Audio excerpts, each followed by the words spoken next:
Suyu, who has been reborn into a new life, awakened the most mysterious profession, the Fate Weaver, during the career awakening ceremony. In this monster-infested world, only by becoming a profession holder can one truly control their destiny. In his previous life, after a fierce battle with 10 empresses in the heavenly realm, Suyu tragically died in a car accident. This time, he is determined to take control of his fate. Before the crystal statue, lights flickered continuously. Chao Pai, combat-type swordsman, grade talent, partial amplification. Chao Ren, support-type blessing master, grade talent, endurance augmentation. Chao Shuang, mental-type telekinetic, grade talent, strengthening. Park In-yang, life-type broker, grade talent, persuasion. When it was Su Yu's turn, a purple light suddenly shot skyward. Mystery type, Fate Weaver, grade talent, single-use destiny modification. The old headmaster's voice was heavy with unease. This profession, which had once caused countless tragedies, had now resurfaced in the world. While others breathed a sigh of relief at Su Yu's seemingly unimpressive grade talent, a wave of intense pain struck him. A torrent of information flooded his mind, revealing the true nature of his talent, the ability to extract destiny threads and alter a single character within them. With a flash of inspiration, Su Yu altered single use to limitless uses, instantly breaking through the restriction. The crystal statue erupted in purple light once more before transforming into stone, granting Su Yu the Fate Perception's skill. This kind of skill activation without full awakening was exceptionally rare. Just as a female officer was preparing to escort Su Yu to register at the Night Watchers Guild, a masked female assassin suddenly emerged from the corner of the classroom. She was a shadow assassin who had undergone a second awakening and, with a single strike, pierced Chao Pai's heart. She then proceeded to slaughter others with terrifying ease. Amid the chaos, Su Yu's Fate Perception triggered a warning. Facing an imminent fatal attack, he smirked slightly and changed one character in the destiny thread. He replaced attack with grope. Sure enough, the frenzied assassin inexplicably abandoned her dagger, forming her fingers into a claw and forcefully grabbing at Su Yu's chest. Since when had assassins become this twisted? The talent, Destiny Modification, allows the user to alter any single character in a destiny thread after it is triggered. Numbers can replace numbers, characters can replace characters, and symbols can replace symbols, provided the change does not result in a grammatical error. This ability can be used up to 10,000 times per chapter for 10,000 chapters, enabling Su Yu to rewrite countless fates. Sure, Su Yu is handsome, the heartthrob of our school, but isn't this a bit too much? In the classroom, the students stared in shock at the absurd scene unfolding before them. The female assassin, who had been lurking in the school for quite some time and had caused multiple deaths, turned out to have done it all just to touch Su Yu. Everyone was dumbfounded, momentarily forgetting even their instinct to flee. The old principal stood right next to Su Yu, his hand gripping the hilt of the sword hidden in his trousers. However, before he could draw his weapon, what happened next left him completely stunned. "What are you standing there for? Shoot!" someone shouted. The officers in the classroom snapped out of their daze and immediately raised their guns to aim. The deafening sound of gunfire filled the enclosed space as bullets riddled the assassin's body. Yu. Even as she was dying, she clung tightly to Su Yu's chest, her eyes filled with confusion and fear. It was clear that even she couldn't understand why she had suddenly lunged towards Su Yu. With this unanswered mystery, her life came to an end. "Damn, she's got quite a grip," Su Yu muttered, rubbing his chest where she'd grabbed him. He pried her now rigid hands off and turned to a female officer nearby. "I don't think there's any need for registration anymore, right? After all, I awakened my profession right under your noses." The female officer's gaze shifted back and forth between the assassin's corpse and Su Yu, deep in thought. After a moment, she finally spoke. "We'll put your case on hold for now, but you can't leave Qingcheng for the time being." "Got it," Su Yu agreed with a nod, returning to his seat as if nothing had happened. Even with bloodstains all around, his expression remained calm and composed. In front of him, a text box visible only to him hovered in the air. "Toyed with fate, gained 1 fate point." Su Yu pondered, guessing this was a reward for rewriting the outline of fate.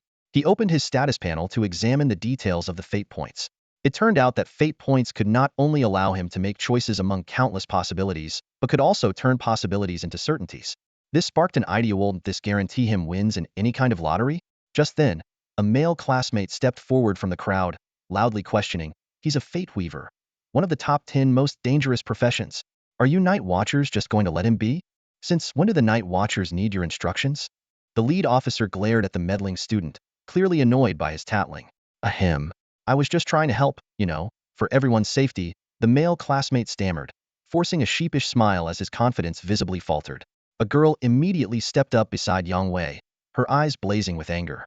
Hey, Youngwei, you're just jealous of others doing well. There's no such thing as dangerous professions.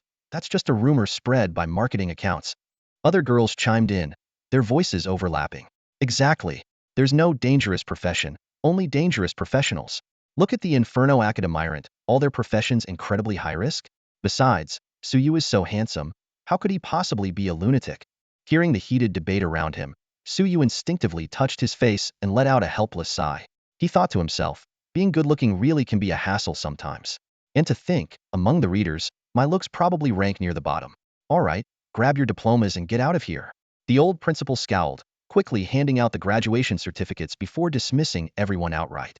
Clearly, after the events of Awakening Day, he had no mood left to hold any kind of farewell ceremony. Everyone took their certificates, each preoccupied with their own thoughts. Awakening completion also marked the end of high school. Those with confidence could still aim for the college entrance exams, hoping to enroll in one of the 4 great academies. Just as the crowd was beginning to disperse, the female officer suddenly spoke up. Oh, one more thing. Combat, psychic, and mystic professionals, take note. In 1 week, you can join the Night Watchers expedition team to explore the secret realms and hunt monsters. Outstanding performers will receive pre-admission offers from the Night Watchers. Her words immediately sparked excitement in most of the students. After all, the Night Watchers were the only 9th-level guild in the Great Xia Kingdom and the official law enforcement organization. With significant authority, it was a dream destination for many. Night Watchers, huh? Suyu murmured to himself. Without lingering, he quickly left the crowd. At the school gate, he decided to treat himself on this graduation day. He bought 2 grilled starch sausages, a cup of milk tea, and a fruit platter. Finally, he settled into a restaurant and ordered a plate of braised pork with preserved vegetables and a bowl of duck blood vermicelli soup.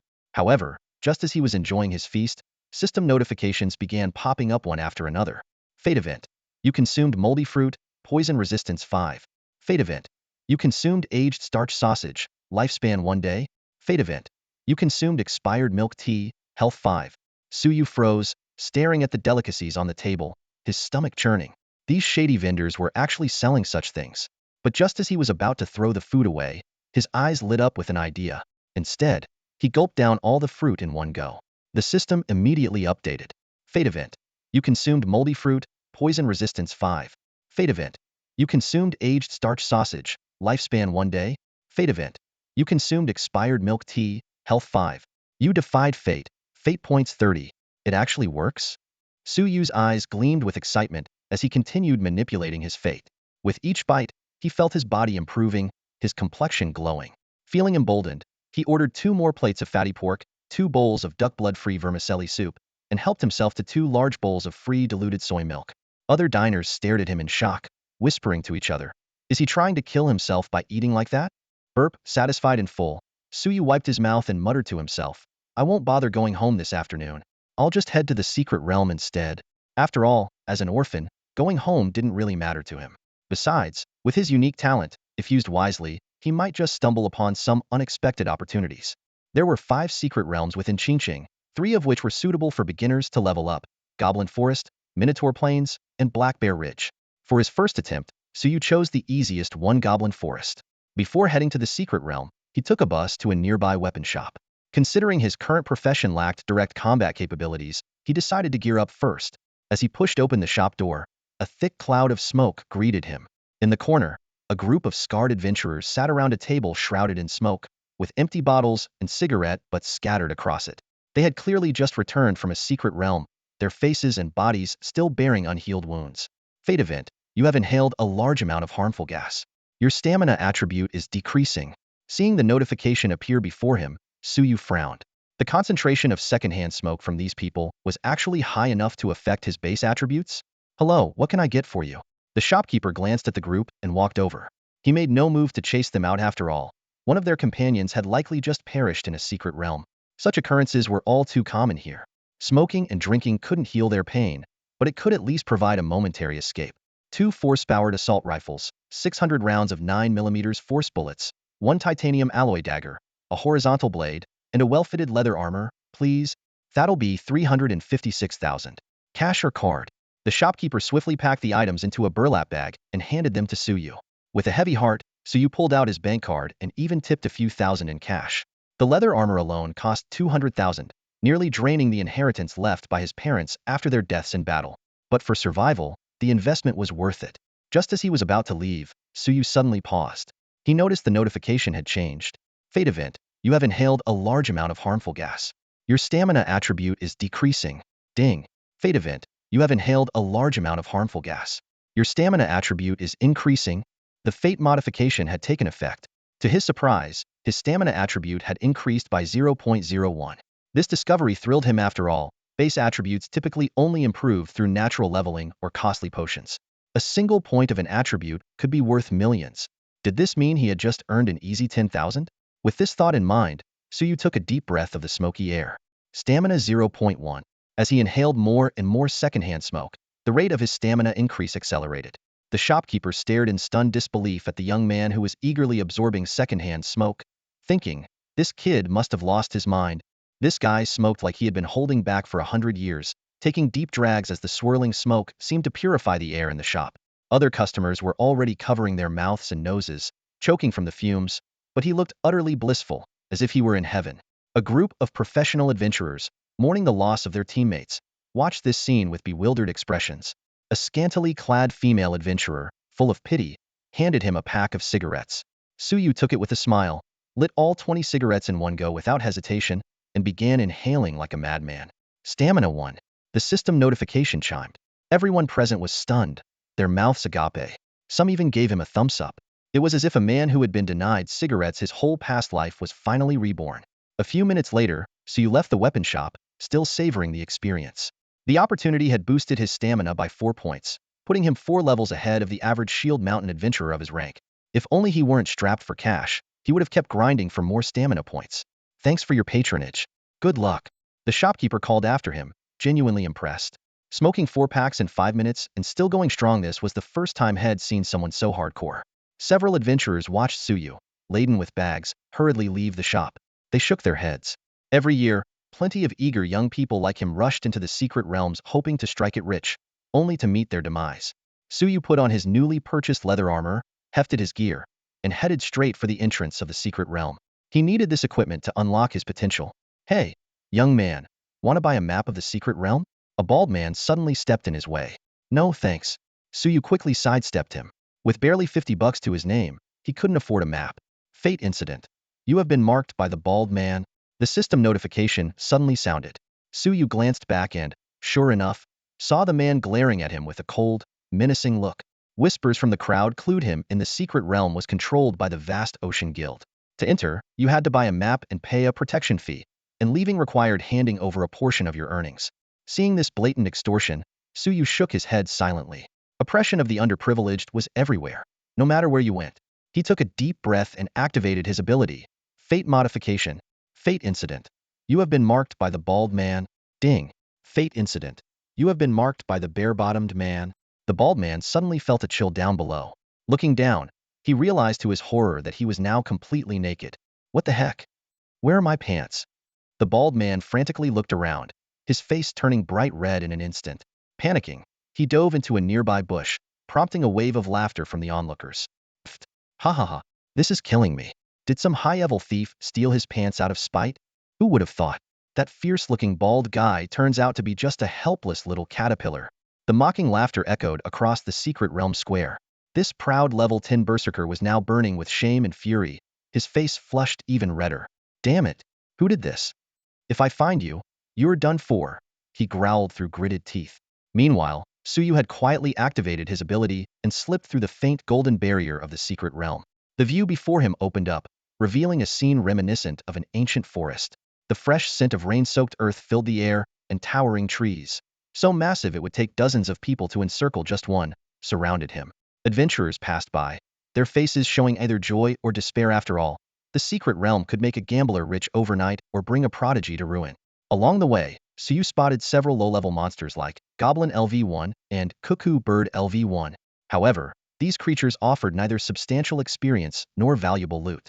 Like everyone else, he ventured deeper into the forest.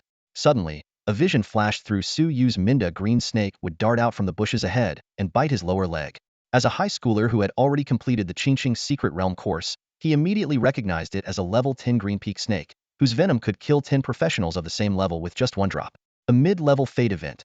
You are attacked by a green peak snake. Venom enters your body. Suyu's heart raced as his mind worked rapidly. Fixed outcome fate scenarios like this were the hardest to deal with, but he quickly devised a solution. Ding. A mid-level fate event. You are attacked by a green peak snake. Spiritual liquid enters your body. The moment he altered the outcome, an invisible force propelled him forward. As he approached the bushes, the rustling sounds had already drawn the attention of nearby adventurers. What the heck? A green peak snake in the outer area? This secret realm is brutal. Hey, handsome, why aren't you running? Suyu gave a wry smile. With his level 1, blank slate, playwright class, how could he possibly outrun a level 10 green peak snake? In a flash of green, the snake lunged at his lower leg. Just as the onlookers began silently mourning for the handsome young man, something unexpected happened. Ding, ding, ding. One after another, beams of white light shot up from above Suyu's head, leaving everyone around him utterly dumbfounded. What the heck? How is he leveling up like crazy? On the outskirts of the secret realm, a group of adventurers stared in stunned silence at the bizarre scene unfolding before them. The venomous fangs of a green peak snake had sunk deep into Suyu's skin, yet instead of showing any signs of poisoning, he appeared utterly elated. A series of system notifications echoed in his mind. Experience points 536.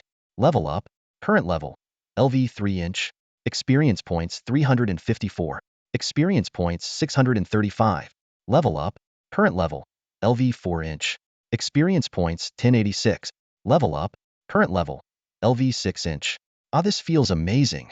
Suyu exclaimed, eyes closed, savoring the sensation. Come on, give me more. Pour all the experience into me. This was far beyond his expectations. He had initially thought this trip to the secret realm might boost him by 2 or 3 levels at most. But the green peak snake's spiritual fluid was astonishingly potent. Within just a few seconds, he had leveled up 5 times. To put this into perspective, hiring someone to help him level up would take at least a week and cost nearly $1 million. What thrilled him even more was the rapid increase in his base attributes as the spiritual fluid coursed through him. Stamina 1. Stamina 1. In no time, factoring in the bonuses from leveling up, Suyu's stamina had skyrocketed to 34 points, far surpassing that of Shield Mountain class adventurers at the same level. Such stats were unheard of for a level 6 adventurer without the use of potions. However, the good times didn't last. Suyu could feel the green peak snake's spiritual fluid running dry, replaced by an intensifying venomous force. The snake's bite suddenly tightened, its cold, sinister eyes seeming to convey, prepare to die. The surrounding adventurers looked on enviously, speculating that this snake might be a mutated variant, and that Suyu had stumbled upon an extraordinary stroke of luck. Yet, bound by the rules of the secret realm, no one dared to seize his opportunity. At that moment, a shirtless man who had been ambushed outside the secret realm earlier rushed over. Upon hearing what was happening, he didn't hesitate to confront Suyu. You little punk. It's because of you distracting me earlier that those thieves succeeded. This fortune of yours? I'm taking my share. Before Suyu could respond, the man grabbed hold of the green peak snake, forcing its fangs onto the artery of his forearm. Flashing Suyu a smug grin, he motioned for him to scram.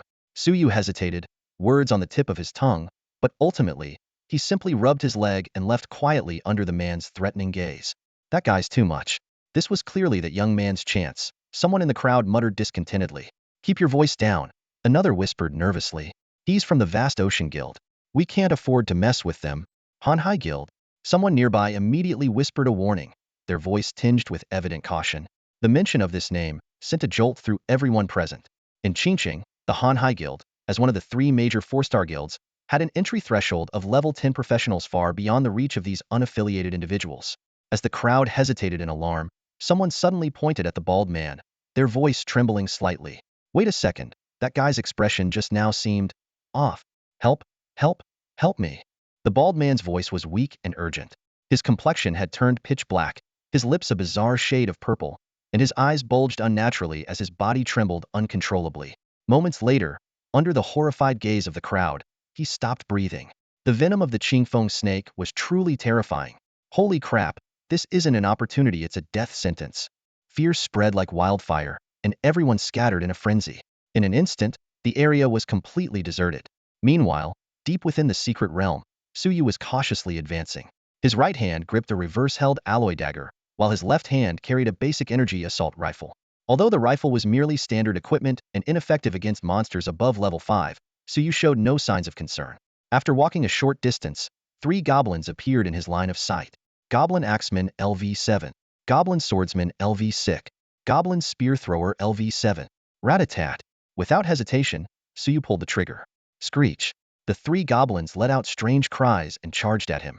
At this moment, Suyu attempted to activate his fate perception ability. A blurry vision instantly emerged in his mind. Bullets striking the goblins but bouncing off their tough skin. Minor fate event. You attack goblin soldiers, causing superficial wounds. Suyu quickly revised the outline of fate. Minor fate event. You attack goblin soldiers, causing internal injuries. In the next moment, a miracle occurred. The bullets that would have been deflected now pierced through the goblins' bodies, with one even striking directly through a goblin's heart. Guaranteed penetration? Suyu narrowed his eyes and fired 2 more bursts of bullets. The goblins, having lost their defensive capabilities, were powerless to resist. EXP 240, EXP 280, EXP 390. Your level has increased. Current level, LV 8-inch. Before dying, the 3 goblins stared at Suyu's seemingly ordinary assault rifle with utter disbelief.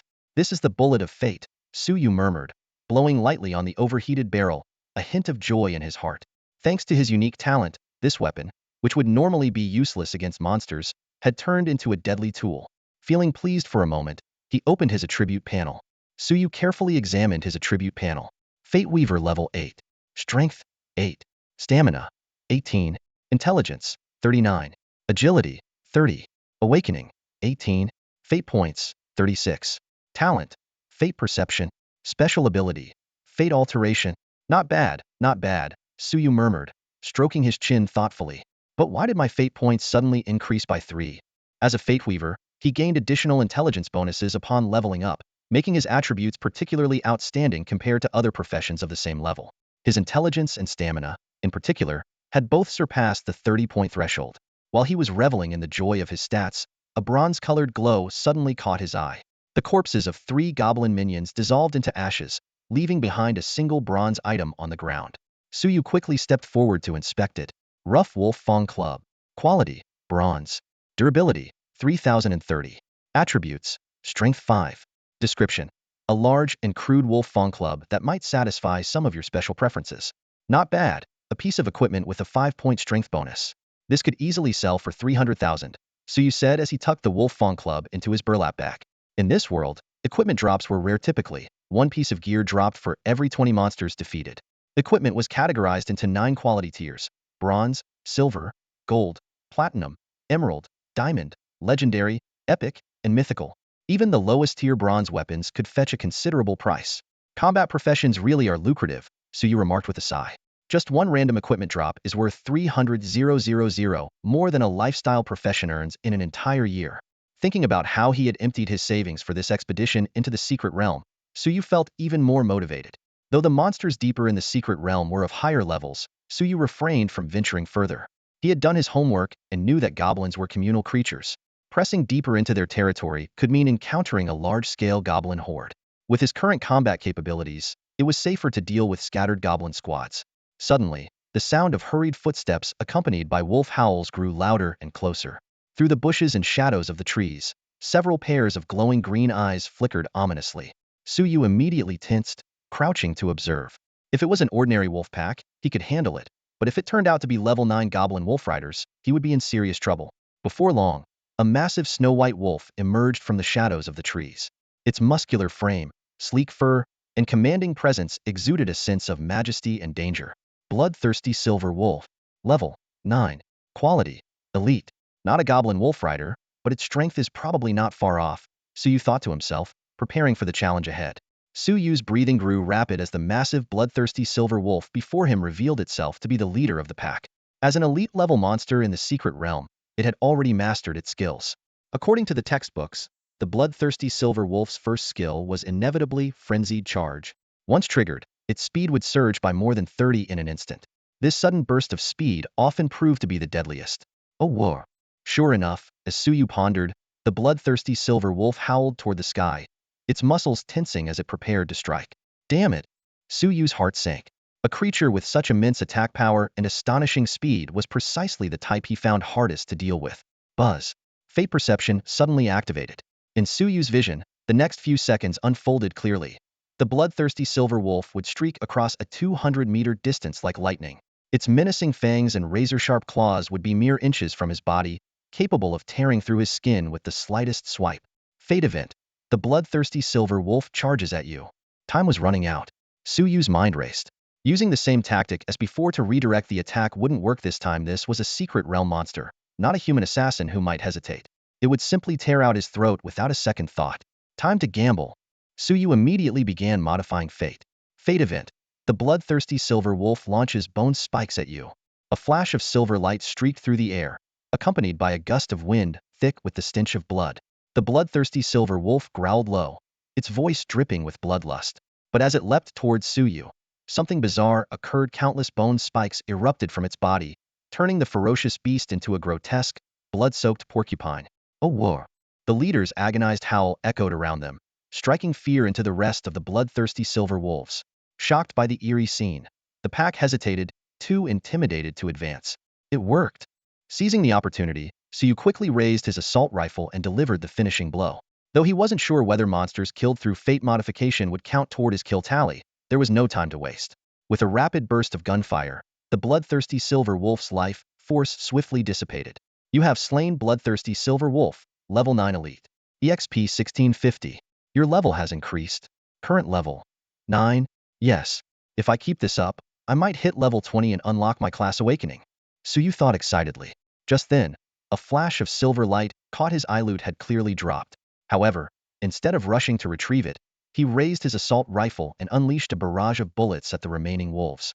The low-intelligence secret realm monsters, provoked by the attack, charged at him in unison. Fate event. The wolf pack charges at you.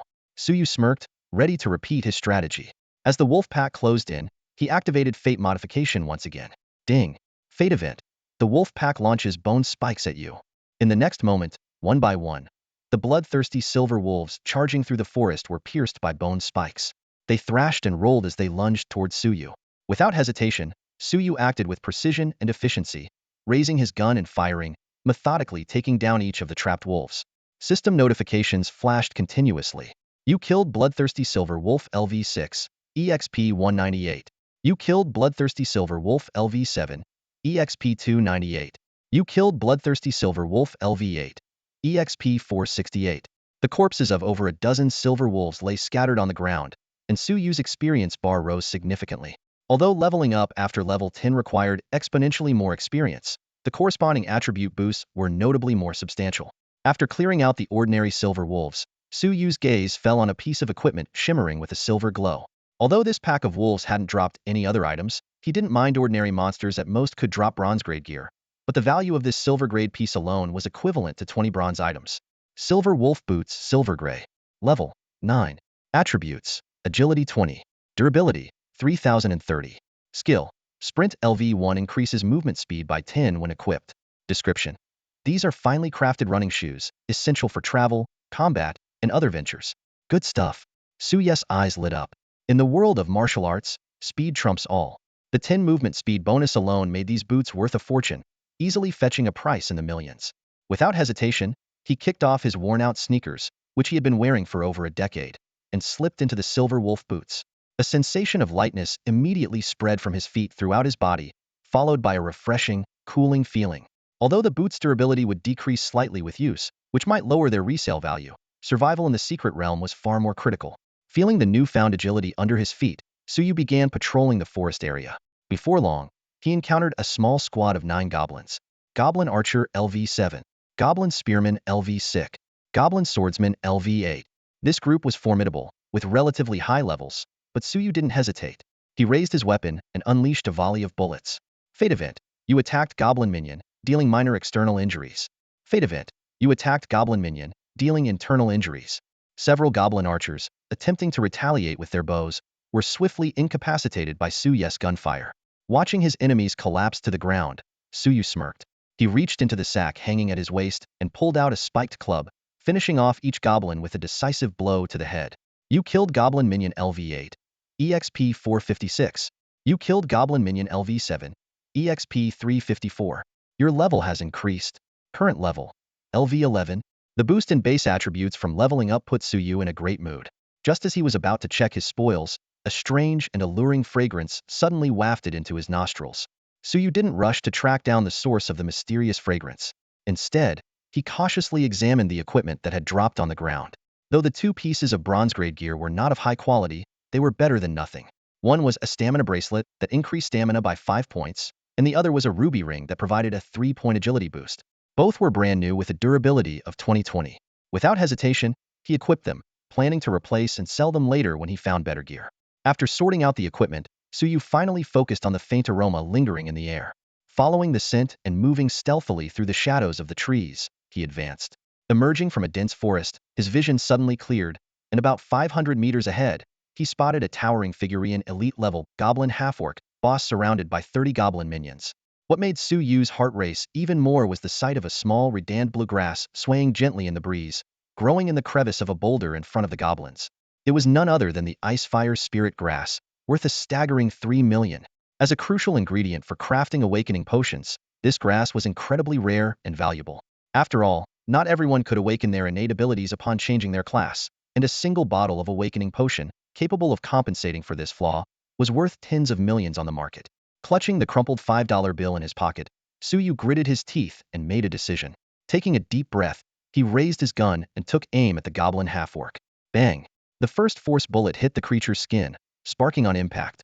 Suyu deliberately refrained from using his enchanted abilities against an opponent with such high stamina. Regular bullets could only penetrate the surface and wouldn't deal fatal damage. Moreover, his ammunition was running low, so he had to conserve it. The enraged goblin half-orc began charging at him with earth-shaking steps. Utilizing the speed boost provided by his silver wolf boots, Suyu dodged and repositioned continuously, all the while searching for the creature's weak points. Its eyes, neck, and lower body were prime targets for critical hits. Unfortunately, the half-orc was not only remarkably fast but also deceptively agile, making it difficult for him to find an ideal shooting angle. For a while, the two were locked in a tense game of cat and mouse. Neither could gain the upper hand, unaware that their every move was being observed by a hidden team of professional adventurers lying in wait. Our guy? Why is someone rushing over at this moment? I haven't given the order yet. A middle-aged man with a slightly plump figure frowned as he gazed toward the distant battlefield. As an elite member of the Hanhai Guild, his sole objective on this mission was to secure the precious Icefire Spirit Grass. Captain, that person isn't one of ours. Looks like a lone wolf, a nearby teammate replied quietly. The middle-aged man squinted, observing the figure locked in fierce combat with the goblin orcs in the distance. A lone wolf? Judging by those moves, he's a ranger, isn't he? Taking on orcs alone, what a reckless fool. A cold smirk appeared on his lips. Since he's so eager to draw their aggression for us, let's not waste the opportunity. Go grab the Icefire Spirit Grass. Got it. If that kid wants to throw his life away, that's on him. The other teammates chimed in agreement. The middle-aged man quickly issued orders. You guys keep the other goblins busy, especially the archers and spear throwers. They'll grab the Spirit Grass. At his command, the ambushers, who had been lying in wait, sprang into action like arrows loosed from a bow. The mages and archers coordinated seamlessly, suppressing the goblin ranged units with firepower, while the shield-bearer led the charge, engaging the goblin axe-wielders up close. This well-practiced team swiftly took control of the battlefield. The middle-aged man leapt nimbly onto a boulder, reaching out to pluck the Icefire Spirit Grass. A smug expression appeared on his face as he muttered to himself, "That ranger really saved us a lot of trouble." Watching this unfold, Suyu's anger flared. He quickly fired his gun, simultaneously activating his Fate Revision ability, forcing the goblin orc back several meters. "Don't touch my stuff," he roared in the direction of the boulder. "Oh, and what if I do? Who do you think you are, kid?" The middle-aged man sneered dismissively. The other guild members also cast derisive glances his way. The vice-captain made a throat-slitting gesture. "Kid, you'd better keep that elite monster busy if you want to live a little longer." "Oomph. Are you sure about that?" Suyu's expression turned icy, a look that those who knew him recognized as a sign of genuine anger. The goblin orc, still reeling from the attack, roared in confusion, but Suyu's focus remained locked on the boulder. He activated his Fate Perception ability, fully attuned to the moment. The middle-aged man continued his taunts. "Kid, I'm going to grab this spirit grass right in front of you. How does that feel, huh?" As he spoke, his hand closed around the base of the plant. In the next instant, a vision flashed in Suyu's mind, a glimpse of the middle-aged man successfully taking the Icefire Spirit Grass and leaving. Fate event. You witnessed the Icefire Spirit Grass being taken. You are furious. Good. Very good. Suyu took a deep breath. You'll regret this. Oh, I'm waiting for you to make me regret it. The middle-aged man didn't even glance back, his grip tightening around the plant's roots. Suyu's mind raced, calculating his next move. In the following moment, ding! Fate event. You witnessed the Icefire Spirit Grass being taken away, and you are furious. Fate modification successful. The middle-aged man smirked coldly, reaching out his right hand toward the ice fire spirit grass. You little punk, once you're out of the secret realm, you'll learn that you can mess with food but not with words. He gave it a forceful tug, only to find that the spirit grass remained completely unmoved. In that moment of stunned silence, the ice fire spirit grass in his hand suddenly began to grow wildly. In the blink of an eye, it shot up from the ground, transforming into a towering plant over 3 meters tall. With a crisp crack, the boulder beneath it shattered. What the? This thing mutated. The middle-aged man's face changed drastically as he instinctively leapt backward. But then, something even stranger happened. The roots and stems of the ice fire spirit grass moved like agile legs, sprinting rapidly across the ground. A gust of wind rushed past. The man had barely turned around when the redanned blue leaves of the spirit grass wrapped tightly around him. The plant abruptly changed direction, dragging him straight into the depths of the forest. Help me. Brothers, help me. The man struggled desperately, kicking at the leaves with all his strength, but it was no use. What the hell is going on? This spirit grass has turned into a monster? Even if it's alive, shouldn't it stay rooted in the ground? How is it running? The members of the vast sea guild stood frozen in shock. When they finally came to their senses, they drew their weapons one after another. Damn it! Let go of the captain! They roared, charging after the runaway plant. Not to be outdone, the goblin beastman and his 30-odd goblin minions also gave chase, following closely behind. And so, an absurd chase unfolded within the secret realm.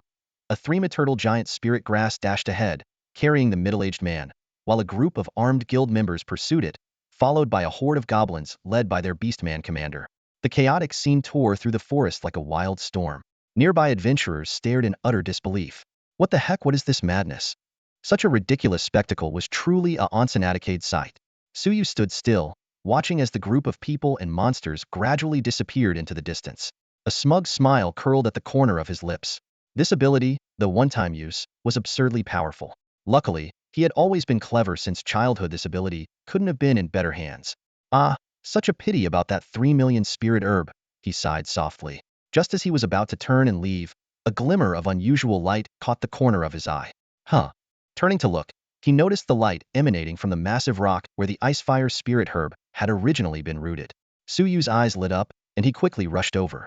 After some effort digging through the rubble, he uncovered a gemstone intertwined with red and blue hues in his hands. Holy crap! An ice fire profound stone? His eyes widened in disbelief. This is a jackpot. This was one of the most premium materials in the artifact crafting world, capable of imbuing weapons with both ice and fire attributes. On the market, it was priced by the gram 500 grams to a pound, and the piece in his hand weighed over 10 pounds. A conservative estimate placed its value at 15 million. Without hesitation, Suyu secured the profound stone and turned to leave. However, after taking only 2 steps, a chilling aura suddenly swept toward him from the side. His fate perception activated instantly. A vivid scene emerged in his mind. A thief clad in a stealth suit stealthily approaching, preparing to ambush and snatch the profound stone. After succeeding, the thief would even mockingly flip him the middle finger. Fate event, you are robbed by a thief. Oomph. Suyu sneered after seeing the notification. Ding. Fate event, you robbed the thief. The thief had already crept up beside Suyu, silently gloating. Heh, looks like this kid got lucky. Seeing Suyu completely unaware, the thief grew even more confident. Too bad this treasure is mine now. He activated his professional skill, Steal, a signature ability he had mastered after his second awakening. It was powerful enough to swipe items from even other awakened professionals. However, this time, his grab came up empty. While the thief was momentarily stunned, Suyu disdainfully tossed a pair of bear-printed boxers to the side. The thief instinctively touched his waistband, and his expression instantly shifted to one of horror. What the hell? You're a thief too? He exclaimed in shock. It was already impressive that someone could notice his steal, but to counter-steal his underwear? This kid was definitely no ordinary person pretending to be weak. That's none of your business. Bold of you to try stealing from me, I'll give you that. Suyu let out a sinister laugh and pulled a spiked club from beneath him, hurling it forcefully at the thief. With a dull thud, the club struck the thief squarely in the back. The thief let out a pained groan, stumbling a few steps, clearly injured. Just as he tried to turn and flee, Suyu had already dashed forward, picked up the spiked club, and smashed it mercilessly toward the back of the thief's head. You son of a... The thief's words were cut off as he collapsed heavily to the ground, unconscious. You underestimated me way too much, Suyu sneered coldly, tossing the spiked club aside. He dragged the thief over and began searching him thoroughly. It didn't take long before his hand felt something bulging. Well, what do we have here? Suyu smirked wickedly, tearing open the thief's dark outfit. What he saw made his eyes widen. A beautifully crafted pouch covered in mysterious runes. No way. A spatial pouch? Suyu swallowed hard, his fingers tracing the intricate runes. This was a treasure of immense value, undoubtedly stolen from somewhere by the thief. Opening the spatial pouch, he began taking stock of the loot. A black card, 3 pieces of silver equipment, 2 recovery potions, 1 experience potion, and over 80,000 in cash. A rough estimate put the total value at around 15 million. Suyu quickly transferred everything from his shabby old sack into the spacious 10 cubic meter pouch. Although it was the most basic type of storage equipment, it would still cost at least 10 million to acquire. Turns out going rogue really pays off, Suyu remarked with a wry smile. He recalled risking his life in the secret realm, only to gain 3 silver items, 4 bronze tier items, and 1 frostfire mystic stone. Yet here he was, earning a haul worth 20 million in just a minute. Shaking his head, he unfolded a map of the secret realm and carefully studied the marked locations for elite monsters, ball-level creatures, and treasure zones. Boss level, huh? Suyu grinned and tucked the map away. Just as he was about to finish off the thief, he noticed that both the thief and the spiked club had disappeared without a trace.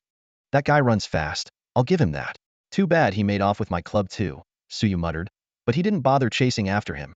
After all, the thief's stealth skills were no joke. Suyu himself had almost been caught off guard. For now, leveling up was more important. Once he completed his first awakening, dealing with the thief would be as easy as slicing through butter.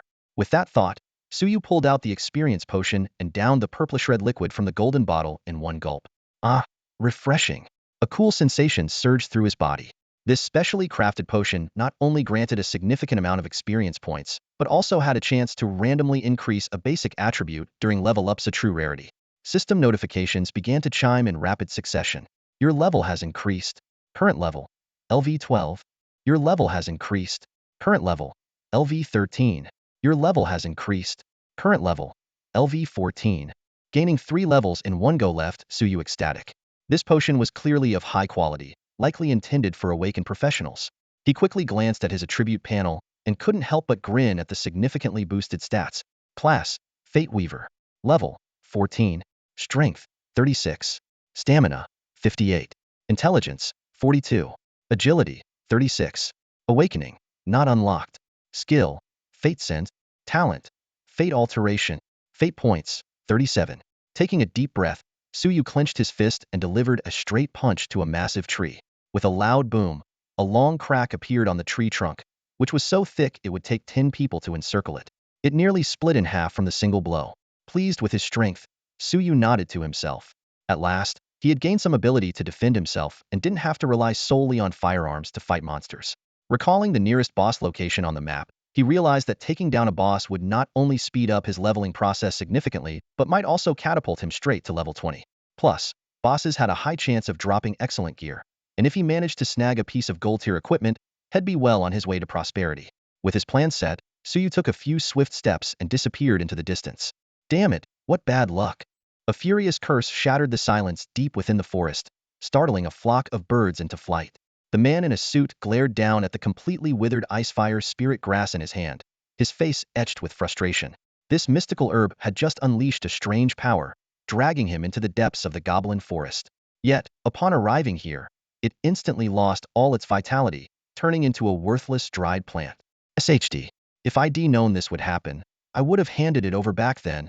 The man angrily tossed the withered grass to the ground, but his eyes were soon drawn to a glimmering light amidst a pile of ashes. Bending down, he picked up a shield radiating a silvery glow, and a smug smile crept across his lips. It was a silver-grade piece of equipment dropped by the goblin half-beast they had just defeated. Looking around, his teammates were all gasping for breath, battered and exhausted. They had expended a significant amount of energy chasing after him when the spirit grass whisked him away. To make matters worse, they encountered a goblin battalion here and barely survived the fierce battle, with everyone sustaining injuries. Had the man in the suit not already undergone one awakening, they might not have made it out alive today. Roar. Just as the man prepared to lead his team out, a thunderous roar erupted from behind. The ground trembled as a massive figure gradually emerged. It was a monstrous creature, towering at least 10 times the height of an ordinary goblin. Its body covered in dark gold skin and adorned with 2 sharp, black horns on its forehead. Holy SHD. Goblin King.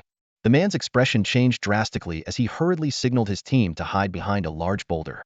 The level 25 boss monster was advancing toward them, each step causing the ground to quake faintly, as if hammering on their hearts.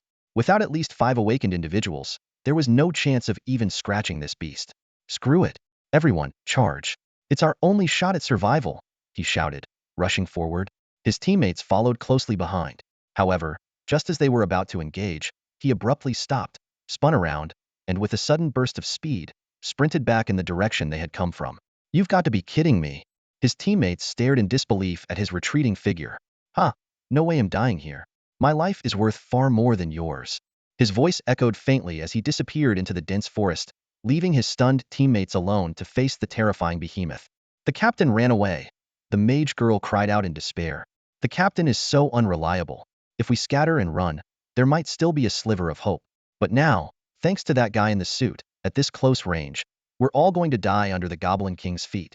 She gritted her teeth. If we survive this, I'm going to skin that guy alive when we get back. Before her words had even settled, a deafening crash shook the air. Blood splattered like rain, spraying across everyone's faces. The shield bearer at the front was shattered into pieces by a single punch from the Goblin King, and even his sturdy silver shield was smashed into 3 fragments. It's over. The buzzing in everyone's heads drowned their thoughts. In the blink of an eye, another magic user was torn to shreds by the Goblin King's claws, flesh and blood scattering everywhere. The remaining 8 people tried to flee, but the oppressive aura of the boss left them paralyzed, unable to move. As they all closed their eyes, resigning themselves to death, a familiar young voice suddenly broke through the tension. According to the map, the Goblin King should be here, right? The 8 of them snapped their eyes open, a glimmer of hope flashing through their gaze. But when they saw who it was, they could only manage a bitter smile. Kid, run while you still can, they shouted at Suyu. The Goblin King is here. You still have time to escape. Oh, so it's really here? Looks like my search wasn't in vain, Suyu said, his eyes lighting up as he rushed forward instead of retreating. Bang! A gunshot echoed. Why throw your life away? With that crappy gun of yours, you can't even penetrate its defense, an archer started to say, but his words trailed off as he gawked in shock. The Goblin King's right eye had suddenly burst open. What the? You used that junk gun to blow out the Goblin King's eye? Everyone was stunned. Suyu was holding nothing more than a standard-issue energy rifle, loaded with 9mm bullets that wouldn't even kill a level 1 softbone rabbit unless aimed directly at its heart. The Goblin King let out an earth-shaking roar, teetering on the edge of a berserk frenzy. Destiny Point 1. Suyu's gaze focused on the text floating in front of him, deep in thought. He realized the truth. Destiny points could turn possibilities into reality. That earlier shot had been enhanced by modifying fate itself, granting the bullet a 100 armor-piercing attribute. Combined with perfect timing, it had struck the Goblin King's eye with precision. As expected of someone called the Fate Weaver, Suyu murmured, a sly smile curling his lips as he raised his gun again. Destiny Point 2. Another gunshot rang out. This time, the Goblin King was on guard, but it lost its balance after stepping on a piece of the shattered shield. The bullet found its mark, piercing its left eye. Is this guy a sharpshooter? Or some kind of hidden class? The group stared in astonishment. Every shot Suyu fired seemed imbued with guaranteed accuracy and armor-piercing power, a miracle in itself. The sight of the Goblin King clutching its eyes and descending into madness left the team exchanging uneasy glances, their expressions complicated. The one they once considered an enemy, Suyu, had now become their savior, while their trusted captain had abandoned them in their hour of need, fleeing for his life. You're still standing there? What, are you planning to steal my boss kill? Suyu's teasing voice snapped them out of their thoughts. No, we're leaving right now. The group hastily bowed deeply to Suyu in gratitude before fleeing at top speed. Before departing, the 2 mage girls even handed over all their remaining single-use talismans to Suyu. He accepted them without hesitation, treating them as their payment for survival. Just then, the Goblin King let out a thunderous roar. Its body began to glow with an eerie red light, its muscles swelling grotesquely as it launched into a frenzied, indiscriminate rampage. Thick trees snapped like brittle twigs under its onslaught, disintegrating into ash as if consumed by some unknown force. The air grew heavy with the nauseating stench of decay and charred flesh. It was clear this boss had entered a berserk state, triggering a hidden skill. So it's gone berserk already? Huh? Suyu narrowed his eyes, flicking his fingers to retrieve a single-use talisman. Blazing flame spell, he shouted, and with a sharp motion, searing flames engulfed the Goblin King. In that split second, Suyu focused his mind, sensing the threads of fate. A hazy vision appeared before him. Minor fate event. You use a single-use blazing flame spell on the Goblin King, inflicting minor burn damage. In an instant, Suyu altered the course of fate. Ding. Minor fate event. You use a single-use blazing flame spell on the Goblin King, inflicting severe burn damage. With a deafening explosion, plumes of white smoke rose from the inferno. When the Goblin King's figure re-emerged, its skin was charred and cracked like scorched earth, and a gaping wound, deep enough to expose bone, marred its chest. The 8 who had fled not far away flinched at the sound, unable to resist turning back for a glance. Seeing the Goblin King's pitiful state, they swallowed hard. Damn, a single fire spell did that? Is this guy an awakened mage, or something? Even the mage girls who had handed over the talismans didn't realize that their own spells had caused such devastating damage. Ruhar. The Goblin King, now completely deranged, rampaged blindly through the forest, crashing into anything in its path. Its bloodshot eyes were entirely sightless, but any sound triggered its brutal attacks. Its splattered blood carried a corrosive property, quickly creating a toxic miasma that blanketed the forest. This is bad. That poisonous fog will cause a drop in base stats. Can that handsome mage handle this? One of the mage girls asked, her face full of worry. If someone dares to challenge the Goblin King alone, they must have made thorough preparations. Why are you worrying so much? The archer smirked teasingly. Don't tell me you've fallen for them? The mage girl didn't retort. Her cheeks turned red as she kept her gaze fixed on the distant battlefield, eyes unblinking. Deep in the forest, the battle raged on. Bang, bang. Amidst the poisonous mist, Suyu remained calm and composed. Holding a submachine gun, he skillfully maneuvered through the forest with the agility granted by his silver wolf boots, occasionally pulling the trigger to chip away at the boss's health bit by bit. However, as the fight dragged on, his lack of attack power became apparent. With the Goblin King's defenses not fully broken and unable to trigger any fate scenarios, his worn-out gun and a few remaining single-use spells were proving insufficient to deliver a fatal blow to the boss, whose health was nearing depletion. Just then, a system notification appeared. Fate event. You inhale a large amount of toxic gas, and your stamina attribute is rapidly decreasing. Suyu's eyes lit up, and he immediately activated Fate Modification. Ding. Fate event. You inhale a large amount of toxic gas, and your stamina attribute is rapidly increasing. Stamina 1. Stamina 1. Haha. Awesome. Suyu grinned widely. This wasn't poison gas, it was practically divine energy. In just 1 minute, his stamina increased by 2 points, equivalent to gaining 2 million for free. Bang, bang, bang. A few more shots rang out, and the Goblin King's blood splattered as it roared in pain. The poisonous mist spread even faster. Yes, just like that. Suyu took a deep breath with excitement. Stamina 2. The group watching from afar was utterly dumbfounded. It was their first time seeing someone treat the Goblin King's toxic aura as a health supplement. The way Suyu inhaled so eagerly made him look like a chain smoker who hadn't had a cigarette in 50 years. 5 minutes later, the blissful moment of attribute farming came to an abrupt end. Suyu realized that once his stamina reached a certain threshold, it would no longer increase. Well, if it's no longer useful, then you can go die now. Boom.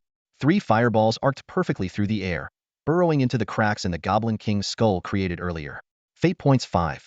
With a fiery explosion, the Goblin King let out a final, agonized scream before collapsing to the ground. You have slain Goblin King LV26 and gained 25,680 EXP. Your level has increased. Current level, LV15. Your level has increased.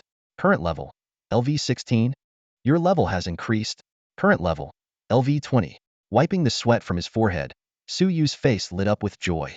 Since he had fought alone and didn't need to share the experience points, his level skyrocketed by 6 levels in one go, reaching level 20.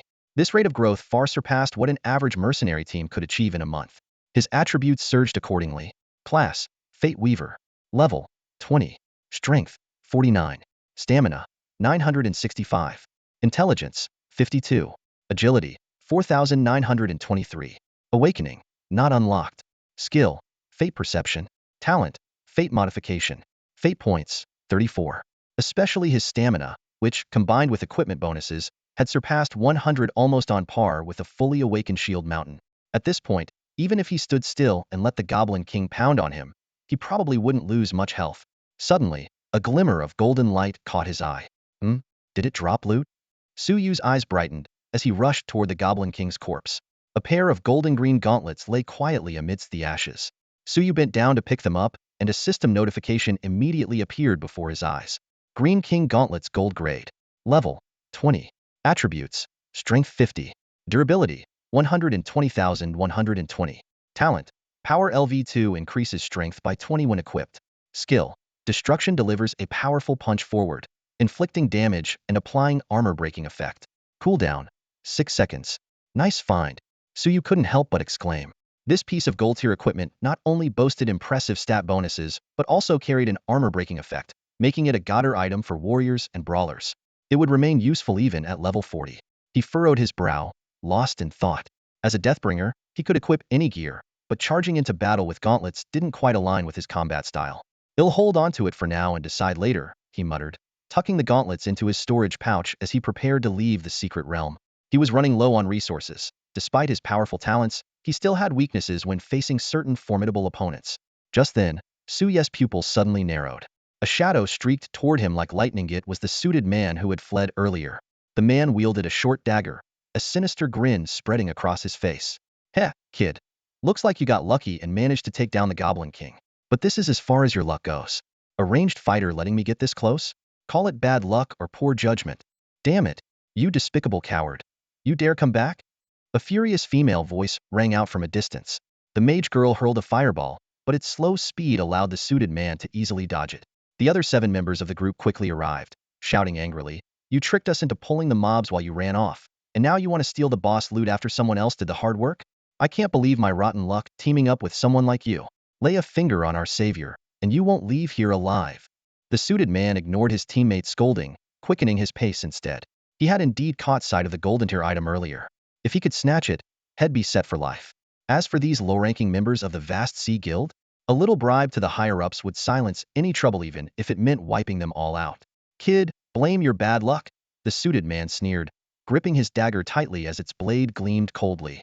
He activated a skill, his figure flickering as he closed the distance by dozens of meters. His movements created several afterimages, designed to confuse his opponent. It was clear he was wary of Suyu's ranged attacks.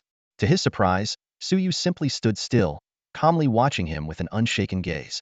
The man in the suit thrust the dagger towards Suyu's chest with all his strength. However, Suyu maintained a composed expression, even showing a hint of pity in his eyes. The team members froze, unable to look away. They stopped in their tracks, helplessly watching as their savior seemed about to fall victim to the dagger. Their hearts were filled with sorrow. "Is this it? Can't even trigger a minor fate event?" Suyu remarked disdainfully, staring at the man in the suit. With his stamina value exceeding 100, he could withstand any attack below level 30. The man's full-force stab didn't even scratch his skin. The others widened their eyes in disbelief. As a level 20 shadow assassin, the man in the suit had one of the highest damage outputs among all professions. Yet, he couldn't even penetrate Suyu's defenses, who appeared to be a ranged combatant. The man in the suit looked utterly bewildered. He could have sworn the dagger had pierced Suyu's heart, yet Suyu stood there unscathed. Just then, a green-golden light flashed. Suyu slipped on a pair of gold-green gloves, planting his feet firmly. Even without close combat skills, this punch packed enough power to be deadly. With a resounding boom, the man in the suit was sent flying backward. His chest caved in, and his heart, along with his expensive suit, was reduced to fragments. "Holy crap, that's insane." The archer in the group couldn't help but curse. With his keen eyesight, he clearly saw Suyu obliterate the man's heart with a single punch before the latter had any chance to react. Fate event. Your first kill. Fate points 10. As the text appeared before him, Suyu took a deep breath and exhaled slowly. His heartbeat gradually steadied, but a smile crept onto his lips. Surprisingly, his first kill brought not fear but a faint thrill. Still, he quickly suppressed this emotion, unwilling to repeat the downfall of fate-weaving figures from history. Suyu strode over to the man's body and began looting. He found 3 single-use spell scrolls, 100,000 in cash, a small pile of dungeon materials, and a skill book. What a pauper. Even that thief from before had more money. Though looting and killing were commonplace in the dungeon, Suyu was mindful of the fact that his victim belonged to a level 4 guild. Without hesitation, he activated Fate Modification. Moments later, the notification Fate event. Your first time slaughtering a pig appeared, and the man's corpse transformed into a massive black boar. The sudden transformation left everyone stunned. Transformation magic? Isn't that a level 50 mage ability? The mage girl gasped, covering her mouth in shock. "Excuse me, may I ask what profession you are?" The mage girl approached him, clutching her small staff. To her, Suyu seemed like an all-rounder, proficient in every skill imaginable. "Profession? It's better if you don't know," Suyu replied, shaking his head. He sorted through his loot and then briskly headed toward the dungeon exit. Suyu arrived at the exit of the secret realm and was about to step out when two men dressed in black suddenly blocked his path. One of them, with a blank expression, said, "Routine check, friend. You need to show us what you've gained in the secret realm and pay a tin fee." Suyu frowned deeply. The surrounding adventurers displayed mixed reactions. Some reluctantly handed over their storage bags to pay the fee, while others muttered curses about this extortion. Through their murmurs, Suyu quickly grasped the situation. Despite claiming to offer free exploration, these guilds charged fees both on entry and exit. This realization only made Suyu more irritated. His storage bag not only contained items of questionable origin, but also the belongings of the man in the suit. As members of the vast Sea Guild, these inspectors would undoubtedly recognize those items. Even if they said nothing outright, retaliation in secret would be inevitable. Seeing Suyu hesitate, the black-clad man who had spoken earlier grew impatient, his tone turning icy. "Kid, are you deaf or what?" The two men stepped closer, clearly intending to search him by force. The surrounding adventurers looked on with schadenfreude, fully aware that when facing a behemoth like the vast Sea Guild, submission was the only option. "I'm not paying this fee," Suyu stated firmly. If revealing the contents of his storage bag meant a fight to the death, he might as well confront them head-on. After all, these people probably wouldn't dare to openly escalate matters over their shady fee collection. "You little punk, you're asking for it." The two black-clad men exchanged a glance, sinister smiles spreading across their faces as they closed in on him. Around them, other vast Sea Guild members turned their attention to Suyu, ready to join in if he resisted. "Since that's the case, don't blame me for what happens next," Suyu muttered, quickly focusing his mind and activating his destiny perception. Soon, a line of small text appeared before his eyes. "Minor destiny event. You are stopped by members of the vast Sea Guild, who attempt to extort property from you." As the two men reached out to grab him, Suyu completed a destiny alteration. "Minor destiny event. You are stopped by members of the vast Sea Guild, who attempt to forcibly deposit property with you." Fate manipulated. Destiny point 6. In the next instant, under the astonished gazes of everyone present, the two men in black suddenly shoved their hands into their pockets, frantically pulling out wads of bright red cash and forcing them into Suyu's hands. Suyu tried to refuse, but the two were insistent, creating a scene reminiscent of elders stuffing red envelopes into kids' hands during Lunar New Year. The surrounding professionals were dumbfounded, rubbing their eyes repeatedly as though questioning if they were dreaming. Even the members of the Hanhai Guild were shocked. If not for the repeated confirmation by detection specialists that there was no anomaly, they would have suspected the two men were under some kind of spell. Some whispered guesses, wondering if this kid was their friend and if they had been joking earlier. Fate modification really is overpowering. Suyu silently praised in his heart and left the secret realm under the peculiar gazes of the crowd. A few people stationed at the exit couldn't help but chase after the two men in black to ask, "What just happened? Why did you give that kid all that money?" The two men exchanged glances. One scratched his head and said, "I don't know." The other thought for a moment and replied, "I guess. Maybe he's just really handsome." Everyone. After leaving the secret realm, Suyu headed straight to the weapon shop where he previously purchased gear. This shop, owned by the affluent Shunfeng Trading Company, was the perfect place to handle his secret realm loot. "Boss, come out and do business," Suyu called out as he scanned the store. The mercenary team from earlier was still there, with a few more empty bottles on the table, though it seemed they had stopped smoking. The shop owner emerged at the sound of Suyu's voice. Upon recognizing him, the owner's eyelid twitched. "Oh, you're back again for some smoke money?" "Nope." Suyu pulled out a storage bag and emptied its contents onto the table. Initially, the shop owner didn't pay much attention, assuming Suyu was just a novice who had barely entered the secret realm. The mercenaries in the hall also glanced over indifferently. But soon, the shop owner's smile froze. 3 silver pieces of equipment and an ice-fire mystic stone? The shop owner's voice became sharp. "How did you pull this off?" "Just got lucky," Suyu replied casually as he continued sorting through the items, discarding gear with weaker attributes and keeping items like the silver wolf boots that would be useful to him. The shop owner's mouth twitched. Luck? What kind of luck could grant a rookie such a fortune? 3 silver pieces of equipment alone were worth 2 million, and that ice-fire mystic stone, beloved by alchemists, could sell for over 18 million. This kid had earned 20 million in one afternoon? The mercenaries had set down their drinks and were now staring intently at the scene. 20 million was a figure they might not earn in a year, even risking their lives. Yet this young guy, who still looked like a student, managed to haul it in after one trip to the secret realm?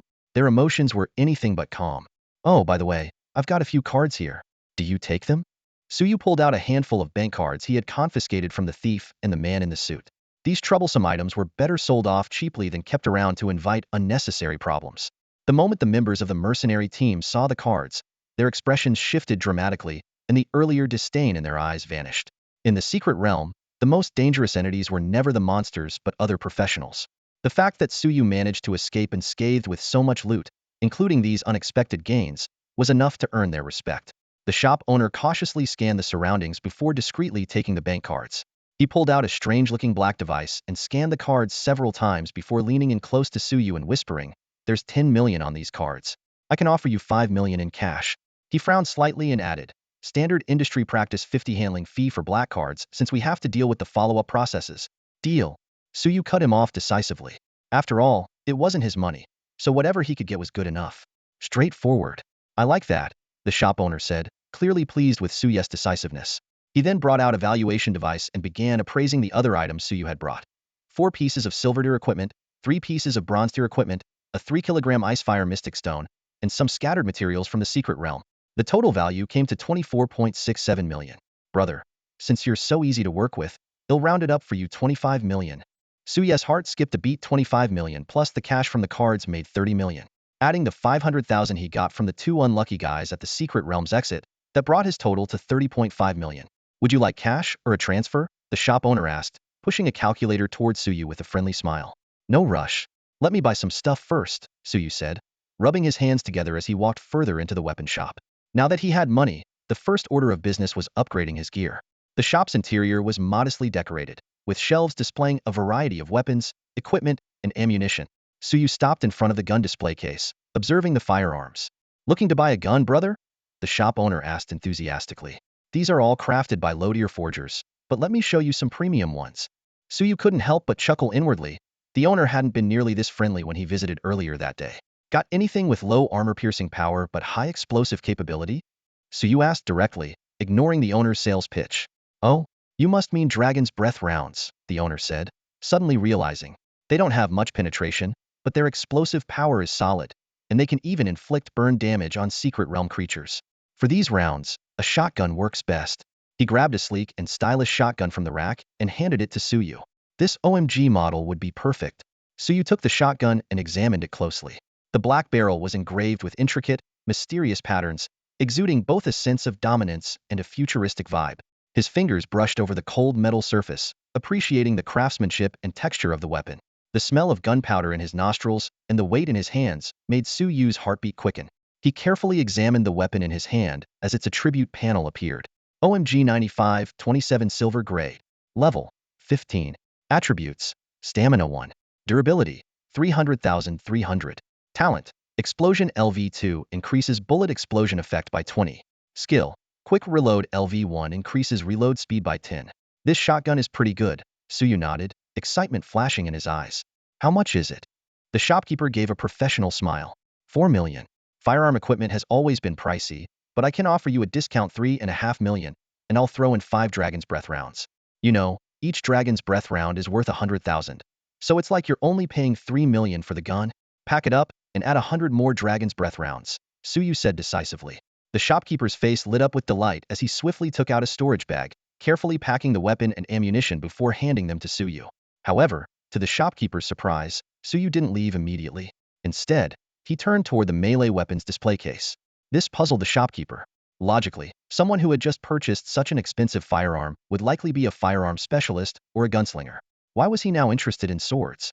Among a row of silver-grade weapons, Suyu finally picked a silver-white longsword that exuded an ethereal aura. Its attributes were equally impressive. Silver sword silver gray. Level 18. Attributes: Agility 20. Durability 6060. Talent: Sharpness LV2 inflicts light wound effect upon hit, lasting 3 minutes, cooldown 5 minutes. Light wound effect: Movement speed 20, healing speed 50. "I'll take this one," Suyu said. 12 million, the shopkeeper quoted. "Its talent effect is quite strong, so the price reflects that." "Deal."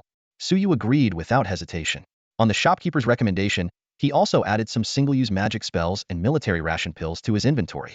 When Suyu walked out of the weapon shop, the high-tech shotgun hung on one side of his waist while the ethereal silver sword hung on the other, creating a rather peculiar combination. His storage bag was packed with ammunition and consumables, leaving him with only 5 million from his original 30 million. Instead of heading straight to the secret realm, Suyu returned home and had a good night's sleep. It wasn't until the next day at noon that he got up and made his way to the Awakening Temple. His level had reached the maximum, and he needed to undergo his class awakening. He had a vague feeling that the first awakening of the Fate Weaver class would bring an unexpected surprise. As soon as he stepped into the awakening temple, a few familiar figures came into view. Suyu's gaze swept across the interior of the awakening temple, and he noticed that half of the people inside were former classmates.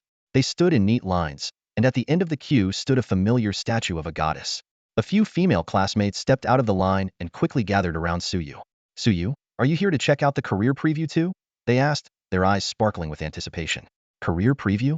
What's that? Suyu asked curiously. One of the girls eagerly explained, although we aren't high enough level to awaken a profession yet, we can communicate with the career statues to get a glimpse of our future potential. It's a great way to motivate everyone to level up. Suyu suddenly understood it was similar to how online games let players watch exciting videos of advanced abilities when choosing a class, giving them a sneak peek into the future. Suddenly, a humming sound came from the front of the line.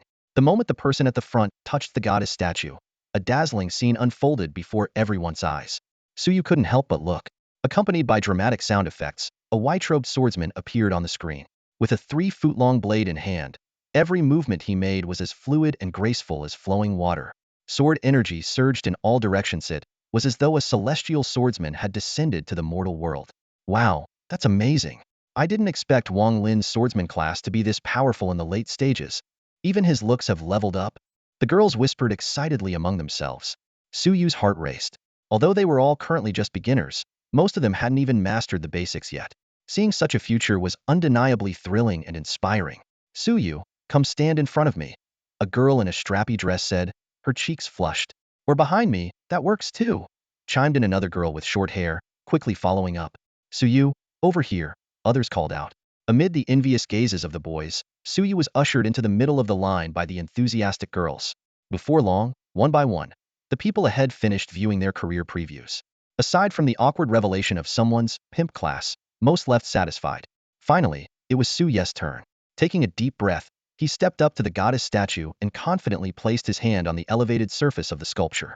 The moment the humming sound began, an inky darkness surged from the top of the statue, engulfing the entire awakening temple in an instant. Then, everyone witnessed a sight they would never forget. This is the moment the curtain rises. Our performance begins now, a deep, raspy male voice declared. Suddenly, a bright full moon appeared overhead, its luminous light cascading down like liquid silver. Beneath the moonlight stood a lone figure cloaked in crimson, eyes closed as if awaiting the opening of a grand spectacle. Before him, countless severed limbs and shattered remains wove together into a grotesque yet hauntingly beautiful tableau. Some medical professionals shivered as a chill ran down their spines. They recognized it immediately. Those were human bones. Suddenly, a deafening roar of a beast shattered the eerie silence. Countless grotesque creatures surged toward the lone figure, their fangs and claws gleaming menacingly. However, the moment these monsters stepped onto the blood-soaked tapestry, an astonishing performance commenced. The man held a bone-crafted sniper rifle in one hand, his movements as elegant as a conductor leading an orchestra. With every swing of his arm, the thunderous roar of gunfire reverberated through the temple. Amid the chaos of flying flesh and blood, crimson lotus flowers blossomed in grotesque beauty.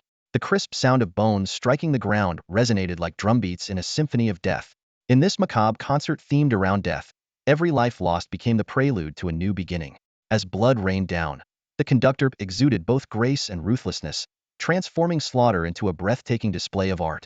When the blood-soaked spectacle finally ended, a handsome man, drenched in blood yet exuding charm, stood amidst the carnage.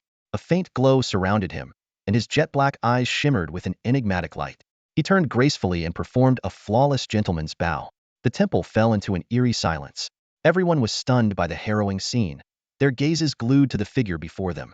Was this the true face of the most feared profession among the top 10 dangerous vocations? The executioner? The silence was broken by the sound of applause. Suyu couldn't help but clap, a faint smile forming at the corners of his lips. A tingling sensation coursed through his body, as if he had brushed against some profound insight, yet that fleeting moment of revelation vanished as quickly as it came. Just as he felt a twinge of regret, the man in the illusory vision slowly straightened. His deep, piercing gaze seemed to transcend the boundary between reality and illusion, locking eyes with Suyu. A system notification promptly chimed. Medium-tier destiny event. You witnessed the symphony of death, gaining insight into the essence of the executioner profession. Skill acquired. Lives rhythm. Before you, no life shall remain hidden. When Suyu snapped back to reality, the projection of the profession preview had already faded. To his astonishment, He realized he had gained an ability akin to a life detector within a 1 kilometer radius. No living being could escape his perception, not even the most adept shadow assassins. As he noticed the fearful glances from those around him, even the girls who had previously been friendly instinctively stepped back. Suyu was unfazed.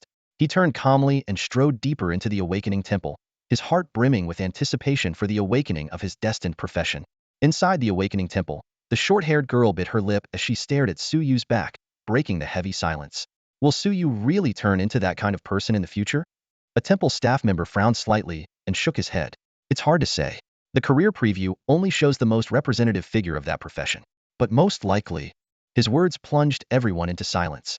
This meant there was a high probability that Suyu might indeed become such a madman. A few girls gently closed their eyes, seemingly erasing certain thoughts from their minds, while some of the boys' gazes turned oddly intense. Wait a second, someone suddenly exclaimed, pointing at Suyu's back. How can he enter the inner part of the awakening temple? Isn't it restricted to those at level 20? Could it be he's already level 20? And he's not here for the career preview but to awaken? This speculation exploded like a bomb, instantly igniting the crowd's excitement.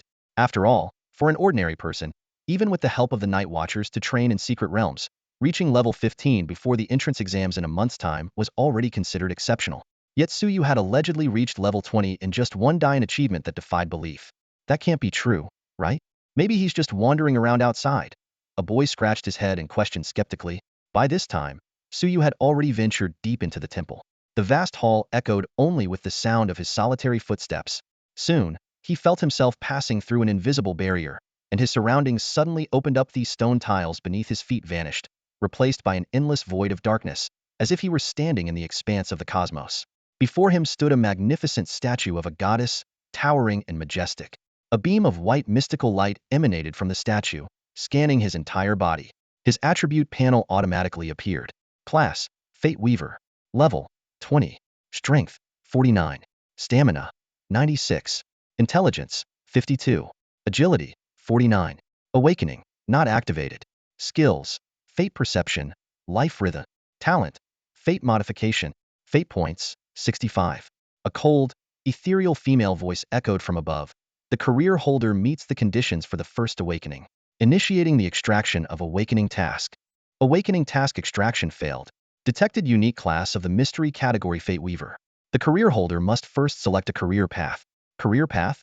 Suyu was momentarily stunned. This term had never appeared in any of his textbooks. Before he could think further, Fate Perception activated on its own. His vision blurred, and he found himself standing at a fork in the road, faced with 3 towering, celestial pathways ahead. Fate event. You have reached the crossroads of destiny and must choose one of 3 paths. This sudden fate event caused Suyu's expression to grow serious. He knew very well that such events often signified major turning points in life. Suyu's choice this time was especially crucial. It could very well shape the course of his future. Taking a deep breath, he gazed at the 3 diverging paths before him. The path to the left was shrouded in darkness. Through the mist, a blood-red lotus faintly appeared, only to gradually dissolve into the words, "The Orator." The thick scent of blood and gunpowder surged forward, making Suyu immediately grasp the essence of this path. It was one specializing in long-range attacks and the crafting of deadly traps. While its destructive power was undoubtedly formidable, the lack of close combat capabilities was a glaring weakness, much like the fate of the crippled executioner whose leg had been broken. On the second path, the phantom of a short blade without a hilt emerged. As Suyu took 2 steps forward, several bloody scratches appeared on his shoulder. Only then did he notice the countless transparent threads surrounding him, extending from the blade and filling the space, as if intent on slicing everything into fragments. The short blade eventually transformed into the words, "The Cocoon Breaker." This assassin-style path, with its extreme offensive techniques, likely surpassed the first path in lethality, especially in confined spaces. At the end of the third path, a mountain of corpses and rivers of blood stretched endlessly. A towering figure stood amidst the carnage, growing stronger with every battle despite being surrounded by countless foes. His roar pierced through time and space, causing Suyu's eyes to redden and his skin to burn. The overwhelming battle spirit stirred something deep within him, making him itch to charge into the fray. The vision coalesced into the words, "The Gatekeeper." Though the name struck Suyu as peculiar, he had no time to ponder its meaning. Staring at the 3 distinct paths, Suyu fell into deep thought. He yearned for powerful defensive and survival abilities, but he also desired overwhelming offensive strength. Forget it. In the adult world, there's no need to overthink. Suyu muttered with a smirk. his gaze settling on the outline of destiny. The next moment, the power of destiny rewrote itself. Ding! Destiny event. You have reached the crossroads of fate and will choose all 3 paths. Mocking destiny. 20 destiny points. Only children make choices. Suyu decided to take them all. Boom. The scene before Suyu distorted in an instant, space and time thrown into chaos. 3 paths forcibly converged, merging into a singular, unprecedented new road. This path, combining the essence of the Fate Weaver's 3 routes, exuded an overwhelming and heart-stirring aura. Suyu's heartbeat quickened as he took a step toward the road. In that moment, all the strange phenomena vanished without a trace. The light emanating from the goddess statue grew eerily brighter, and her star-like eyes flickered with a hint of vitality. Yet Suyu's full attention was drawn to the blood-red text that suddenly appeared beneath the statue. Fate Weaver's chosen path. Destiny. Drawing your awakening mission. Awakening mission. Defy fate. Mission difficulty. 10-star. Description. You are a thief walking the currents of destiny, a master of fate. But to toy with destiny, you must first endure its wrath. When you find your own fate slipping beyond your grasp, how will you respond? Awakening conditions. Gain 1,000 destiny points and survive. Mission time limit, 24 hours. Failure to complete within the time limit will result in permanent disqualification from career awakening. Suyu couldn't help but draw a sharp breath. The path of destiny? An uncontrollable fate? And worse yet, the demand for 1,000 destiny points. She had only managed to accumulate a mere 65 so far. To gather such an enormous amount within 24 hours, even through killing, would require at least 100 lives. And right now, he didn't even have a single enemy to target. Time was running out. Suyu quickly stepped out of the inner sanctum of the temple and returned to the main hall. Deep in thought, he walked hastily, his head lowered, failing to notice the figure ahead. With a thud, he collided with what felt like 2 soft cushions, stumbling back a step. Looking up, he found himself face-to-face with the busty female officer he had encountered during his career awakening. Huh, it's you? F officer? Suyu froze in surprise. What F officer? My name is Gu Qingying. And it's G, not F, Gu Qingying replied, crossing her arms over her chest as she narrowed her eyes to scrutinize Suyu. She had come based on intelligence about a high-risk career holder's presence, only to find it was him. In her view, while the Fate Weaver profession was dangerous, if properly guided, it could become the backbone of the Federation. She recalled that legendary Fate Weaver who had single-handedly fought against foreign invaders at the nation's gates for 3 days and nights, sacrificing his life to secure the safety of millions. You have already taken on an awakening quest? Gu Qingying stared at the 10 brilliant little stars hovering above Suyu's head, a flash of astonishment in her eyes. Those stars weren't mere decorations, but marks of the awakening quest. Each star represented the level of the quest accepted. Upon completion, the stars would merge into the professional's body, transforming into awakening power. At this moment, the 10 stars above Suyu's head shone dazzlingly, as if the moon surrounded by a galaxy of stars. So cool, a girl couldn't help but exclaim. Cool? This is a death sentence. A nearby boy immediately retorted. The more stars, the more dangerous the quest. This is an unprecedented 10-star quest. Even a 5-star quest is already hellish in difficulty. What would you call a 10-star quest? This has to be a suicide mission, right? How could anyone possibly complete a 10-star quest? Everyone's attention was entirely drawn to the 10-star quest, momentarily forgetting Suyu's astounding feat of leveling up 19 times in a single day. After all, without a professional awakening, the level cap was stuck at 20 grinding monsters. Beyond that was futile. Could you share a bit about the quest?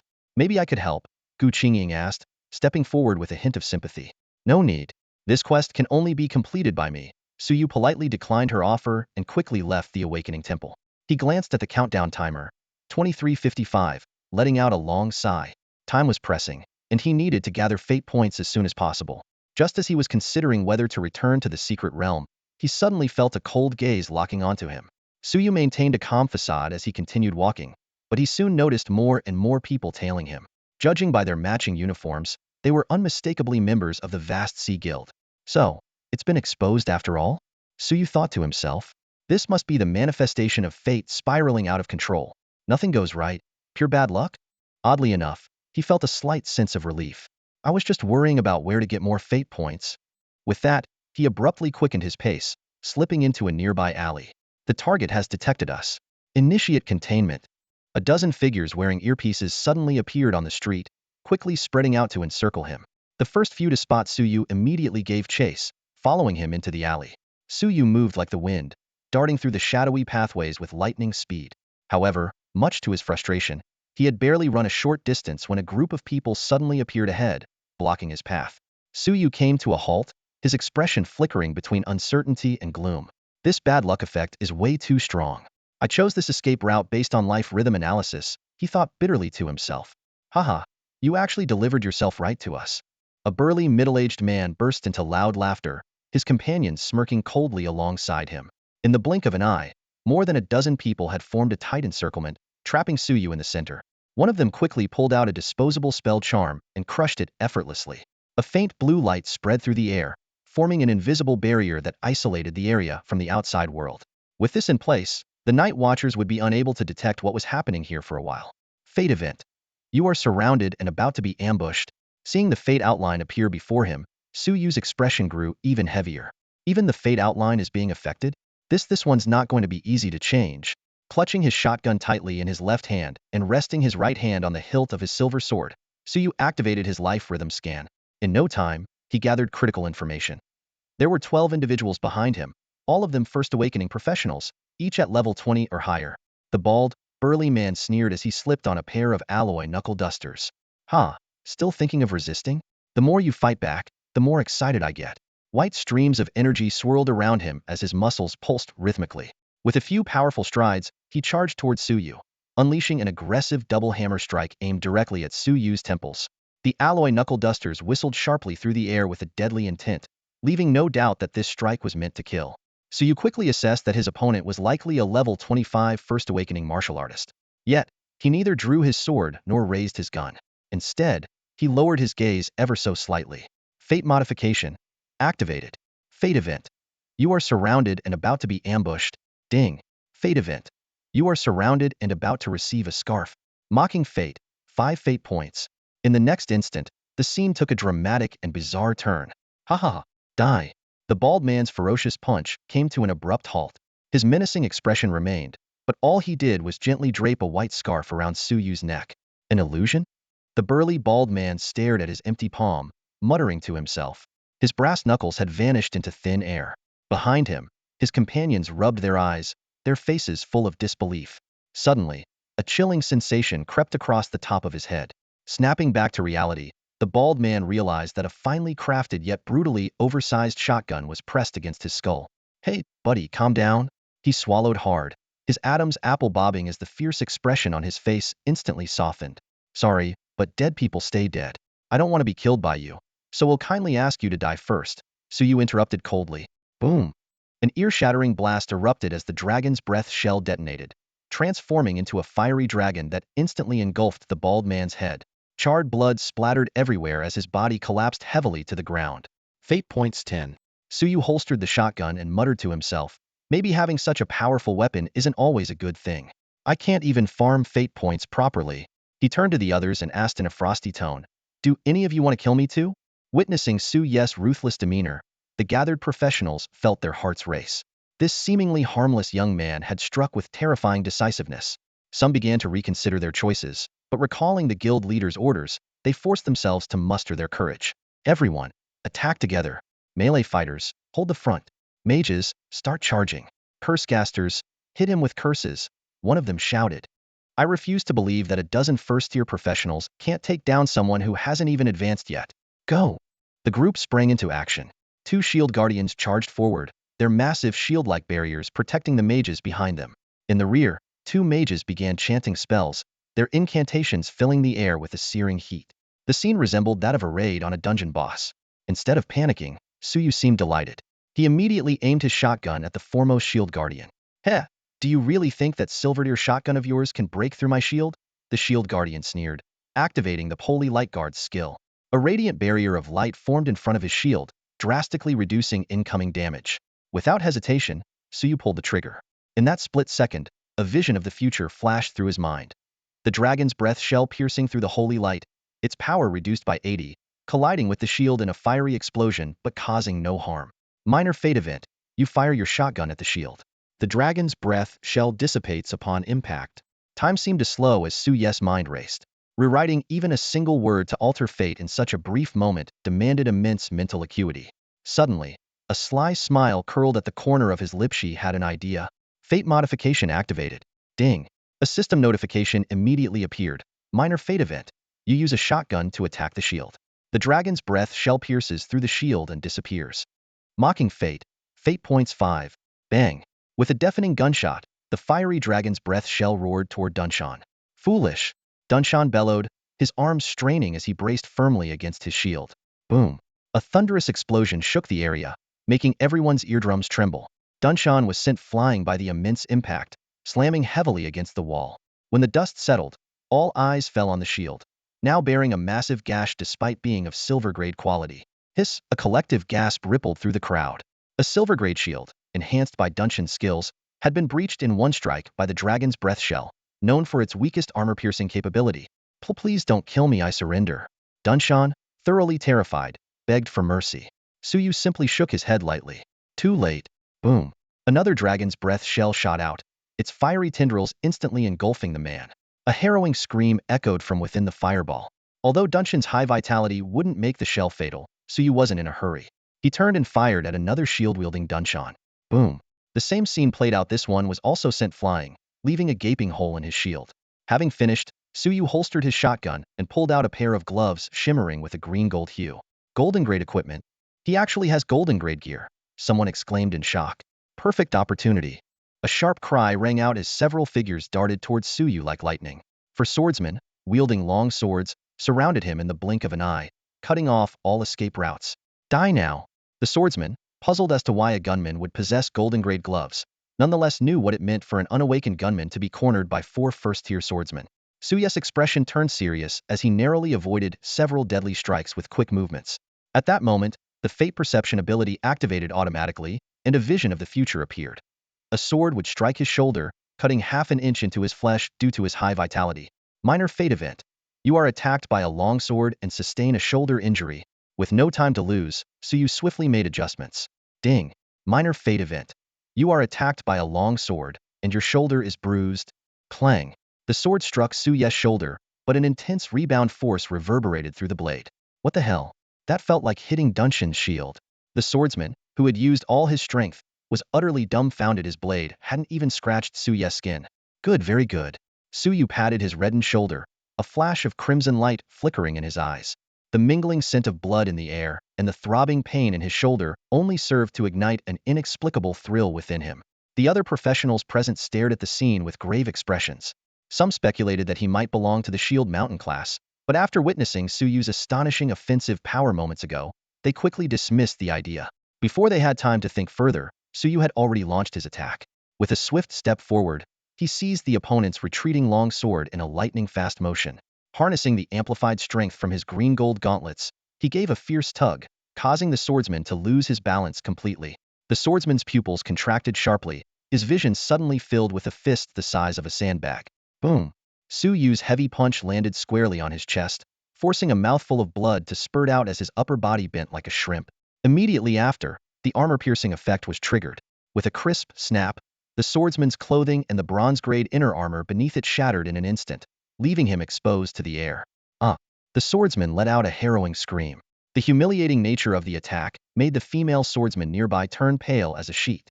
With a cold smirk, Suyu drew his silver sword and thrust it precisely between the gaps of the opponent's ribs. A sickening squelch followed, and the swordsman collapsed with a look of disbelief as the system registered the kill. 10 destiny points. Without hesitation, Suyu turned to his next target, methodically repeating the lethal sequence. Armor piercing, sword draw, execution. Another 10 destiny points. Notification appeared as his white shirt became increasingly soaked in blood. This isn't good. Spread out, a sorcerer shouted, simultaneously casting a slowing curse. A dim glow enveloped Suyu, and the system notified him of the reduced speed effect. But in the next instant, the destiny modification activated, reversing the effect entirely. The sorcerer continued yelling, "Hurry!" He slowed down now. "Retreat while you can." The remaining swordsmen took the cue and scattered in all directions. However, Suyu's speed was like lightning, prompting one of the fleeing individuals to curse aloud. What the hell kind of turtle speed is this? It's more like a Xuanwu. In the end, the 3 swordsmen had no choice but to split up and flee separately. Suyu's lips curled into a faint smile as he casually picked one of them to pursue. In no time, Suyu had silently appeared behind the woman. Damn it! Go after them, not me. The female swordsman was on the verge of breaking down, tears glistening in her eyes as all her fighting spirit vanished. She knew all too well the consequences of being struck by Su regardless of the outcome. Her dignity would be lost. But as the saying goes, the more you fear something, the more likely it is to happen. Boom. A powerful force struck her squarely in the waist. Feeling the gust of wind from behind, tears streamed down her cheeks. I can't take this anymore. Rip. The sound of fabric tearing echoed through the air, revealing a breathtaking sight for all to see. Even the mages who had been concentrating on channeling their spells were momentarily distracted, their chanting faltering. Yet Suyu's expression remained unchanged. His focus was unwavering, undeterred by the scene before him. Just as he drew his sword to finish off the despairing swordswoman. You're insane. Die. Super grand fireball. A hysterical roar erupted from nearby. Two massive fireballs came hurtling towards Suyu, the searing heat rolling in waves. Within his perception of fate, the two fireballs began to merge, forming a single colossal fireball the size of a 3-story building. A mid-level destiny event. Low-tier magic, super grand fireball, explodes in front of you. For the first time, Suyu's gaze grew serious. He knew very well that while mages were fragile and their casting slow, the destructive power of their successfully released spells could be catastrophic. The two mages kept a wary eye on Suyu, prepared to adjust the fireball's trajectory at any moment. The other adventurers, watching the slow fusion of the enormous fireball, finally breathed a sigh of relief. This was their team's strongest trump card if it hit directly. Even a level 42nd tier professional would likely perish on the spot. Just as everyone thought victory was assured, a dazzling red light suddenly flashed. The mid-level destiny event has been altered. Destiny points 10. The deafening explosion reverberated across the area, a mushroom cloud rising into the sky. The protective barriers previously set up by the barrier mage were completely destroyed. Strangely, however, the violent blast caused no tremor on the ground. Whoa, isn't that a bit over the top? The two mages exchanged wry smiles. The group, feeling a sense of accomplishment, was about to leave when a cold voice suddenly rang out from behind them. Did I say you could leave? Impossible. That was the limit of low-tier magic. How could you still be alive? The two mages screamed in terror, but the only response they received was the chilling gleam of Suyu's blade. As the sword light flickered, two heads fell simultaneously to the ground, and blood instantly painted the narrow alley in a deep crimson. When Suyu emerged unscathed from the massive fireball spell, the remaining members of the adventurer squad had already lost their will to fight, fleeing in panic toward the alley's exit. No! A swordsman let out a despairing scream, but before he could turn around, Suyu's green-gold gauntlet had already crushed his heart with precision. Every movement of Suyu's was fluid, like an elegant solo dance. Despite never having learned any combat techniques, he easily dismantled the fully armed squad. Destiny points 10. Destiny points 10. The system notifications popped up continuously, and a faint smile appeared on Suyu's lips. It's over. We're finished. The last surviving sorcerer screamed hoarsely. You've killed so many people. The Watchers will punish you. The Guildmaster won't let you go. Suyu replied calmly. When you tried to kill me, the Watchers didn't intervene. So, when I kill you, no one can stop me either. First come, first served. As for your Guildmaster, let him wait his turn. Before his words fully landed, Suyu had already closed the distance, delivering a punch straight to the sorcerer's chest. Guildmaster, why? The sorcerer's pupils dilated as life faded from his body. Destiny points 10. Suyu casually dusted off his sleeves and opened his status panel. Class, Fate Weaver. Level, 20. Strength, 49. Endurance, 96. Intelligence, 52. Agility, 49. Awakening, first tier. Skills, Fate Perception, Rhythm of Light. Talent, Fate Alteration. Destiny points, 175. 175 points, huh? It seems reaching 1,000 won't be too hard. Suyu narrowed his eyes, realizing something felt off about his state of mind. Ever since resonating with the Fate Weaver, he found himself oddly enjoying the act of ending lives. Suyu? You? A trembling voice interrupted his thoughts. Gu Qingying approached him step by step, gripping her staff tightly, her expression grave.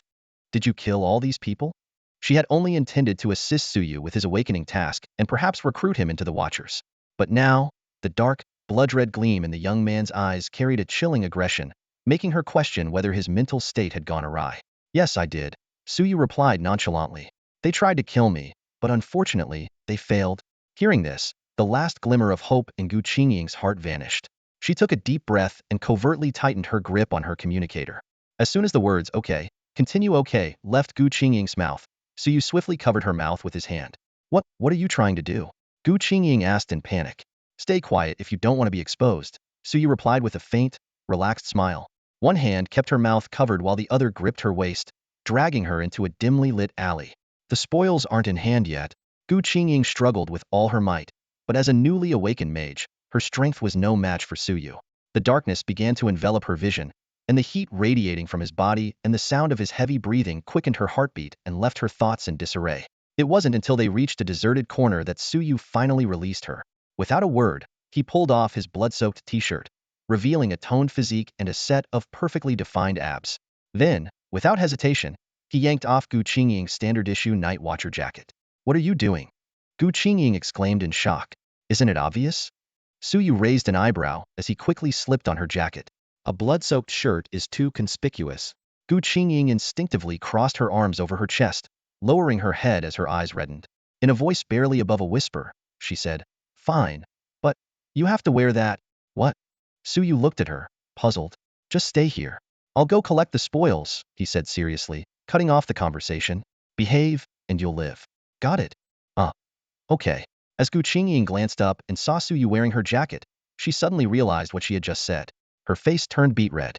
Though she had joined the Night Watchers Guild at the young age of 20, this abrupt and awkward situation left her completely at a loss. The humiliation of agreeing to such a thing overwhelmed her. Suyu, however, was completely unfazed. He strode toward the alley's entrance, the heavy scent of blood urging him to move faster.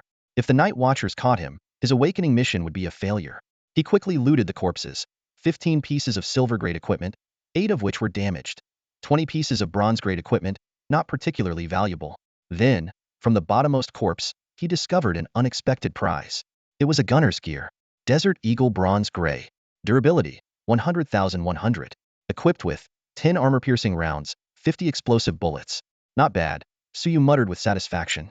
This Desert Eagle was the perfect complement to his overly destructive Dragon's Breath rounds, giving him more chances to trigger minor fate events. He swiftly secured the holster and Desert Eagle to his body before sprinting toward the nearest Swiftwind trading post, his mind already forming a preliminary plan for the 10-star awakening mission. Gu Qingying stood in place, clutching her communicator tightly. She hesitated for several minutes before finally dialing the number. The crisp sound of high heels approached from afar. Gu Qingying turned toward the sound and, upon seeing who it was, quickly rushed over as if she had found her anchor. "Teacher, you're finally here." Lu Kaixian was dressed in a cheongsam embroidered with a phoenix pattern, exuding elegance and composure with every step. Her dignified and graceful appearance, coupled with the noble aura in her every gesture, naturally commanded respect and awe. "What happened here?"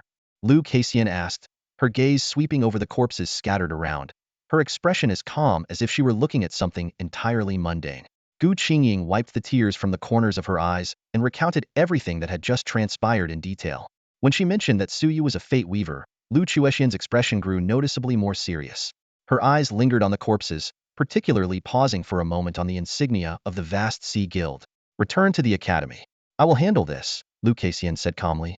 As a mentor at the Sacred Spirit Academy, she had intended for this mission to serve as a training exercise for Gu Qingying, but it was clear the girl needed to start with more foundational tasks. "But what about Suyu? What should we do with him?" Gu Qingying asked anxiously. "Do with him? Why would we do anything to him?" Lu Kaixian raised an eyebrow in response. "But he killed so many people." Gu Qingying stammered, struggling to understand. The vast Sea Guild violated the Daxia Public Security Ordinance first and sent a 12-member team of professionals intending to eliminate one of Daxia's young talents. Suyu was merely acting in self-defense. The ones who need to be dealt with now are the vast Sea Guild. "Do you understand?" Lu Kaixian explained firmly, enunciating each word. Realization dawned on Gu Qingying, and guilt surged within her. Distraught, she left the scene.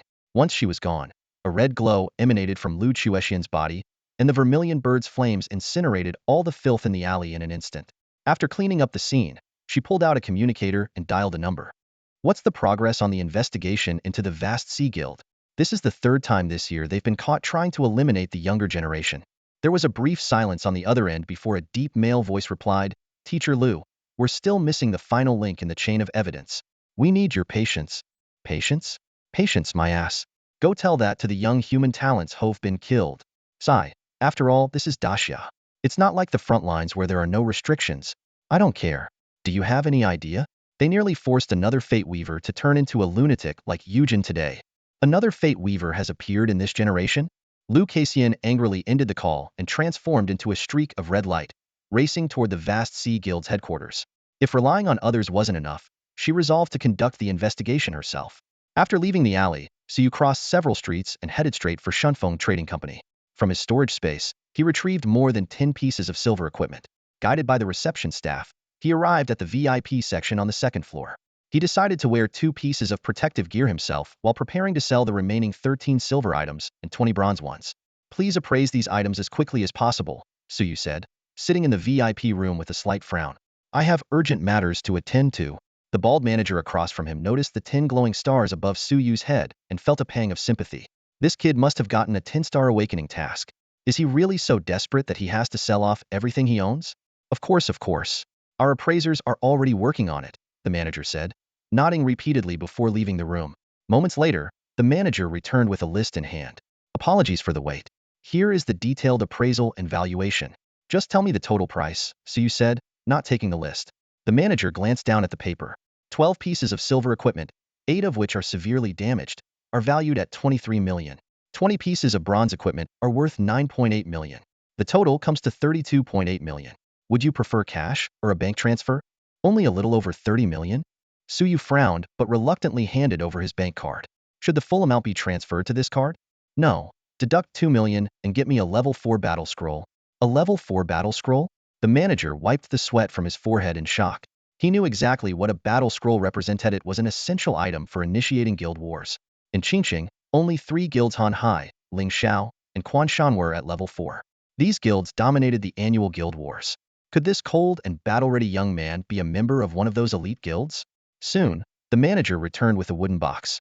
Suyu opened it to find an aged piece of paper lying quietly inside. Ancient text was inscribed on it, and at the bottom, the marks of swords and blades symbolized war. Battle scroll. Level 4. Description. Can be used by a guild leader to initiate a guild war against a rival guild. Note. Can also be used by individuals without a guild. After confirming everything was in order, Suyu immediately set off for the headquarters of the Han Hai Guild, located 5 blocks away. As he moved swiftly through the night, he constantly adjusted his state of mind. What lay ahead was not only a fierce battle, but also an unparalleled opportunity to amass destiny points.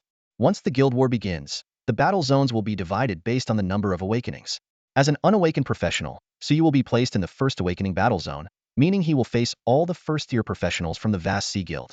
However, this does not concern him. Guild wars are governed by strict protective mechanisms, ensuring participants cannot be interfered with by external forces and will not face actual death. Even in defeat, they will only be teleported out of the battle zone.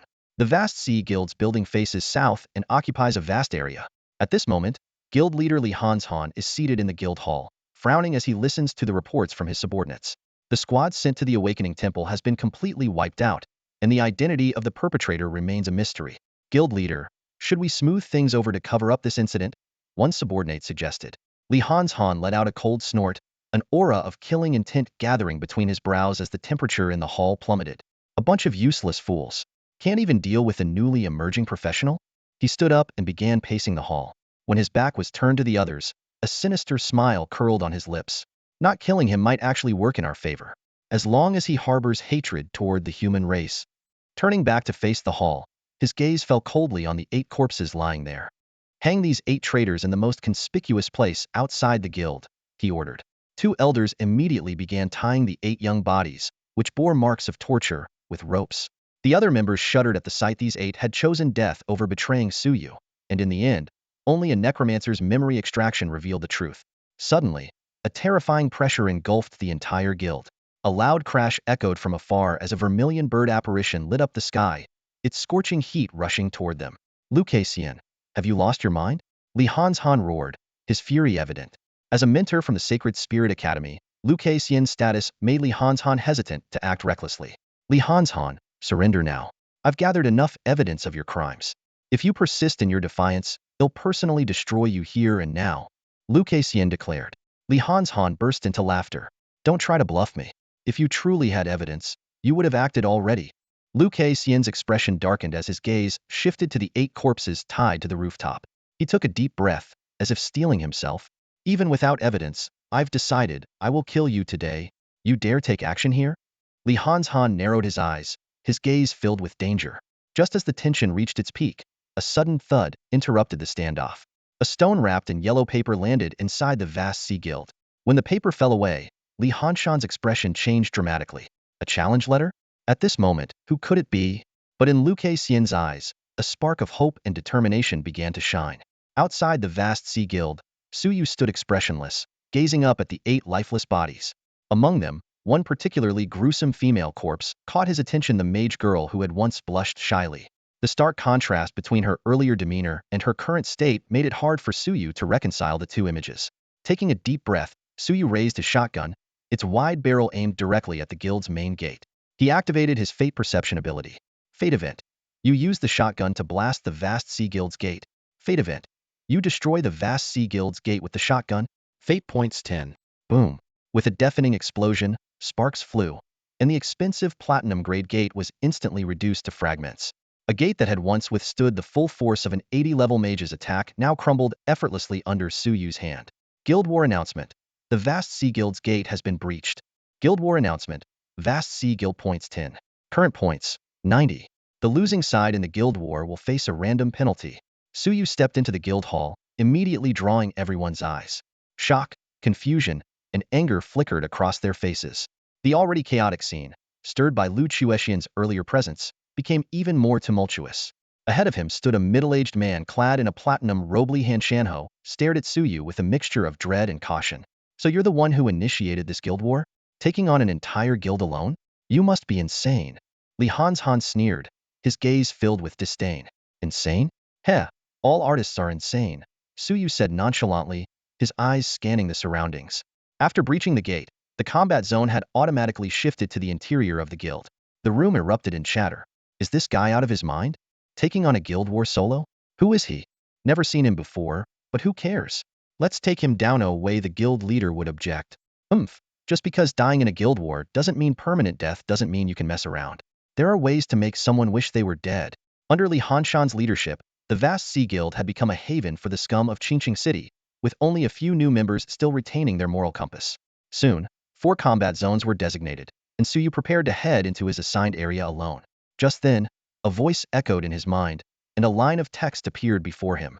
Lu Keixian invites you to join the Level 9 Guild, Night Watchers. Do you accept? Su Yu raised an eyebrow and glanced at the fiery red figure hovering in midair.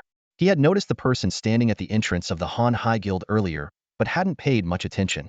Now, upon learning that she was a member of the Night Watchers, Su Yu felt a jolt of surprise. What shocked him even more was that she had extended an invitation for him to join the Night Watchers Guild. I may have acted in self-defense, but killing so many people in public like that, I'd probably be detained for some time, wouldn't I? Su Yu was about to refuse when he met Lu Quexian's cold, glinting eyes. Come on, do me a favor. Lu Quexian's fingers moved swiftly to cast a message spell, her voice ringing directly in Su Yu's ears. Do you know how many people would do anything to get into this guild? This is the only 9th-tier guild in Xia, with tons of benefits. Plus, it's the only guild with no strict hierarchy. You decide whether or not to take on quests. Su Yu shrugged. Thinking that he could always leave later if he wanted, he nodded and said, all right, they'll accept the invitation. A system notification immediately popped up. Congratulations. You have joined the 9th-tier Guild Night Watchers. This was followed by a series of buffs. Base stats increased by 5. Elemental damage taken reduced by 5. Experience gain increased by 5. Higher chance of obtaining high-grade equipment by 5. Looking at the well-rounded but seemingly underwhelming boosts, Su Yu felt a bit puzzled. Lu Keixian seemed to sense his thoughts and said softly, the Night Watchers are different from other guilds. I'll explain later. She slowly descended into the 4th-tier battle zone, a sly glint flashing in her eyes. How long do you think you can last? If it's too short, I might not even get warmed up. Su Yu scanned the hundreds of Han Hai Guild members before him and replied calmly, that's a question you should ask them. Good. I like your arrogance, Lu Keixian said with a smirk. Her body suddenly enveloped in a dazzling, fiery aura. She crooked a finger at Li Hanshan. What's wrong, guild leader Li? Scared already? Li Hanshan's face darkened, his gaze fixed on Su Yu. Kid, it'll make you regret this decision. This unusual guild battle was set into motion because Su Yu, having just joined the Night Watchers, was still technically an independent player. Such a rare loophole had given Lu Keixian the perfect opportunity to strike at the Han Hai Guild. Seeing that Su Yu ignored him, Li Hanshan turned his attention to Lu Keixian. Her attributes continued to rise as he hesitated to enter the battle zone, the flames around her growing more intense. The longer he delayed, the slimmer his chances of winning became. With the battle zone already defined, the fight was now inevitable. He stepped slowly into the Tier 4 battlefield, a cold smirk playing on his lips.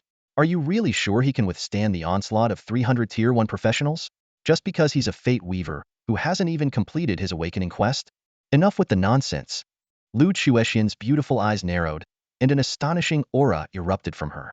A crimson vermilion bird's phantom materialized behind her, and she launched herself forward like a blazing meteor, heading straight for Li Han's Han. Chirp! With a sharp, clear cry, Lu Kaixian seemed to transform into the divine vermilion bird itself.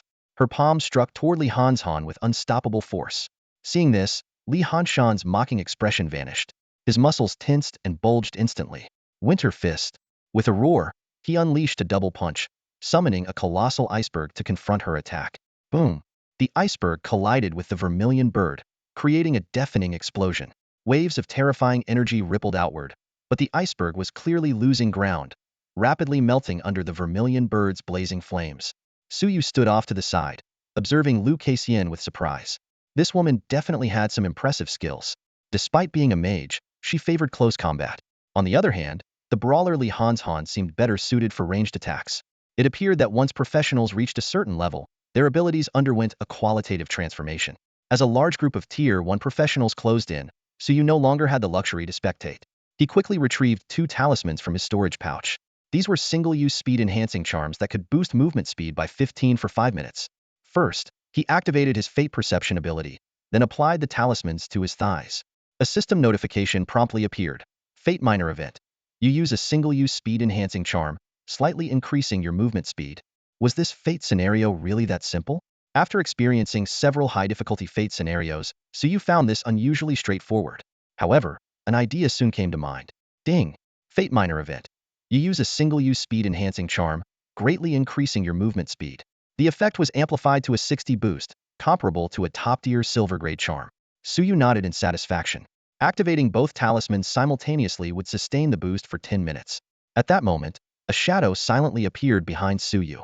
It was a dark-skinned female assassin, her emerald-green dagger glinting coldly as it aimed for Suyu's lower back. The strike carried additional effects of stealth breaking and critical damage, and the blade was laced with deadly poison.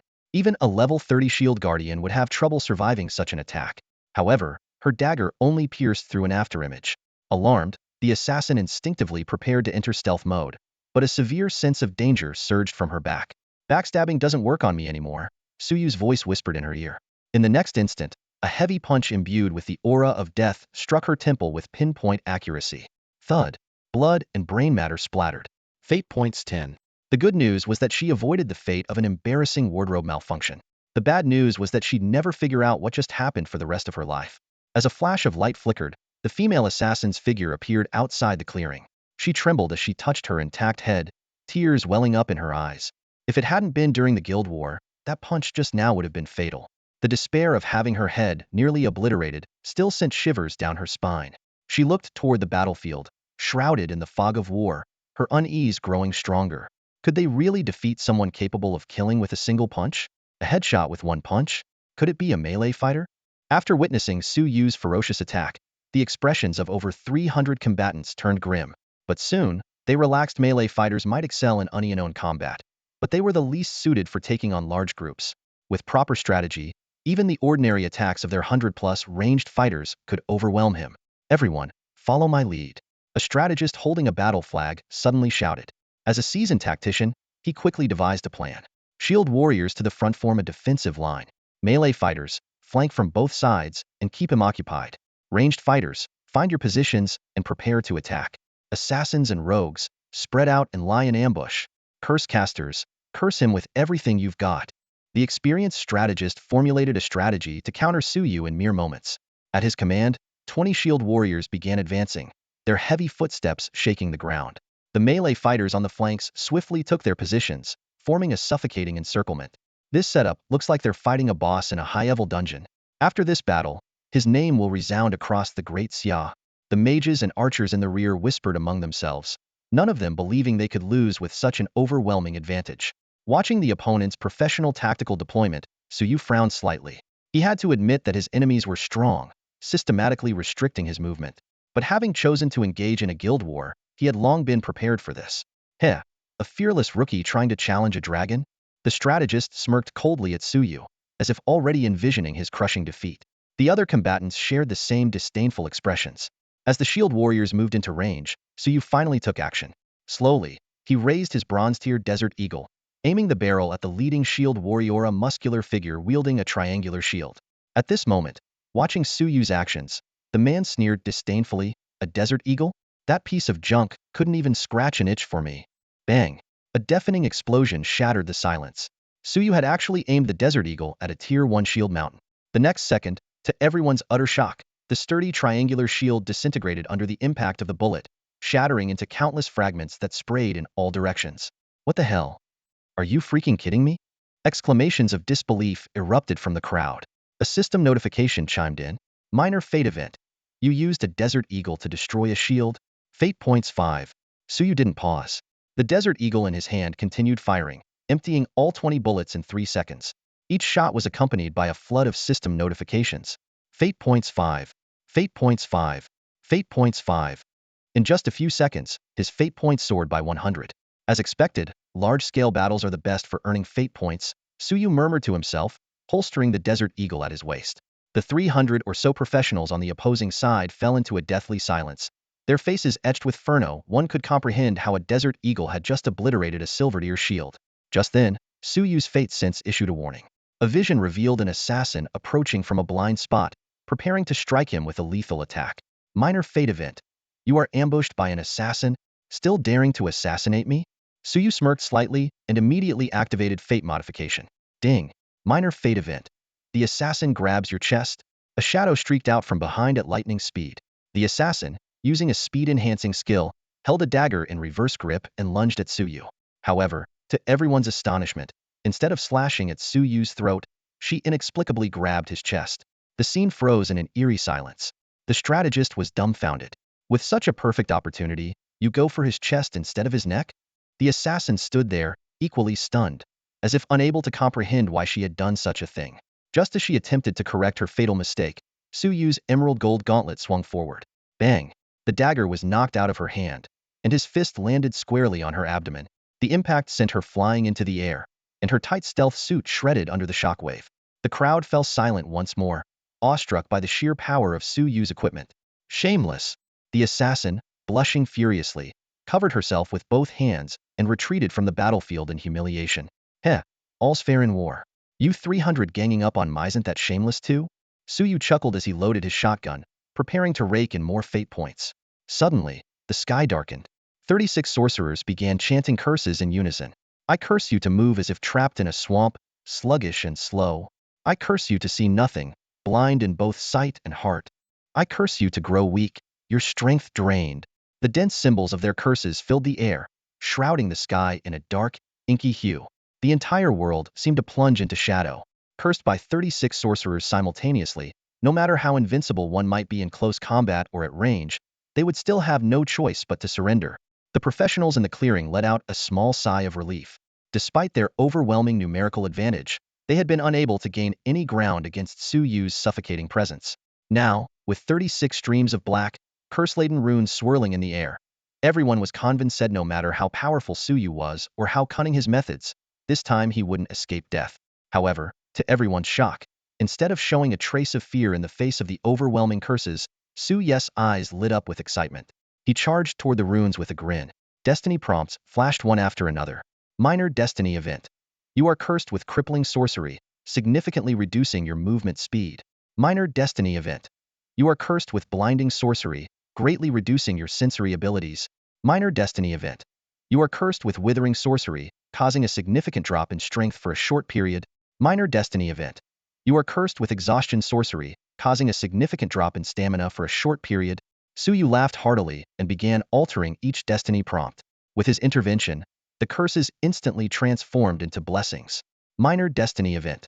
You are cursed with crippling sorcery, significantly increasing your movement speed. Minor destiny event.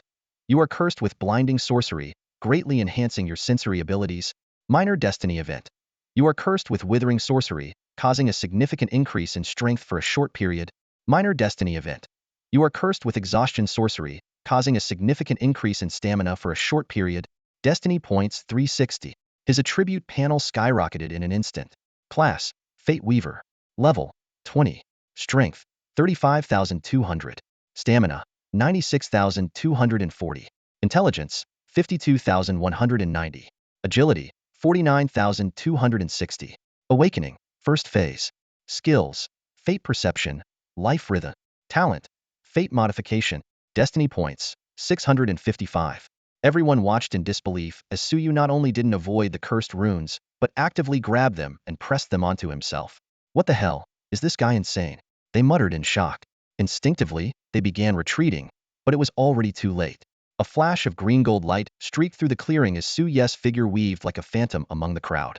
The sound of collisions echoed repeatedly, accompanied by anguished cries. The mages who had been preparing their spells didn't even have time to finish their incantations before Suyu's fists interrupted them. His speed was so overwhelming that it rivaled that of a second-phase peak assassin. Damn it, how did he get this strong? Help! Someone kill him! Some unlucky mages were sent flying out of the battlefield with a single punch, leaving the scene in utter chaos. Blood and screams filled the air, while shattered fragments of undergarments fluttered in the wind. Amidst the disorder, Suyu quickly surveyed the battlefield, noting that the enemies still outnumbered them. He could feel the effects of the curse weakening, and he realized that if the battle wasn't resolved quickly, he might find himself surrounded and overwhelmed. With a sense of urgency, Suyu intensified his attacks. His figure moved nimbly through the barrage of arrows and spears, and every strike he made claimed a life. In this part of the battlefield, he was like a grim reaper wielding control over life and death, leaving screams in his wake. One by one, combatants were sent flying by his punches, landing on the outskirts of the battlefield. The other members of the vast Sea Guild were bewildered as they watched their comrades being eliminated one after another. A guild elder stopped a disheveled mage girl to inquire about what was happening. The girl broke down in tears, seemingly terrified, and stammered out a description of the battlefield. Their opponent could easily break through Shield Mountain's defenses, counter assassins sneak attacks with a single punch, and even the curses cast by their spellcasters seemed to empower him instead of weakening him. Hearing this, a chill crept into everyone's hearts. While the loss of first-tier guild members wasn't catastrophic, they were deeply concerned about whether their guild leader could handle such a formidable opponent. Meanwhile, the tactician hid in a corner, his head covered in lumps and his battle flag reduced to a bare stick. Watching Suyu move freely across the battlefield, occasionally stripping someone of their clothing in the process, the tactician was on the verge of tears. Suddenly, a thought struck him like a bolt of lightning. If curses backfire and strengthen him, could blessings turn into curses for him? He immediately shouted to everyone, "All support class members, listen up. Use all your blessing skills on that lunatic. This is our chance, don't hold back." This idea reignited hope among the guild members. The melee fighters rallied their spirits, and even the battered Shield Mountain rose again to try and hold Suyu at bay. Seeing this, Suyu couldn't help but chuckle.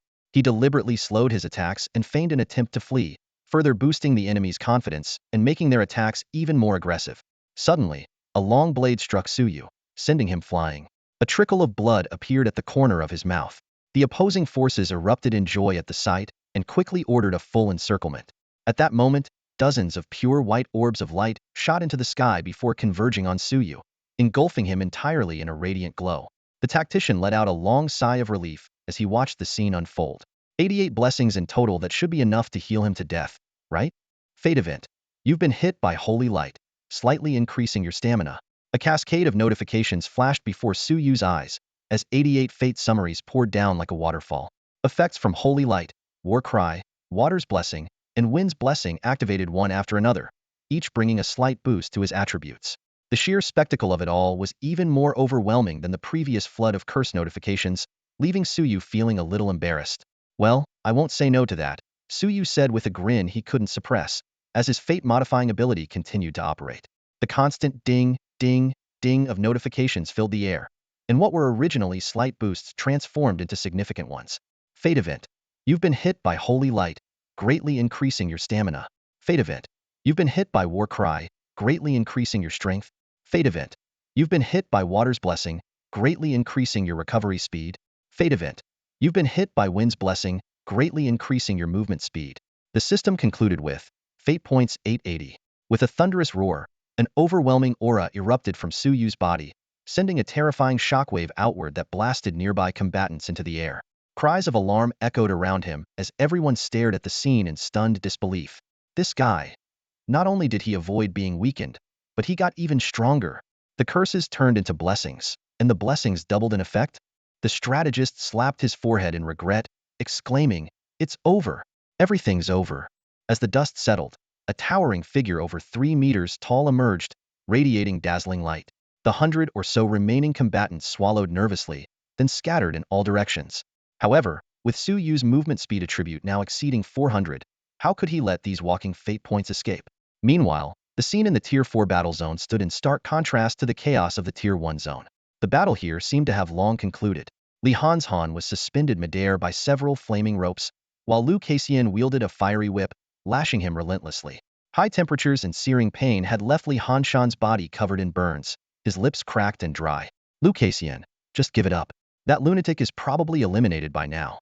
A mere level 20 combatant, even if they're from a hidden class in the mysterious category, could never withstand an onslaught from over 300 Tier 1 professionals. If you don't hurry out there, you'll probably only make it in time to collect his corpse. Shut up. Lu Kaixian snapped, her expression faltering briefly at Li Hanshan's taunt. The war fog shrouded her vision, preventing her from seeing what was happening on Su Yu's side. Frustrated, she intensified her torment of Li Hanshan, desperately searching for a breakthrough. Noticing the anxiety etched on Lu Chuexian's face, a wave of confidence surged through Li Hanshan. He endured the searing pain of the vermilion bird's flames, forcing a twisted grin onto his face. Heh, hasn't the Holy Spirit Academy taught you the art of interrogation, Lu Kaixian? This only makes me feel even better. Ha ha ha. The more you torment me, the more exhilarated I get. Lu Kaixian stared at the man in front of her, who seemed utterly mad. The fiery whip in her hand slowed down involuntarily as a deep disgust surfaced on her face. This guy is like a rock in a cesspit, filthy, stubborn, and utterly revolting. If I'd known, I would have brought in some lunatic from the Infernal Academy to deal with you properly. Be my guest. Li Hanshan sneered even more defiantly, maintaining his unyielding stance. Meanwhile, the first combat zone was completely under Su Yu's control. Aside from the 88 practitioners skilled in blessing spells, everyone else had been forcibly eliminated. At this moment, the blessers were encircling him, casting waves of glowing blessings in a desperate attempt to subdue him. Standing in the center, Su Yu wore a satisfied smile, reveling in the surge of fate points that kept accumulating. It wasn't long before the blessers began to falter. Boss, we're completely drained. There's nothing left. My mana's been completely depleted. I can't even cast a single blessing anymore.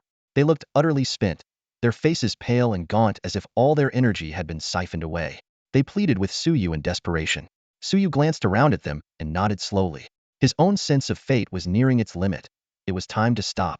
Yet, seeing the massive increase in his fate points, he knew it had all been worth it. All right, you can stop now. Hearing this, the group of blessers almost wept with relief. Though they hadn't sustained any fatal injuries, their spirits were severely drained, and further casting could risk permanent damage to their minds. A young female blesser hesitantly asked, "Boss, can we leave now?" Seated in a meditative posture with his eyes closed, Su Yu gave no response. Taking the hint, the blessers exchanged glances and, as if pardoned, quickly fled the battlefield. At that moment, Su Yu was at a pivotal juncture. A system notification chimed. Fate event. You have completed the awakening quest and successfully undergone your first profession awakening. Fate points 1000. The 10 stars above his head began to rotate before merging into his body. A surge of vigorous energy erupted from within him, and a mysterious force descended from above, enveloping him. In this warm, womb-like energy, Su Yu could feel his body undergoing a profound transformation. His skin, bones, and muscles were being strengthened, while his mind and spiritual power advanced rapidly. His senses sharpened to an extraordinary degree, allowing him to discern even the tiniest details, like the movements of ants in the distance. When he opened his eyes, another system notification sounded, revealing his newly acquired Fate Path skills: Alluring Command, Weapon Mastery, and Battle Frenzy. These skills allowed him to create Lotus Trap Bombs, enhance weapon power, and accumulate rage during combat to boost his strength. The system also informed him that these skills could be upgraded through further awakenings, or by spending fate points. So this is the path of destiny? Su Yu stared at the skill panel before him, unable to calm the shock surging through his heart. Most ordinary professionals, upon their first awakening, could only acquire basic skills like Fireball or Sword Mastery. Yet with just a single Weapon Master skill, he had already reached the level of a second or even third awakening for a typical professional. What made it even more astounding was that these skills were not fixed at a set level like those of ordinary professionals. After a brief experiment, Su Yu discovered he could upgrade his skills at any time using destiny points. However, he chose not to rush into leveling them up, intending instead to determine his optimal combat style through real battles. After closing the skill descriptions, Su Yu eagerly opened his attribute panel. During the previous battle, with the blessing of 88 layers of fortune, his opponents had contributed a significant amount of destiny points. Although many professionals suffered mental damage as a result, and even he experienced a splitting headache from overusing destiny perception, the rewards were undeniably worth it. The attribute panel unfolded before his eyes. Class: Fate Weaver. Level: 20. Strength: 101 369. Stamina: 167 472. Intelligence: 102 598. Agility: 109 450. Awakening. First transition. Skills: Destiny Perception. Life Rhythm. Allure of the Masses LV1. Weapon Master LV1. Battle Frenzy LV1. Talent: Fate Alteration. Destiny Points: 3655. I'm rich. Suyu's eyes lit up as he saw the balance of destiny points. These points were more valuable than money. Not only could they be used in combat, but they could also upgrade skills and trigger low-probability events, making them practically omnipotent. After taking a moment to adjust, Suyu stood up, ready to leave the first combat zone. His objective for this trip had been achieved. Now, the priority was to escape safely. Initiating the guild war had undoubtedly enraged the vast Sea Guild, and Li Hanshan was likely seething with a desire to tear him to pieces. Even though he was currently within the city, Suyu couldn't fully trust the vast Sea Guild to abide by any rules. Worst case, he could hide in a secret realm until the guild war concluded. But now that I'm officially a member of the Night Watch Guild, they probably won't dare make a move on me inside the city, right? Suyu muttered to himself as he activated Life Rhythm and donned his green gold gauntlets. Thanks to the Weapon Master skill, he could now equip multiple primary weapons simultaneously. With a Desert Eagle in his left hand and a shotgun in his right, he strode out of the combat zone. As he left, the war fog within the first combat zone dissipated instantly. A resonant bell tolled throughout the vast Sea Guild. Guild War Announcement. Combat in the first zone has concluded. Guild War Announcement. Vast Sea Guild's points 50. Current points 40. As the figure wielding dual firearms approached, the expressions of everyone in the guild changed. This manha had actually done it. A guy who hadn't even reached the first rank just a moment ago actually pulled off the feat of taking on 300 opponents alone. Exclamations of astonishment rippled through the crowd. Suyu glanced around, silently wondering if he had inadvertently completed his awakening quest. Could my awakening quest really be to challenge an entire guild on my own? The thought flashed through his mind. His gaze shifted toward the fourth battle zone, still shrouded in dense war fog. That woman, Lu Kaixian, still isn't done? Suyu frowned slightly, contemplating whether to team up with her to first subdue the vast Sea Guild. Just then, his instincts suddenly screamed a warning. With a swift motion, Suyu flipped his right hand and performed a slick, one-handed reload, pointing the barrel directly at the shadow behind him. If you're going to make a move, do it quickly. If not, I'm leaving, he said, his tone carrying a casual indifference. In the clearing, over a dozen guild elders exchanged glances and nodded in unison. A long-bladed elder squinted his eyes and sneered, "Blame yourself for helping Lu Kaixian. Otherwise, you could have lived a little longer." Bang! Before the words even settled, for sharp killing intents erupted from the shadows, transforming into frigid gleams that aimed straight for Suyu's vital points: his heart, throat, brain, and lower back. Damn it! Suyu cursed under his breath. The sudden assault was as fast as lightning, and even he found it hard to fully react. Scanning with his life rhythm, his expression shifted slightly. 4 third-rank assassins? Do they really need to go this far against me? Fate Perception blared frantic warnings as the vision of the next second unfolded in his mind. Even though the blessing effects in his body hadn't completely faded, evading a coordinated ambush from 4 third-rank assassins was an incredibly daunting task. Fate Event. You are ambushed by 4 assassins and suffer severe injuries. Without hesitation, Suyu activated Fate Alteration. Fate Event. You are ambushed by 4 assassins and suffer minor injuries. Fate Points 5. SHHK. The 4 daggers simultaneously plunged toward him, only to be halted mere half an inch in by a mysterious force, unable to penetrate further. Huh, is this guy's body made of alloy? The 4 assassins exchanged startled glances. Rage stacks, 4. Seizing the moment of their surprise, Suyu swiftly disengaged and bolted toward the 4th battle zone. His life rhythm had already detected more high-ranking professionals closing in. He needed to retreat for now. Hey there, little brother. Why are you in such a rush? Won't you stay and play with us a bit longer? One of the assassins taunted, licking the blood off her dagger with a deranged grin. The other 3 mirrored her unsettling gesture. What sweet blood you have. Don't even think about running. Let us sisters have a good taste of you. The 4 assassins let out twisted, deranged laughter in unison. They were the infamous Ace Assassination Squad of the vast Ocean Guild, 4 sisters whose sinister smiles were identical. Countless third-tier professionals had fallen to their blades. For shadows darted towards Suyu like lightning. As he retreated, Suyu raised his gun, the barrel locked firmly on one of the assassins. Haha, are you planning to shoot your little toy at me, darling? The assassin tugged at her collar, revealing pale, flawless skin. Go ahead, use your gun. I'm right here. I promise I'll catch it all. A cold smirk tugged at Suyu's lips. Oh, then you better catch it properly. Bang. The dragon's breath shell erupted with a roar, its searing heat distorting the air around it. Too slow. The assassin sneered. Known for their agility, assassins like her would never be hit by a mere silver-grade firearm. But just as she prepared to dodge, a look of terror overtook her face. She couldn't move. Worse still, the four of them instinctively chose the same direction to evade, colliding with each other in a chaotic mess. How is this possible? Her smile froze in disbelief, only for the next moment to be consumed by the roaring flames. Destiny points 400. Seeing the notification, Suyu winced inwardly. The cost of triggering such a low-probability event to deal with 4 third-tier assassins was steep. Without hesitation, he activated Destiny Perception. Minor Destiny Event. You hit your target with a shotgun, causing minor burns. Aside from the one directly hit, the other 3 were virtually unharmed. Narrowing his eyes, Suyu immediately initiated a Destiny Alteration. Minor Destiny Event.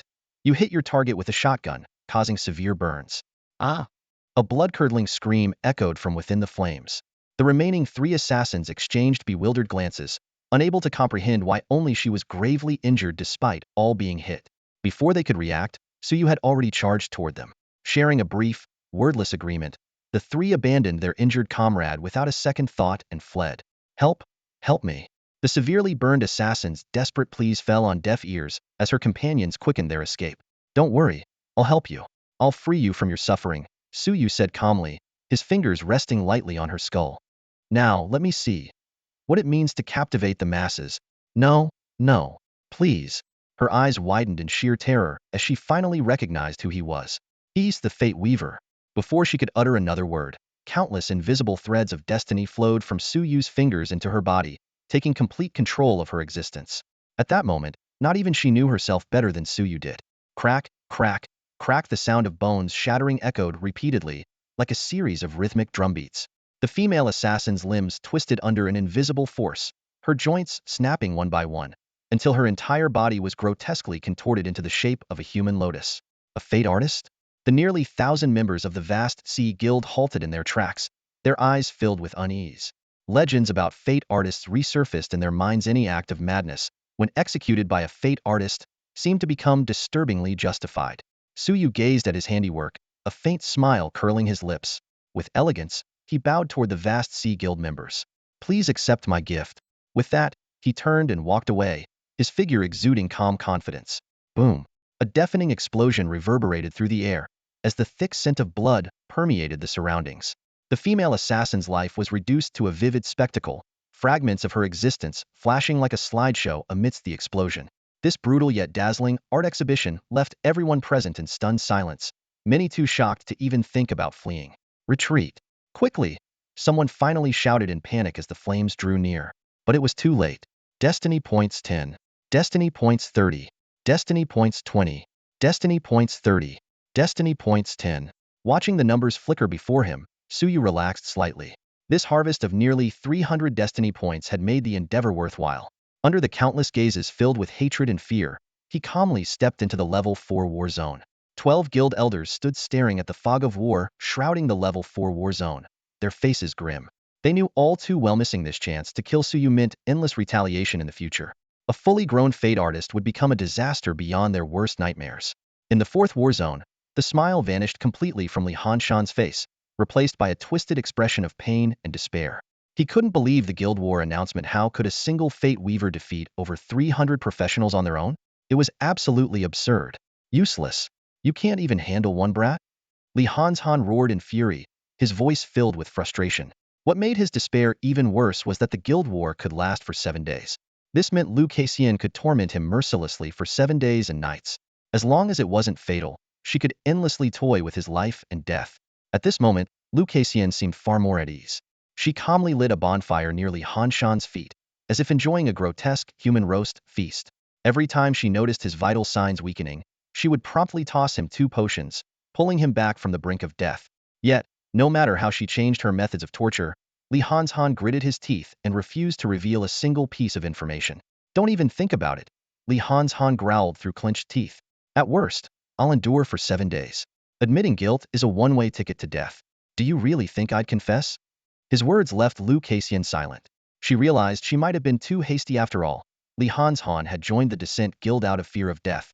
Why would he easily give up his hope of survival?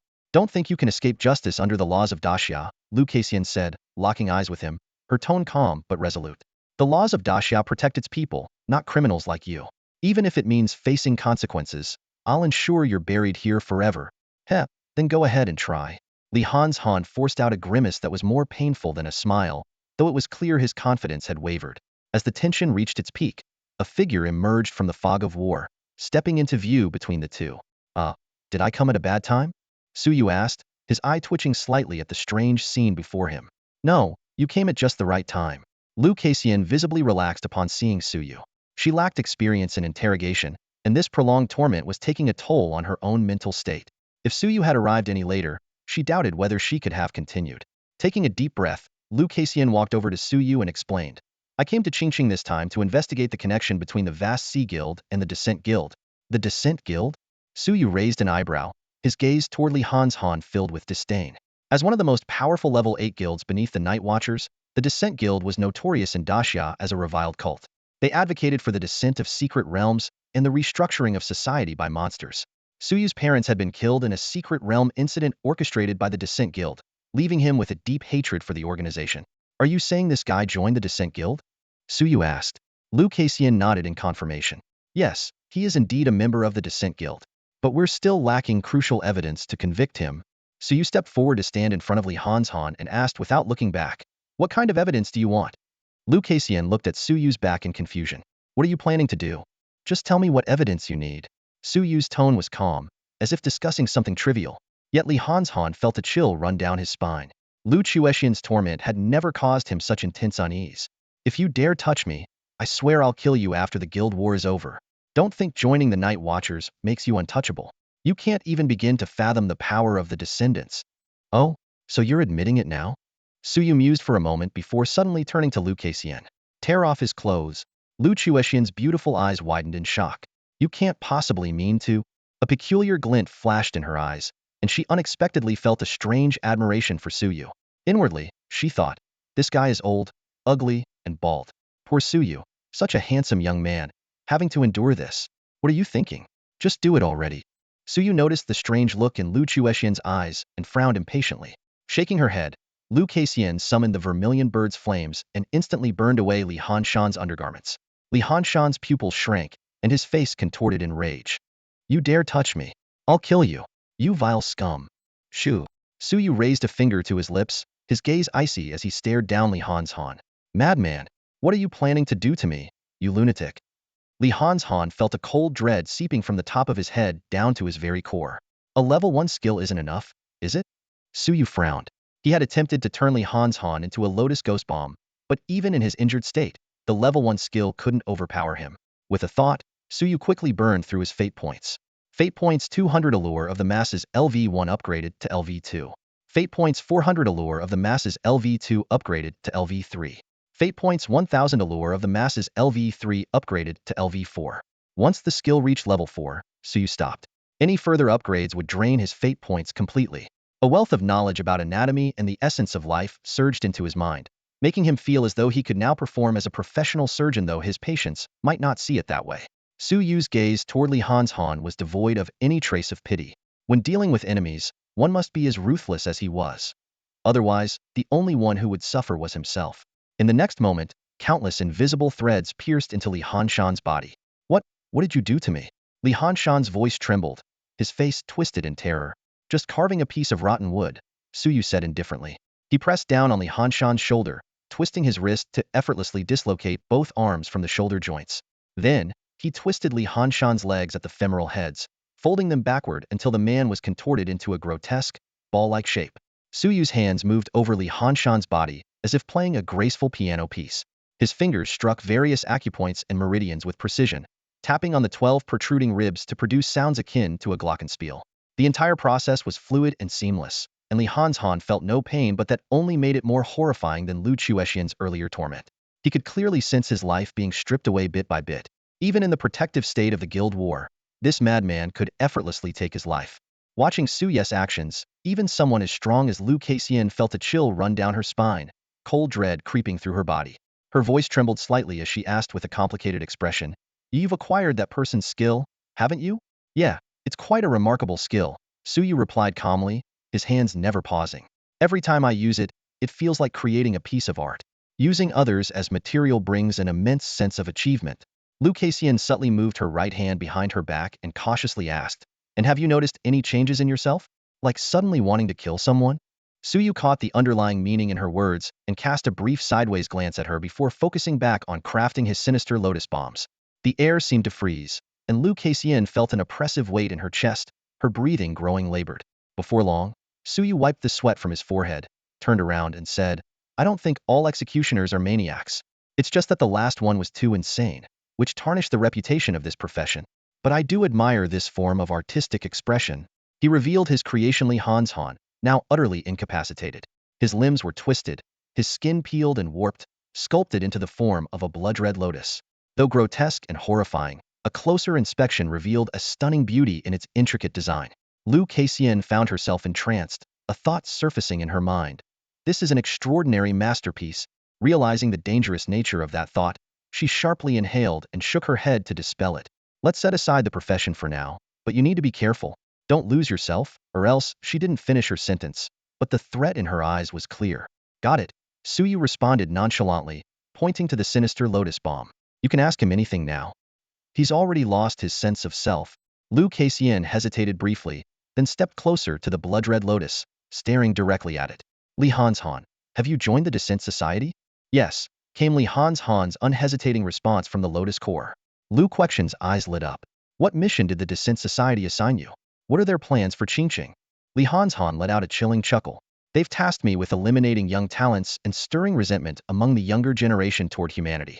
As for Qingqing, that I cannot say." Lu Kaixian turned to Suyu with a puzzled look. "Didn't you say we could ask anything?" "It's not that he doesn't want to answer," Suyu explained, shaking his head. "His soul has been tampered with. There are some core questions he physically can't reveal." "That makes sense," Lu Kaixian said, suddenly understanding. Such methods were commonly used by the Descent Society, and the Night Watchers had corresponding techniques to counteract them, though it would take a few days to summon reinforcements. "We'll take him back to the division first. By the way, you should come along too. Although I brought you into the Night Watchers, you still need to register your information at the division. Once you complete the registration, you'll receive monthly subsidies, just like a salary." Suyu gazed at the sinister lotus-shaped thunder, a trace of reluctance flashing in his eyes, but he still nodded in agreement. To make it out of the vast sea guild alive, he indeed needed Lu Quexian's assistance. Lu Kaixian sighed in relief at his response. Contrary to her expectations, this young man was quite reasonable as long as his bottom line wasn't crossed. She pulled out a small cloth pouch from her waist, chanted briefly, and the pouch quickly expanded, engulfing the corpse of Li Han. The menacing blood lotus was far too terrifying to be carried out openly. Just as the two stepped out of the fourth battle zone, 3 mysterious boxes suddenly appeared in Suye's hands. Simultaneously, a loud bell rang across the skies of Qingqing. Guild War announcement. Vast Sea Guild's points have been reset to 0. Guild War lost. Guild War announcement. The victorious party will randomly receive 3 items from the defeated guild's warehouse. The entire Qingqing erupted into chaos. The streets and alleys buzzed with discussions about the guild war that had come and gone so quickly. Suye's phone vibrated incessantly.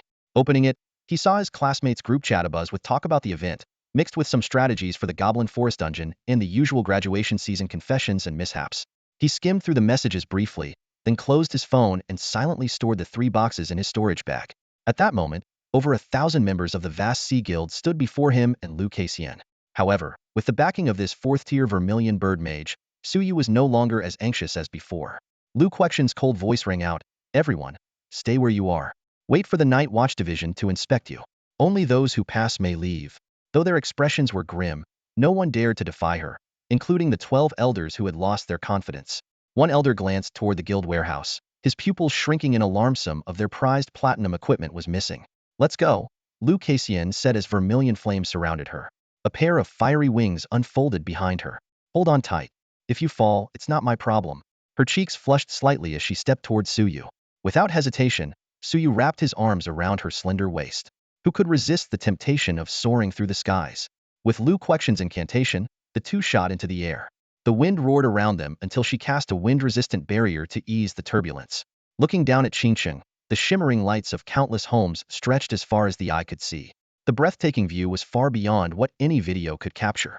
However, every time Lu Kaixian accelerated, a soft sensation repeatedly hit Su Ye's face, greatly disrupting his enjoyment of the scenery.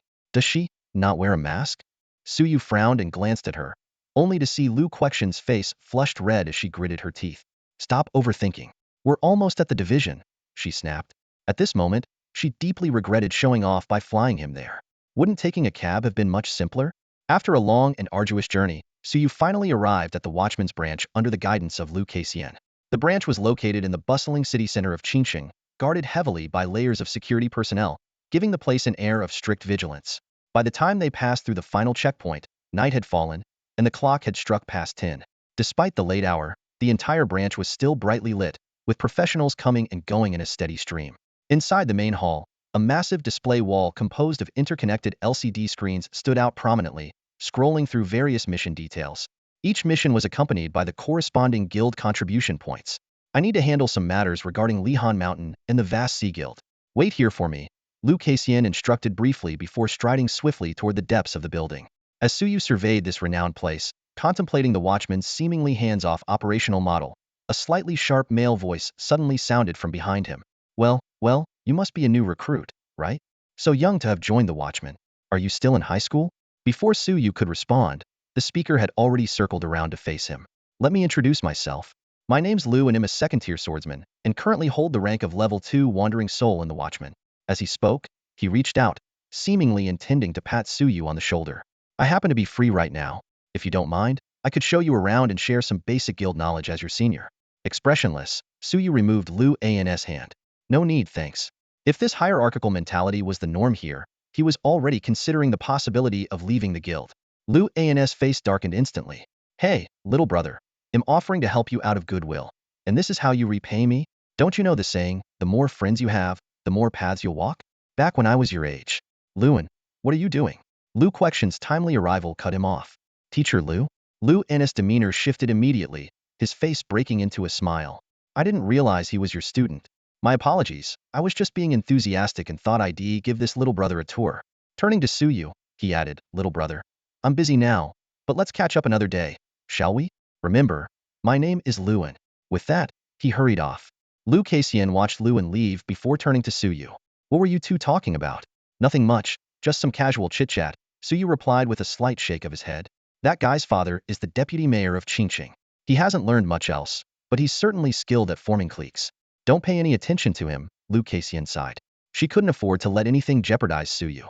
If some short-sighted fool pushed him to the opposing side of the Great Xia, it would be a disaster beyond repair. Su Yu responded casually with an understood and continued observing his surroundings. I've submitted your information. Now, there will be a small membership assessment. All right, but when will the subsidies you mentioned be issued? Lu Kaixian smiled and explained. For first-level privileges, 500,000 will be transferred to your account on the 8th of every month. She pointed to the LCD screen and continued, however, for night watchers, money is far less important than contribution points. Completing missions, participating in rescues, and defeating monsters attacking the city can all earn you contribution points. These points can not only be used as currency but also exchanged for a wide range of items.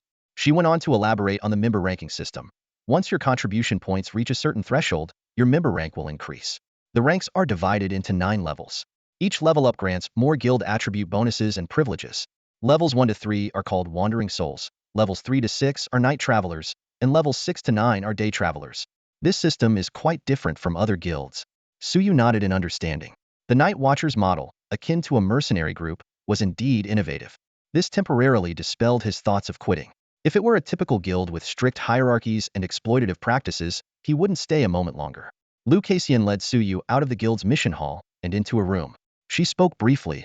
I've brought my candidate. Let the assessment begin. Several young people were already seated in the room. Upon seeing Su Yu, they began whispering among themselves. Is this the newcomer brought in by Teacher Lu? He looks so young, probably hasn't even attended one of the 4 great academies yet. If it weren't for the obvious traits of a first awakening, I would have thought he was a total rookie. Su Yu's gaze suddenly met someone else's in the room. It was Luan. Well, little brother, I didn't expect to see you again so soon, Luan said with a fake smile. He had just taken on the role of an assessment examiner, tasked only with ensuring the test's safety. What's the assessment? Let's get started. I'm in a hurry, Suyu said bluntly, his mind still preoccupied with opening 3 mysterious boxes he had back home. The other 4 participants looked at him with admiration for daring to speak to Luan so directly. Luan's smile slowly faded, but with Lu Kaixian present, he restrained himself and led the group of 5 to an open area. Using a tablet, he summoned a level 35 Minotaur, the strongest among the 5 available options provided by the system. Your task for this assessment is to cooperate and take down this Minotaur, Luan announced, his tone dripping with mockery. The other 4 were immediately dumbfounded. A girl specializing in barriers protested, with our current setup, how could we possibly defeat a level 35 Minotaur? Sorry, rules are rules, Luan replied with a smug grin. Just as the others were about to argue further, Suyu interrupted, enough talking. A Minotaur? As a warrior of pure devotion, there's nothing I hate more than Minotaurs. With that, he pulled out a shotgun from his waist and unleashed a relentless barrage at the Minotaur. Boom! The dragon's breath shell roared out of the barrel, slamming into the Minotaur. Amidst the shower of sparks, the explosive flames instantly engulfed its massive frame. Though the Minotaur was blown apart, its flesh charred and mangled, it remained standing steadfastly.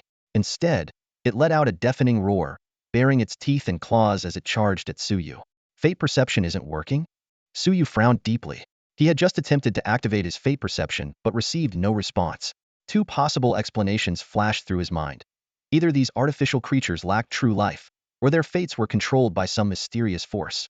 A pair of green-gold gauntlets materialized in his hands. Since fate manipulation was ineffective, his 2 silver-grade firearms would barely tickle the Minotaur at this point. Hey, what's your class? Let's coordinate. The others quickly regrouped around him. The barrier mage, a young girl, immediately set up a transparent barrier along the Minotaur's path, while 2 ice mages began chanting, forming sharp ice spikes. Just treat me as a melee fighter, Suyu replied casually. So you're the main DPS. The barrier mage's eyes lit up. Alright, we'll create an opening for you. No need for that. I can handle it alone. Before Suyu finished speaking, he had already stepped forward. The gust of air from his movement disrupted the chanting of the 2 mages. Cough, cough, why's he so reckless? Didn't teacher Lu bring him here? He can't be from the Inferno Academy, right? The 2 mages exchanged uneasy glances. Lu Kaixian overheard their conversation, her eyes narrowing slightly. Come to think of it, the Inferno Academy might indeed be a good fit for him. She was now particularly curious about how Suyu had managed to defeat over 300 professionals from the vast Sea Guild. Bang! Suyu collided head-on with the Minotaur. The green-gold gauntlets gleamed as their armor-piercing effect triggered instantly. Rage stack 1. The Minotaur's remaining grass skirt shredded to pieces, revealing countless cracks spreading across its skin. Eek! The barrier mage's cheeks flushed. That big? It's going to break, isn't it? The Minotaur let out a howl of pain and swung its arm down at Suyu. Using his immense stamina, Suyu absorbed the blow, adding another stack of battle rage as his eyes burned an even deeper crimson. He darted under the Minotaur with lightning speed and drove both knees into its abdomen. Boom! The massive creature crashed to the ground, while Suyu's eyes returned to their normal state. So strong! The others exclaimed in awe. This was no ordinary creature, it was a secret realm monster specifically engineered for high defense and balanced offense. Few could take it on single-handedly. Suyu defeated his opponent with a single move, leaving everyone utterly stunned. Luan squinted his eyes, secretly regretting having offended this powerful young man. Just as he was about to step forward and announce the end of the assessment, Suyu's actions abruptly stopped him in his tracks. Suyu put away his green-gold gauntlets and quickly approached the fallen Minotaur-like creature. Reaching out, he gently placed his hand on the creature, attempting to see if this semi-real, semi-artificial monster could be used as a material for crafting the Lotus Ghost mines.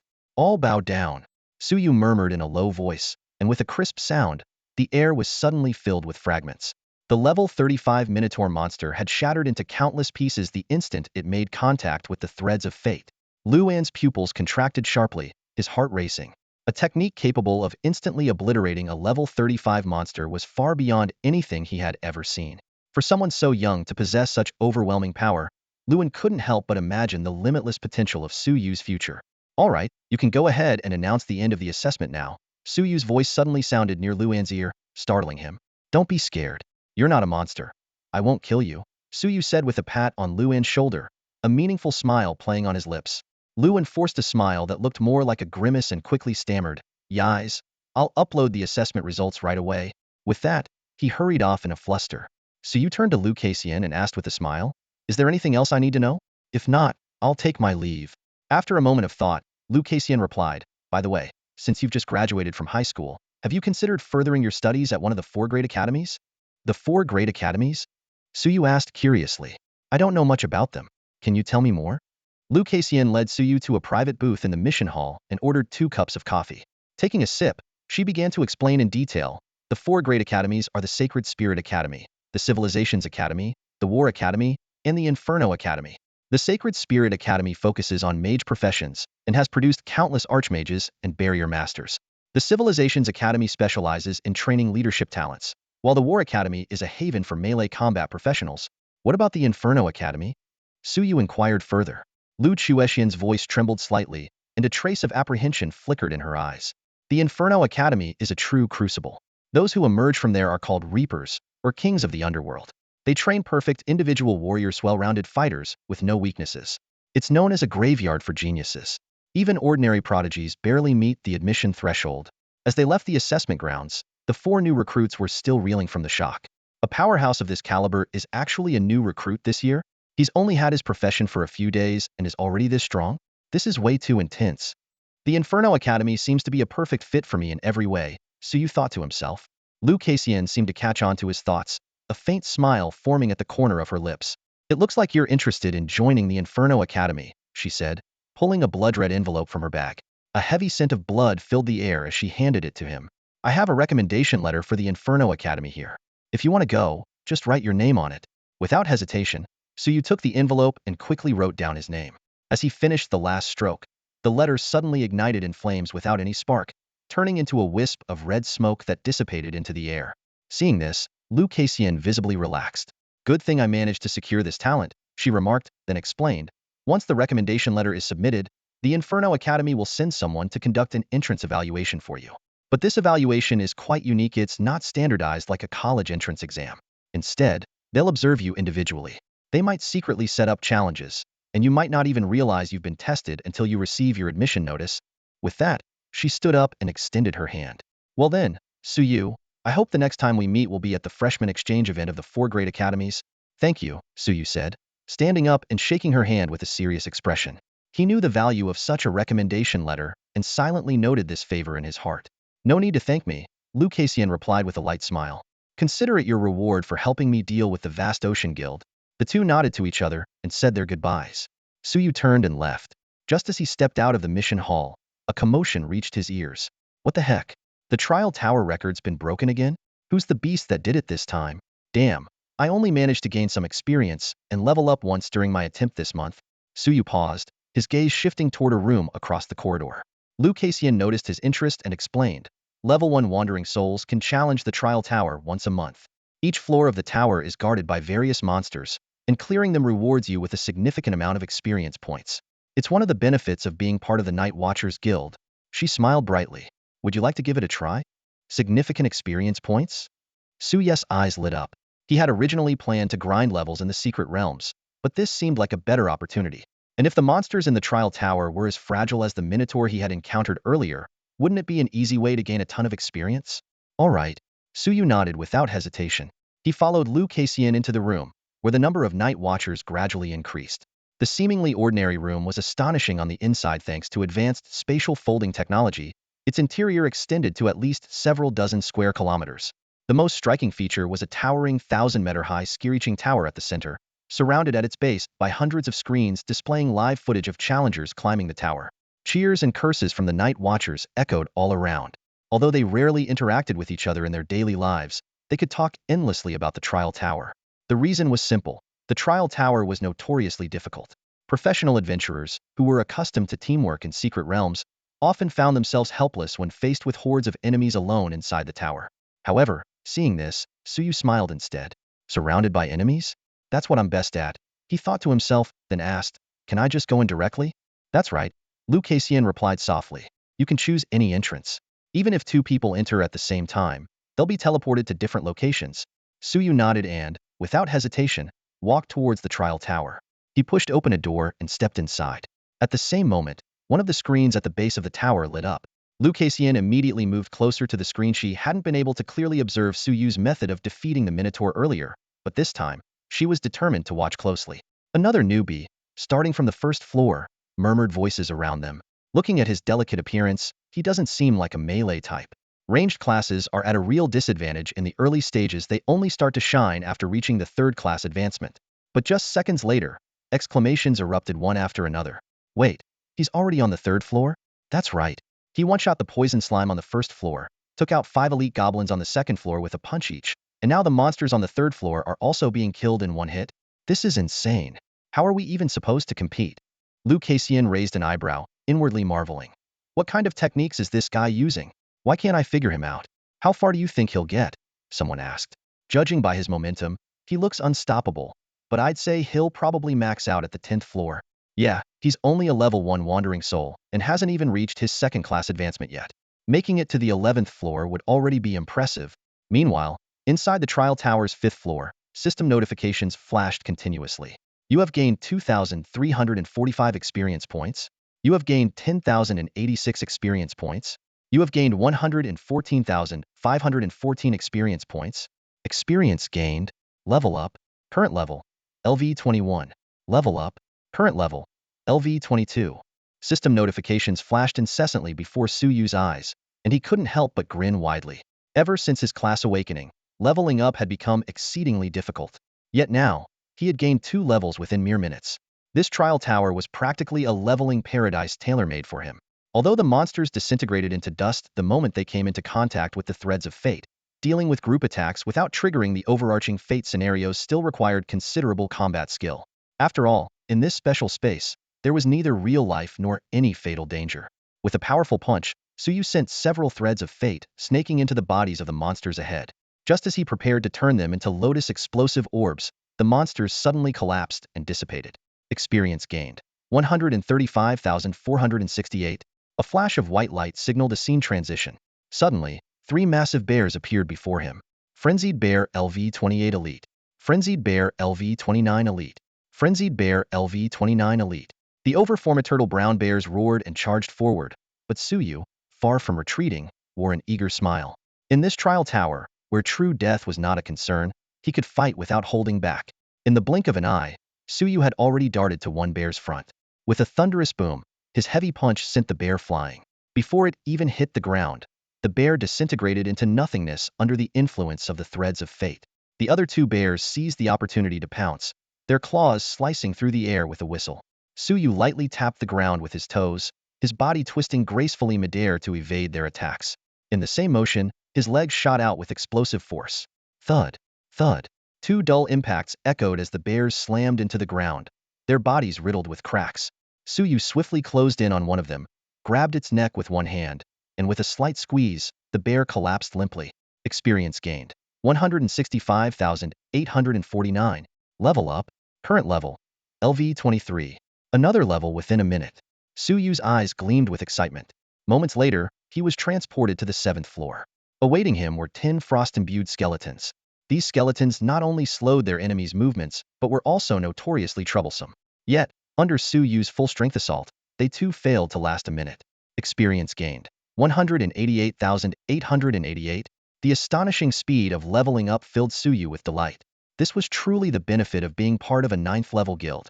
Suyu cut through his enemies with ease, quickly ascending 2 more levels and arriving at the 10th floor of the trial tower. Outside the tower, a group of night watchers had been drawn to this extraordinary scene, stopping to observe with curiosity. "A swamp earth dragon?" someone exclaimed, staring at the massive creature forming on the screen. "That's a nightmare for close combat professionals." A dignified 3rd-tier mage gazed intently at the screen and said in a deep voice, "The 10th floor is a turning point. Facing a level 30 boss alone will be a brutal battle. Even if he fails, having the courage to take on this challenge shows he doesn't fear strong enemies." The surrounding night watchers nodded in agreement. Indeed, even if this young man failed, he could always try again in a month. Inside the trial tower, oblivious to the discussions outside, Suyu focused intently on his opponent, a level 30 Lord class, Swamp Earth Dragon. The beast, resembling a giant lizard covered in mud, slowly raised its massive head. Roar! With a foul, fishy gust of wind, the Swamp Earth Dragon lunged at Suyu. Suyu's eyes sharpened as he nimbly dodged to the side, countering with a powerful right punch aimed at the dragon's abdomen. With a loud thud, his fist struck its muddy body, sending droplets flying but failing to penetrate its defense. "It seems the green gold gauntlets have reached their limit," Suyu muttered. Without hesitation, He removed the gloves, rolled his neck, and a series of crisp cracks echoed as his joints loosened. Rage stack 1. Current rage stacks 5. Pain perception nullified. Neural reflex speed increased by 100. The world seemed to slow down in Suyu's eyes. The swamp earth dragon swung its massive claw in fury, but to Suyu, its movements appeared sluggish, almost crawling. Retreating slightly, Suyu swept his right leg in a precise arc, striking the dragon's abdomen. Bang! The enormous creature was sent flying several meters before struggling to its feet. The onlooking night watchers were stunned. Such power was nearly on par with a second-tier pugilist. Not good. It's about to change the terrain, the third-ear mage warned. If it turns the ground into a swamp, the odds of victory will plummet. But Suyu's reaction was faster. Boom, boom, boom. Consecutive fireballs exploded against the swamp earth dragon, charring its muddy exterior. As the creature slowed, Suyu surged forward, his fate threads wrapping around it in an instant. The swamp earth dragon tried to evade, but it was too late. In the blink of an eye, the ferocious boss was reduced to shattered fragments scattered across the ground. After defeating the swamp dragon, Suyu fully unleashed his potential. With the boost of 5 layers of battle fury, monsters below level 40 stood no chance against him, crumbling into fragments under his all-shall-bow skill. Even those above level 40, comparable to second-job professionals, only managed to slightly slow down his progress. As he pushed through higher levels, experience points surged in like a tidal wave, accompanied by system notifications. Level up to 25. Level up to 26. Level up to 27. Level up to 28. Level up to 29. Level up to 30. Upon reaching the 20th floor, a level 60 Hellhound Cerberus blocked his path. Its strength exceeded that of ordinary third-job professionals. Although Suyu was confident he could defeat it, the cost would be too great. The exhaustion from continuous battles was starting to take its toll, so he decisively chose to withdraw. Woof! The Hellhound's roar echoed as Suyu made his timely retreat. The system promptly displayed a notification. Congratulations on setting a new record for the Trial Tower, 19th floor, 4 first-job professionals. Reward: 5,000 guild contribution points. Unlocked: Tier 2 Wandering Soul title. All attribute bonuses increased to 15. Please leave your name on the monument. Outside the Trial Tower, a streak of light enveloped Suyu, instantly dispelling his fatigue. He could clearly feel his strength had increased by at least 30. Under the watchful eyes of the crowd, Suyu inscribed the word "Daddy" on the monument. The Trial Tower trembled violently as a new stone stele slowly emerged. The guild announcement resounded through the area. Congratulations to Daddy for completing the 19th floor on their first attempt. Congratulations to Daddy for obtaining the Tier 2 Wandering Soul title. The surrounding onlookers couldn't help but laugh at the serious broadcast of such a playful title. It was the first time someone had dared to mock the guild in this way. Suyu coughed lightly and walked toward the exit as if nothing had happened, thinking to himself that, in hindsight, he should have chosen an even higher-ranking nickname. As he walked, he opened his attribute panel to review his stats. Class: Fate Weaver. Level: 30. Strength: 185. Stamina: 297. Intelligence: 193. Agility: 165. Awakening: First job. Skills: Fate Perception, Life Rhythm. All Shall Bow LV4, Weapon Master LV1. Battle Fury LV1. Talent: Fate Alteration. Fate Points: 1780. Looking at his impressive attribute panel, especially the stamina value nearing 300, rivaling that of third-job Shield Guardians, Suyu nodded with satisfaction. He had already planned to rest for 2 days before heading to a secret realm to train further. His goal was to reach level 40 and complete his second awakening before the Hell Academy assessment. Though some people tried to strike up a conversation, Suyu brushed them off casually. Among the crowd, Luan Yuan offered him a fawning smile, which only deepened Suyu's dislike for such two-faced behavior. In his eyes, if someone had an issue, they should resolve it through action rather than insincere pleasantries. When a third-job mage asked for his name, Suyu ignored the question entirely and left the Night Watcher division without a second glance. To him, pointless socializing was a waste of time that could be better spent hunting down easy targets to earn more fate points. It was already late at night when Suyu stepped out of the Night Watcher's division. He strolled along the rain-soaked streets, the fresh scent of grass and earth lingering in the air. Closing his eyes, he focused on the enhanced rhythm of life brought about by his increased intelligence attribute. The steady thumping of heartbeats surged into his ears like a tide, every beat within a 5-kilometer radius distinctly audible, weaving together into a unique symphony of life. This was undoubtedly a generous gift from the senior Destiny Weaver. Looking up, Suyu's heightened perception immediately caught sight of 2 figures on a rooftop, engaged in reproduction. He shook his head silently and quickened his pace to leave. This city at night was far too stimulating for him now. Staying any longer might tempt him to play the role of a righteous do-gooder. Back home, Suyu emptied the fridge of its contents and cooked a large pot of stew. After a hearty meal, he drifted into a deep sleep. At 5 in the morning the next day, before dawn broke, Suyu swiftly sat up in bed. His gaze fell on 3 boxes sitting on the coffee table. Typically, guilds would transfer valuable items elsewhere and fill the gaps with useless gear when preparing for guild wars. However, this guild war had come unexpectedly, so there was a chance these boxes might contain something worthwhile. With anticipation, Suyu opened the first box. A burst of golden light shone, revealing a gleaming dagger. Crimson Rose Gold Gray. Level, 25. Type, dagger. Attributes, agility 40. Durability, 150,150. Talent, nimbleness LV2 increases movement speed and attack speed by 30 upon equipping. Skill, Thorn Strike. Each hit applies a stackable bleeding effect, lasting 3 minutes, up to a maximum of 5 stacks.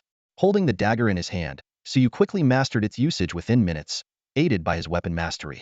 With a casual swing, the dagger traced a graceful arc through the air, emitting a sharp whooshing sound. To test the bleeding effect, he made a small cut on his palm. Though the wound was minor, blood seeped out incessantly. Fate incident. You have gained a negative effect, bleeding.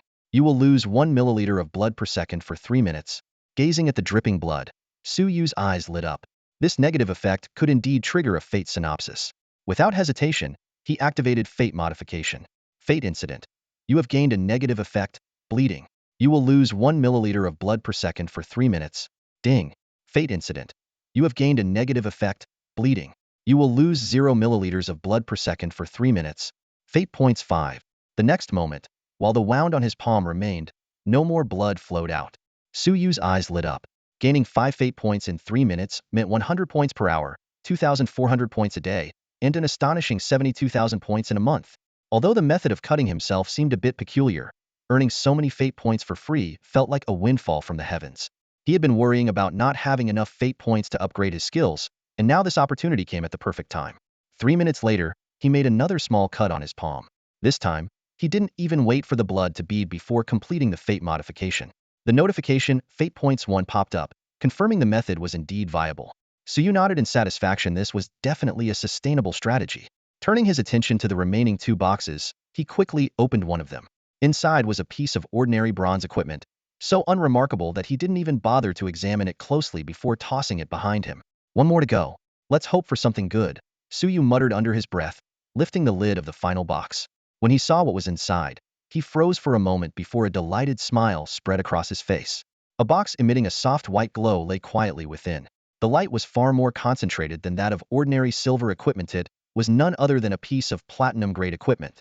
And not just any kind, but one of the most unique types. The attributes of the Heaven and Earth Sword Box appeared before him. Platinum-grade equipment. Durability, 10001000. Talent, durability LV5, crafted from special materials, extremely difficult to damage. Skill, infinite sword chi, generates 1 sword aura per hour, each as powerful as a full force strike from a third-turn swordsman. When activated, releases all stored sword auras simultaneously, up to a maximum of 100. Hiss. Suyu couldn't help but suck in a breath of cold air. If not for his sudden decision to initiate a guild war, just this piece of equipment alone would have been enough to give Liu Kaixian a hard time. A single sword aura equaled a full force strike from a third-turn swordsman, and releasing 100 at once. Even a fourth-turn expert wouldn't stand a chance, so you couldn't help but feel a bit of pity for Liu Kaixian.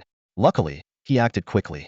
Otherwise, if Li Hanshan had time to prepare, this equipment would have undoubtedly become the ultimate weapon against Liu Kaixian. He toyed with the sword box, reluctant to put it down, when a sudden idea struck him. What if he used the fate threads to establish a connection with this equipment? Could it trigger some kind of special fate scenario? If successful, he might even be able to enhance the equipment's attributes or skills through fate modification. If that worked, even ordinary silver equipment could unleash extraordinary power in his hands. No sooner thought than done. 5 invisible fate threads extended from his fingertips, attempting to connect with the Heaven and Earth Sword Box. Soon, a strange tingling sensation coursed through him, and the sword box began to emit a radiant and vibrant glow, almost as if it were alive. Fate event. You have connected your destiny with the Heaven and Earth Sword Box, significantly increasing your proficiency with this weapon. Suyu frowned. While successful, it wasn't the result he had hoped for. This seemed to align with how breakers manipulated their weapons, but it wasn't the kind of fate scenario he had been aiming for. Sigh. He let out a soft sigh. When in doubt, just pay to win. In the next moment, a large chunk of his fate points vanished, transforming into an invisible pair of hands that forcefully pulled the exact fate scenario Suyu needed from countless possibilities. Upon seeing this fate summary, Suyu's eyes instantly lit up with a bright gleam. Although it had nearly drained all of his fate points, he felt no regret whatsoever. Without hesitation, he activated Fate Modification. Ding! The system promptly updated. Fate Minor Event. You are now bound by fate to the Chinkuan Sword Casket. By consuming mental energy, you can actively condense sword energy. The casket can store up to 1 billion strands of sword energy. Fate Points 10. In an instant, the Chinkuan Sword Casket in Suyu's hands erupted with dazzling light, accompanied by a faint, resonant sword hum that seemed to pierce directly into one's heart. The potential of 1 billion strands of sword energy made Suyu's heart race with excitement. Even if each strand only held the power of a third-tier swordsman, their combined force would be truly terrifying. He attempted to channel his mental energy into the sword casket. 5 minutes later, Suyu was rubbing his temples in exhaustion, his face pale with fatigue. Generating just one strand of sword energy had nearly drained his mental reserves. It was clear that allowing the sword casket to accumulate energy passively would be the wiser choice until he could improve his intelligence attributes. After resting until noon, Suyu finally recovered his depleted mental energy. Taking advantage of this time, he investigated the situation of 2 other large intermediate-level secret realms within Qingqing. These secret realms were far more dangerous than the Goblin Forest, but also held significantly richer resources, making them ideal for professionals between the 1st and 4th tiers. Suyu decided to head to the Storm Bear Plains secret realm. He took a taxi to the entrance and noticed there were no toll collectors this time. Clearly, the explorers of intermediate-level secret realms were strong enough not to be easily extorted. Stepping into the secret realm, Suyu was greeted by a vast plain shrouded in gray mist. Visibility was extremely low, with only faint silhouettes of figures moving through the fog. Suyu knew well that the storm bears here were not only immensely powerful, but also highly intelligent. They often disguised themselves as professionals, waving to lure prey closer before tearing them apart. But for Suyu, who possessed the rhythm of life, these bears hidden in the fog were nothing more than walking sources of experience, equipment, and fate points. Without hesitation, he charged toward a dark figure in the mist and delivered a powerful punch. A solid impact resonated. Rage Stack 1. Roar. The giant bear howled in pain, baring its menacing fangs as it lashed out at Suyu with claws extended. Boom. Suyu neither dodged nor flinched, meeting the bear's paw heading with a powerful punch. A system notification flashed. Rage Stack 1. A heavy cracking sound echoed as the bear's paw fractured, blood splattering everywhere. Sensing danger, the bear attempted to flee, but Suyu had no intention of letting it escape, not when he could stack more rage. With a leap, he landed on the bear's back, engaging it in close combat. As the fight continued, notifications of Rage Stack 1 appeared one after another. Battle Rage Level 5 achieved. Pain Sensation disabled. Nerve Reflex Speed increased by 100. With his rage fully stacked, Suyu quickly created distance and launched a Dragon's Breath projectile. The system chimed in. Fate Event. You used a shotgun to attack the bear, causing minor burns. Fate Event. You used a shotgun to attack the bear, causing severe burns. Fate Points 20. The fireball engulfed the bear, leaving its body charred. Suyu drew his weapon, Thorned Rose, and ended its life with a single strike. You have slain Giant Bear LV36. Gain 6,540 EXP. Standing over the bear's remains, Suyu fell into thought. Unlike the Goblin Forest, the monsters here left behind corpses upon death, and defeating them yielded fate points. He speculated that this was tied to the monster's levels. The stronger the creature, the greater its fate, and thus, the more fate points rewarded upon altering it. To maximize efficiency, Suyu inflicted a wound on himself, simultaneously refreshing his rage state and earning fate points. A notification of Fate Points 10 popped up. Smirking, he charged toward another giant bear. After crippling the bear with a shot and taking it down with a punch, Suyu refrained from killing it immediately. Instead, he sent threads of fate into its body. Amid the sound of cracking bones, a sinister lotus trap was crafted. He buried the trap beneath a small hill and set it to manual detonation mode. Venturing deeper into the mist, the howls of a pack of moonshadow wolves echoed in the air. Although the alpha only reached level 30 at most, the sheer number of wolves, often 70 or 80 in a pack, made them formidable. Most would avoid such a threat, but for Suyu, they were perfect materials for crafting more lotus traps. His eyes turned a dark crimson as a wicked grin spread across his face. He charged into the wolf pack. Maneuvering deftly among them, he evaded their lunges and crescent energy attacks, while Thorned Rose reaped lives with precision. Soon, blood soaked the ground, painting it a vivid red. From a distance, other adventurers watched in shock. They murmured among themselves, speculating that Suyu must be a third-tier assassin or rogue. None of them noticed the eerie transformation among the wolf corpses slowly merging into sinister lotus shapes. In the end, Suyu left with 80 lotus traps in hand. He returned to the small hill and buried them, adding to the 2 traps he had already set, bringing the total to 82. Brushing off the blood on his clothes, Suyu chose a direction and sprinted forward. The traps were in place. Now, it was time to put his aggro-drawing skills to the test. The thorned rose cut through the air with a sharp whistle, piercing viciously into the rear of a raging giant bear. The bear roared in pain, its bellow shaking the heavens and earth as it leaped into the air. Its massive paw swiped backward, but it struck nothing but empty space. A system notification popped up. Minor fate event. You used thorned rose to attack the rampaging giant bear, inflicting a bleeding effect lasting 180 seconds. The bear's paw slammed heavily onto the ground, sending shards of rock and clouds of dust flying. Another notification followed. Minor fate event.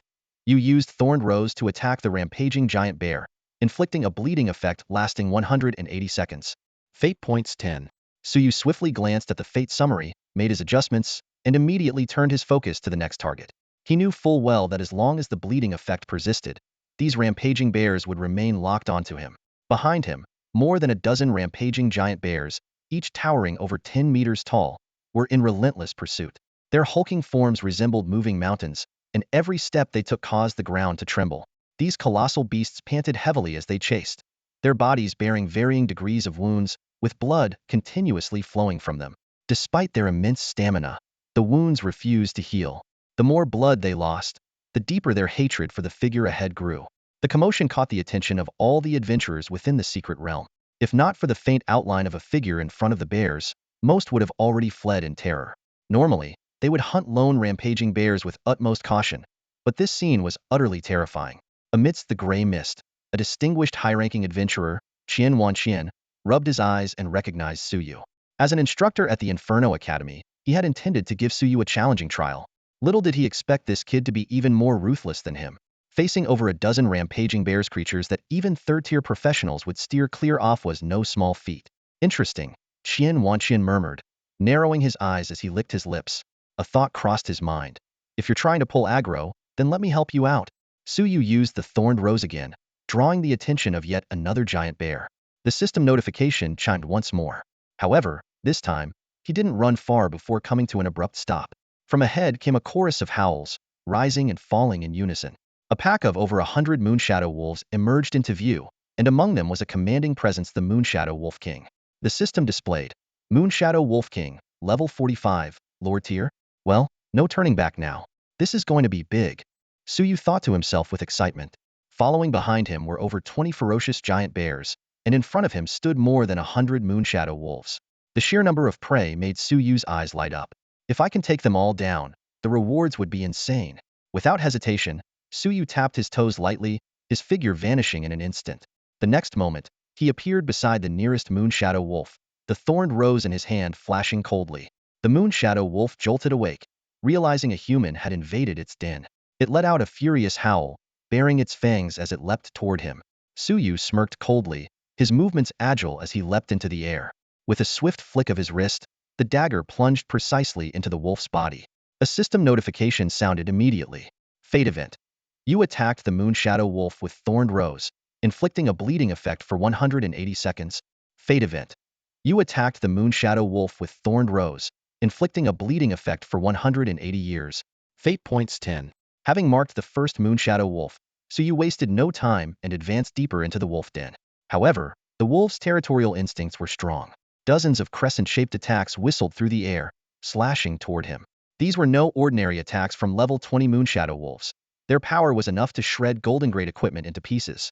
Watching from afar, Qian Wanqian was stunned. Is he crazy? Charging into a large Moonshadow wolf pack at level 30? What is he thinking? Could it be that he noticed my presence here? He clenched his fists, ready to step in and assist at any moment. Faced with the crescents sealing off all escape routes, Suyu remained calm. The next 3 seconds of imagery played out in his mind. 56 crescents were about to engulf him. Fate event. You are attacked by 56 crescents, with no escape, and are hit directly. Suyu's mind raced, quickly coming up with 2 potential solutions. He could change 56 to 06 or alter no escape to an escape exists. But neither option seemed ideal. Just as the crescents were about to strike, a more ingenious adjustment came to him. Fate event. You are attacked by 56 mooncakes, with no escape, and are hit directly. In an instant, all the sharp crescents transformed into fragrant mooncakes.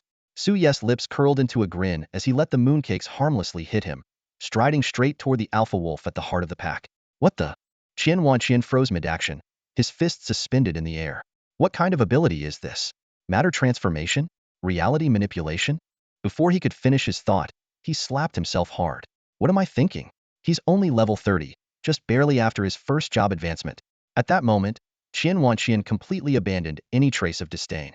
He hadn't expected someone of such caliber to emerge from this remote corner, a person who remained composed in the face of danger and could execute techniques that even he, a fifth-job professional, couldn't comprehend. Interesting. I want to see what else you're capable of. Qian Wanqian sat down decisively, focusing intently on Suye's every move. Not long after, another startled exclamation burst from his mouth. What the? What are you doing now? Suyu broke through the mooncake barrier and charged directly into the wolf pack. This sudden and unexpected move left the Moonshadow wolves completely stunned. The attack they had spent most of their energy preparing had somehow turned into mere food. The Moonshadow Wolf King locked its gaze firmly on the figure rushing toward it, a deep and menacing growl resonating from its throat.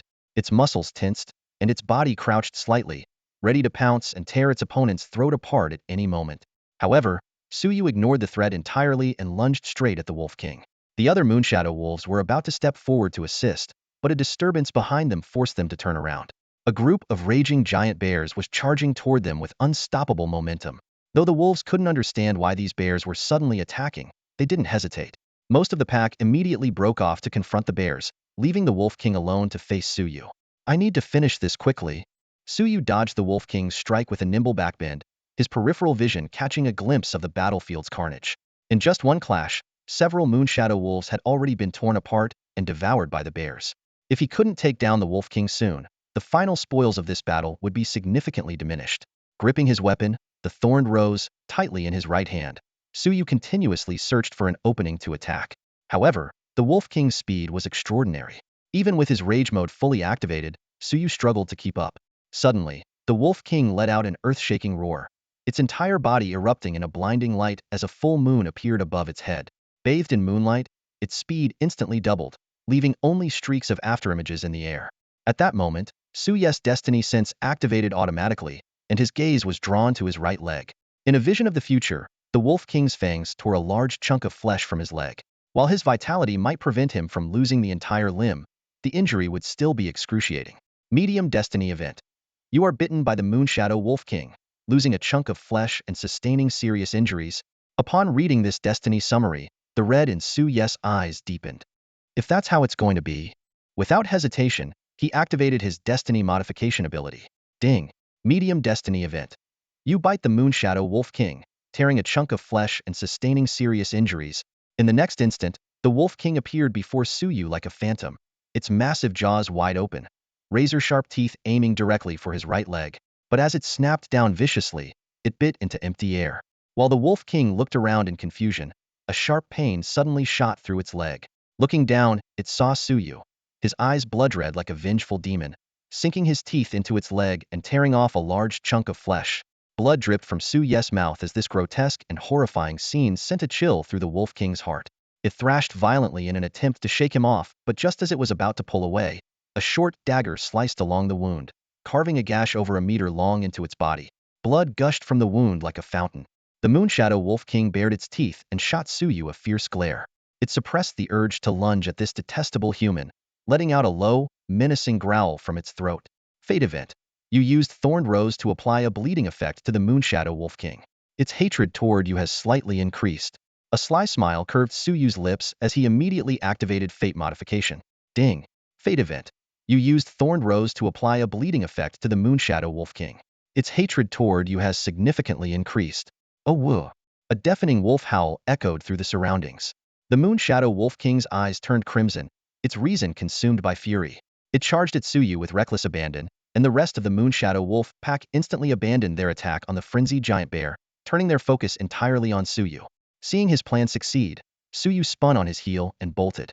Behind him, over 100 Moonshadow wolves and more than 20 frenzied giant bears thundered after him, their collective momentum shaking the earth like an earthquake. Passing adventurer teams stopped dead in their tracks, stunned by the sight. and quickly scrambled to get out of the way. What on earth did this guy do to provoke such wrath? Someone exclaimed. Did he steal some kind of treasure from these monsters? While most chose to steer clear, a few greedy souls trailed from a distance, hoping for a chance to pick up any spoils. Qian Wanqian watched the chaos unfold from afar. Ever since entering the secret realm, Suyu had been deliberately luring monsters. But now, the scale of this pursuit had grown so immense that it would take a third-tier professional team to handle it. The Moonshadow Wolf King launched repeated ambushes, crescent-shaped attacks whistling past Suyu's side. Yet Suyu always managed to evade by the slimmest margins, causing the Wolf King to crash into tree trunks again and again. Such nimble dodging, however, came at a price. Fate points 50. Fate points 50. Watching his rapidly draining fate points, Suyu grew anxious. He needed to reach the small hill where the Lotus Ghost Mines were buried as quickly as possible. Just as he was nearing his destination, a fireball suddenly hurtled toward him. This is the territory of the Ice Mountain Squad. Halt immediately. A group of over 10 people blocked his path, led by a mage with a commanding tone. Without so much as a glance, Suyu let the fireball hit him directly. To everyone's shock, the fireball dissipated like a soap bubble upon contact with him. You're a second-tier shield guardian? The mage's expression shifted dramatically. This is your last warning. Move, Suyu said coldly, or you'll regret it. Arrogant fool. So what if you're a second-tier shield guardian? Let me tell you, not even the king of heaven can't. A swordsman, hands on his hips, was about to continue his rant when the ground beneath them began to tremble violently. Turning around, they were greeted by a sight that made their blood run cold. A massive horde of monsters surged toward them, more than 20 frenzied giant bears and over 100 moonshadow wolves, creating a scene so overwhelming it was suffocating. We're doomed. The members of the Ice Mountain Squad turned pale as ghosts. It usually took them half a month to gather the courage to challenge a single frenzied giant bear. And now the two rulers of the frenzied bear plains had joined forces to hunt one man? Did this guy wipe out the monster's entire lair? Rumble. The stampede of beasts thundered past, kicking up a storm of dust and sand. The members of the Iceberg Squad exchanged stunned glances, their eyes glistening with tears of relief and exhilaration. Unconsciously, their gazes all turned in the direction of the rampaging beast horde. There, Suyu stood tall and unmoving like a statue, his posture as straight as a pine tree, seemingly unfazed by the looming danger. Who is this guy? One of the Iceberg Squad members murmured, wide-eyed in disbelief. The other professionals who had been following along also wore puzzled expressions. Someone muttered under their breath, could it be that this handsome guy is too exhausted to run anymore? What a shame he's about to become monster food. At that moment, countless nearly invisible threads began to materialize between Suyu's fingers, and 82 lotus trap mines quietly activated under his control. The Moonshadow Wolf King seemed to sense something amiss. A glint of caution flashed through its blood-red eyes.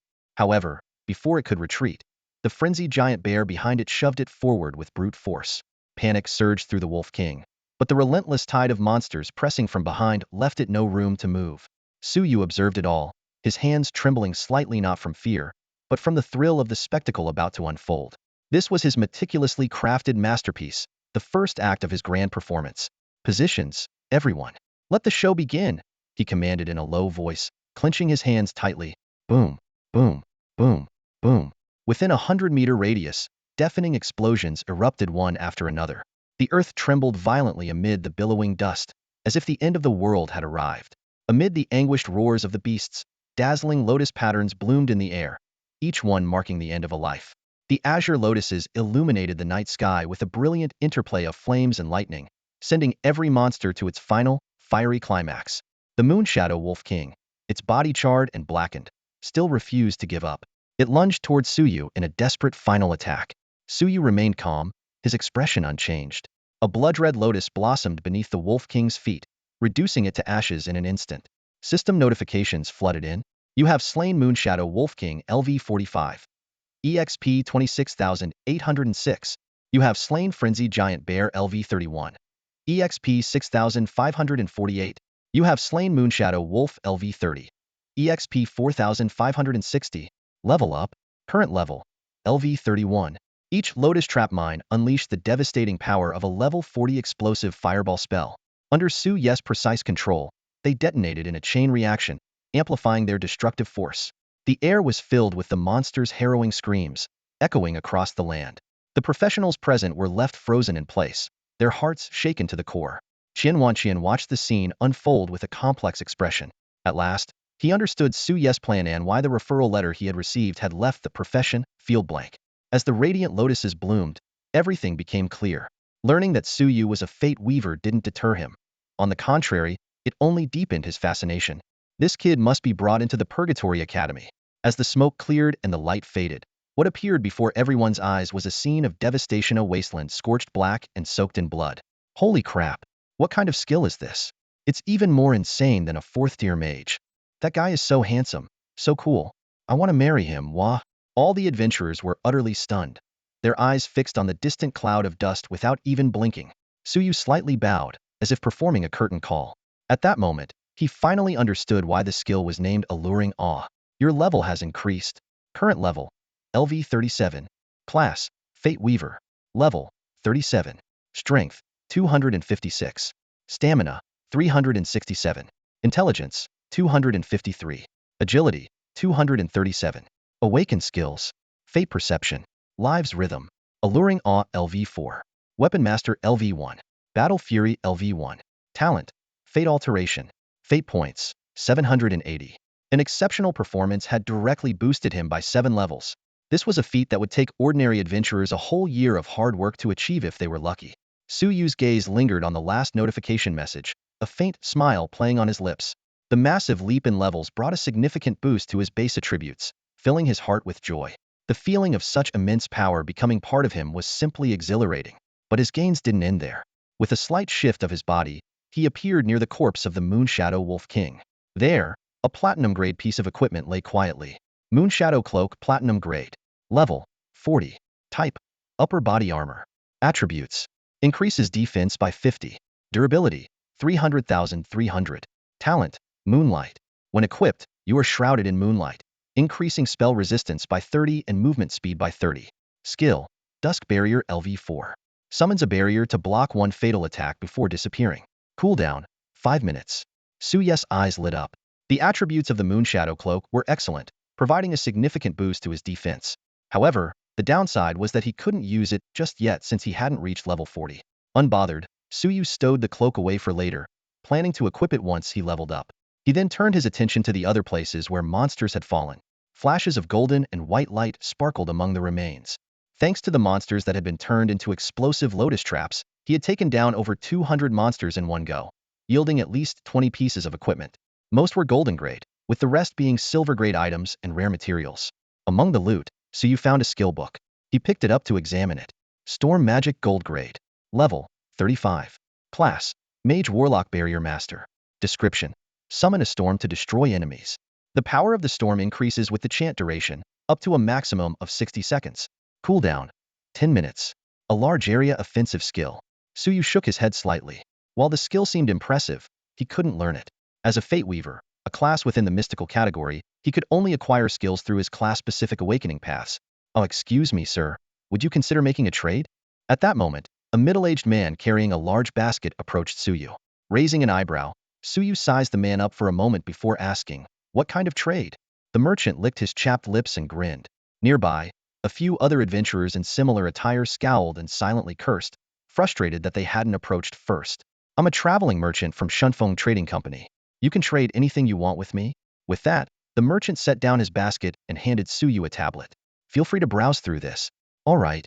Suyu took the tablet and began examining it carefully. He recalled learning about such individuals during his time at school.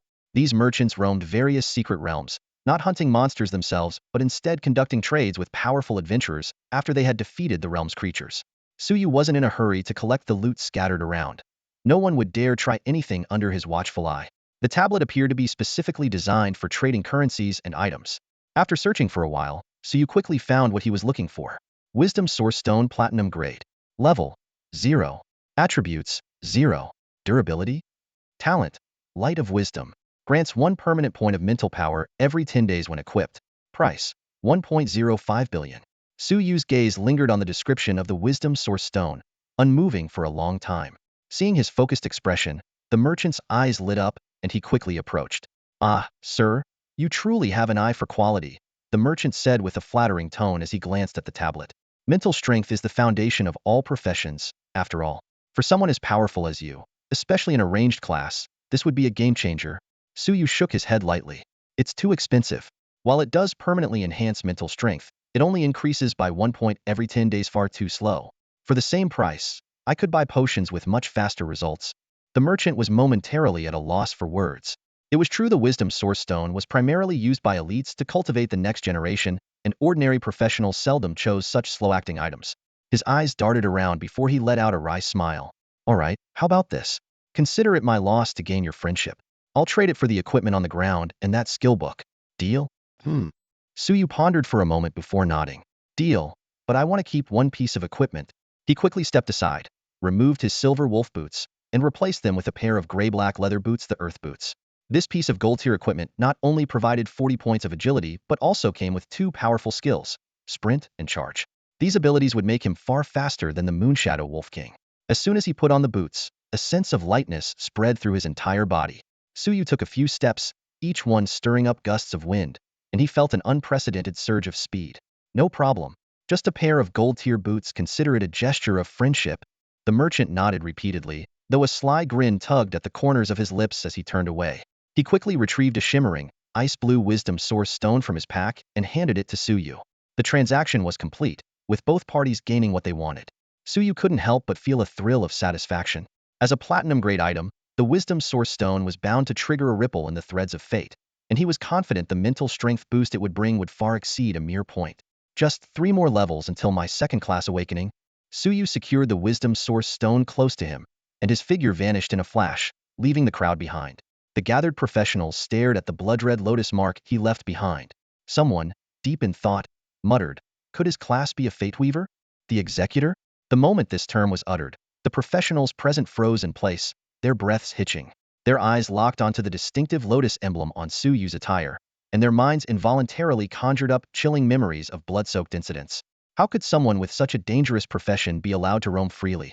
They should be locked up and brainwashed. If he suddenly loses control, the entire Qingcheng will be in danger. What are the Night Watchers even doing? How could they let someone like this slide? Fear quickly gave way to anger, and the crowd erupted into heated denunciations. Amidst the growing clamor, a few individuals cloaked in black quietly retreated, their eyes betraying a cryptic glint. After parting ways with the merchant, Suyu continued his journey through the secret realm. As he moved forward, he struck down raging giant bears, crafting them into sinister lotus mines. However, as he ventured deeper, the situation took an unsettling turn. In the heart of the Bear Plains, the number of raging giant bears sharply dwindled, yet their levels kept rising. What was even more alarming was the feedback from the rhythm of life. These bears' life forces were burning intensely, exuding an overwhelming aura of fear. What could possibly terrify a level 40 raging giant bear? Suyu stopped in his tracks, his mind alert and racing. Considering the possibility of encountering level 80 monsters, he decided to retreat back to the outer perimeter and resume his performance. But just then, the ground beneath him began to quake violently. In the distance, countless massive shadows charged forward. Struggling to steady himself, Suyu looked up, only to draw in a sharp breath at the sight before him. An unending horde of elite raging giant bears, each towering as high as a 10-story building, surged like a black tidal wave. They trampled the earth beneath them, obliterating everything in their path. Even Suyu felt his scalp tingle from the sheer magnitude of the threat. Is this the Academy of Purgatory's assessment? He recalled Liu Kaixian mentioning a trial involving a monster-luring siege. But from afar, Qian Wanqian's panic shout broke through. When did I go and provoke this? This isn't a trial, it's a full-blown beast-tide rebellion. Seeing the chaos unfold across the secret realm, Qian Wanqian immediately rushed toward its depths, leaving Suyu behind. If these raging bears breached the city, the consequences would be catastrophic. Surrounded by over 100 elite raging giant bears, escape was not an option for Suyu. He raised an eyebrow, a glimmer of determination in his gaze. As daunting as this fight seemed, his talent existed to create miracles. At this moment, all the adventurers across the violent Bear Plains suddenly sensed something unusual. The sight before them was shocking. Herds of violent bears, moonshadow wolves, and other monsters appeared terrified, completely ignoring the adventurers chasing them, as they frantically bolted toward the secret realm's exit. What the hell is wrong with these damned creatures now? Someone cursed angrily. Before the words had even settled, a deafening explosion and rumbling roar erupted from ahead. A massive fireball shot into the sky, momentarily clearing the dense gray mist and revealing a chilling sight, a seemingly endless swarm of violent bears stretching as far as the eye could see. Damn it! It's a beast tide. Run for your lives. Terrified shouts echoed one after another. All the adventurers immediately turned and fled with all their might. wishing they could grow an extra pair of legs. In this race against death, even the slightest hesitation could mean not even leaving behind a trace of their remains. A rogue, relying on their exceptional speed, was the first to reach the secret realm's exit and promptly reported the emergency to the guard forces. Unlike the low-level goblin forest, the violent bear plains were directly managed by the Watchers Division. The on-duty Watchers swiftly escalated the situation, and piercing alarms soon blared throughout the secret realm. All adventurers, evacuate the violent bear plains immediately. Emergency conscription. All second-tier and higher combat class adventurers, report to the guard forces at once. The broadcast repeated continuously. The secret realm's exit quickly activated its emergency protocols, assembling a 1,000-strong defense team. Meanwhile, the Qingqing Watchers Division mobilized at full speed, with the mission hall issuing numerous urgent tasks highlighted in bold red. Watchers scrambled to accept assignments and rushed to the scene. Even the Deputy City Lord personally led an elite force to the secret realm, leaving Qingqing unusually desolate for the moment. At the City Lord's mansion, the City Lord frowned deeply. Violent bears rarely leave their territory. What could be causing this upheaval? What could be causing it? Isn't it obvious? Lu Kaixian snapped angrily. I told you ages ago we should capture Li Hanshan and interrogate him, but you insisted on following procedure. Now look where we are. The City Lord was momentarily speechless and could only respond with a wry smile. Even so, if Li Hanshan truly isn't a member of the Descendants Guild, wouldn't we be wronging an innocent person? The evidence is right in front of you, and you're still playing dumb? Lu Kaixian slammed the table in fury. Unable to argue further, the City Lord turned to the strategist. What's the current situation? The strategist quickly reported. All the violent bears and other monsters are converging on the secret realm's exit.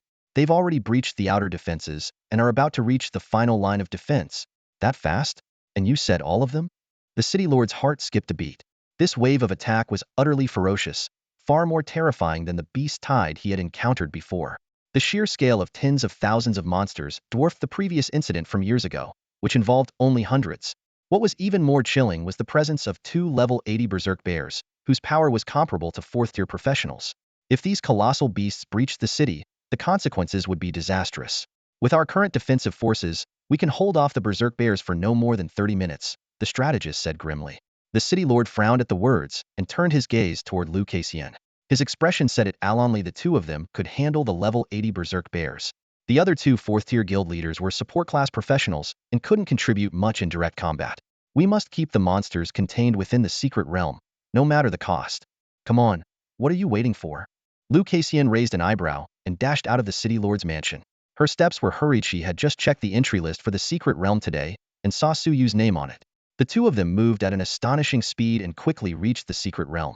At the defensive front, the dense swarm of monsters was so overwhelming that it was impossible to discern individual forms. Lu Kaixian scanned the crowd quickly but couldn't spot Su Yu. Are all the professionals from the secret realm accounted for? She asked a third-tier Night Stalker in charge of management. Everyone who made it out is here. Those who aren't, didn't make it out, the Night Stalker replied. Lu Chuexian's heart sank, and she bit her lip. Su Yu was only level 30 when he left. His chances of surviving in a swarm of berserk bears were almost non-existent. Your friend isn't here? The Night Stalker asked cautiously. Lu Kaixian didn't answer. Instead, she shifted her focus to the front lines. At this moment, the safety of millions in Qingqing depended on strong individuals like her. We've just discovered that the northeast corner hasn't seen any high-level berserk bears, the Night Stalker continued. The surveillance devices show a professional holding off all the level 40 and above berserk bears on the front lines. That person is incredibly skilled and has relieved a lot of pressure for us. Lu Kaixian whipped her head around. Project the footage. In no time, the aerial footage displayed Su Yu. His demeanor had changed, and his strength far exceeded what it once was, but the calm and unshakable look in his eyes remained the same. In front of him, every level 40-plus berserk bear beast that would normally require a team of second-tier professionals to handle was being held off by him alone. Isn't he just a first-tier professional? How is he managing so many level 40 berserk bears? The City Lord exclaimed in disbelief. In the projection, Su Yu moved nimbly through the berserk bear swarm, wielding a blood-red dagger. Every time the blade left a wound on a bear, the once rampaging beast heading for the secret realm's exit would turn around and pursue him instead. This method of drawing aggro. The City Lord's eyes lit up. From his perspective, if the beast swarm could be divided and defeated in smaller groups, the tens of thousands of monsters would no longer be an insurmountable threat. Su Yu weaved through the berserk bear's attacks, narrowly avoiding deadly blows with incredible precision. Once he confirmed that all the berserk bears were focused on him, he created some distance and fired his first shot. A dragon breath bullet roared through the air, piercing the tough hide of a berserk bear and shattering its heart. The impact of this strike caused every professional present to skip a heartbeat. A spark of hope ignited, quietly spreading as the fireball from the dragon breath bullet illuminated the battlefield. You have killed a rampaging grizzly bear LV-41, gaining 13,580 experience points. Fate points 20. A massive grizzly bear collapsed the moment Suyu activated his fate modification, but this did nothing to improve his dire situation. All around him, a dense swarm of rampaging grizzlies continued to charge at him, numbering in the hundreds. Boom. Suyu swiftly sidestepped to avoid a massive paw swipe, while his shotgun pivoted in his hands. Without looking back, he pulled the trigger. Minor fate event. You hit a rampaging grizzly bear with a shotgun. Minor fate event. You killed a rampaging grizzly bear with a shotgun. Fate points 20. The dragon's breath round roared, engulfing a grizzly bear in flames. Suyu weaved through the relentless attacks of countless bears with fluid precision, but soon, he caught a glimpse of a dangerous Futuria massive metallic, sheen-covered paw hurtling toward him. Minor fate event. You are swatted away by a rampaging grizzly bear and sustain minor injuries. Seeing this snippet of fate, Suyu immediately made a modification. Ding. Minor fate event. You swat away a rampaging grizzly bear and sustain minor injuries. As the massive paw came crashing down, Suyu did not dodge. Instead, he met it head-on with his own palm. Bang! The collision sent the grizzly bear flying, its body spraying blood in midair. Facing the unending wave of rampaging grizzlies, Suyu frowned. The bear's relentless attacks left him no time to craft his lotus trap mines. He hesitated, debating whether to use the Heaven and Earth Sword Casket, but unleashing over 100 third-tier sword energies seemed excessive. At that moment, a familiar voice called out from above. Suyu, can you hear me? Is that the vacuum teacher lady? Suyu blurted out. Liu Kaixian froze for a moment before realizing the meaning behind his words. A faint blush spread across her cheeks, reaching all the way to her ears. Watch your mouth, you brat. She cleared her throat. There's no time for nonsense. How are you attracting all these grizzlies? Why can't we divert their attention? Dodging another bear's bite, Suyu pondered her question. Wait, you mean I'm not the only one dealing with grizzlies?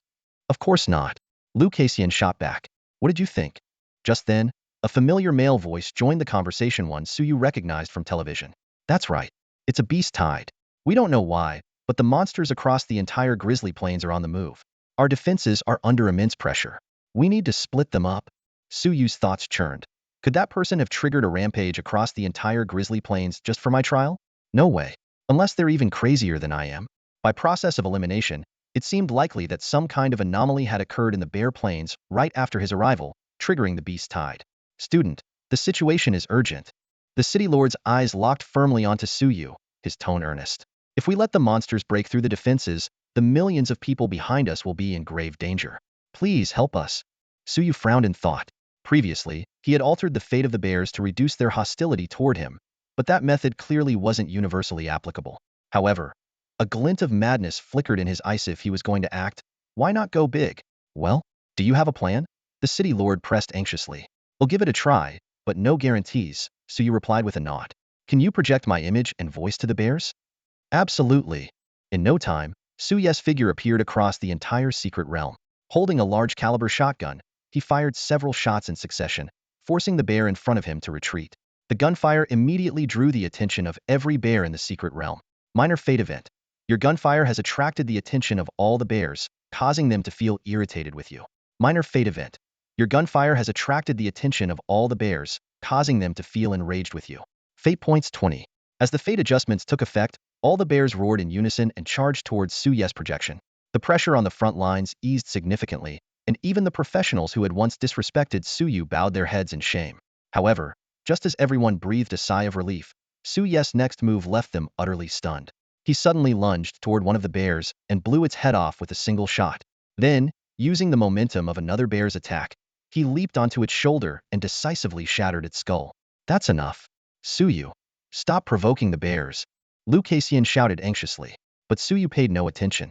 With the deaths of the two bears, earth-shaking roars echoed throughout the entire secret realm. Minor fate event.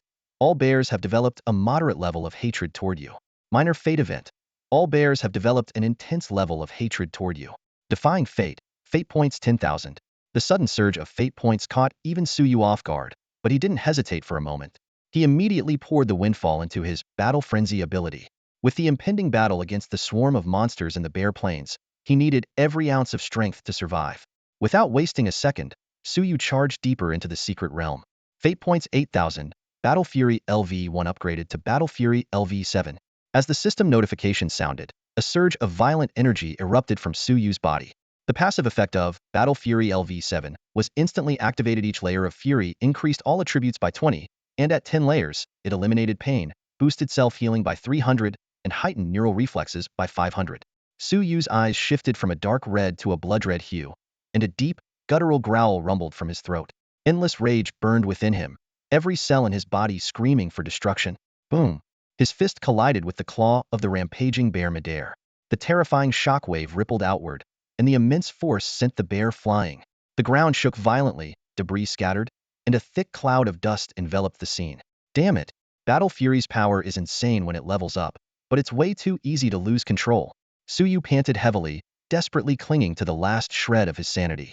His battered right fist began healing rapidly, the process visible to the naked eye. In the distance, the onlookers were stunned. A Fate Weaver, relying purely on brute strength, managed to overpower a rampaging bear? The City Lord wore a puzzled expression.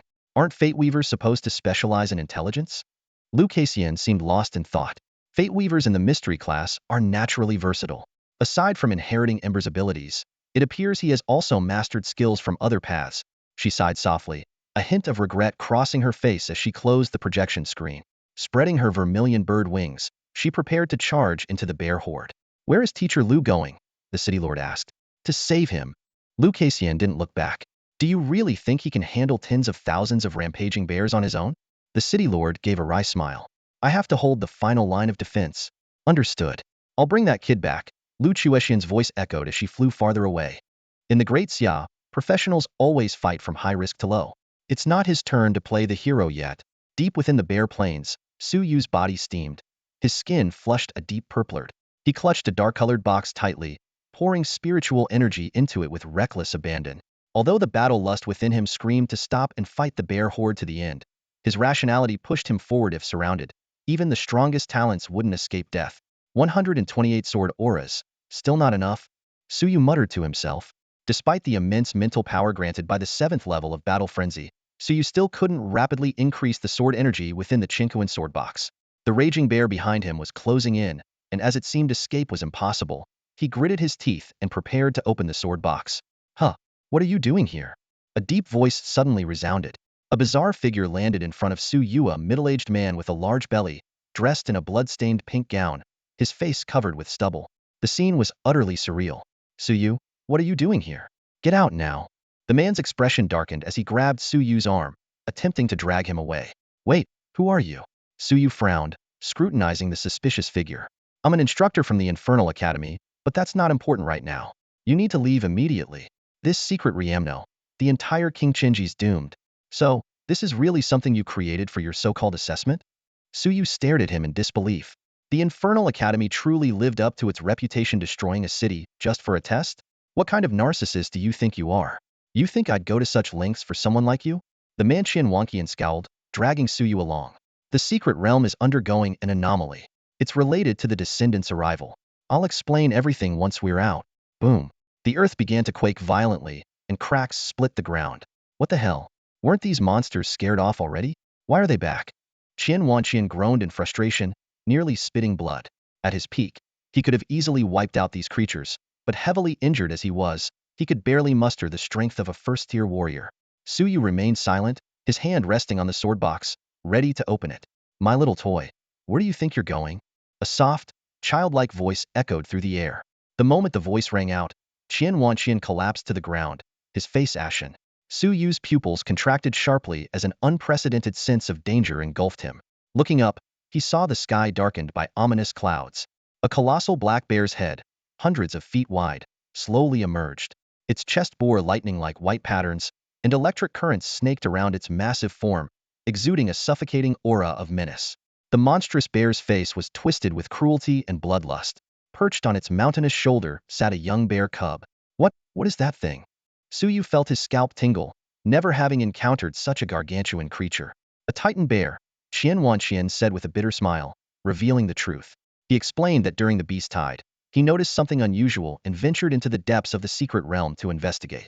There, he discovered that the descendants' arrival had successfully awakened this 200-level ancient mythological beast. He had been gravely injured by a single slap and tossed to the cub as a toy, barely escaping with his life. He now found himself cornered again. Is this monstrosity even supposed to exist on the Raging Bear Plains? Suyu swallowed hard. Who knows? Every secret realm has its mysteries, Qian Wanqian sighed, tossing a blue pill to Suyu. Bears like to eat their prey alive. If you'd rather leave peacefully, take the poison. I'm not eating it. If you want it, it's yours. Suyu stared directly at the colossal bear, a flicker of battle intent in his eyes. It has teeth, and so do I. Why not ask that giant bear if it fears me? A colossal and overwhelming pressure spread across the land. The appearance of the Titan bear instantly turned the tide of the battle. The crimson light in the eyes of the once ferocious berserk bears vanished in an instant, their innate fear rooted deep in their bloodline, completely suppressing their savagery. One by one, the massive berserk bears fled in panic, their disgraceful retreat a stark contrast to their former dominance over the plains. Lu Kaixian arrived with her flaming wings flapping, just in time to witness this awe-inspiring scene. Her gaze penetrated the gray mist and fell upon the immense figure gradually emerging in the distance. It was no mountain, it was a mythical creature of unimaginable size. Her pupils contracted sharply, and alarm bells rang loudly in her mind. What shocked her even more was the sight of two small human figures standing at the feet of the colossal beast. No, she gasped, recognizing one of them as Suyu. Just as she was about to rush forward to rescue him, she saw the Titan bear swing its massive claw. The strike seemed capable of tearing the heavens and the earth apart. Lu Kaixian watched helplessly as the attack landed, the entire ground erupting with a deafening roar. She screamed in despair, her eyes filled with anguish. Just when she thought all was lost, a childish voice broke through the chaos. She looked up to see a relatively small cub perched on the Titan bear's shoulder. The cub had a white, strawberry-shaped marking on its chest. Though much larger than an ordinary berserk bear, it appeared rather endearing compared to its mother. At that moment, Qian Wanqian was being treated like a toy by the cub, with a wig made of bear fur placed on his head. His face was turning pale, and his life force was fading rapidly. Before Lu Kaixian could process her emotions, the cub, seemingly bored, kicked the lifeless body of Qian Wanqian aside. Another toy delivered to me. How delightful, the cub said in an innocent, baby-like voice. Its bright, sun-like eyes locked onto Lu Kaixian. Mom, I want that toy. A wave of deathly pressure instantly enveloped Lu Kaixian. She tried to flee but found herself unable to move. Under the crushing force, her fiery wings shattered in an instant. Meanwhile, inside the Titan bear's body, Suyu lay in a pool of stomach acid, his expression resigned. He had intended to use fate manipulation to turn the situation around, but realized he had underestimated the opponent's strength. The Titan bear's attack speed was so fast that even his fate perception couldn't react in time.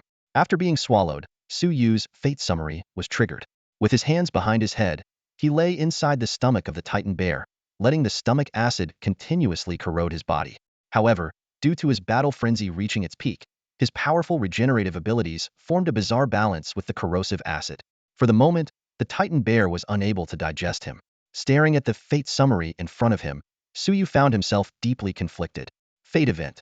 You were attacked by the Titan bear and, after a difficult struggle, were eaten alive. This outcome seemed inevitable, leaving him with very little room to maneuver. He had considered replacing the word eaten to reverse the result, but quickly realized that even if he managed to eat the Titan bear, he'd likely die from being overstuffed. With a sigh, Suyu made a shocking decision. He changed the word eaten in the fate summary to born. Fate event. You were attacked by the Titan bear and, after a difficult struggle, were born alive. The moment he made the alteration, two streams of tears rolled down Suyu's face. His body immediately merged into the Titan bear's, swiftly moving toward a specific organ in its lower abdomen. Suddenly, the Titan bear's belly swelled, and a strange sensation spread throughout its body, followed by intense pain. It was utterly confused. No male Titan bear had been near this area for years. Could this just be a case of severe indigestion? Meanwhile, Lu Kaixian was about to imitate Qian Wanqian by taking poison from her pocket when a low, hoarse, and pained female voice emanated from the Titan bear's throat. She quickly looked up, and the sight before her left her utterly stunned. The Titan bear clutched its abdomen in agony, as fluid began to flow from its body, clearly the sign of amniotic sac rupture. As someone who understood the habits of mammalian creatures, Lu Kaixian instantly realized this mythical beast was about to give birth. The revelation sent chills down her spine, as it suggested the possible existence of another male Titan bear somewhere. Mom, what's wrong? A young cub's soft, curious voice called out. Taking advantage of the mother and cub's distraction, Lu Cassian quietly slipped away. She needed to deliver this crucial information as soon as possible. The Titan bear let out another pained howl, causing the entire secret realm to tremble. It collapsed to the ground, but still gazed lovingly at its cub. Baby, you're about to have a little brother or sister soon. The cub blinked in confusion, unable to comprehend the statement. Before it could process what was happening, there was a muffled pop, and a dark figure wrapped in a placenta dropped to the ground from beneath the mother bear. Is this really my little brother? The small bear scratched its head with a paw, its gaze shifting between the completely bare Suyu and its own furry body, puzzled by the stark contrast. The Titan bear leaned in to scrutinize Suyu closely, then declared with certainty, "No doubt about it, this is my cub. Must be because I slept too long. The nutrition wasn't quite enough." Struggling, Suyu tore apart the membrane that encased his body, stood up, and called out, "Mom." That single word instantly dispelled any doubts in the Titan bear's mind. Good child, as expected of my Titan bear bloodline. Already calling me mom right after being born. Its eyes sparkled with deep maternal affection as it looked at Suyu's frail figure with concern. "Oh, just look at how skinny you are. So small, and without any fur. Could it be that you're premature?" "It must have been because I woke up too abruptly and disturbed the pregnancy." The Titan bear carefully cradled Suyu in its massive arms, handling him as delicately as if he might break. Glancing down at its chest, it hesitated, worried that Suyu's small size might make nursing directly difficult. Instead, it expressed some milk into its palm and gently placed Suyu there. Caught off guard, Suyu found himself surrounded by bear milk, accidentally choking on a mouthful before regaining his breath. His gaze toward the Titan bear was filled with conflicting emotions. Once a formidable adversary that instilled unparalleled fear, now a mother offering a profound sense of security. Without further hesitation, Suyu began to drink the bear milk in large gulps. As the milk, brimming with overwhelming energy, coursed through his body, he could feel himself undergoing a transformation. A system notification followed. "You have activated Titan Bloodline and gained the skill Savage Growth. Savage Growth passive skill. Your digestion ability is enhanced to an epic level, allowing you to break down and absorb anything." After drinking his fill, Suyu patted his now rounded belly contentedly. He realized this was more than a simple rebirth. While inside the Titan bear's womb, he had already been altered by a mysterious force, which the bear milk had now fully awakened. With a series of cracking sounds from within, Suyu's body began to change. His height shot up from 175 centimeters to 195 centimeters, his limbs grew powerful and agile, and his muscles rose in perfect proportion, exuding a harmonious aesthetic of strength. "You have successfully activated the Titan Bloodline." The details of the bloodline unfolded. Titan Bloodline. Ancient mythological power flows through your veins. Titan Strength. Bloodline level S. Activated Bloodline quality SSS Pure Bloodline. Bloodline origin Titan Bear. Bloodline talent 1. Surpass limits during combat or after consuming flesh. You can absorb life energy. Suyu carefully read through the description of the Titan Bloodline. With each passing year, it grants a metamorphosis in life essence, the extent of which is determined by the reserves of life energy. Possessing the Titan Bloodline provides powerful defensive and regenerative abilities. His gaze flickered between the description and his own level 7 Battle Frenzy skill, a sudden unease surging in his heart. He quickly opened his attribute panel. Class, Fate Weaver. Level, 37. Strength, 856. Stamina, 767. Intelligence, 273. Agility, 567. Awakening, first stage. Skills, Fate Perception. Savage Growth. Life Rhythm. Allure of the Masses LV4. Weapon Mastery LV1. Battle Frenzy LV7. Talent. Fate Alteration. Fate Points. 2780. 856 Strength. Suyu gasped sharply. "I'm doomed. My Fate Weaver has turned into a brute." As a class with intelligence as its primary attribute, his stats were completely unbalanced. Either his stamina was off the charts, or his strength was absurdly high. The physical enhancements from the Titan Bloodline, combined with the amplification from Battle Frenzy, pushed his melee prowess to rival that of third-stage professionals. Such a terrifying strength stat was enough to make any mage tremble in fear. What was even more shocking was that the Titan Bloodline underwent annual transformations, meaning his physique, strength, and defensive capabilities would continue to grow. Suyu knew that with his current power alone, he could easily eliminate an average second-stage professional. As Suyu was reveling in the joy of his skyrocketing strength, the little bear perched on Mama Bear's shoulder suddenly spoke up. "Mom, doesn't this guy look a lot like that human you ate before?" Suyu's heart skipped a beat. This little bear, seemingly innocent, was frighteningly sharp. Mama Bear scratched her rear absent-mindedly, her expression puzzled. "Really? I don't even remember what that human looked like. To her, humans were as indistinguishable as bears were to humans. They all looked the same. But in the next moment, Mama Bear's expression turned serious as she scrutinized Suyu closely. The overwhelming pressure she exuded left Suyu unable to move. He does have human traits, Mama Bear said slowly, a faint blush unexpectedly appearing on her massive face. But that's normal. Your father was probably human. That was 1,000 years ago. A human came here back then, and he looked a lot like you. Suyu stared in stunned silence at the massive Titan bear, nearly 3,000 meters tall and over 5,000 meters when standing upright. His mind raced with countless questions. Who was the brave soul from 1,000 years ago who managed to win the heart of a Titan bear? And the logistics of that, the hardware required, would have to be at least 100 meters long to make that possible, right? After Mama Bear finished speaking, an eerie silence fell over the scene. Baby Bear withdrew its skeptical expression and instead looked at Suyu, the newly informed younger brother, with sympathy. It had initially felt jealous of Suyu for seemingly taking away some of Mama Bear's affection, but now it couldn't help but pity him, a premature human-bear hybrid, with bloodline far less pure than its own as a true Titan bear. Let bygones be bygones, Mama Bear sighed, shaking her massive body slightly. A jade pendant fell from her fur. This is something left behind by that man. If he's still alive, you can use this to find him. Suyu hesitated for a moment before bending down to pick up the jade pendant. He was indeed curious about the man who had been bold enough to pair with a Titan bear. Mama Bear's eyelids began to droop, a hint of weariness flashing through her eyes. She used her sharp claw to pierce her fingertip, drawing a blood contract array. My time awake is running out. Her voice grew faint. Child, since you bear human traits, I entrust Baby Bear to you. Remember, in the secret realm, you must stay vigilant against those humans. As she spoke, Mama Bear nudged Baby Bear towards Suyu, and the contract array immediately merged into both of their bodies. She turned and started walking deeper into the secret realm, her steps heavy and slow. This unexpected awakening had forced her out of hibernation early, and now she needed to return to continue her slumber. However, with Suyu's unexpected arrival, it was the perfect opportunity for the mischievous Baby Bear to gain a companion. The ally contract ensured neither could harm the other, safeguarding the newly born Suyu from accidental injury by Baby Bear. Besides, Suyu seemed clever enough. Baby Bear surely wouldn't be at a disadvantage under his care. Don't worry, Mama. I'll take good care of my little brother, Baby Bear promised enthusiastically, giving Suyu's head a hearty slap that nearly sent him tumbling into the ground. Ding! Fateful event. You have formed an ally contract with Baby Bear. Suyu glanced at the system notification, then at the unruly Baby Bear, his eyes narrowing slightly. I'm Baby Bear, and you're so pale I'll call you Bear White White. Baby Bear leaned in close, rubbing Suyu's face with its fluffy paw. White White, where should we go play now? How about hunting in the secret realm? I'm feeling a bit hungry. Are you hungry too? Sigh. Mama always sleeps for such a long time. No matter how much I call, she never wakes up. It's so boring.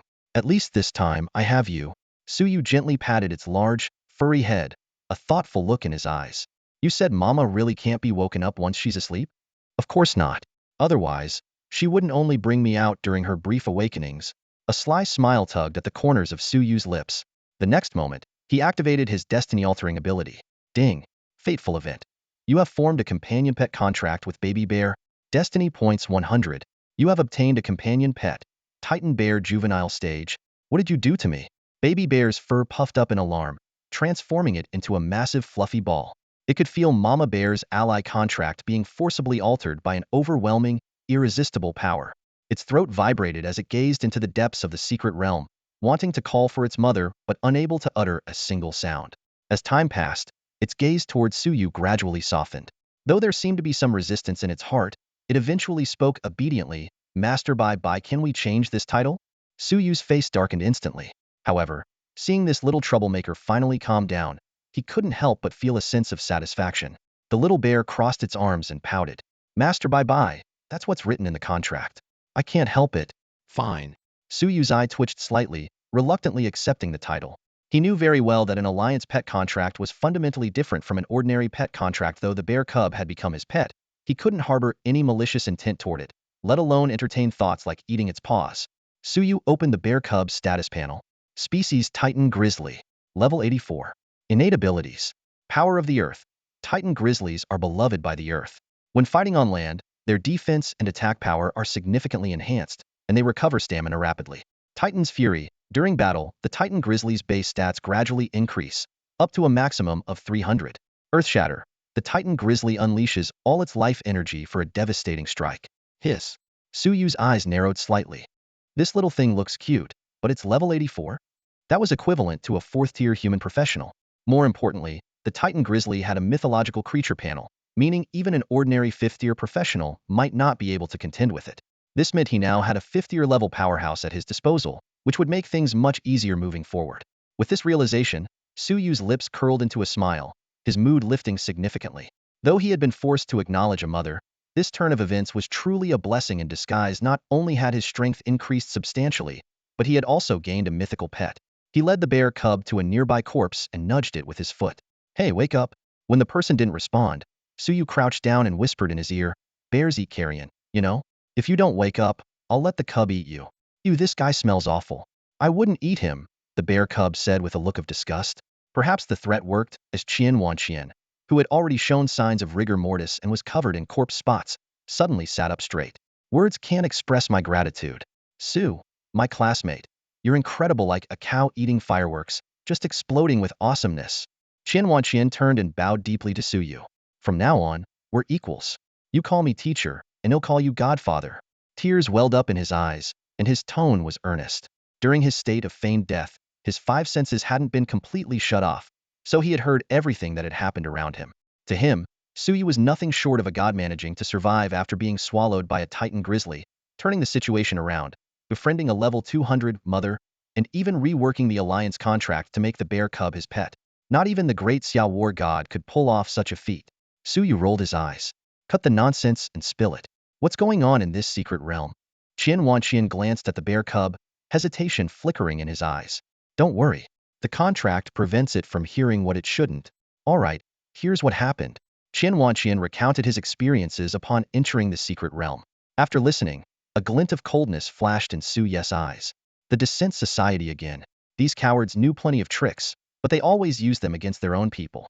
If not for his ability to manipulate fate and turn the tide, Great Xiao would have suffered a massive loss this time. While the Titan Grizzly showed no intention of leaving the secret realm, the other monsters would undoubtedly have swarmed into the cities, wreaking havoc.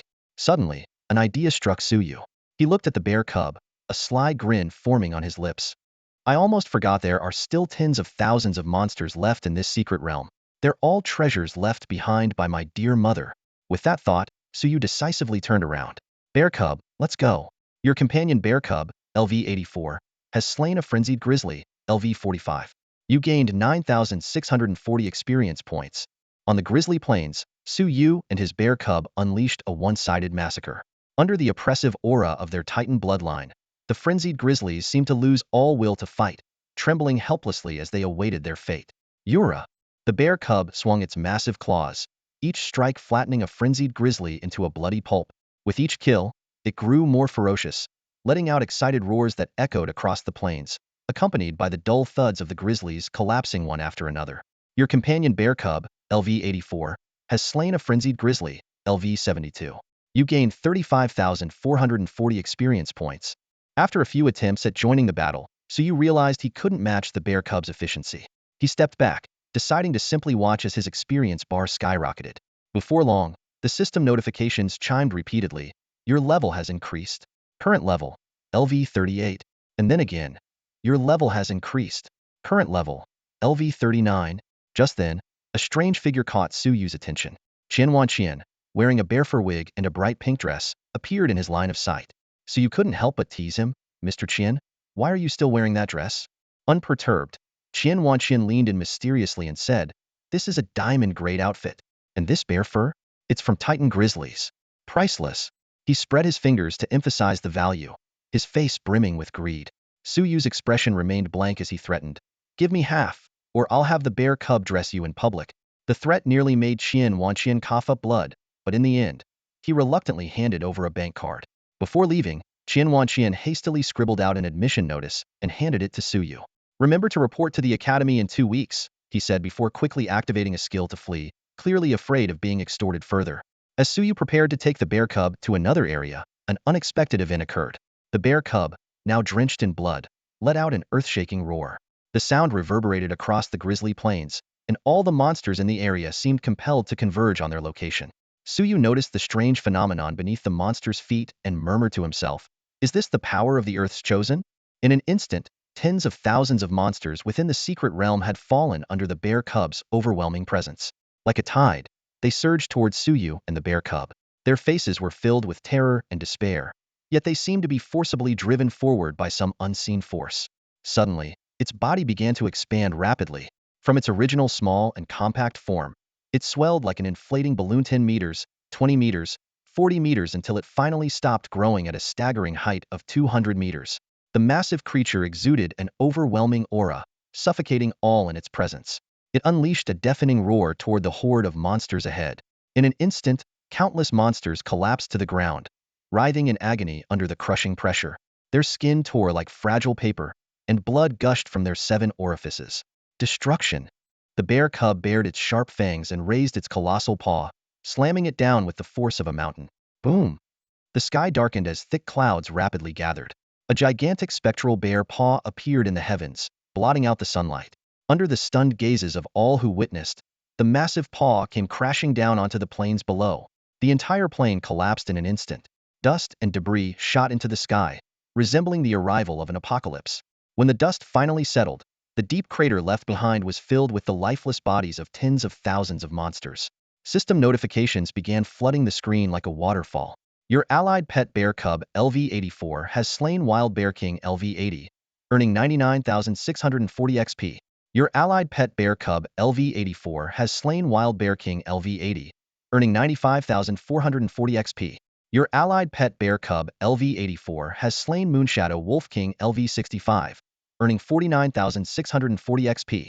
Your allied pet bear cub LV-84 has slain Berserk Giant Bear LV-72, earning 35,440 XP. What the heck? Bear cub, is this ferocious?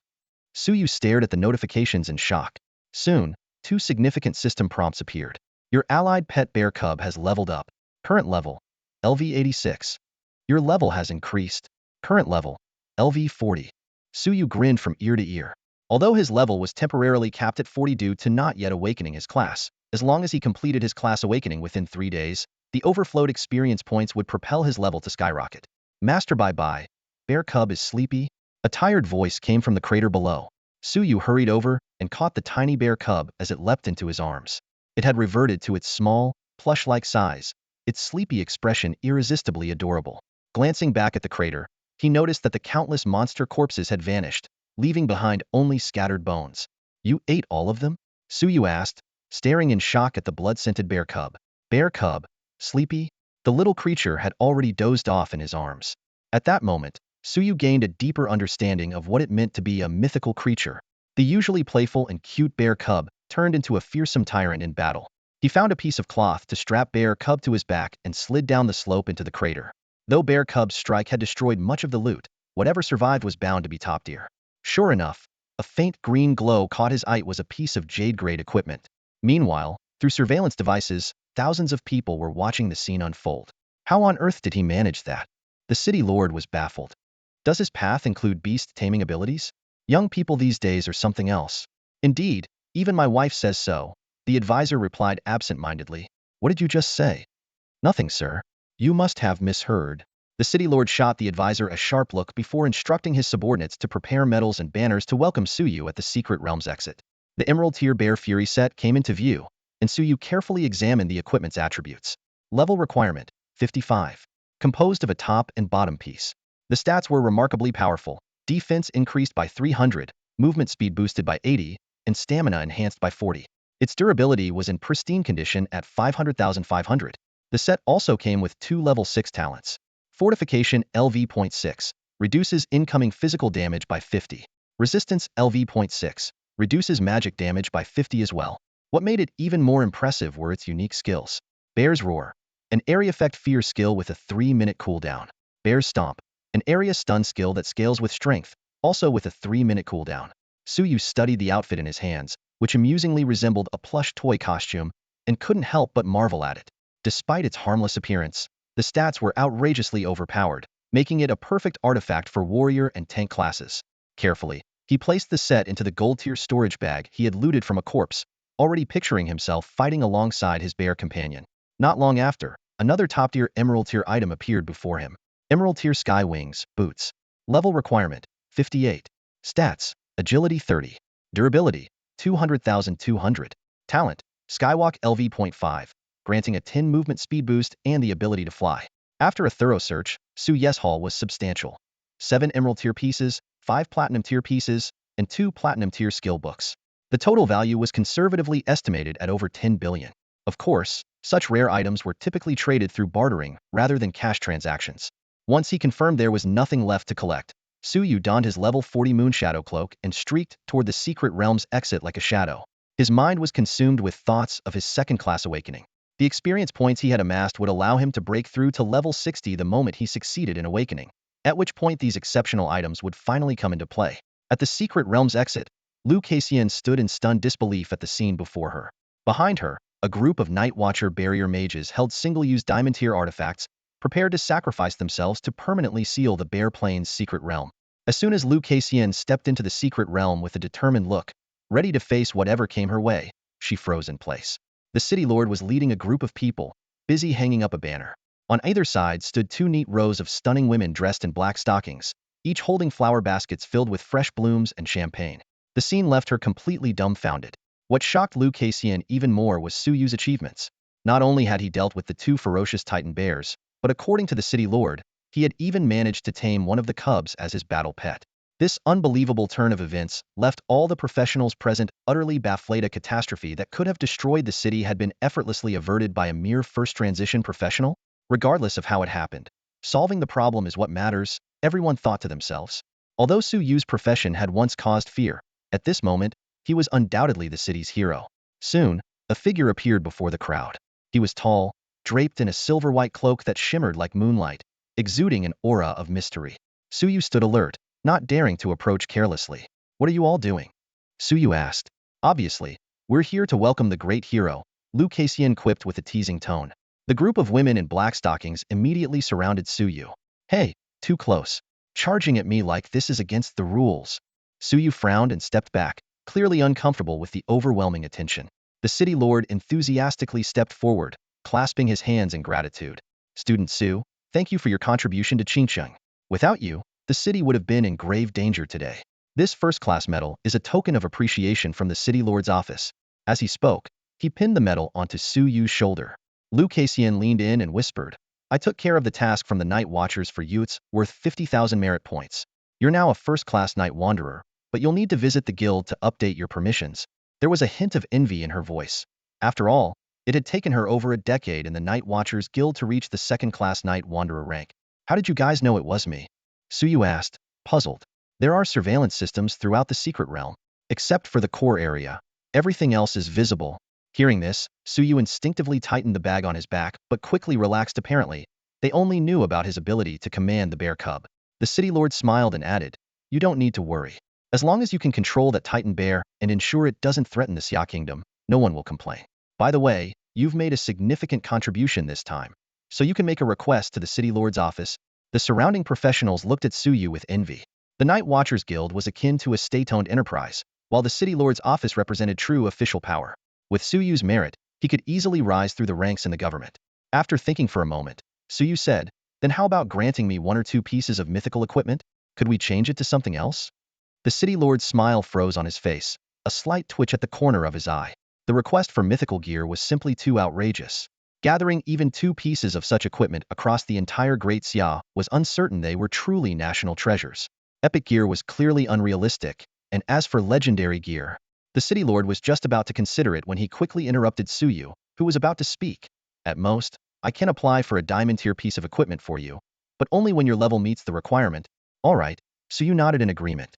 A diamond tier item was better than nothing. "I'm in a bit of a hurry, so if there's nothing else, I'll take my leave."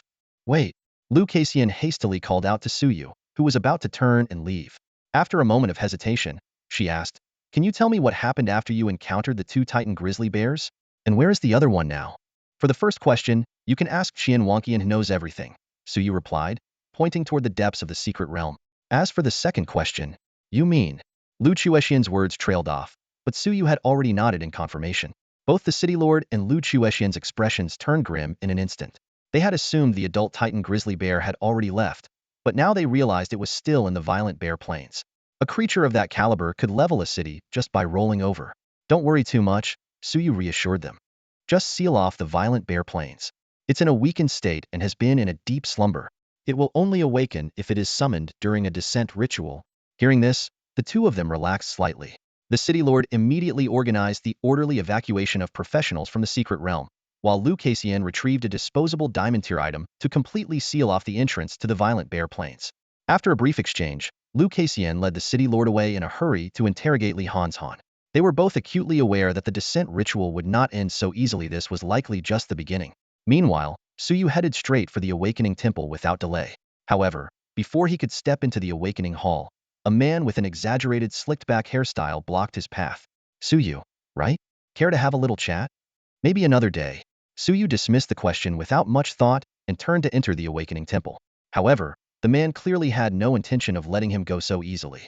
Do you really think a few cheap tricks are enough to tame a titan bear? That's a mythical creature. Aren't you afraid of dying? Who are you? Suyu frowned and questioned. Heh, haven't you already guessed? The man sneered coldly. Someone from the Dissension Guild? You've got some nerve. Suyu narrowed his eyes, giving the slick-haired man in front of him a frosty glare. This guy had the audacity to show up openly at the entrance of the Awakening Temple. Do you know why the Dissension Guild is an 8th level guild? The slick-haired man chuckled softly and pulled a crystal orb from his coat. I'll give you a choice. Join the Dissension Guild or die. Before he even finished speaking, he pressed his palm against the crystal orb. Suyu's vision blurred, and a system notification immediately echoed in his mind. Medium fate event. You are targeted by a high-level curse. Instead of rushing to modify his fate, Suyu responded with a powerful punch. Yet his fist passed straight through the man's body, shattering the massive stone pillar behind him into rubble. Quite the temper for someone so young.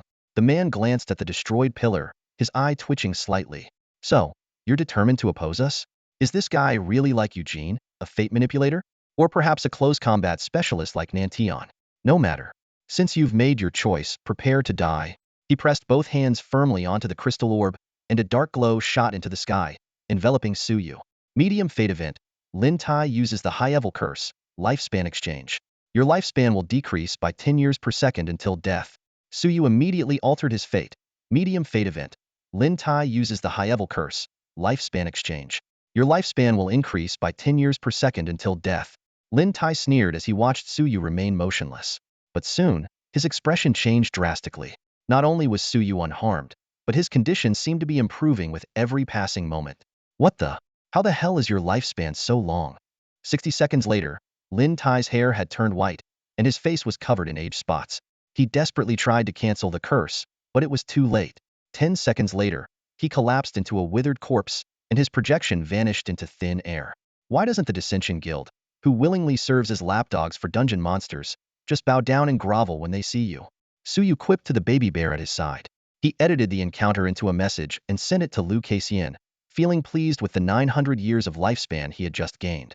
With that, he strode quickly into the Awakening Temple and made his way to the depths of the Awakening Hall. Out of habit, he placed his hand on the statue of the goddess. A mysterious light flickered, and a system notification appeared. Minor fate event. You have caught the attention of the goddess and received her blessing. Luck 1. Suyu's heartbeat quickened slightly. Goddess's blessing? In that fleeting moment, he distinctly felt a gaze sweep over him, lingering briefly on the baby bear before disappearing. Immediately afterward, a strand of golden light silently merged into his body. Suyu slowly withdrew his hand from the statue of the goddess, his mind swirling with thoughts. He had initially assumed it was just an ordinary decorative prop, but now it seemed there really was a goddess. However, a sly grin tugged at the corner of his mouth. Goddess or not, he wasn't going to miss the chance to benefit from this. He quickly contemplated the possibilities for modifying values.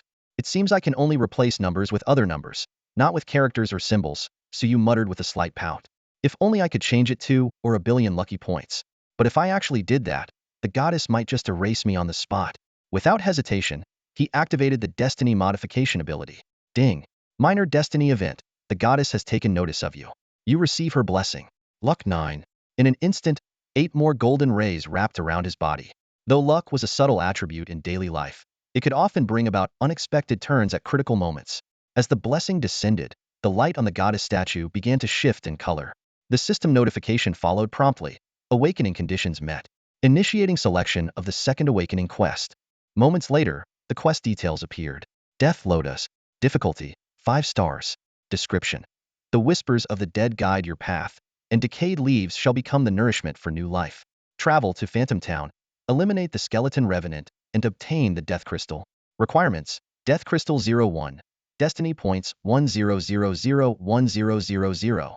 Time limit: 48 hours. Failure will result in the permanent loss of second job awakening qualification. Only 5 stars? Suyu frowned. Compared to his first awakening quest, this seemed like a breeze. Phantom Town was located just outside Qingqing, in the mass graveyard, a mid-tier secret realm populated by urban legend monsters like the Slit-Mouthed Woman, the Spirit of the Pin, Hanakosen, and Hachishikuzuma. The difficulty was moderate. Leaving the awakening shrine, Suyu headed straight to the Night Watcher's division. As soon as he stepped into the guild hall, he felt a surge of powerful attribute amplification. His profession panel updated instantly. Profession: Fate Weaver. Level: 40. Strength: 1008. Stamina: 952. Intelligence: 436. Agility: 785. Awakening: First Stage. Skills: Fate Perception, Wild Growth, Rhythm of Life, Allure of the Masses LV4, Weapon Master LV1, Battle Frenzy LV7. Talent: Destiny Modification. Destiny points: 4650. Strength broke 1000? Suyu clenched his fist, a confident smile curving his lips. Suddenly, a thunderous guild announcement echoed through the building. Guild announcement: Congratulations to Dad for unlocking level 4 permissions and becoming a Tier 1 Night Wanderer. Every Night Watcher in the hall froze at the sound and turned their eyes toward the entrance. Their gazes carried a mix of emotions. After all, only Suyu would dare to use such a ridiculous codename. Despite having just joined the guild, Suyu's permissions had been upgraded repeatedly, achieving in mere days what others might not accomplish in decades. In the hall of the Night Watcher's division, all eyes unconsciously focused on Suyu. The department head cast a look of admiration from afar, but knowing Suyu's aversion to social interactions, he silently crossed out the names of those who had previously offended him in his mind. Following the signs, Suyu arrived at the contribution exchange counter. Behind the desk, a charming woman in uniform and white stockings greeted him sweetly. "Hello, how can I assist you today? I heard guild contributions can be used to customize equipment?" Suyu asked. The woman handed him a detailed weapon type form, which he carefully filled out. With his level increasing, his silver tier shotgun and bronze tier Desert Eagle no longer met his needs. Without effective damage output, his Destiny sketch ability would be difficult to activate. Though his melee skills were already formidable, he decided to commission a new set of firearms as a precaution. The Emerald tier firearm set you've requested, including a handgun, shotgun, and sniper rifle, will cost 30,000 guild contributions, she explained with a smile. It'll take 3 days to craft. Please leave your contact information, and you'll use another 10,000 contributions to exchange for various elemental bullets with special effects, Suyu added, leaving his phone number before departing the division. As he stepped out of the building, a wave of hunger hit him. After acquiring Titan bloodline powers, his physique had indeed grown stronger, but his energy consumption was now astonishingly high. Having run out of ration pills, he went straight to a nearby upscale restaurant, slapping the bank card given by Qian Wanqian onto the table. 3 hours later, under the exhausted yet awed gazes of 20 chefs, Suyu left the restaurant, fully satisfied. The large intake of monster meat seemed to significantly aid the growth of his Titan bloodline. His heartbeat thundered like a drum, so powerful that it caught the attention of the women passing by Chunminlu. "Hey handsome, come on up and have some fun." "No thanks, I'm allergic to latex," Suyu replied calmly. When he arrived at the city gate, he casually displayed the first-class merit medal gifted by the city lord. The guard officer immediately allowed him through with utmost respect. Even saluting his retreating figurite was the first time he had seen a living recipient of such a prestigious honor. As Suyu stepped outside the city gates, the overwhelming stench of decaying flesh and blood assaulted his senses. The desolate and ruined landscape immediately put him on high alert. Outside the city, the danger level was no less than that of a secret realm. With bad luck, he might even encounter monsters exceeding level 100. Suyu secretly felt relieved. With his luck, he figured he wouldn't be one of those unlucky ones. Smack! He threw the bear cub onto the ground. "Get up! Haven't slept enough yet?" he scolded while patting its round, chubby face. Despite being well-fed and rested, the bear cub stubbornly lay on the ground, letting out a few pitiful ahs before pretending to be dead again. "I carried this guy all the way here. Was the pet here anyway?" Suyu muttered, his lips twitching. "If you don't get up, I'll send you back to sleep with your mom." As if triggered by a switch, the bear cub suddenly bolted upright, its eyes shimmering with tears. "Master, bye-bye. Are you really going to abandon me? My heart hurts so much." "Cut the nonsense." Suyu rolled his eyes and gave it a firm slap on its rear. "Move it." The bear cub wagged its tail as its body rapidly expanded. Once Suyu climbed onto its back and pointed the way, it took a deep breath. So this is the air of the outside world? It smells like freedom, so much better than that cramped secret realm. Onward. Bear cub, charge. With a loud shout, it dashed forward like an arrow released from a bow. The wind roared, making Suyu's hair stand on end. Along the way, monsters and scavengers who were planning to cause trouble for Suyu instantly backed off at the sight of the bear cub's massive form.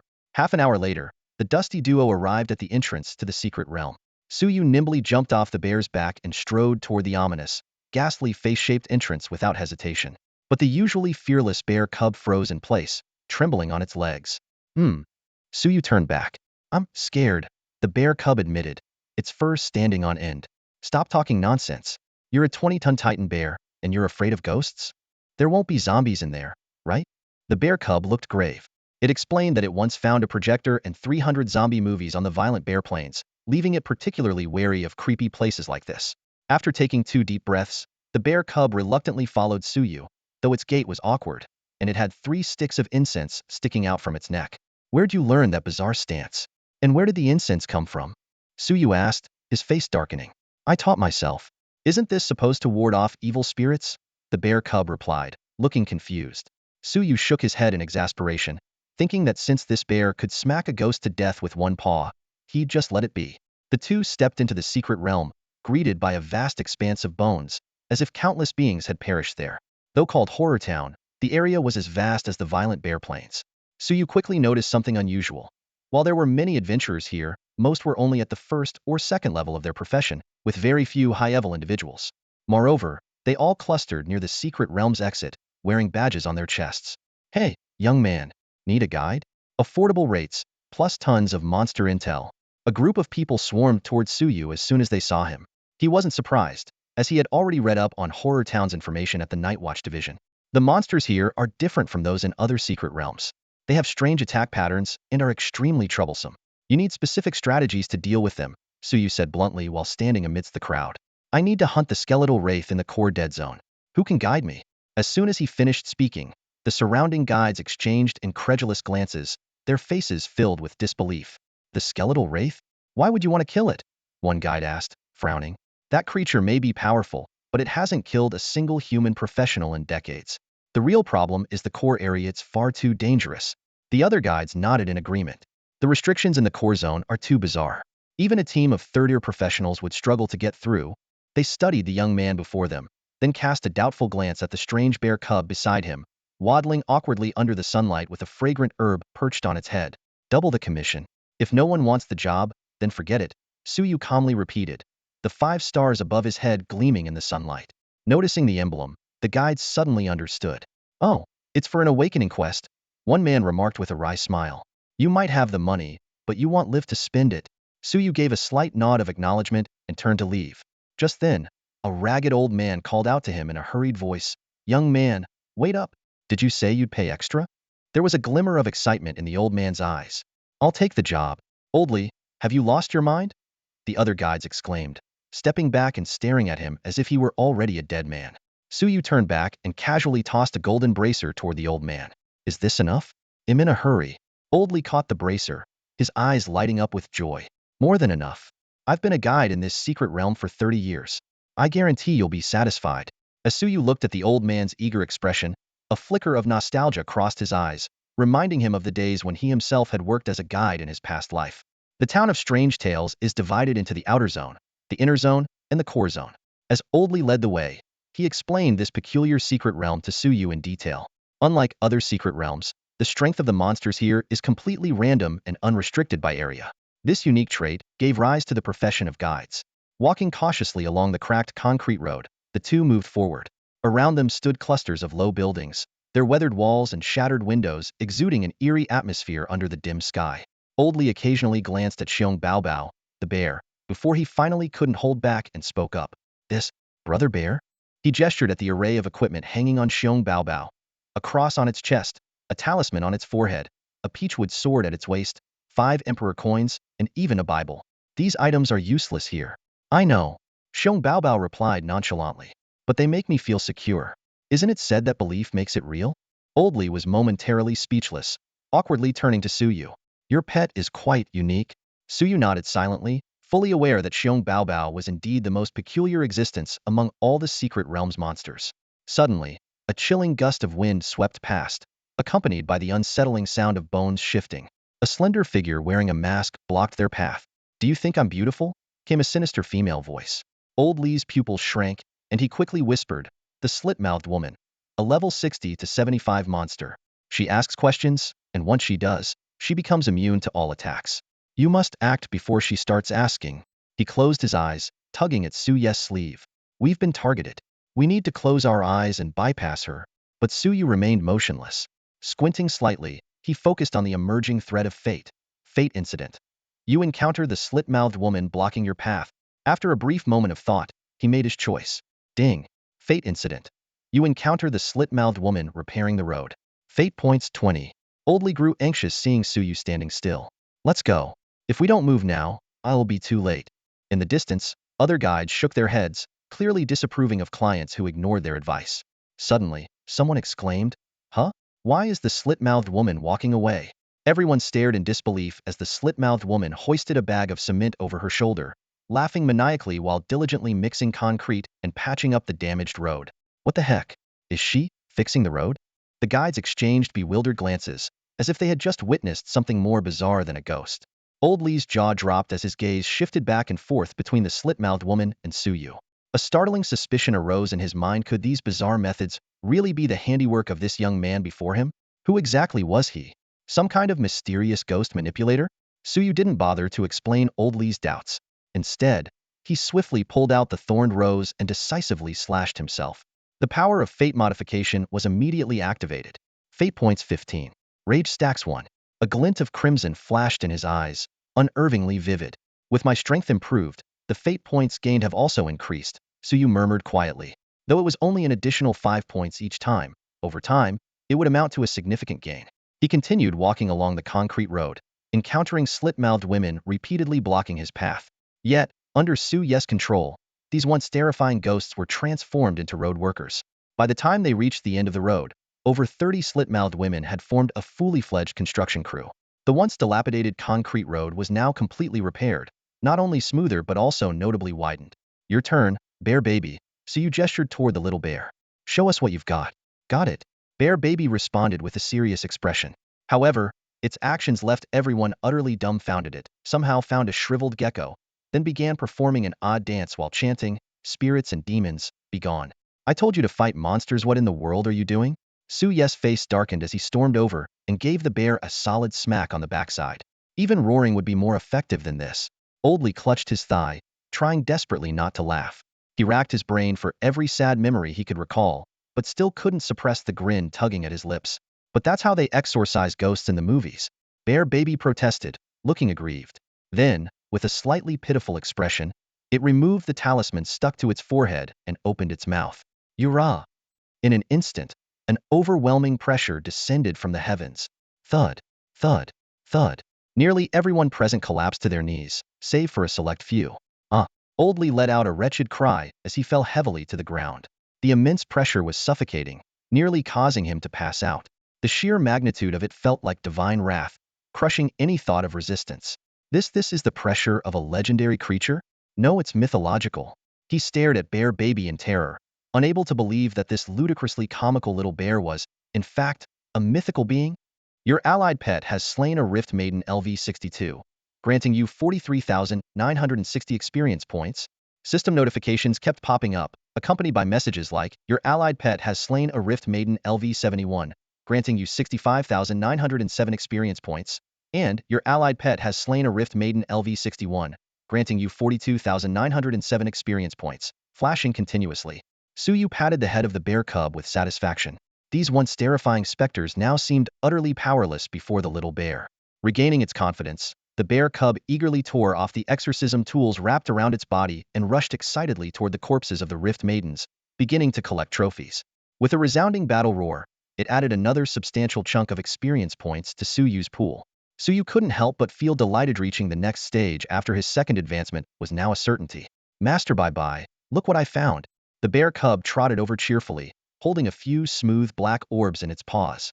The system displayed platinum-grade death orbs, orbs imbued with death energy, useful for equipment crafting. Oldly cast a wary glance at the bear cub before explaining to Suyu, these are a specialty of Ghost Town. Each platinum-grade death orb is worth around 3 billion. They can imbue equipment with dark attributes and are incredibly valuable. Suyu's eyes lit up as he realized these death orbs would be perfect for enhancing the custom firearms he was crafting. The bear cub had already placed 4 death orbs into his hands and affectionately nuzzled his face. Well done, Suyu said with a smile, stroking the bear cub's fur before leading the group further into the town. The guides who had passed up the opportunity to accompany this formidable figure were now filled with regret. If they had known he carried a mythical creature with him, they wouldn't have charged him a fee. Just having the chance to associate with someone of his caliber would have been a monumental opportunity. Under the bear cub's intimidating presence, none of the monsters in the inner perimeter dared to approach. Just as the bear cub seemed eager to showcase more of its power, Suyu suddenly felt a faint tremor beneath his feet.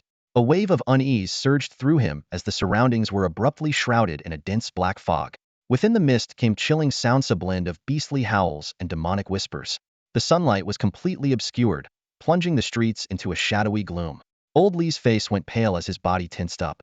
This is a sign of the arrival of the lower-tier monster, the Doom Demon. We've been trapped in its Doom domain. We must escape immediately. Within this domain, it is invincible. We'll be plagued by misfortune, and all attacks will be rendered ineffective. To prove his point, he attempted to cast a fireball spell. Just as he had described, the spell inexplicably failed twice during the incantation phase. After barely managing to cast the fireball, a sudden gust of wind twisted its trajectory, sending it hurtling back toward the caster like a boomerang.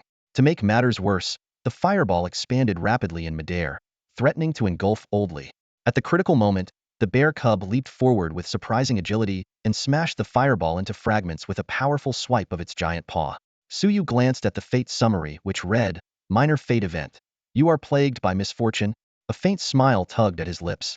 In the next instant, the system notification sounded. Minor Fate Event. You are blessed with good fortune. Fate points 20. The bear cub was about to unleash a thunderous roar at the black mist, but ended up choking on its own saliva, coughing violently instead. Let me handle this, Suyu said calmly as he stepped in front of the group. Boss, maybe we should take a detour. This thing is seriously bad news, Old Lee hurriedly suggested. It's fine. I know what I'm doing, Suyu replied, his gaze fixed on the distant black mist. A playful smirk surfaced on his face. He instructed everyone to retreat 10 meters away, then drew out a silver sword that hadn't been used in ages. His muscles tensed as he hurled the sword with all his might toward the black mist. The silver sword tore through the air with astonishing speed, even causing a sonic boom. Just as Old Lee worried the sword might rebound, a dull thud echoed, a blade piercing flesh. The system notifications chimed in quick succession, confirming that the silver sword had struck the misfortune demon and inflicted severe damage. A blood-curdling roar erupted from the black mist, and soon a demon emerged, its wings spread wide and its skin dark as pitch. The silver sword was lodged in its chest, with black blood gushing from the wound. Human, you've succeeded in angering me, the misfortune demon roared as a dark energy sphere began to form at the tip of its staff. Unfazed, Suyu calmly drew out the thorned rose and made a small cut on his palm. As the 10th layer of fury stacked up, his perception seemed to slow everything around him by 5-fold. With a nimble sidestep, he dodged the energy sphere and followed up with a powerful sidekick, landing squarely on the demon's abdomen. The misfortune demon's ribs cracked audibly as it let out a piercing scream, struggling to stabilize itself with dark magic. It immediately attempted to curse Suyu with misfortune, but by now, Suyu was already cloaked in an aura of black misfortune, making him appear even more menacing and terrifying. Kill! Suyu bellowed, charging at the demon like a streak of black lightning. Come on, boss. You can do it. Old Lee and the others watched the battle intently, their blood boiling as they cheered. Suyu shot toward the Doom Demon like an arrow loosed from a bow. The demon retaliated by conjuring black magic missiles, only to find, to its astonishment, that every single attack veered off course. Despite Suyu making no effort to dodge, the missiles seemed to be blocked by an invisible barrier, unable to get close. Impossible. The Doom Demon's eyes widened in disbelief. Heh, your bad luck is impressive, Suyu sneered. With a powerful stomp, he launched himself into the air like a cannonball, soaring to a height of 100 feet. Let's see if you can handle this movie, a strike from the heavens. Before the words had fully left his mouth, Suyu was already plummeting like a meteor. The overwhelming pressure caused the Doom Demon's heart to quiver with fear. It frantically dodged, but no matter how it moved, the deadly strike remained locked onto it, as though the attack carried an unavoidable fate. Wait, am I the Doom Demon? Or is he? This was the demon's final thought before its head was obliterated under Suyu's crushing palm strike. A system notification echoed. You have slain Doom Demon LV-72 lore tier, gaining 296,480 experience points. As the black mist dissipated, a jet-black, clover-shaped amulet lay quietly beneath the demon's corpse. Suyu's eyes lit up as he quickly picked it up. Misfortune Amulet Diamond Grade. Level 0. Type Special. Attribute Luck 5. Durability 3030. Skill Misfortune Aura inflicts a 100 luck effect on any unit within a 500-meter radius for 1 minute. Cooldown 24 hours. Suyu carefully considered the properties of the item. For an ordinary person, it could be a double-edged sword, but for someone like him with 9 luck points, it was a powerful weapon. Even better, the effect could be applied to himself. Without hesitation, he used Misfortune Aura on himself. A system notification followed. Minor fate event. You are affected by Misfortune Aura. Luck 100. An idea struck Suyu. He attempted to change the minus sign into a multiplication sign using his thoughts. Ding. Minor fate event. You are affected by Misfortune Aura. Luck 100. Holy crap. It worked. Suyu exclaimed in excitement, turning to his companions. Do I look any different to you? Old Lee and Bear Cub exchanged glances, momentarily speechless. Boss, you seem even more handsome. Old Lee quickly flattered. I also think Master Bye-Bye is getting more dashing, Bear Cub chimed in eagerly. Suyu suppressed a grin, pondering that this hidden luck attribute would need some real-world testing. With that thought, he quickened his pace and dashed forward, with Old Lee and Bear Cub following closely behind. The inner buildings of the Strange Tales town gradually appeared more pristine, forming a stark contrast with the dilapidation of the outer areas. However, the deeper one ventured, the thicker the eerie and sinister atmosphere became, as if the presence of death lingered in the air. Suddenly, a grotesque monster leapt out from the shadows. It had a human face, ram horns, bat wings sprouting from its back, and black flames of distorted space swirling in its palms. It lunged straight at Suyu. However, what seemed like a deadly attack ended in an almost comical manner. The monster tripped over its own feet, lost control of the black flames, and exploded into ashes in an instant. The system notification promptly sounded. You have slain Black Flame Demon LV-52, gaining 11,648 experience points. So this is what high luck stats do? Suyu mused. Does this mean anything hostile towards me ends up suffering its own misfortune? What followed was even more jaw-dropping. In just 30 seconds, the area around Suyu turned into a death zone. Any monster that emerged either ended up killing each other or dying from bizarre accidents. Platinum and jade equipment rained down from the sky, forcing Suyu to stop repeatedly to pick them up. In no time, he had collected over a dozen rare items. This is like being the universe's favorite child, Suyu exclaimed inwardly. Unfortunately, this extraordinary lucky state only lasted a minute, and the unlucky charm required a full day to cool down. At that moment, the bear cub ran cheerfully towards him, its arms also full of equipment and jade-grade death orbs. Clearly, the luck had extended to it through the ally pet contract. In stark contrast, Old Lee stood empty-handed, looking utterly bewildered. Boss, Old Lee pointed to a towering ancient castle ahead. That's the core area of Strange Tales Town. The skeletal revenant resides there. His voice carried a noticeable hint of dread. That place is teeming with the most powerful monsters in the town, many of which have rules that are impossible to counter.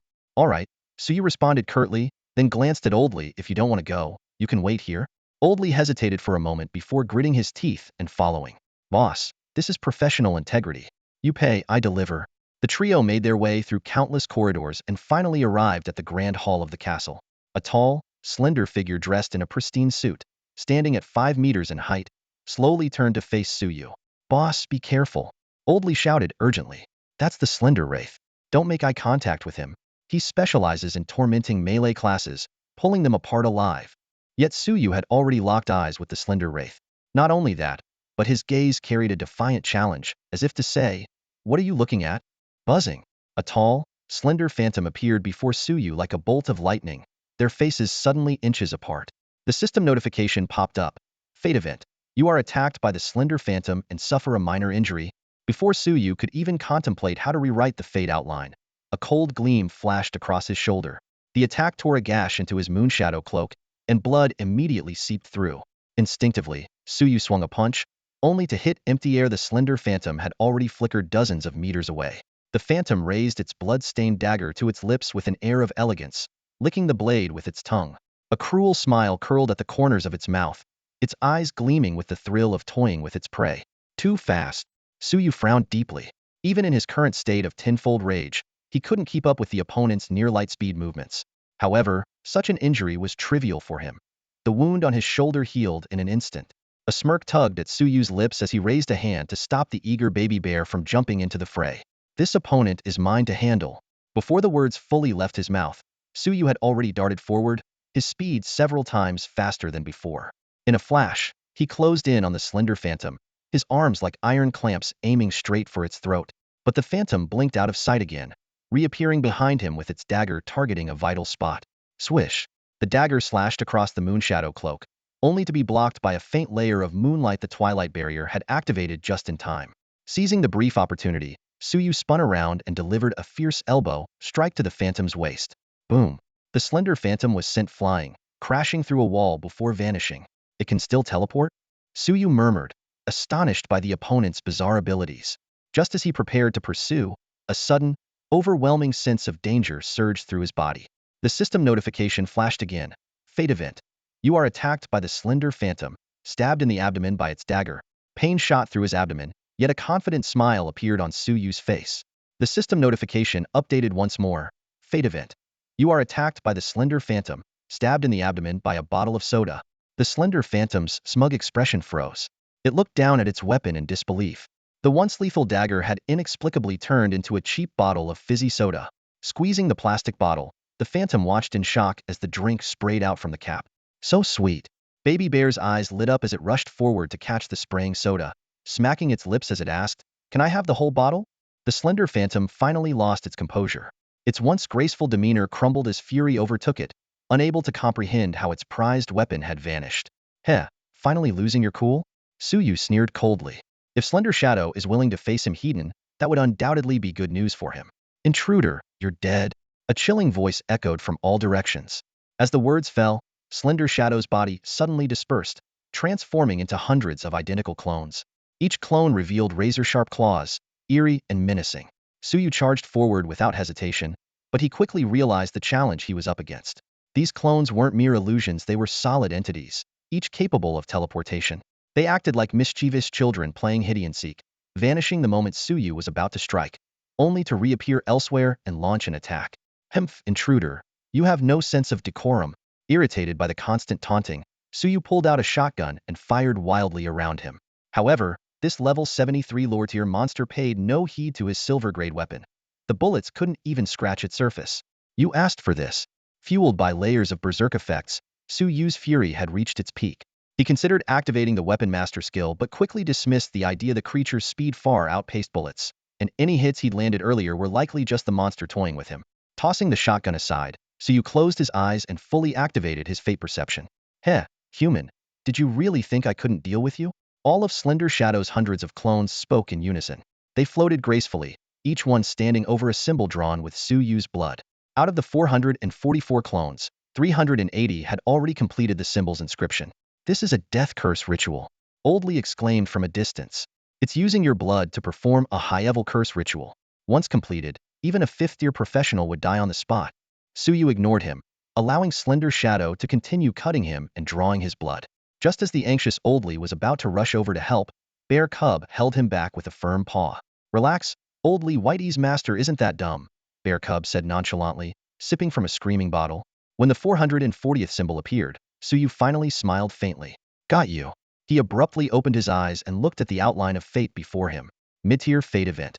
Slender Shadow performs a death curse ritual on you while pulling at the threads of fate. "Ha ha ha, foolish human.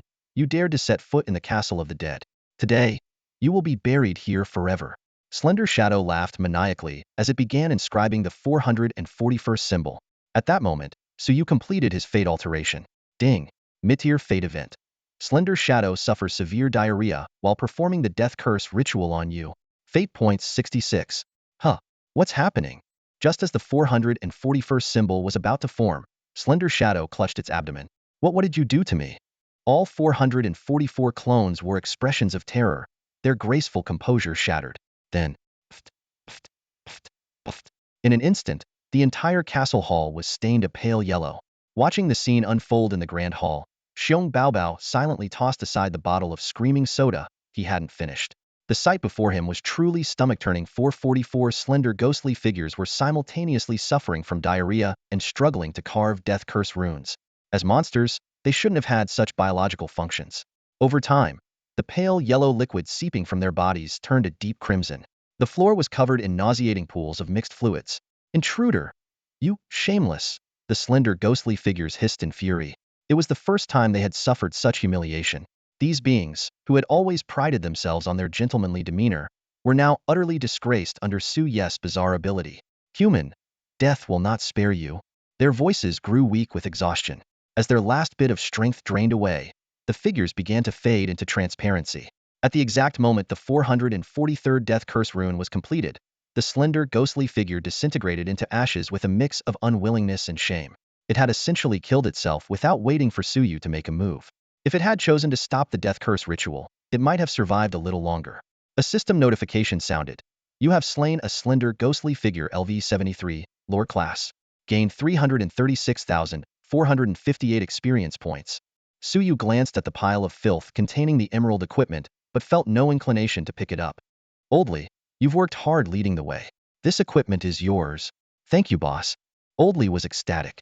Despite the nauseating scene before him, the allure of emerald equipment worth at least $1 billion was too great to resist.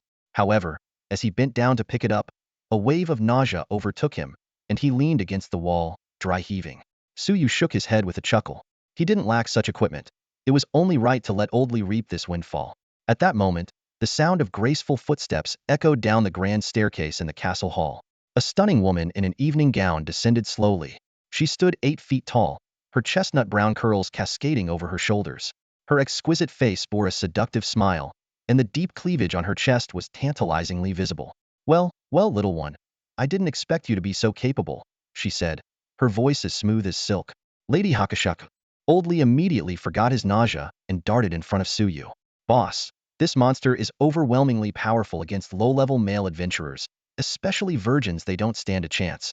He glanced at Xiong Baobao and then back at Suyu. Boss, you need to let your pet handle this. Trust me on this one. Suyu was silent for a moment before nodding. He had calmed down from his earlier rage and realized that Old Lee's warning was serious. Letting Xiong Baobao fight was indeed the wiser choice.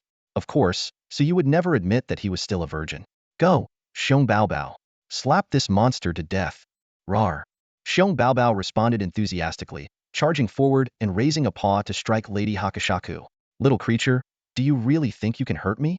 Lady Hakashaku scoffed softly, her brow furrowing slightly as she extended her right hand to grab forward. Crack, crack.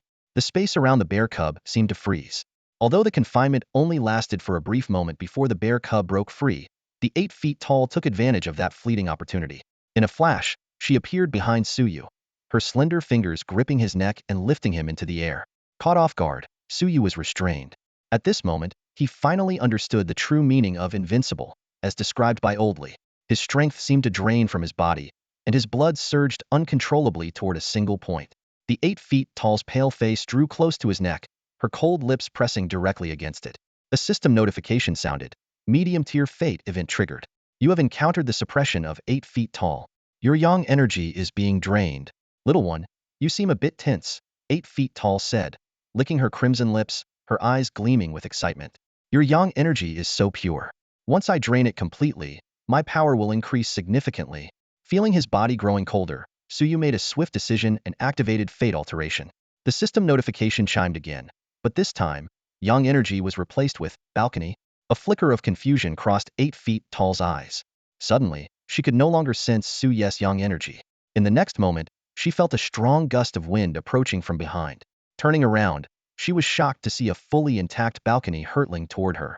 The structure, clearly out of place in this secret realm, caught her off guard. She retreated with Suyu in hand, but the balcony followed relentlessly. In desperation, she flung Suyu aside and quickly leapt back. Bear cub, stop her! Suyu shouted. You rah!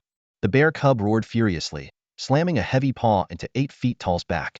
In the same instant, the pursuing balcony struck her squarely on the head with precision. Your allied pet has slain 8 feet tall LV-73. You have gained 365,080 experience points. Your allied pet bear cub has leveled up. Current level, LV-87. With the danger resolved, Suyu let out a long sigh of relief. Oldly approached with concern. asking if he was all right. Suyu shook his head, indicating he was fine. Just then, the entire ancient castle began to quake violently. Countless skeletal remains surged from the ground, intertwining to form a towering, 100-meter-high throne of bones. A massive skeleton sat atop it, its hollow eye sockets glowing with eerie blue flames, gazing down at Suyu. "Human, what is your purpose here?" the skeleton asked, its voice raspy and chilling. Suyu met its gaze fearlessly, releasing the aura of a mythical being. The two forces clashed in the air, evenly matched. "To kill you," Suyu said coldly. "Heh, foolish mortal. I am already among the dead. How do you intend to kill someone who is no longer alive?" Suyu seemed to ponder this, then leapt onto the skeletal figure. The massive undead remained motionless, its soul flames flickering faintly in its eye sockets. Strangely, it didn't feel like a monster to Suyu, it felt more like a person. Watching Suyu's bold actions, old Lee's heart nearly leapt into his throat. He was well aware of the fearsome reputation of the skeletal wraith in Ghost Town. This level 90 Lordier monster was not only immensely powerful, but also had the natural advantage of the Bone Castle as its domain. Legend had it that as long as there was even a fragment of bone left in the castle, the skeletal wraith would remain immortal and indestructible. Even the usually carefree bear cub wore a rare serious expression. It weighed its options carefully despite giving its all. It might only manage a Pyrrhic victory at best, considering this was the wraith's territory. More importantly, it could faintly sense an aura of mythical origin emanating from the skeletal wraith. Yet Suyu appeared relaxed and at ease. He stood steadily on the massive thigh bone of the skeletal wraith and looked up, asking, "Were you once human?" The skeletal wraith replied in a deep voice, "You're quite perceptive. Then why did you end up as a skeleton?" Suyu pressed on. He had already discerned the creature's temperament despite its fearsome appearance. It bore no ill will toward him and was even willing to share information, albeit mostly in silence. "My power comes from death," the skeletal wraith eventually said after a long pause. "Everything comes at a price, though some prices are heavier than others." Suyu nodded thoughtfully. "Do you intend to take my life?" "Feel free to try." The skeletal wraith's raspy voice carried a peculiar undertone. "Sure." Suyu agreed without hesitation. After all, this was his goal in coming here. He placed his left hand on the skeletal wraith's thigh bone and activated Fate's Overthrow. Threads of destiny surged into the skeletal wraith's body, but due to the vast difference in level, the threads lost momentum halfway through. "Little one, you're a bit short, aren't you?" the skeletal wraith teased. "No problem. Once I get going, that won't be an issue," Suyu replied with a frown, immediately channeling fate points to enhance the skill. System notifications flashed repeatedly as 6,000 fate points vanished, but the threads of destiny became robust and surged freely within the skeletal wraith. "Now that's more like it," the skeletal wraith chuckled softly. Suyu looked up into the ghostly blue flames flickering in the wraith's eyes and caught a hint of relief. "You've been wanting to die, haven't you? Did you figure that out?" The skeletal wraith's tone carried a hint of surprise before it sighed. "Yes, everyone wants to live, and so did I. But..." It suddenly stopped. "Never mind, let's leave it at that." The skeletal wraith's demeanor turned cold again. The ability of a fate weaver is indeed remarkable. Not even death can escape destiny. But you're still not quite up to par with Embers. Too bad he rejected my soul. Otherwise, it wouldn't have been your turn." Suyu nodded slightly. "What kind of person is Eugen, really?" Suyu asked. The skeletal revenant's voice carried a hint of contemplation. "Him? A madman, I suppose. A madman obsessed with art. And where is he now? I'd quite like to meet him." No sooner had Suyu finished speaking than the skeletal revenant's joints began to emit faint cracking sounds. Its bones gradually reassembled, forming the shape of a lotus flower. The pale blue flame symbolizing its soul not only remained undimmed but grew even brighter. 30 years ago, Eugen massacred 3 cities, with a death toll precisely calculated at 45,680,000, the skeletal revenant recounted calmly. He crafted those lives into a single lotus flower and cast it into the Frost Giant clan's territory. His lover had been killed by the Frost Giants. After slaughtering most of their clan, he vanished completely. Perhaps he's dead by now. Suyu fell silent. Hard to judge, isn't it? The skeletal revenant chuckled lightly. On one hand, he fought to defend humanity from foreign invaders. On the other, he committed atrocities more brutal than the invaders themselves. Indeed, Suyu nodded. I admire his artistry, but the massacres were pure madness. If it were me, I'd have gone directly after the Frost Giants for revenge. Fight evil with evil, repay it 10-fold or 100-fold, but I wouldn't harm the innocent. As they spoke, countless bones emerged from the ground, merging into the skeletal revenant. Before long, a flawless white bone lotus took shape before Suyu, immaculate and mesmerizing. Where would you choose to let me bloom? The Revenant's voice echoed from within the lotus. Suyu took a deep breath, torn with indecision. This masterpiece was too perfect to use lightly. Yet, his second awakening quest required him to kill the skeletal Revenant and obtain the Death Crystal. Behind them, Oldly stared in shock. Who was this man, capable of casually conversing with a skeletal Revenant and even turning it into an artifact? Nearby, the bear cub curiously examined the exquisite bone lotus. Suddenly, the entire ancient castle shook violently as an intense chill swept through, threatening to freeze Suyu's blood solid. He quickly stepped back, avoiding the shockwave of the tremors. Stone pillars collapsed with a thunderous crash, and the ground split open with a massive fissure that stretched across the entire ghostly town. Suyu immediately leapt into the air, carrying Oldly and the bear cub to safety.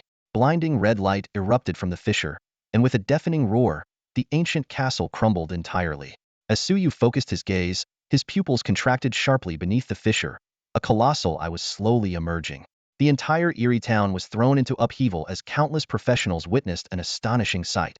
A white bone lotus floated high in the sky, beneath which lay an abyss of unfathomable depth. Between the two, a mysterious exchange seemed to be taking place.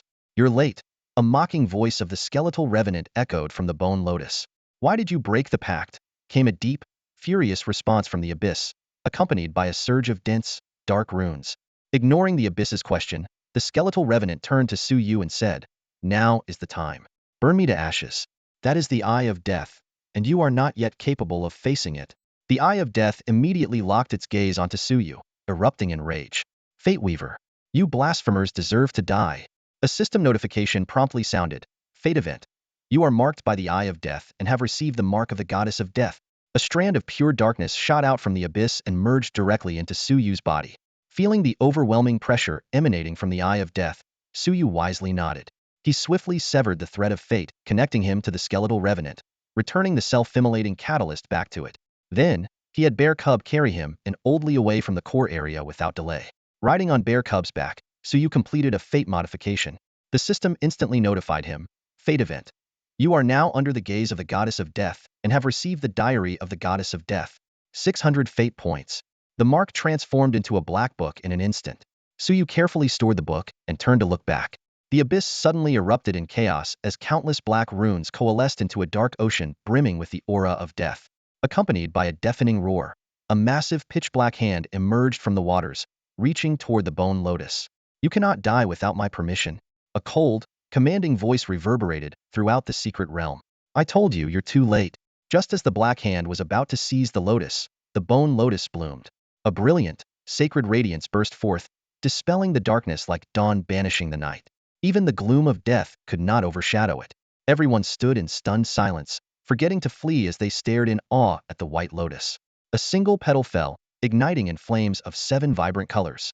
Amid this dreamlike and surreal scene, a memory surfaced in everyone's minds. A young woman stood by a window, her face lit up with a smile. She asked, "Mr. Lee, do you know the meaning of sunflowers?" "Of course," Mr. Lee replied earnestly. "They symbolize sunlight, brilliance, and hope." Mr. Lee scratched his head awkwardly in response to the woman's praise, a simple and honest smile spreading across his face. "Hee. Mr. Lee really is so knowledgeable and talented," the woman said with a radiant smile. "How about we name our daughter Lee Kue?" the woman suggested, gazing lovingly at the baby wrapped in swaddling clothes, her eyes brimming with maternal affection. "Haha, just kidding. Let's call her Lee Pingon instead. Peace and safety." The scene shifted abruptly. Suyu raised an eyebrow, observing the memory that surfaced. Amidst the dazzling flames, not only her soul and bones were illuminated, but also the most profound moments of her past. An elderly man stood before young Lee Pingon, his expression heavy with sorrow. "Lee Pingon, I'm sorry. Your father has sacrificed his life. He died heroically on the battlefield, giving his life for the nation. Mom, will Dad come back?" Little Lee Pingan's face was full of confusion, still too young to comprehend the meaning of death. The old man spoke with heartfelt gravity. "War always demands blood and sacrifice. This world is forever filled with killing. We cannot stop it, but we can make ourselves stronger. Truth belongs only to the strong." "Got it." Lee Pingon nodded firmly. "If I work hard to learn and grow stronger, Dad will come back, right?" The woman held her daughter tightly, silent tears streaming down her face. The scene shifted again, now to a valley filled with blooming sunflowers. Lee Pingon stood before 4 graves, her smile tinged with sorrow. "Mom, I listened to you and worked hard to become stronger. Now, I'm a Tier 4 contract master. An attack by a squad of invaders had taken away her dearest family, her grandfather, grandmother, and mother. On the battlefield, the sound of battle cries was deafening, and blood soaked the earth. Pingon, you should go. I'm afraid I won't make it. A comrade, with only half a head remaining, used his last strength to wipe away her tears. Li Pingon looked around everywhere. There were severed limbs and broken bodies. Their logistics squad's route had been exposed, and nearly everyone was wiped out on the battleground of Mount Daching.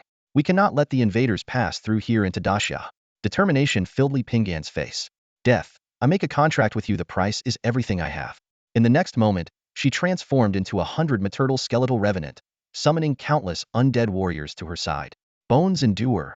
The dead shall not fall. At the pass of Mount Daching, she stood her ground against the assault of hundreds of thousands of invaders. The Eye of Death roared in fury. Li Pingon, you chose to embrace death yourself, and now you want to go back on it? However, the sky was filled with blooming white bone lotuses, blocking its approach. In the end, all that remained was a single azure soul flame, floating in the air.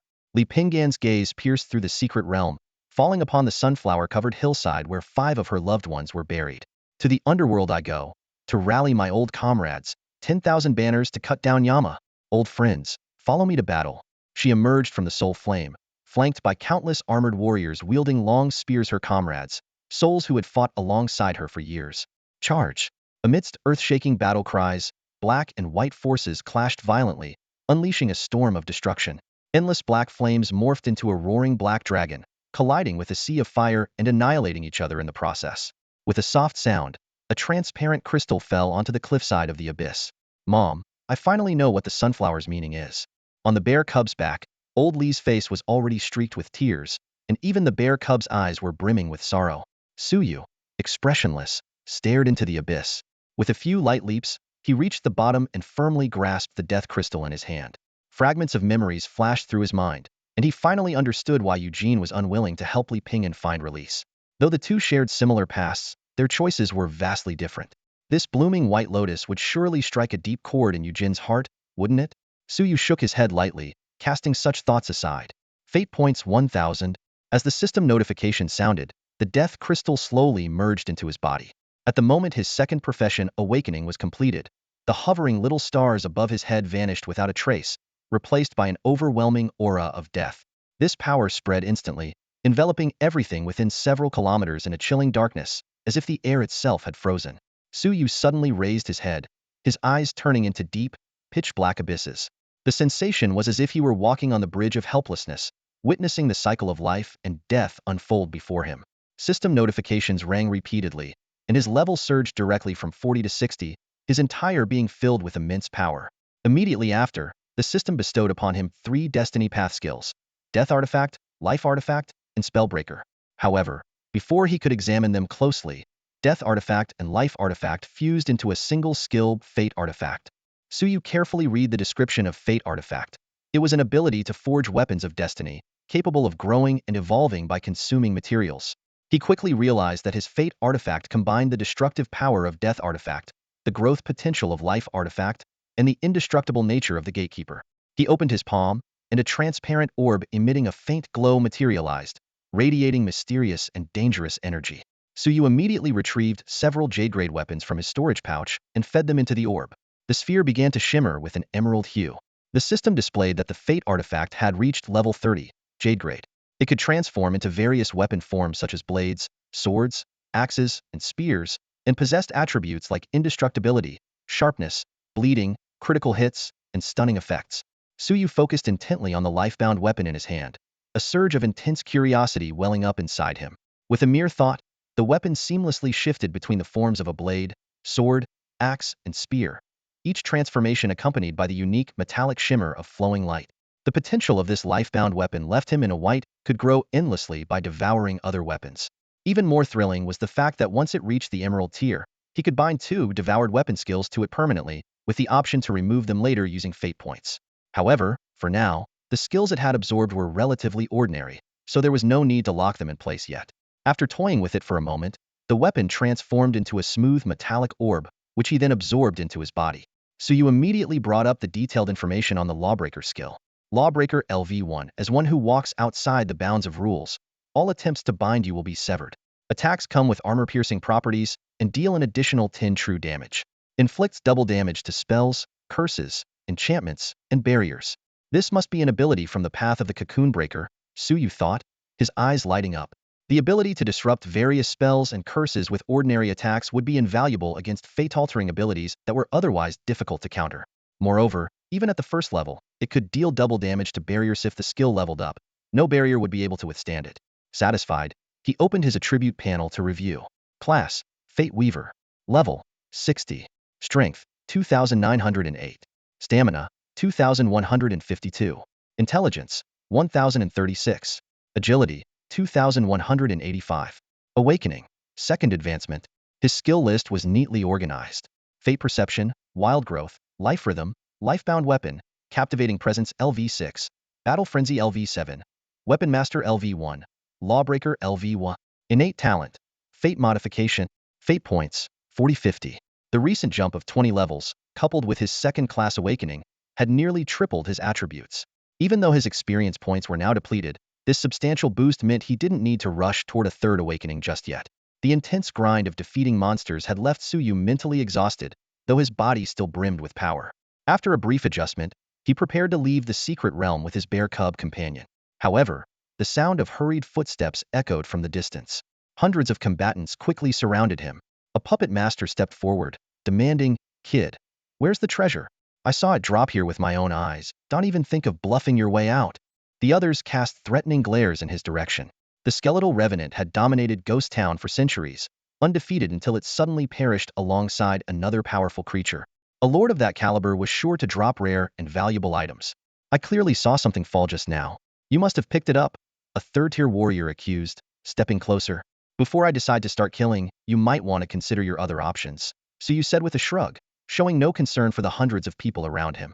"Hand over the treasure, and I might spare your life," the puppet master sneered, rising into the air to glare down at Suyu from above. Heh. Suyu gazed into the abyss, his thoughts suddenly clear. He was neither consumed by madness like Eugene, nor as noble as Li Pingon. His code was simple: repay kindness with kindness, and enmity with retribution. In one swift motion, he bent forward, his right hand gripping the life-bound weapon, which materialized as a spear out of thin air.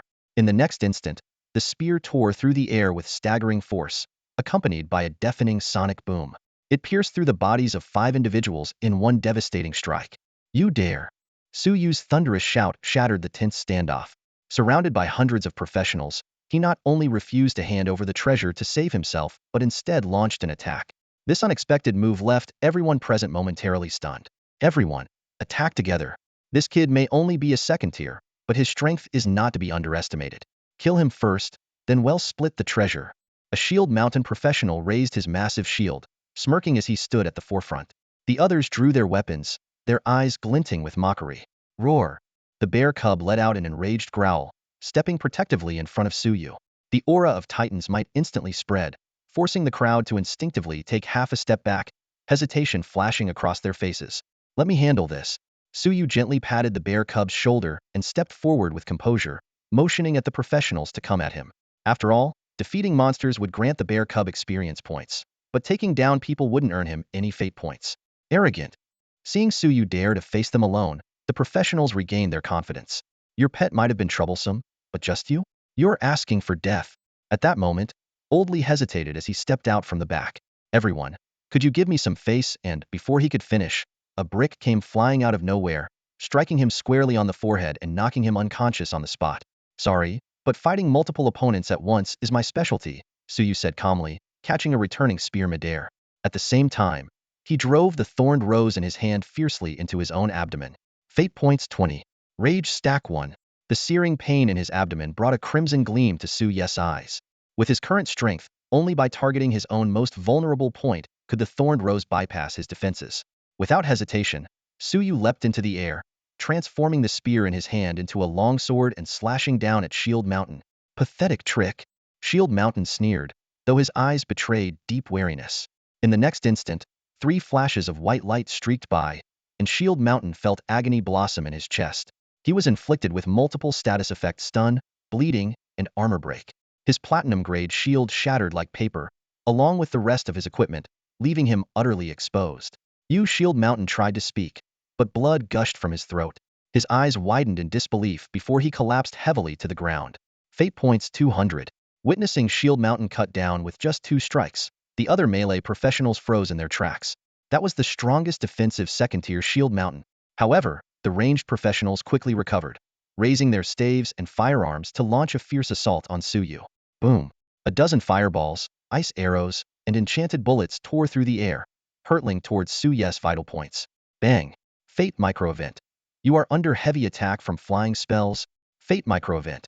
You take minor damage from flying spells. Suyu stood unfazed, calmly facing the onslaught. In the next moment, under the watchful eyes of all the practitioners, the flying spells rapidly shrank.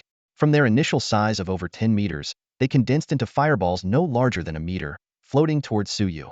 With a casual wave of his longsword, Suyu slashed through the fireballs and ice arrows, instantly fragmenting them into pieces that dissipated in the air. What shocked everyone even more was that the blade not only destroyed the spells, but also completely severed their magical circuits. How is this possible? The mages on the scene exchanged bewildered glances, their pupils constricting in disbelief. It was already astonishing that the spells had weakened inexplicably, but the fact that their very essence could be destroyed by a weapon was beyond comprehension. Ignoring the stunned crowd, Suyu's figure blurred as he charged into the group, long sword in hand. With each step forward, the flying spells around him melted away like snow under a blazing sun. He was like a moving anti-magic field, leaving nothing but devastation in his wake. Stop him! Don't let him get closer! One mage shouted frantically, activating a sprinting skill to retreat as fast as possible. A warrior with innate anti-magic abilities was a nightmare for any mage. A rogue was the first to attack, his dagger glinting as it aimed straight for Suyu's throat. Following closely, a broadsword swung horizontally toward his waist, while several assassins closed in from all directions. Suyu remained unfazed, enduring the barrage under the protection of his moonshadow cloak. The faint moonlight briefly shielded him from the onslaught, but in the next moment, over a dozen attacks landed on him simultaneously. Yet, with the tenfold fury effect enhancing him, these strikes failed to even trigger his fate-defying abilities. With a light push off the ground, Suyu leapt into the air, raising his left arm and sweeping his long sword in a wide arc. A surge of formidable energy erupted, displacing the surrounding air and freezing everyone in place. Daggers and broadswords shattered instantly, and one assassin was bisected before he could even cry out. What followed was a one-sided slaughter. Suyu moved forward relentlessly, his sword flashing as heads rolled. In mere seconds, 17 or 18 bodies littered the ground. The remaining fighters, gripped by terror, fled for their lives, only to find escape impossible under Suyu's pursuit. With the rhythm of life amplifying his senses, even the stealthiest assassins were exposed, meeting instant death with every strike. Fate points accumulated rapidly. 200, 150, 300. Even a confident, third-tier, level 70 warrior attempting to face him Hedon was slain in a single blow under the effects of true damage. Within seconds, all melee combatants had fallen. Suyu sheathed his sword and stood amidst the carnage, feeling a sense of satisfaction. Though his body bore numerous wounds, his formidable regenerative abilities quickly restored him to full strength. Tossing the damaged moonshadow cloak into his storage bag, he paid it no further mind. What are you? The remaining 80 or so survivors, terrified, huddled together on a white cloud conjured by the mages, desperately fleeing toward the secret realm's exit. Me? Suyu let out a cold laugh. I am destiny itself. He retrieved the Skywing boots, an emerald-grade item with modest attributes but the power of flight. Signaling to his bear companion, Suyu had himself thrown toward the enemy. Watch out! Dodge! Someone shouted in alarm, but it was too late. Suyu transformed into a streak of light, shooting past the group and appearing directly in front of them. Please don't kill us. The two enchantresses, panic-stricken, pulled open their collars, tears welling up in their eyes as they pleaded. We'll do anything you want, just spare us. Is that so? Suyu raised an intrigued eyebrow. The enchantresses nodded frantically, offering their utmost loyalty while spewing an endless stream of saccharine flattery. As they spoke, pink energy ribbons began to drift from their bodies, attempting to ensnare Suyu. Seeing this, the other combatants sprang into action. The frontline warriors tightened their grip on their weapons, charging ahead, while the mages in the rear quickly chanted their spells, all eager to seize this fleeting opportunity. However, the pink energy swirled around Suyu for a long time but failed to penetrate his body. You can't even pass my lowest intelligence attribute check? Suyu shook his head in disappointment. I was curious to see what kind of interesting fate scenarios might unfold if I were charmed. But if you're this useless, there's no point in keeping you alive. Nah please, No, the two enchantresses' faces turned pale as they let out terrified screams. Before the cries could fade, a flash of cold light streaked through the air, and two heads fell to the ground. The pink energy burst into a dazzling display, like fireworks in the sky, beautiful but fleeting. Everyone present felt their hearts skip a beat. This opponent was not only invincible in close combat, with immense strength, but also boasted incredible defense and ranged attack capabilities. Even the assassins couldn't land a strike. He was the perfect boss. The mages dared not continue channeling their spells and hastened their incantations. Silence! Su Yu's low growl unleashed a terrifying pressure, instantly interrupting all the mages' casting. Not only that, but the other combatants also began bleeding from their noses and mouths, their faces filled with shock. High-tier creature pressure. Could this guy really be a dungeon boss? How does he have the abilities of those advanced monsters? Su Yu had no intention of wasting more time. His figure turned into a streak of silver light, darting through the battlefield with agility. The system notifications came in rapid succession. Fate points 150. Fate points 250. Fate points 100. In just a minute, all the combatants were reduced to a pile of gears scattered on the ground. Su Yu called his bear companion to help collect the loot, feeding all the emerald tier and above equipment, along with death energy crystals, to his fate weapon. It was time to lock in the first skill. He carefully examined the attributes of the various weapons and finally chose a skill from an emerald tier dagger. Shadow Kill Emerald Tier. Level 58. Type Dagger. Attributes: Agility 50, Strength 10. Durability 130,300. Passive: Camouflage, reduces presence by 30 when equipped. Skill: Instant Shadow Kill, teleport to an enemy within 1,000 meters and deliver a fatal strike. Cooldown 10 minutes. Teleporting within a kilometer to strike from behind. With spell-breaking effects, Ivy officially become a mage's worst nightmare. Su Yu smiled faintly, satisfied as his Fate weapon's first skill was finalized. Fate weapon level 43. Fate weapon grade Emerald. Weapon types: blade, sword, axe, spear, bow, shield, halberd, gun, shortsword, dagger. Weapon traits: immortality, death, sharpness, bleeding, critical hit, stun, penetration, armor break, magic break, stealth. Su Yu silently counted the traits his Fate weapon had absorbed after devouring hundreds of weapons. Weapon skill: Instant Hell Shadow Kill. A glint of satisfaction flickered in his eyes. The combined power of these traits was enough to strike fear into any opponent. Even a level 80 shield mountain would struggle to withstand a single strike. Although the Fate weapon didn't enhance his base attributes, with his Fury stacks maxed out, his stats were already approaching the level of a 4th-tier professional. At this point, the minor boosts from equipment were almost negligible. With anticipation, he opened his attribute panel. Class: Fate Puppeteer. Level: 60. Strength: 2,908. Stamina: 2,152. Intelligence: 1,036. Agility: 2,185. Awakening: 2nd tier. Skills: Fate Perception, Savage Growth, Life Rhythm, Fate Weapon, Alluring Presence LV6, Battle Fury LV7, Weapon Master LV1, Spell Break LV1. Talent: Fate Manipulation. Fate Points: 96,050. Seeing the near 100,000 Fate points, Su Yu couldn't help but draw a sharp breath, even though he had mentally prepared himself. This number was a stark reminder of a harsh truth. For a Fate Puppeteer, killing was the most efficient way to accumulate Fate points. No wonder this class ranked as one of the top 10 most dangerous professions. Without the Fate Manipulation skill, a Fate Puppeteer was destined to hunt and eliminate other professionals to grow stronger. A red glimmer passed through Su Yu's eyes but quickly faded. Unlike Ember, he wouldn't slaughter the innocent proactively. However, if someone sought their own demise, he wouldn't hesitate to accept that unexpected bounty. After exiting his Fury state, he mounted his bear cub and swiftly made his way to the secret realm's exit. A large group of guides was still lingering there. They had intended to flee but were drawn back by the allure of the white bone lotus. By the time they snapped out of it, the anomaly had ended, and Su Yu had begun his ruthless slaughter. The guides looked at Oldly with reverence, clearly impressed that he had survived the bloodbath. But when their gazes fell on Su Yu, their eyes were filled with dread, as though they were staring at a fearsome secret realm boss rather than a fellow professional. Unbothered by their reactions, Su Yu bid farewell to Oldly and rode his bear cub back to Qingcheng like a whirlwind. However, when he returned home and saw his shattered balcony and broken floor-to-ceiling windows, he froze for a moment. The breeze, mixed with light rain, blew in through the gaps. "Forget it. They'll stay at a hotel," he muttered, shaking his head. He booked a room at a nearby hotel. After taking a shower, He pulled out Qian Wanqian's black card and placed a luxurious order with the hotel kitchen. Both he and the bear cub hadn't found anything appetizing on their journey. Those split-mouthed women and slender ghost shadows were utterly inedible. The meal lasted an entire day and night. Even among mythical creatures, the appetite of a titan bear was unparalleled.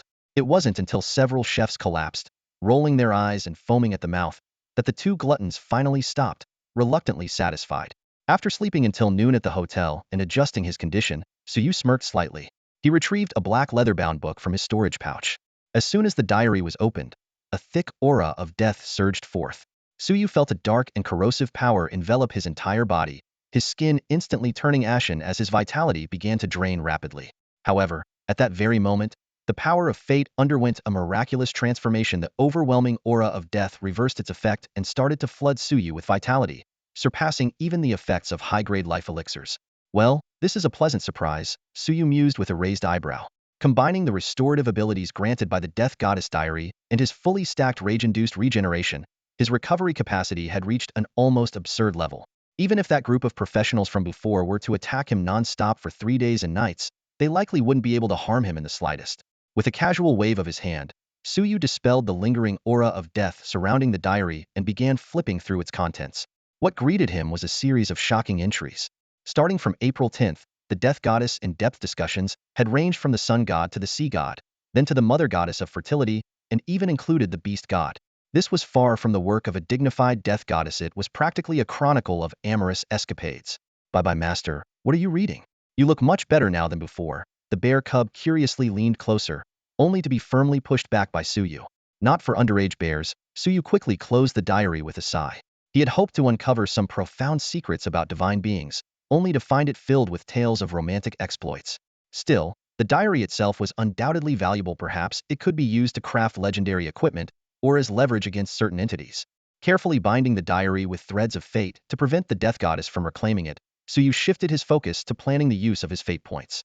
Considering the versatility offered by fate-bound weapons, he decided to prioritize upgrading the Weapon Master skill to level 10. With the consumption of 64,000 fate points, the skill's level soared from 1 directly to 10. The new description of the passive skill, Weapon Master LV10, made Suyu's eyes light up with excitement. This skill not only doubles his attack power but also adds unique effects based on weapon type. Swords gain sharpness, staves gain stun, and firearms receive a focus bonus.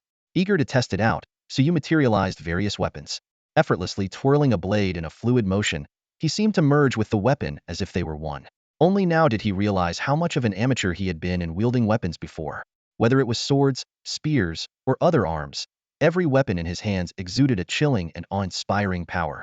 After an exhilarating session, Suyu brought his bear cub companion to the hotel lobby to check out. The receptionist, with trembling hands, handed over a black card, her voice quivering. "Sir, your total for this stay is 560 million, leaving a balance of just 3 million. She stared at the young man before her, who had somehow consumed hundreds of tons of food in a single day, almost questioning if he was some kind of supernatural being disguised in human form. Only 3 million left? Seems like Qian Wanqian's generosity isn't enough, Suyu muttered under his breath as he took the card. With the bear cub in tow, he headed to the Night Watcher's division to pick up the firearms he had ordered 4 days ago. Since obtaining level 4 clearance, he could now access the trial tower at any time without waiting a month. This time, he planned to push himself, or rather, the trial toward its limits. The Night Watcher's division was livelier than usual, with many unfamiliar faces in the lobby. Suyu headed straight to the second-floor contribution exchange counter. The uniformed woman behind the counter froze for a moment upon seeing him, nearly blurting out his codename before catching herself. Blushing slightly, she corrected herself. "Lord Night Wanderer, your custom weapons are ready." She handed over 2 alloy cases, her gaze lingering on the bear cub, admiration gleaming in her eyes. Opening the first case, Suyu was greeted by a tumper-long sniper cannon. The 80mm barrel, dark purple in color, seemed to radiate an ominous aura, as though steeped in centuries of bloodshed. This emerald-tier weapon, named Hell's Call, boasted a level of 58 and a durability of 500. It came with the Reaper LV6 ability, enhancing bullet penetration by 100. Even more impressive was its skill, Weak Spot Strike. The next bullet would be a guaranteed critical hit, with a 0.0001 chance of triggering instant death, and a cooldown of just 3 minutes. Now this design, I like it. Suyu nodded in satisfaction, running his hand over the weapon with clear affection. Soon, Weak Point Strike became the second fixed skill of the Fate weapon. Suyu carefully examined the updated attribute panel of the Fate weapon. Fate weapon level, 44. Grade: Emerald. Transformable forms: blade, sword, axe, spear, bow, shield, halberd, gun, dagger, knife, sniper rifle. Attributes: indestructible, sharp, bleed, critical hit, stun, penetration, armor break, magic break, camouflage, etc. Fixed skills: shadow kill, weak point strike. After confirming the Fate weapon's attributes, Suyu shifted his attention to the second chest. Inside lay a handgun and a shotgun, both also of emerald grade, but their attributes couldn't compare to Hell's Call. After a brief inspection, Suyu holstered the two guns at his waist. These weapons were mainly used to trigger Fate outlines and were not frequently utilized, so there was no need to let the Fate weapon absorb them. After all, when the Fate weapon transformed into a firearm, it required manual reloading, which was far less convenient than using separate weapons. Once the weapons were dealt with, Suyu casually converted all the items dropped from the 500-plus professionals he had slain earlier into guild contribution points. Lord Night Wanderer, these items have been exchanged for a total of 23,600 guild contribution points. Here is the detailed list. The uniformed lady handed him a piece of paper. Suyu glanced over the list. Although this exchange method only yielded half the market value in contribution points, he didn't mind. The Night Watchers Guild's high-tier resources were far superior to what any merchant association could offer. Weapons like Hell's Call were nearly impossible to purchase, even with money, in the outside world. To him, all those miscellaneous items combined couldn't compare to the value of the weak point strike skill. After confirming everything was in order, Suyu turned and left, casually tossing the list, along with the phone number written on the back, into a trash can. The uniformed lady watched this scene, her expression dimming as she realized she had no chance to experience the presence of the youngest Night Wanderer. Shortly after Suyu left, a man wearing silver-rimmed glasses appeared at the contribution exchange counter. Adjusting his glasses, he politely asked the uniformed woman about Suyu's whereabouts. Suyu? The woman raised an eyebrow in response. Within the Night Watchers, we all use code names. Only those who are particularly close address each other by their real names. The man hesitated for a moment, looking slightly embarrassed before speaking. I mean, the one with the code name Dad, the Night Wanderer. As he said this, his toes curled awkwardly inside his shoes. Oh him. The woman suddenly understood, a faint smile playing at her lips. He just picked up his custom weapon and headed downstairs. Hearing this, the man quickly left. The uniformed woman stretched lazily, her eyes narrowing slightly. Lately, a lot of people have been showing up at headquarters, including a level 3 Night Wanderer. In the Night Watchers branch hall, the man scanned the area, searching for Suyu. At that moment, a guild announcement echoed. Congratulations to Dad for successfully clearing the 20th floor of the trial tower. The man rubbed his temples and headed straight for the trial tower. As soon as he entered, the atmosphere became lively. He's here again. Clearing one floor every 3 seconds. Show, is he this fast? Let's just hope he's not fast in other areas. The crowd instinctively parted to make way for the man. Some seemed ready to complain, but immediately fell silent when they noticed the 3 black rings orbiting around him. The presence of a level 3 Night Wanderer demanded quiet respect. On the screen, Suyu was effortlessly taking down 20 scythe-wielding mantises on the 29th floor, each monster falling with a single punch.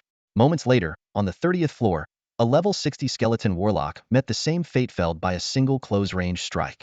Guild announcement. Congratulations to Dad for successfully clearing the 30th floor of the trial tower. Cheers erupted from the onlookers, but the man furrowed his brow. His mind wandered to a memory of Ember, the once brilliant rookie who had abandoned firearms for close combat. Back then, Ember had set the record at the 18th floor. Now, Suyu seemed even stronger than Ember had been. The man pulled out a tablet and began filling out an evaluation form. Danger level, high. Mental state, unstable. The man completed the last evaluation on his tablet.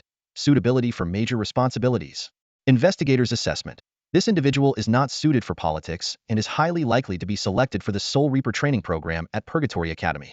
Early investment is recommended. Putting away the tablet, he was about to leave when a commotion erupted behind him. The crowd burst into exclamations. No way. Is this guy aiming for the 40th floor? Unbelievable.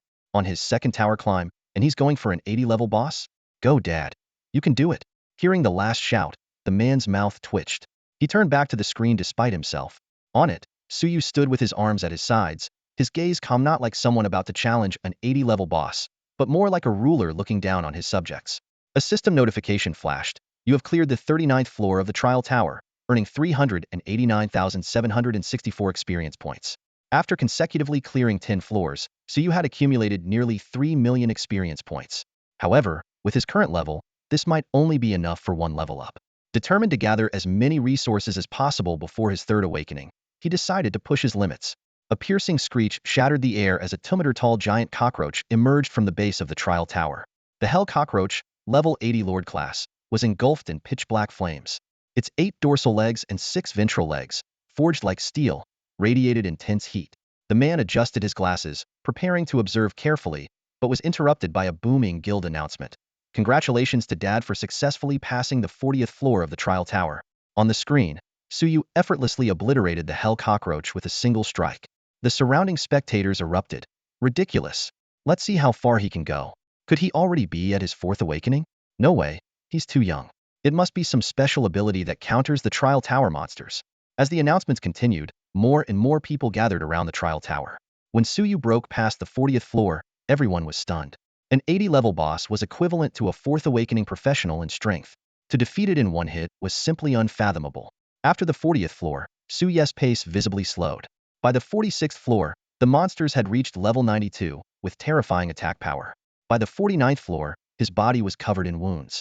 Yet, with the combined power of his 10 layers of fury and the recovery ability of the Death Goddess Journal, he remained in peak condition. After a brief rest, Suyu ascended to the 50th floor, where an unprecedented level 100 monster awaited him. Suddenly, a deep voice echoed, "Oh? Reaching here at level 60? Not bad, kid." Suyu stared ahead as a 30-meter giant creature slowly turned around. When he recognized the Rampage Bear King, level 100 Lord class, a smile tugged at his lips. Well, isn't this an old friend? The level 100 Lordier monsters within the trial tower are nearly on par with the creatures found in the secret realm in terms of combat power. Standing imposingly in the 50th floor space was the Bear King, its massive form exuding an intimidating presence. Its thick fur and powerful muscles testified to its incredible defense, so formidable that even a mage's full-force attack would struggle to break through. Outside the trial tower, a group of people watched the scene with solemn expressions. Among them, a few seasoned professionals who had participated in guarding the secret realm's exit on the Bear Plains exchanged different opinions. Honestly, I think taking down this Bear King might actually be easier for him than the earlier floors. Impossible. The Bear King is one of the strongest level 100 monsters. Are you suggesting he could one-shot it? You'll see soon enough. As the crowd whispered among themselves, Suyu, standing on the 50th floor, finally made his move. Unlike his usual approach, he didn't launch a direct attack, but instead walked slowly toward the massive brown beast. With every step he took, his aura grew stronger, transforming from that of an ordinary man into something immeasurably profound, filling the air with an overwhelming sense of awe. As the distance between them closed, a look of palpable fear, shockingly human-like, appeared on the Bear King's face. Titan, it stammered, its massive frame trembling before it collapsed to its knees, drenched in cold sweat. This was the suppression of a higher being over a lower one. Even though Suyu's level was lower than the Bear King's, the bloodline suppression of the Titan bear was enough to render it powerless. Suyu placed his hand on the Bear King's body, and threads of fate surged forth.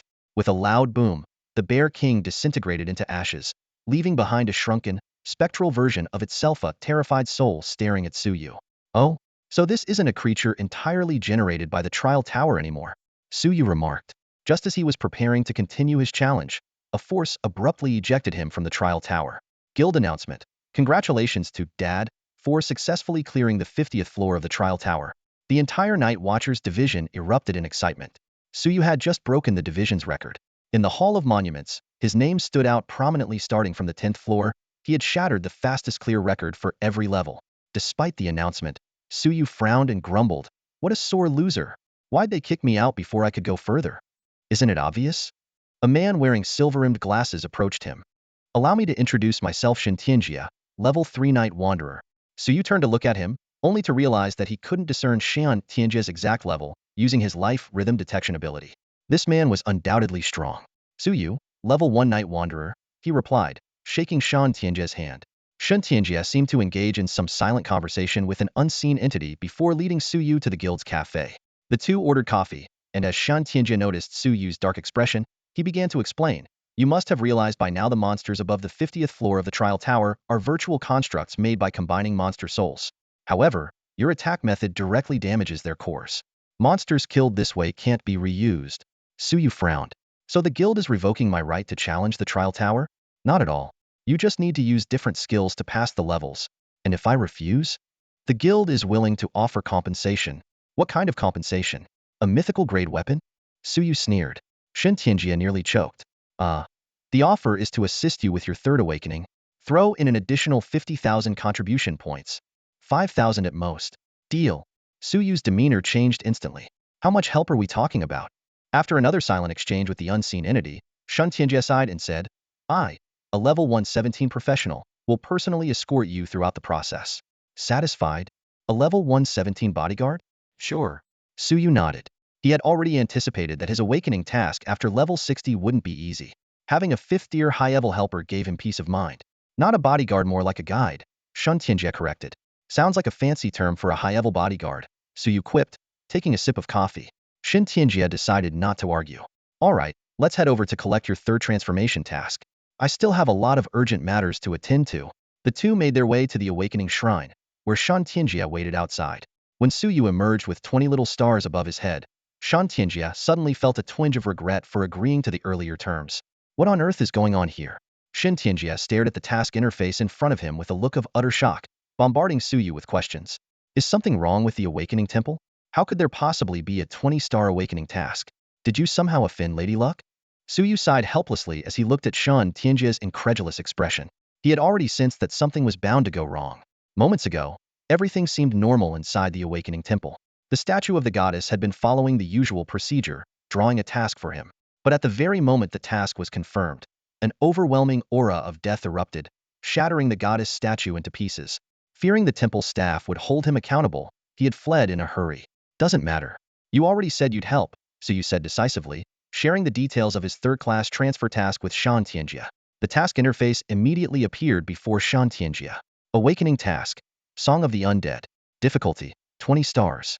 Description. A prelude of the undead begins, and life withers away. Will it be decay or rebirth? The stage is set, and the curtain is about to rise. As the performer, are you ready for it all? Awakening condition. Host a grand performance in front of 10 million witnesses and simultaneously alter the fate of every single one of them. 010-000-000. Time limit, 10 days. Failure to complete within the time limit will result in permanent disqualification from professional awakening. Shin Tianjia stood frozen, his mouth agape. It took him a while to regain his voice. What kind of task is this? Change the fate of 10 million people? He swallowed hard. What does change fate even mean? Do you have any clue how to do this? You're the one who offered to help, why are you asking me? Suyu replied with a smirk before elaborating. Changing fate probably means causing a significant shift in these people's life trajectories. Like when Eugen wiped out that city, death counts as a change in fate, though that's admittedly a pretty extreme example. At this, Shin Tianjia's face went rigid, his expression turning dangerously serious. Are you saying this task involves slaughtering 10 million people? Killing is definitely the easiest option, Suyu replied nonchalantly, waving his hand dismissively. But it's not the only way. The choice is yours. After all, you're the one who volunteered to help, idle. Suyu knew full well that the essence of this task likely involved triggering some monumental event that would impact the lives of all 10 million witnesses.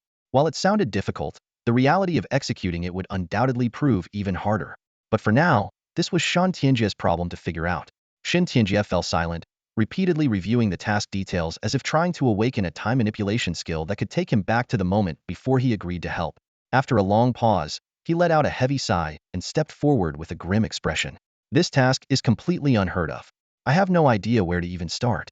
Do you have any plans in mind? His tone was unusually humble, and the anxiety in his movements was palpable. His level 90 boots were already worn down from his restless pacing. At this moment, Shin Tianjia would have preferred Suyu's task to involve challenging a level 120 boss. At least then, however daunting, there would still be some hope of success. Changing the fate of millions? Shin Tianjia frowned deeply, his inner struggle evident. A plan involving the lives of so many reminded him of Ember's downfall. If he truly got involved, he feared not only becoming an accomplice but also bringing ruin upon his entire clan. His eyes locked onto Suyu with unwavering determination. If the plan was too dangerous, he would rather face disgrace than agree to it. At that moment, Suyu's life rhythm perception detected something unusual. Vast areas of red light ahead were rapidly vanishing.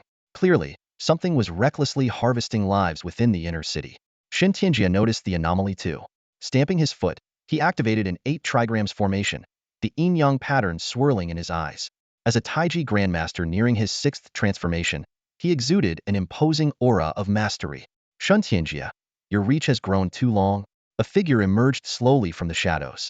The man was tall and gaunt, his sallow complexion and prominent cheekbones making him look like someone who hadn't slept for 10 days. He held a withered bone staff, and as he moved, a haunting requiem of the undead echoed in the air, draining the vitality of the surroundings. So, this awakening quest involves this frail-looking guy? Huh? Suyu squinted, focusing on the withered bone staff in the man's hand. You young fate weaver, you'll regret refusing to join us, the gaunt man said coldly. I'll turn you into an undead creature and condemn your soul to eternal torment. With a wave of his staff, countless undead began to surge from all directions. Office buildings, subway entrances, plaza skeleton armies emerged, shrieking and howling. Damn it, what is the city lord's office even doing? How did a fifth transformation necromancer manage to infiltrate the city? Shin Tianjia roared in fury. Every skeleton represented a life lost. As the second most dangerous profession, necromancers had always been a grave threat to all major powers. Shin Tianjia assumed a Taiji starting stance, unleashing 3 consecutive palm strikes to create walls of energy, temporarily holding back the advancing undead. However, an even greater threat soon emerged. A massive skeletal dragon, radiating deathly energy, burst from the ground with an earth-shaking roar. Are you kidding me? The city lord's office is completely useless.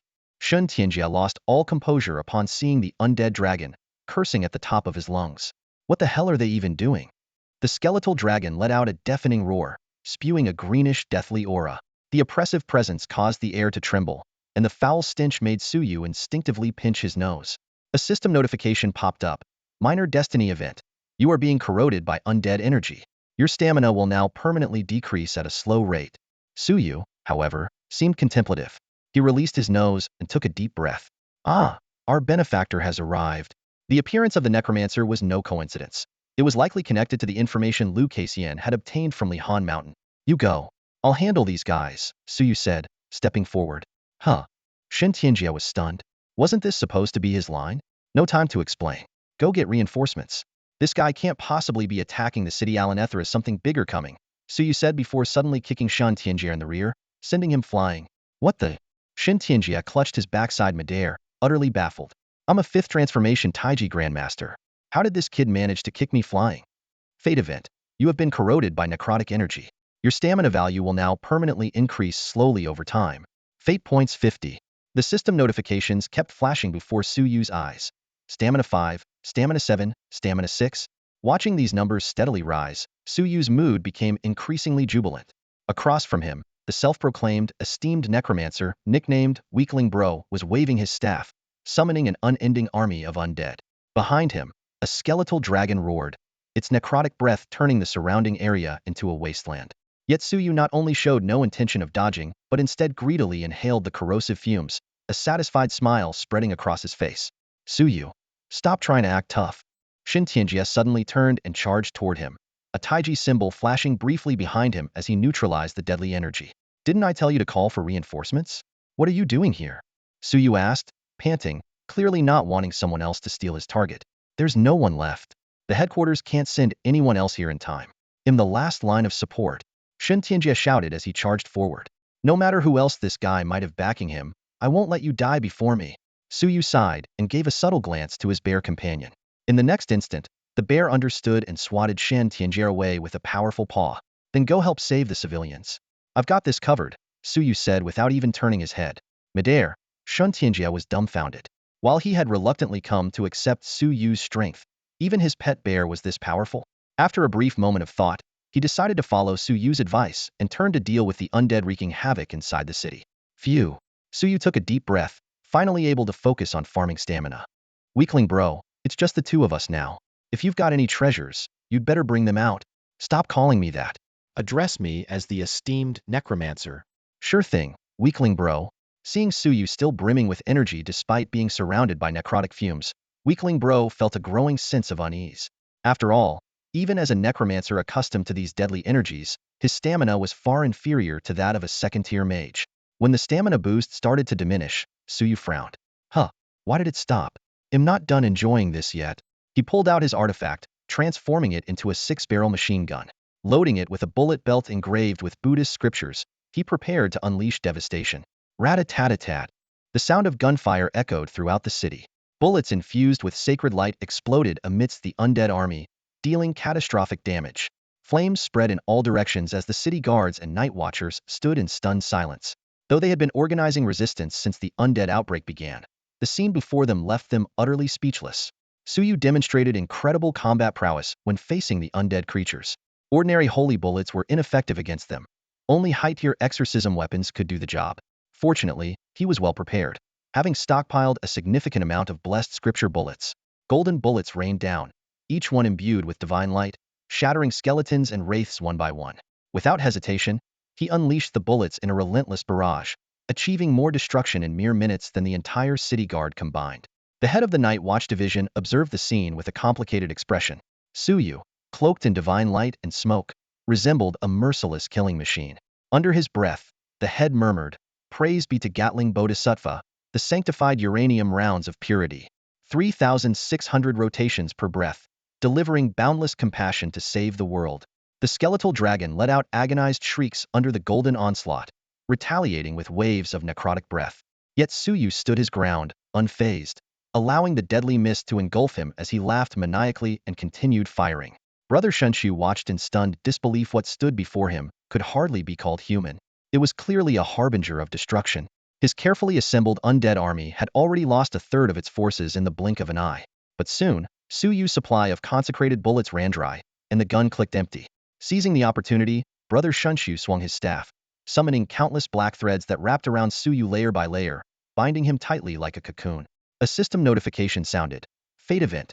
You are bound by necrotic threads." Relieved, Brother Shunshu gestured for the skeletal dragon to unleash its necrotic breath directly at Suyu.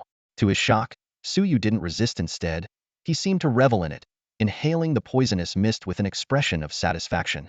Stamina 15. Stamina 18. Stamina 27. In just 10 minutes, Suyu's stamina had skyrocketed by 300 points. The bizarre sight left Brother Shunshu utterly panicked. Desperately, he ordered the skeletal dragon to cease its breath attack and instead strike with its massive claws. Boom! The ground shook violently as the dragon's claws came crashing down. At this critical moment, Suyu finally moved. A system prompt flashed. "Fate event. You are bound by death threads." Fate points 50. The threads binding him instantly transformed into black silk and shattered with a mere flick of his hand. His eyes glowed red as a notification appeared. Rage level 1. Current level 10. Boom! A thunderous explosion echoed through the air, shaking the entire city of Qingcheng and sending its residents sprawling to the ground. Shin Tianjia whipped around, his pupils contracting sharply. Standing there was Suyu, clad in his mighty bear armor, gripping a colossal skeletal dragon in one hand, its size hundreds of times his own. With a decisive and fluid motion, Suyu executed an over-thresholder throw, slamming the massive dragon into the ground with an earth-shattering crash. The impact pulverized nearby structures, sending clouds of dust billowing into the sky. Fortunately, the area had already been evacuated. Without hesitation, Suyu seized the dragon again and smashed it down with relentless force. "That's incredible. Go, Master, bye-bye." Baby Bear cheered, its eyes sparkling with admiration. Suyu, in this moment, embodied the very essence of brutal elegance. Under the stunned gazes of the crowd, the enormous skeletal dragon was tossed around like a mere sandbag. Finally, Suyu pinned the dragon to the ground, delivering a series of devastating punches to its chest until the last traces of its undead essence dissipated. The entire city was left in shock, especially Suyu's former classmates. The class monitor slapped his forehead in disbelief. "Here I was feeling proud about getting an internship with the Night Watch, and this guy's already out here slaying dragons?" Realizing the skeletal dragon was losing, the frail-looking man, nicknamed Kidney Weakling, ordered every undead creature in the city to converge on Suyu. Unintentionally, this relieved much of the pressure on the city's defenders and Night Watch personnel. "Pathetic," Suyu scoffed.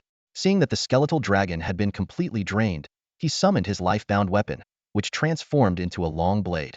With a single, decisive strike, he severed the dragon's head. A system notification promptly appeared. "You have slain skeletal dragon LV-119. Gained 625,899 experience points." Unfazed, Suyu turned his attention to his attribute panel. Detailed attribute data remains unchanged. "Over 700 stamina gain, not bad," he muttered with a slight nod, his gaze settling on the updated stamina value. Another notification popped up. "Fate event. You are surrounded by a horde of undead creatures." With his 10 stacks of fury maxed out, Suyu's stamina had reached nearly 6,000, making the undead horde little more than a nuisance. Glancing at the overview of the Fate event, a mischievous grin tugged at the corner of his mouth. "Ding. Fate event. You are surrounded by voluptuous undead creatures." Fate points 300. Suddenly, the charging undead army came to an abrupt halt. At the front, the chest plate of a Death Knight exploded with a loud crack, revealing a jaw-dropping cup. Moments later, two muffled booms echoed as shrieking banshees in the rear hesitated, their chests swelling dramatically in an almost comedic display. The skeletal minions, ghouls, and other undead creatures began to undergo bizarre transformations. Even Shunshu Gu himself stared in horror at the strange changes on his chest. What kind of godlike ability is this? Could I get a taste of it too? Wait, can it make things bigger elsewhere? This is kind of urgent, he muttered to himself, while leering at the still charming banshee with a lascivious gaze. Suyu shuddered at the sight. After receiving 300 fate points, he immediately transformed his fate weapon into a Fangtian halberd and charged into the horde of undead, unleashing a massacre. The weapon's inherent abilities Holy Light, Exorcism, and Purification were a perfect counter to these undead. Each strike cut through them as easily as slicing tofu. With a sweep of the halberd, bones flew everywhere, and within moments, thousands of undead were reduced to dust. Is this guy even human? Shinshu Ji's face grew increasingly pale. In the distance, Shun Tianjia, Lu Keixian, and others were approaching. Although Lu Keixian only had a 4th-tier cultivation, her Vermilion Bird mage abilities posed a significant threat to him. He had originally prepared numerous strategies to deal with them, but Suyu's sudden appearance had completely disrupted his plans. As a necromancer, Shinshu Gu excelled at fighting multiple enemies at once but was deeply vulnerable against a powerful individual like Suyu. After a brief moment of hesitation, he gritted his teeth and made a decision. Suyu, you leave me no choice. Today, I'll risk it all to kill you. Before finishing his sentence, he spat a mouthful of black blood onto his staff. The remaining army of 100,000 undead instantly disintegrated, and countless bones rose into the air, transforming into sharp bone spikes that shot towards Suyu. Each spike carried the force of a full-strength attack from a 3rd-tier swordsman. Such a dense barrage would be lethal even for a 5th-tier peak expert. Suyu, watch out!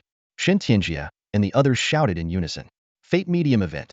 You have been targeted by high-level necromantic sorcery and are under continuous attack by bone spikes. Standing amidst the rain of bone spikes, Suyu paused to think for a moment before altering his fate. Ding! Fate Medium Event. You have been targeted by high-level necromantic sorcery and are under continuous attack by bone broth.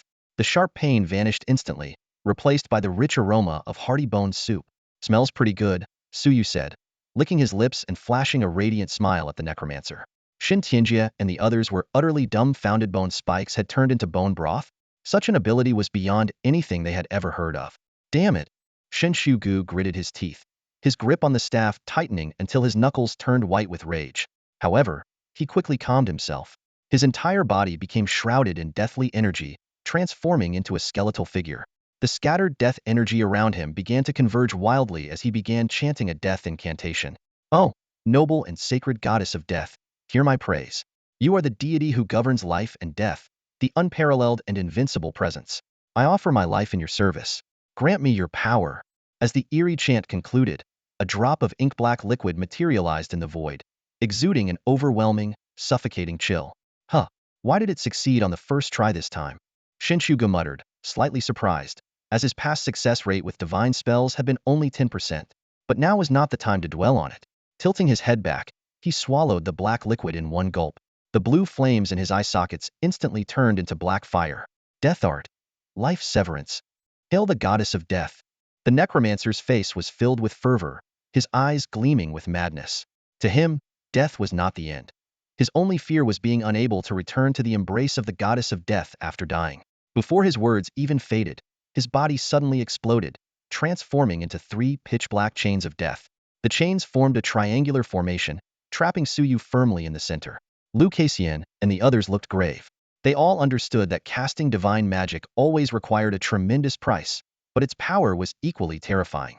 The fact that this necromancer had successfully summoned the goddess of death right under their noses made the situation extremely dire. Suddenly, a towering figure, tens of thousands of meters tall, appeared in Suyu's vision. Cloaked in darkness, the figure revealed only 2 glowing, haunting eyes. Suyu's pupils constricted sharply. This was undoubtedly the image of the goddess of death.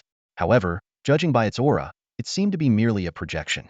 Hand it over, and pledge yourself to me. Countless wailing voices erupted around Suyu, causing him to grimace in pain. Suyu pulled out the diary of the goddess of death and waved it in his hand. You want this? The goddess of death did not speak, but her eyes remained fixed on Suyu, as if ready to devour him. Her intent was clear. Surrender the diary, and in return, gain immense power and authority. You want it? Sure. Suyu toyed with the diary, a cold smile on his face. Just call me Daddy, and it's yours. Isn't that what you often called me in the diary? Boom. Mortal, you have successfully angered me. The consequences will be severe. The goddess of death lightly clenched her fingers, and the three chains instantly tightened. An aura of annihilation erupted, striking fear into everyone present. Shintianji's face turned pale. That's the curse of absolute death. It severs life, destiny, and soul. Anyone afflicted will be utterly annihilated, neither body nor soul will remain. Not even a mythical artifact like the Resurrection Cross can bring them back. What do we do now? Would reaching out to the goddess of fortune help? Lu Kaixian asked urgently. I'm trying, but it might already be too late. Shen Tianjie replied with a sigh, shaking his head. A trace of guilt flickered in Lu Chuexian's eyes. They had made a breakthrough interrogating Li Han's Han in the morning, only for the attack to come that very afternoon. Yura! The bear cub grew in size, roaring furiously at the projection of the goddess of death. A titan bear? Ha! I didn't expect any of your bloodline to remain. But you're too small. Bring the old bear instead, and maybe it'll be worth my time. The goddess of death flicked her fingers, and a wisp of deathly energy sent the bear cub into a deep slumber. Fate event. You have been attacked by the goddess of death and are under the effects of the curse of absolute death. Your life force is vanishing. As Suyu read the fate summary floating before him, his expression grew serious. All this just for glancing at the diary? Was such a drastic measure truly necessary? He quickly began contemplating his options. The outcome of this fate summary seemed certain, but the phrase life force vanishing presented a slim, albeit challenging, opportunity for maneuvering. Though the odds were slim, hope was not entirely lost. Ding! A summary of fate suddenly appeared before Suyu's eyes. Major destiny event. You are attacked by the goddess of death and affected by the extinction death curse. Your lifeline disappears. Destiny points 800. Immediately, a terrifying force of death coiled around Suyu like a snake. He felt as if a cold, iron grip was squeezing his heart, and some vital energy within him was being forcibly extracted. Under the despairing or sorrowful gazes of the onlookers, the lifeline on Suyu's palm was instantly erased by the power of death. The goddess of death observed the scene, her expression shifting slightly as she studied Suyu with a peculiar gaze. A child of fate, yet one who dares to toy with destiny. Interesting. Lu Kaixian wiped the tears from the corners of her eyes and exclaimed in disbelief, the extinction death curse? This is it? Wasn't it supposed to erase life itself? So it just erased a lifeline? Shintianji's pupils contracted sharply. Could it be that his mysterious ability has altered the outcome again? Suyu lowered his head to inspect his palm. Aside from the disappearance of his lifeline, everything seemed normal. However, before he could breathe a sigh of relief, a second wave of death's power descended, targeting his lifespan. Perhaps because of the 900+ years of life he had previously gained. This time, the force of death appeared significantly weaker. A new summary of fate appeared. Major destiny event. You are attacked by the goddess of death and affected by the extinction death curse. Lifespan drastically reduced. Suyu's lips curled into a smirk. An easy question? Ding. Major destiny event. You are attacked by the goddess of death and affected by the extinction death curse. Lifespan drastically increased. Destiny points 800. A surge of vitality poured into Suyu's body, nourishing both his physical form and his soul, and his lifespan soared. The goddess of death's eyes glimmered with a trace of amusement. She did not interrupt her divine spell, allowing the force of death to continue extending Suyu's lifespan. Shin Tianjie and the others were dumbfounded. This was a divine spell so powerful that even 7th-tier professionals couldn't withstand it, yet Suyu's bizarre ability seemed to take precedence over divine power. The final wave of death's force abruptly changed form as it was drawn away. It shot directly towards Suyu's forehead, aiming at his very soul. Major destiny event. You are attacked by the goddess of death. Soul corruption. Faced with this seemingly unalterable outcome, Suyu found himself at a crossroads. As the force of death threatened to drag him into the abyss, he gritted his teeth and chose to modify the first part of the entry. Ding. Major destiny event. You encounter the goddess of death. Soul corruption. Destiny points 800. The moment the destiny modification succeeded, the force of death came to an abrupt halt. The goddess of death's gaze towards Suyu softened, turning dreamy. Little one, why do you seem more and more handsome the longer I look at you? The goddess of death slowly pulled down her cloak, revealing a breathtakingly beautiful face. Her violet eyes sparkled like deep, dazzling gemstones, and her flawless features exuded a divine beauty that transcended the mortal realm. She extended her slender hand, gently lifting Suyu before her for closer inspection. Looking down, Suyu couldn't help but sigh inwardly.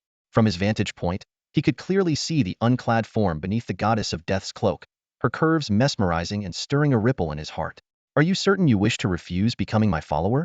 The goddess of death's voice was as clear and melodious as a spring, yet it carried a chilling edge. I refuse, Suyu replied, his brows furrowed.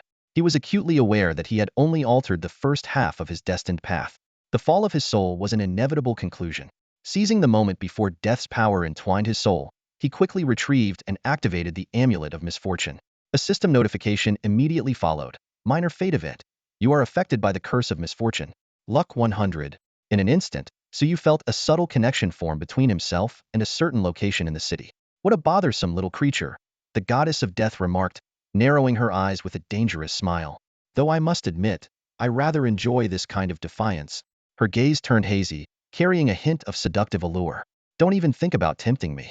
Even if you offered me 100 pieces of mythical equipment, I wouldn't yield, Suyu retorted without hesitation. After all, neither the fate modification nor the effects of his luck would change based on his attitude, so he might as well speak his mind. Even in death, you refuse to become my follower? Enough talk. If you're going to act, then do it. A flicker of intrigue flashed through the goddess of death's eyes. Interesting. I find myself reluctant to kill you. Nearby, Shentianjia and the others watched the sudden shift in atmosphere between the two with growing confusion. The change was so abrupt that it made them wonder if something else was at play. Your name is Suyu, right? The goddess of death's tone softened, even carrying a trace of indulgence. Why not come serve me in the divine realm? No thanks. I'm afraid of catching something, Suyu replied bluntly, his disdain evident. Ever since reading that journal, his impression of this goddess of death had been nothing but negative. Ha, you have no choice. The goddess of death's gaze turned icy as her fingers closed around Suyu, lifting him toward her mouth. A chill ran down Suyu's spine. This scene felt eerily familiar. Was it going to happen again? Yet events took an unexpected turn. The high-level death energy that surged into his body wasn't meant to harm him but began reshaping his soul instead. A system notification chimed in. You have received the blessing of death. Your soul has fallen and become one of the dead. Suyu remained silent. It was merely a standard notification, not part of his fate's outline. He was powerless to change this outcome. Just then, an abrupt voice rang out. Death, you have overstepped. Just as the projection of the goddess of death was about to take Suyu away at the critical moment, a melodious whisper echoed from within the city. Beads of sweat rolled down Shun Tianji's forehead as he breathed a sigh of relief, grateful that he had successfully used a disposable item to contact the goddess in time. Through the projection, Suyu looked toward the city and saw the statue of the goddess glowing with a brilliant array of colors. What was even more astonishing was that when the pure white robe of the goddess of fortune fell away, it revealed a perfectly proportioned, muscular physique that seemed to embody the golden ratio. Goddess, save me! Suyu shouted desperately, trapped within the projection of the goddess of death. Boom! A deafening explosion resounded through the air. The statue of the goddess seemed to come alive, darting forward with lightning speed and delivering a devastating punch to the projection of the goddess of death. The force of the punch was overwhelming, distorting the very fabric of space and sending shockwaves that peeled layers off the city walls. In an instant, the terrifying projection of the goddess of death shattered into nothingness. Gasps of astonishment rippled through the city. For the first time, people witnessed the ferocious side of the goddess of fortune, who had always been perceived as gentle and graceful. Fortune, your timing is truly inconvenient. The projection of the goddess of death, before completely dissipating, cast a wary glance at Suyu. Her eyes flickered with a dangerous glint as she sneered. Little one, wait for me. I'll come back to lavish you with my attention, slowly. Suyu scrambled to his feet, staring wide-eyed at the goddess of fortune's statue. This is the goddess of fortune? Our Xia's goddess of fortune is this fierce? Isn't she supposed to be all about luck and blessings? Why does she look like some golden Amazon warrior under that white robe? She's all muscle. After delivering the earth-shattering punch, the statue of the goddess crumbled, disintegrating into countless shimmering light particles. Shintianjia and the others rushed forward to check on Suyu. Fortunately, he had only suffered minor injuries and his life was not in danger. However, as someone who had been forcibly turned into an undead by the goddess of death, he carried lingering risks. Undead beings were naturally under the dominion of death-related deities, and even in ordinary deaths I could easily control him. But Suyu wasn't particularly worried. As long as it wasn't someone on the level of the goddess of death herself, he could rely on his ability to alter fate to turn the tables even counterattack. Unless at deaths I was absurdly powerful, it would simply become a source of experience and materials for him. With the projection of the goddess of death gone, Qingqing quickly handled the aftermath with the help of the watchman. The incident became a hot topic among the city's residents, who marveled at both the fierce might of the goddess of fortune and Su Ye's unyielding defiance against the goddess of death. Carrying the unconscious bear cub on his back, Su Yu followed Shan Tianjia to the city lord's mansion. Lu Kaixian greeted them with a worried expression. Su Yu, are you okay? Su Yu shook his head and glanced at his status panel. Not only was he unharmed, but he had also gained unexpected benefits over 3,000 additional fate points and a dramatic increase of more than 600 points in intelligence. Su Yu, did you offend the goddess of death? Shen Tianjia asked with a frown. His years of experience told him that today's events were highly unusual. Deities on the level of the goddess of death and the goddess of fortune were far beyond their reach. He couldn't fathom why the goddess of death would respond to the call of a mere fifth-tier necromancer. I wouldn't dare, Su Yu replied with a raised eyebrow, denying it without revealing anything about the diary. Ever since becoming undead, the goddess of death's diary had proven invaluable not only as a powerful healing item, but also as a tool to strengthen his soul by absorbing death energy. Although he wasn't entirely sure of the benefits of soul enhancement, he had a feeling it would play a critical role in his future career advancement. Seeing that Su Yu was unwilling to elaborate, Shan Tianjia could only warn him to avoid drawing further attention from death-related deities. Su Yu nodded in agreement, then curiously asked, So, what did you guys find that made the Descent organization act so recklessly? Lu Kaixian pondered for a moment before quickly sharing the critical information she had obtained from Li Hanshan with Su Yu. The intelligence revealed that Li Hanshan had indeed been corrupted by the Descendants Order and had become a core member. Not only had he been secretly suppressing and targeting young talents in the city, but he was also deeply involved in a major plan orchestrated by the Descendants Order. This plan would affect 8 cities, including Qingqing. While the overall goal was clear, the specifics remained unknown as Li Hanshan was merely a pawn in the scheme. So you're saying that what happened before was just an appetizer, and the real attack is yet to come? Su Yu asked thoughtfully. Lu Kaixian nodded and quickly analyzed.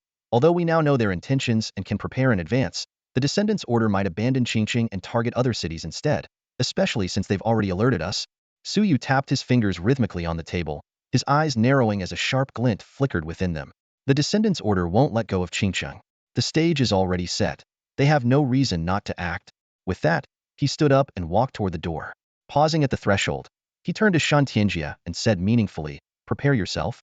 The requiem of the undead has begun, and the time to change fate is upon us. Shen Tianjia immediately understood the implications of Su Ye's words regarding the awakening mission. The prophetic mission description had already come true, and a grand battle was imminent. Clenching his fists, his knuckles cracked softly as he turned to the city lord and demanded, Explain how that fifth-tier necromancer got in. The city lord shook his head repeatedly. I don't know. Seeing the scrutinizing gazes of Lu Kaixian and Shan Tianjia, he hurriedly explained, I know what you're thinking, but I swear I am not a traitor. Qingqing's current barrier master is only at the 3rd tier. There's no way to stop a 5th-tier necromancer. The two exchanged a glance and chose not to press further. After leaving the city lord's residence, Su Yu found a hotel to settle down in, carrying the still unconscious bear cub with him. He placed the cub to the side and took out the death goddess diary. A dense aura of death immediately enveloped him, and 2 threads of fate appeared before him. Fate event. Your body is corroded by the aura of death, causing your vitality to gradually decrease. Fate event. Your soul is nourished by the aura of death, causing your intelligence and mental strength to gradually increase. To avoid repeating Li Pingyan's mistakes, Su Yu decided to alter the first fate thread. Ding. Fate event. Your body is strengthened by the aura of death, causing your vitality to gradually increase. Fate points 20. The traces of corrosion from the death aura vanished, replaced by a surge of vitality. The pure death energy contained within the death goddess's personal diary now provided Su Yu with significant boosts to his intelligence and mental strength every hour. His mind became increasingly clear, and he even found himself capable of influencing reality through sheer willpower. For the next 3 days, Su Yu remained indoors, focused entirely on improving his attributes. He methodically performed self-bloodletting every 3 minutes to accumulate fate points. His intelligence attribute far surpassed the others, becoming his undisputed primary stat. Class: Fate Weaver. Level: 60. Strength: 2,908. Stamina: 2,752. Intelligence: 3,636. Agility: 2,185. Awakening: 2nd tier. Skills: Fate Perception, Wild Growth, Rhythm of Life, Fate Instrument, Allure LV6, Battle Fury LV7, Weapon Master LV10, Spell Break LV1. Talent: Fate Modification. Fate Points: 41550. Looking down at his hands, Su Yu saw countless threads of fate, stronger and more numerous than ever before, confirming that the Fate Weaver was indeed an intelligence-based class. He removed the Wisdom Source Stone he had worn for so long. Wisdom Source Stone Platinum Gray. Level 0. Attributes 0. Durability. Talent. Light of Wisdom grants 1 permanent point of mental strength every 10 days when worn. Taking a deep breath, Suyu knew the 10-day mark had arrived. It was time to reap the rewards. Fate's little twist. You have obtained the Wisdom Origin Stone Enhancement, Mental Power 1. As the glow of the Wisdom Origin Stone merged into his body, a thread of Fate's outline appeared before Suyu's eyes. He focused intently, realizing that the term mental power held significant potential. What if I changed it to mental power 1 billion? The moment this thought surfaced, a strong warning from his fate perception struck him. Suyu immediately grasped the gravity of the situation. Mental power, as the bridge between the physical body and the soul, could lead to catastrophic consequences if its limit was exceeded. 10,000 then? He tentatively adjusted the value, but the warning persisted. 1,000. This time, the ominous sensation disappeared, yet Suyu still found it insufficient. He retrieved the Chinkuan sword casket, which already stored thousands of sword auras transformed from surplus mental power. Given the ever-looming threat of descending calamities and the watchful gaze of the goddess of death, this preparation was far from adequate. After careful contemplation, Suyu ultimately settled on 1x. As the light of wisdom infused him, a torrent of wild mental power surged through his consciousness like an unbridled beast. The world around him seemed to shift in erratic speeds, and his head felt as if a raging bull was charging inside. He even experienced a fleeting sensation of his soul leaving his body. This is Badonfold is still too much. Suyu immediately sat cross-legged, striving to calm his mind while channeling the rampaging mental power into the Chinkuan sword casket. Half an hour later, his vision finally cleared, but he dared not release the sword casket from his grip without continuously siphoning off the uncontrollable mental power. He risked falling into hallucinations or even madness. At that moment, a startled cry broke the silence. In the corner, the Titan bear cub, who had been watching TV, inexplicably floated into the air. Master bye-bye. Am I dreaming? The bear cub rubbed its sleepy eyes in confusion. Suyu withdrew his mental power, and the 20-ton Titan bear promptly crashed to the ground, smashing several tables and chairs. Fortunately, its thick hide left it completely unscathed. By the time the sun dipped below the horizon, Suyu had fully converted the surge of mental power into sword auras, bringing the number of auras in the Chinkuan sword casket to nearly 10,000. He exhaled deeply, relieved that he hadn't recklessly chosen to increase his mental power by 1 billion. Such a decision could have led to him losing his sense of self entirely, transforming into an indescribable monstrosity. This thing can be used for offense as well? Suyu toyed with the source of wisdom in his hand, a glint of sharp light flashing in his eyes. An idea quickly formed in his mind. When facing a formidable enemy, he could use the light of wisdom combined with the surge of mental power to directly overwhelm his opponent. Thinking of the goddess of death, a sly smile tugged at the corner of Suyu's lips. Wisps of cold, deathly aura seeped from his soul, enshrouding him in an eerie atmosphere. Suddenly, a commotion outside the window caught his attention. On the street, 2 cloaked figures in black robes stood at the entrance of the hotel. Their capes billowed slightly, exuding a menacing aura as they frantically handed out flyers to passers-by. Descent! Descent! Their shrill voices echoed in the night air. The world is filthy and corrupt. Only the arrival of the true God can cleanse it. The end is near. People murmured among themselves, these cultists are getting bolder. Aren't they? Could they be lunatics? Who cares? It's none of our business. Let's just go. Suyu was about to pick up the phone to notify the city guard, but noticed that the 2 figures' eyes were locked onto the 6th floor, where he was. Narrowing his eyes, he swiftly strapped the Chinkuan sword box to his back. Finally ready to make a move, huh? Suyu casually tossed his bank card onto the table, kicked open the floor-to-ceiling window, and leaped from the 6th floor. With a muffled thud, Suyu landed steadily and charged straight toward the 2 black-robed figures. Blasphemer! You shall fall into eternal darkness. Seeing Suyu unscathed, their faces turned pale. They hastily drew their weapons. What's going on? We thought this guy had been hiding because he was injured. One of them lit a flyer and began chanting, damn it. Hope the incense barrier buys us some time. A blue-gray smoke rose, enveloping the pair. Suyu sneered, gripping the air with his right hand. A translucent weapon materialized instantly, taking the form of a crystalline longsword. With a simple slash, the incense barrier shattered like paper. A flash of white light, and 2 heads flew high, blood spraying in arcs. The system prompt immediately sounded. Destiny points 300. Destiny points 300. At that moment, a shadow descended from the sky, crashing into the ground and leaving a crater. From it jumped out a bear cub, imitating lines from a Three Kingdoms drama. Halt, villains! Harm not my master. Suyu gently patted the bear cub's head and mounted it. The lingering scent of incense in the air made him contemplative. Seemed the stage for this act had been fully set. Boom! A deafening explosion suddenly erupted nearby. Rumble on top of a building by the street. An elderly man in white robes and a woman dressed in a tight black outfit were watching the chaos below. Looks like he's dead. Huh? The woman in black said coldly, her gaze fixed on the street below, which was engulfed in continuous explosions. The man in white closed his eyes and focused for a moment before frowning slightly. It's not that simple. His defensive abilities are on par with a fifth-tier professional. Don't let your guard down. Fifth tier? The woman in black was taken aback. Isn't he a Fate Weaver? How can his defense be so strong? She searched her memory but couldn't recall any records of a Fate Weaver possessing defensive powers akin to a Shield Guardian. If once isn't enough, then we'll do it a few more times, she said with a ruthless glint in her eyes. I refuse to believe a second-tier Fate Weaver is this hard to kill. As her words fell, her eyes were overtaken by an inky blackness, glowing ominously like the eyes of a demon.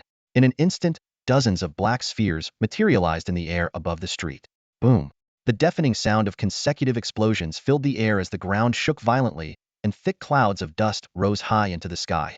As the dust began to settle, a triumphant smile appeared on the black-clad woman's face until she saw a shadow emerge from the smoke. Yura! A bear cub roared ferociously. Its fur was charred black from the blasts, but it stood tall and full of vitality. It's confirmed. This bear is a mythical Creaturia Titan bear. The woman in black screamed, quickly conjuring hundreds of black spheres in front of her, while pulling the elderly man back to retreat. Before the echoes of the explosions faded, the bear cub was already upon them. Its sharp claws tore into the woman's leg, ripping away flesh. She cried out in pain and fell from midair. Just as the bear cub was about to deliver a fatal blow, the elderly man suddenly opened his eyes, which glowed with a mysterious light. Using his celestial eye technique, physical interference, he froze the bear in place. Run! The man shouted, grabbing the woman's wrist and retreating rapidly. At that moment, Suyu appeared from the side, dashing forward with his wings of the sky. Armed with a shotgun, he unleashed a barrage of shots. However, the bullets dissolved midair, neutralized by an eerie force. A small twist of fate. Your shotgun attack has been nullified by the power of the celestial eye technique. Suyu's eyes glinted sharply, but he didn't immediately use his fate modification ability. Instead, he maintained his distance and kept shooting. These two fourth-tier professionals, especially the elderly man, who was near the pinnacle of his tier, had vitality rivaling that of the Titan bear. Their feigned weakness must be part of a larger scheme. Seeing that the bullets were ineffective, Suyu decisively stowed away his shotgun and drew his fate-bound longsword, charging straight at them. The elderly man's expression remained calm, even pleased. Heh, young people are always so impulsive. The corners of his mouth couldn't help but lift into a smirk. Suyu's actions at this moment were practically courting death, abandoning his ranged advantage to charge Hedon. This tactical choice left him feeling unexpectedly at ease. Beside him, the pale-faced woman in black showed a faint flush of anticipation. However, just as Suyu was about to launch his attack, a sudden sense of danger surged through him. In the instant his eyes locked with the white-robed elders, a sinister force swept in from all directions, as if intent on tearing him apart. Fate event. You are being targeted by the Qingming Eye, subjected to the destructive power of ocular sorcery. Qingming Eye. So, he really was an ocular sorcerer. Suyu quickly revised the outline of fate. Ding. Fate event. You are being targeted by the Qingguang Eye, subjected to the destructive power of ocular sorcery.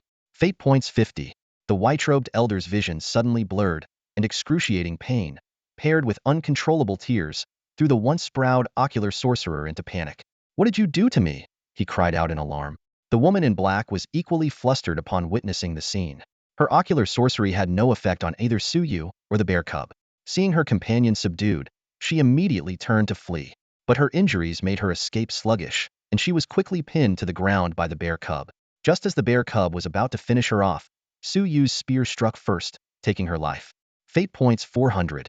After dealing with the two opponents, Suyu ascended into the air, landing atop a tall building to survey the city. The scent of blood and an eerie incense-like aroma hung heavily over the once peaceful city, now plunged into chaos.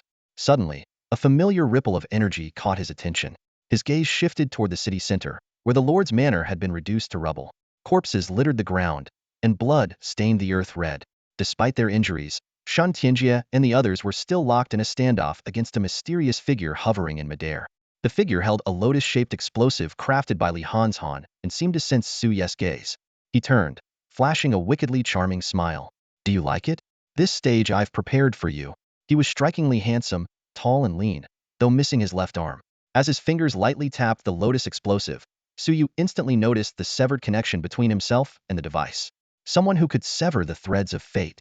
Su Yu's brows furrowed as he immediately made his way toward the manor, all the while directing the bear cub to assist in rescuing others throughout the city. But when he checked the details of his mission, his expression grew even darker. 010-000-000 logically, saving those destined to die should count as altering the course of fate. Yet no matter how many lives the bear cub saved, the mission's progress remained completely stagnant. Boom. In midair, the man casually hurled a lotus phantom bomb toward Shan Tianjia. The moment the bomb touched the ground, it detonated with a deafening explosion, engulfing Lihan Mountain in a sea of flames. Shan Tianjia quickly assumed the opening stance of Tai Chi, spreading his legs apart and unleashing a flurry of palm strikes. Meanwhile, Lu Keixian drew a fiery red staff, summoning Suzaku flames that roared to life. The city lord had vanished without a trace, and the major guilds were entangled elsewhere, unable to provide support. Fortunately, the power of the mysterious man's detonated lotus phantom bomb was far less terrifying than when Su Yu had detonated it himself. Together, the two managed to suppress the explosion. However, just as they thought they had gained the upper hand, the surrounding scenery suddenly blurred and overlapped. The explosion they had suppressed erupted again, its power magnified several times over, instantly swallowing them both. When Su Yu arrived, he found Shan Tianjia and Lu Keixian lying on the ground, barely clinging to life.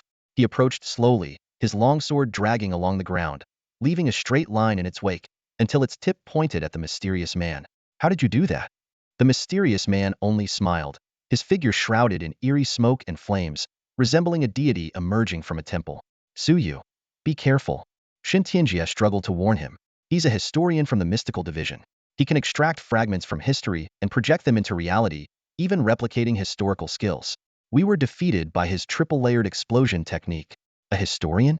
That's certainly unsettling, Su Yu remarked, nodding slightly. Didn't I tell you to call for reinforcements? There aren't enough people to spare, Shan Tianjia responded weakly. The Descent Society is attacking too many cities at once. Getting even one fifth-tier professional here was already a stretch. Who would have thought they'd send one of the Gemini, stars the Historianto assault Qingqing? Su Yu fell silent. Both fifth-tier professionals, yet the disparity in power between Shan Tianjia and the historian was glaringly abnormal. Have you finished your conversation? The historian removed his white gloves, revealing a scarred right hand. Now, may I savor your blood? He spread his fingers, a playful grin on his face. Curious about these scars? They're souvenirs from my clash with embers. At the mention of embers, his expression twisted grotesquely. The smoke and flames around him dissipated abruptly as he raised his right hand sharply. I hope you'll enjoy my gift. In an instant, the scenery around Su Yu shifted drastically. A storm of bullets and explosions engulfed him, relentless and catastrophic. Join the Descent Society. After today, you won't have a choice. The historian laughed maniacally, spreading his arms wide. They'll turn the entire city into lotus phantom bombs. What do you think the Grand Xia leadership will do when they see this, especially with you, the Fate Weaver, in the center of it all? You can replicate my skills? No, wait. Ember's skills? Su Ye's eyes narrowed as he swiftly retreated, transforming his fate artifact into a shield and positioning it in front of him. Bang, bang, bang. A series of deafening explosions shook the surroundings as countless attacks engulfed Su Yu in an instant. The system prompt immediately appeared. Fate Minor Event. You've been struck by a historical recreation attack, sustaining minor injuries. Su Yu gripped his shield tightly, steadily building up his battle fury while cautiously retreating. He refrained from using fate modification recklessly, instead quickly analyzing the situation before him. The historian's recreation ability was indeed troublesome, far exceeding the typical limits of that profession. Amid the gaps in the attacks, Su Yu noticed that every time the historical recreation ability was activated, the opponent's aura of vitality would significantly diminish. Clearly, this powerful skill came at a cost. But for now, those flyers were burning all over the city, and he couldn't stop them. Qingcheng remained trapped in its predetermined fate. What was the root of the problem? After a brief moment of thought, Su Yu decided to deal with the historian first. Ding. Fate modification activated. Fate Minor Event. You've been struck by a historical recreation attack, sustaining contempt. Fate points 50. The historian's attacks gradually dissipated, and Su Yu, clad in his mighty Bear King armor, emerged unscathed from the rubble. He transformed his fate weapon into a spear, infused it with 10 layers of fury, and hurled it with all his might. The spear broke through the sound barrier at 10 times the speed of sound, the intense air friction producing a piercing shriek as though tearing through the void itself. At such terrifying speed, even an ocular mage would struggle to react. The historian, who had been sneering moments earlier, suddenly widened his eyes in shock. He swiftly retreated, summoning a massive array of structures to serve as a barricade. His aura of vitality diminished by half again as he darted like a phantom amidst the ruins. Despite piercing through layer after layer of obstacles, the spear eventually lost momentum, embedding itself in a sheet of iron plating. Suyu sighed in regret and recalled his fate weapon. The historian stared at the thousands of layers of shattered copper walls, his throat bobbing as fear flickered across his face. How dare you defy my will? The historian snarled, glaring at Suyu. The game of cat and mouse ends here. Now, prepare to face your fate. Descent. Descent. With his roar, the entire city of Qingcheng trembled violently. Amid the cacophony, steel and concrete buildings collapsed one after another, debris flying in all directions. To everyone's shock, 10-dimensional rift portals suddenly emerged from beneath the city. At their thresholds, hordes of monsters, all at least level 40, stirred restlessly. Wang Hailong, don't tell me you had no idea someone stuffed this many portals underground. Lu Kaixian shouted furiously as she searched for the city lord, only to find a lone piece of paper fluttering toward her. The note read, "I'm not a traitor, but I did strike a deal with the Descent Society. Humanity is already in decline, and the Great Xia borderlands are falling one after another. I had no choice but to prioritize my own survival in this moment of crisis. Teacher Lu, I've always admired you. If you want to live, you can escape through the tunnel under the city lord's mansion." Wang Hailong. Damn it. Lu Kaixian shredded the note into pieces. I knew it was that coward. You bastard, pray I don't find you. 10 mysterious realms stood tall within the city, each emanating a suffocating aura of menace. From 9 massive portals, countless monstrous creatures poured forth, their fangs glinting coldly, their eyes filled with an insatiable hunger for human flesh. Names like Demon Gorge, Soul Shatter Mountains, and Crimson Monastery renowned mid-to high-level dungeon struck terror into the hearts of all who heard them.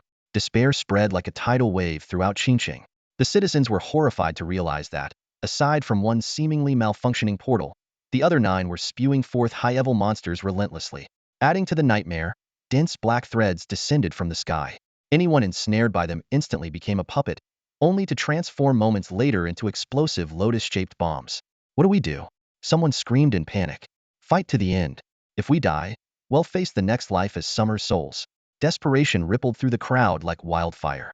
The 10 colossal gates loomed ominously against the heavens, and behind them stood a powerful historian, watching the chaos with predatory intent.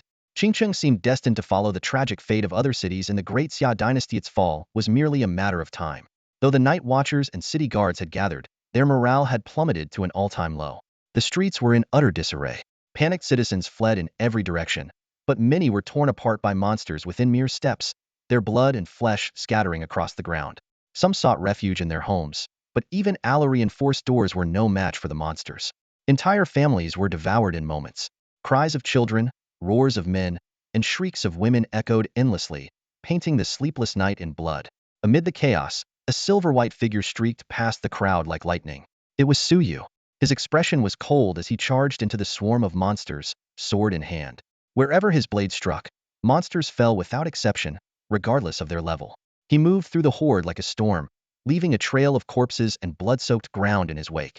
At the end of the bloody path he carved, the historian's right hand trembled involuntarily, as though haunted by a terrifying memory. He didn't even dare to meet Suyu's gaze. This scene greatly inspired the city's remaining survivors.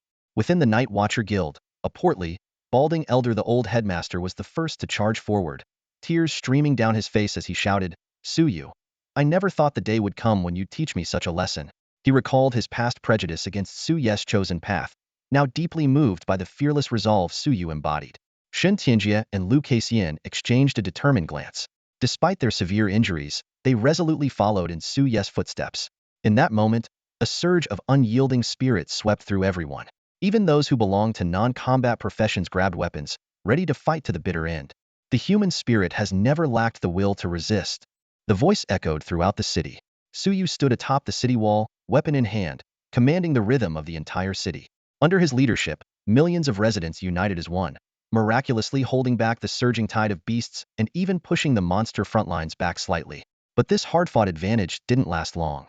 The 9 gates to the secret realms suddenly erupted with deafening roars, unleashing an endless stream of monsters whose strength grew increasingly formidable. Soon, their average level reached 60, equivalent to a third professional. Against such powerful foes, mere passion and determination were far from enough. Suyu, Liu Kaixian, covered in blood, called out weakly.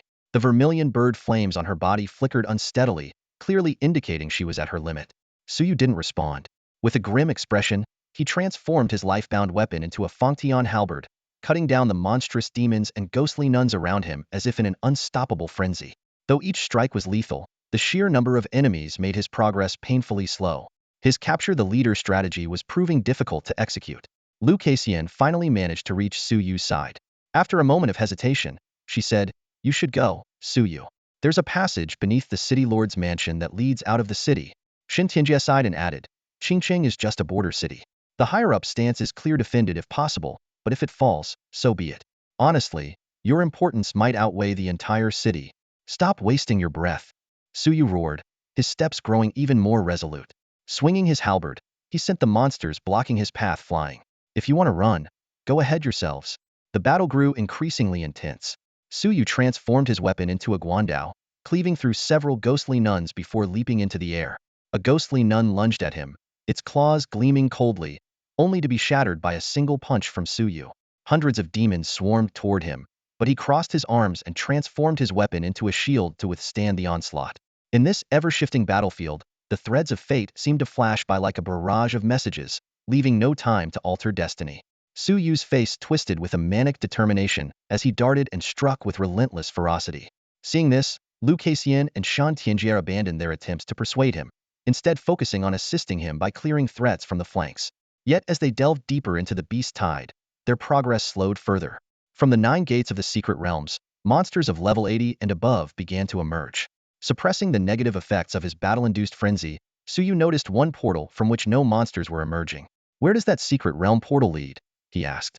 Liu Kaixian observed it carefully and replied with a conflicted expression, "There's a 90% chance it leads to the Violent Bear Plains, since you cleared out the monsters there earlier." "What? That's the Violent Bear Plains?" Suyu's expression instantly relaxed. "Seriously? Why didn't you say so earlier? I've been acting this whole time for nothing." Shaking his head, he put away his misfortune amulet and removed the Chinkuan sword box from his back, holding it tightly in his arms.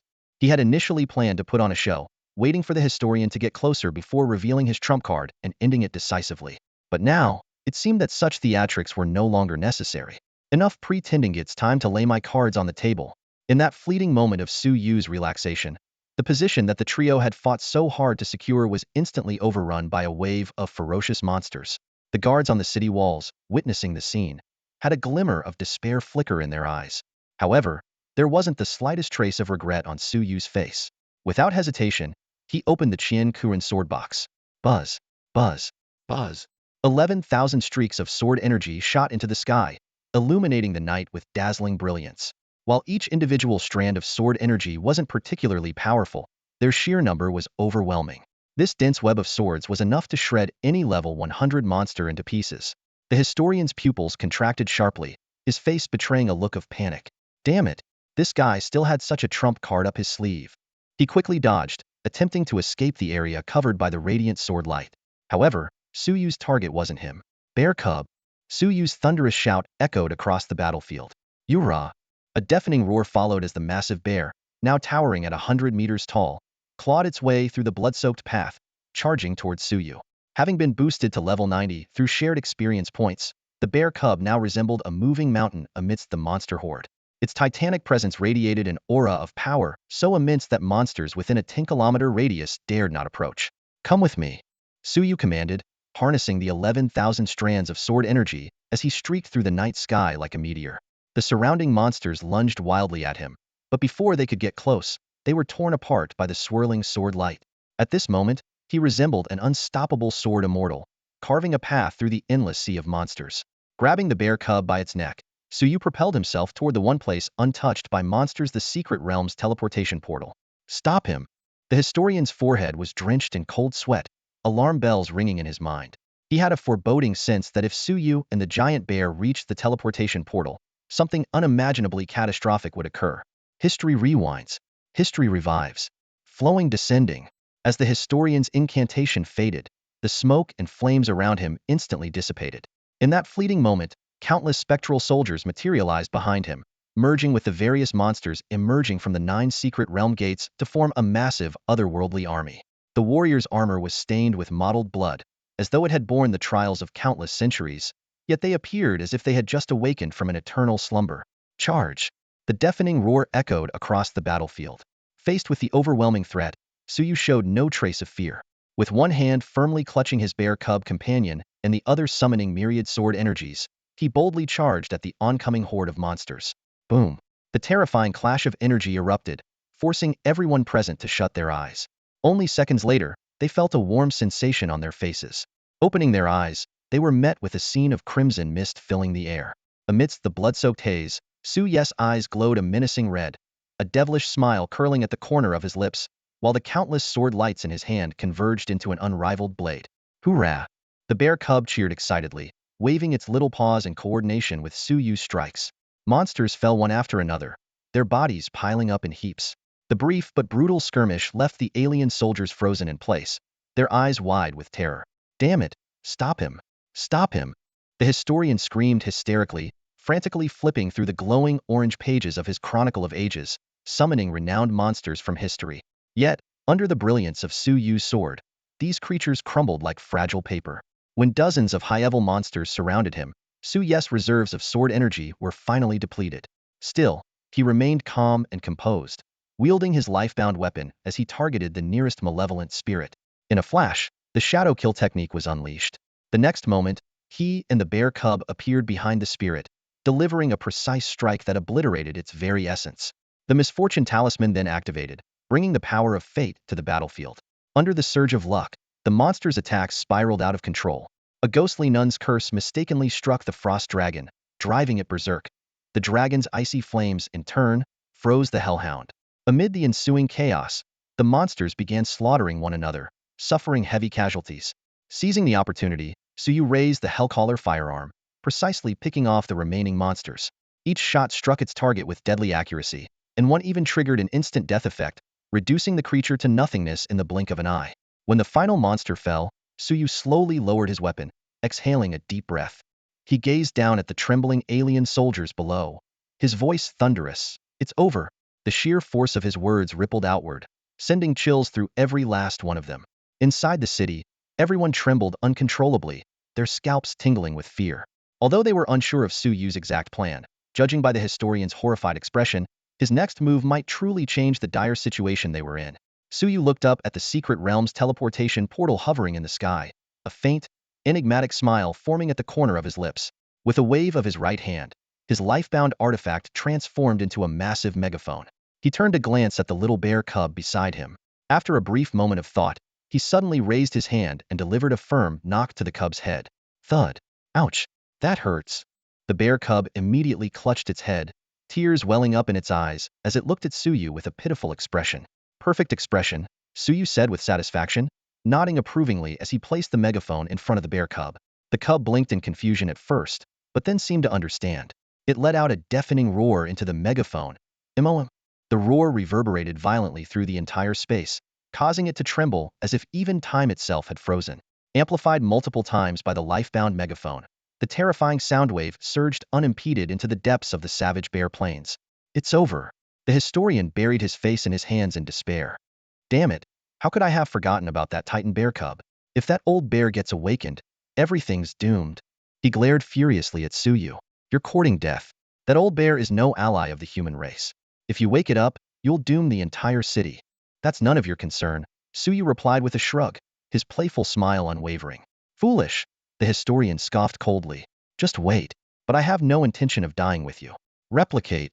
With that, wings unfurled from his back as he prepared to flee. Boom. A thunderous explosion rang out as a projectile, like a piercing shell, grazed the historian's cheek, drawing a few drops of blood. Are you insane? The historian roared in fury, but when faced with the barrel of Suyu's gun aimed steadily at him, he dared not take another step forward. His instinct screamed in warning if Suyu fired again, he would not survive. This lunatic. Does he really intend to drag everyone into death with him? The historian thought in alarm. Ignoring the historian's outburst, Suyu fixed his gaze on the distant teleportation portal of the secret realm. He murmured softly to himself, It should be about time. The moment the words left his mouth, he suddenly raised the megaphone high and shouted, "Mim, come quick. Someone's bullying me and the bear cub." Mom? Su Yu's call left everyone present in stunned silence, including Lu Kaixian and Shan Tianjia. Shan Tianjia's face was filled with disbelief. He had assumed Su Yu had merely struck some deal with the Titan bear to bring its cub out of the secret realm. Lu Kaixian had thought Su Yu had escaped danger using some rare artifact, earning the Titan bear's favor in the process. Even the senior members of the Night Watchers, upon receiving the intelligence, interpreted it as a goodwill gesture from the Titan bear and had formed a special team to explore potential collaboration. But Su Yu's single word, "Mom," shattered all of their assumptions in an instant. "You called that old bear what?" The historian struggled to speak, his voice trembling with disbelief. "That bear nearly ignited divine flames and ascended to the Earth Goddess's throne." "Don't mess around." "I'm not messing around," Su Yu replied, blinking innocently as he looked at him. "If you don't believe me, ask the bear cub." The bear cub scratched its head in confusion and muttered, "Why isn't Mom awake yet?" This statement was like a thunderclap, leaving everyone present completely stunned. Could it really be a biological connection? Such an extraordinary twist defied all logic and was impossible for anyone to process. The historian snapped out of his stupor, a glint of greed flashing in his eyes. "You truly inherited the Titan bear's bloodline? No wonder you carry such a strong Titan aura." He pressed eagerly. "Was it through shapeshifting or reincarnation? If you're willing to share, I'm sure the guild president will grant you anything you desire." "And who gave you the courage?" "Liang Jingru?" Su Yu raised an eyebrow, his sarcastic retort making the historian's desperate attempt to recruit him almost laughable. Suddenly, Su Yu's expression changed dramatically, his eyes reddening with emotion. He crouched beside the bear cub, putting on an exaggerated display of grievance. The bear cub mimicked him, its singed fur and swollen lumps on its head making it look like a pitiable victim. At that moment, a colossal paw emerged from the secret realm's portal, tearing it apart in an instant. A violent gale howled, and the ground trembled. All the creatures of the secret realm froze in place, paralyzed with fear, unable to even muster the courage to flee. The people within the city held their breaths, as if a massive mountain was pressing down on their chests. The might of the Titan was utterly terrifying. Su Yu lifted his tear-filled eyes, meeting the majestic gaze of the eyes high above in the heavens. Woo woo woo, the little bear cub clung tightly to Mama Bear's sturdy leg, tears streaming down its fluffy cheeks. "Mom, please don't abandon me. I'm so scared." This sudden scene made Su Yu raise an eyebrow in surprise. The bear cub, usually so adorably clumsy, was now delivering a performance worthy of an award. Sure enough, the cub's words instantly ignited Mama Bear's fury. Seizing the moment, Su Yu pointed to the historian floating in midair and shouted loudly, "Mom, it's him. He brought the secret realm monsters to ambush me and the bear cub. If it weren't for the humans in the city helping us, we wouldn't have survived." Mama Bear's gaze instantly turned icy and piercing.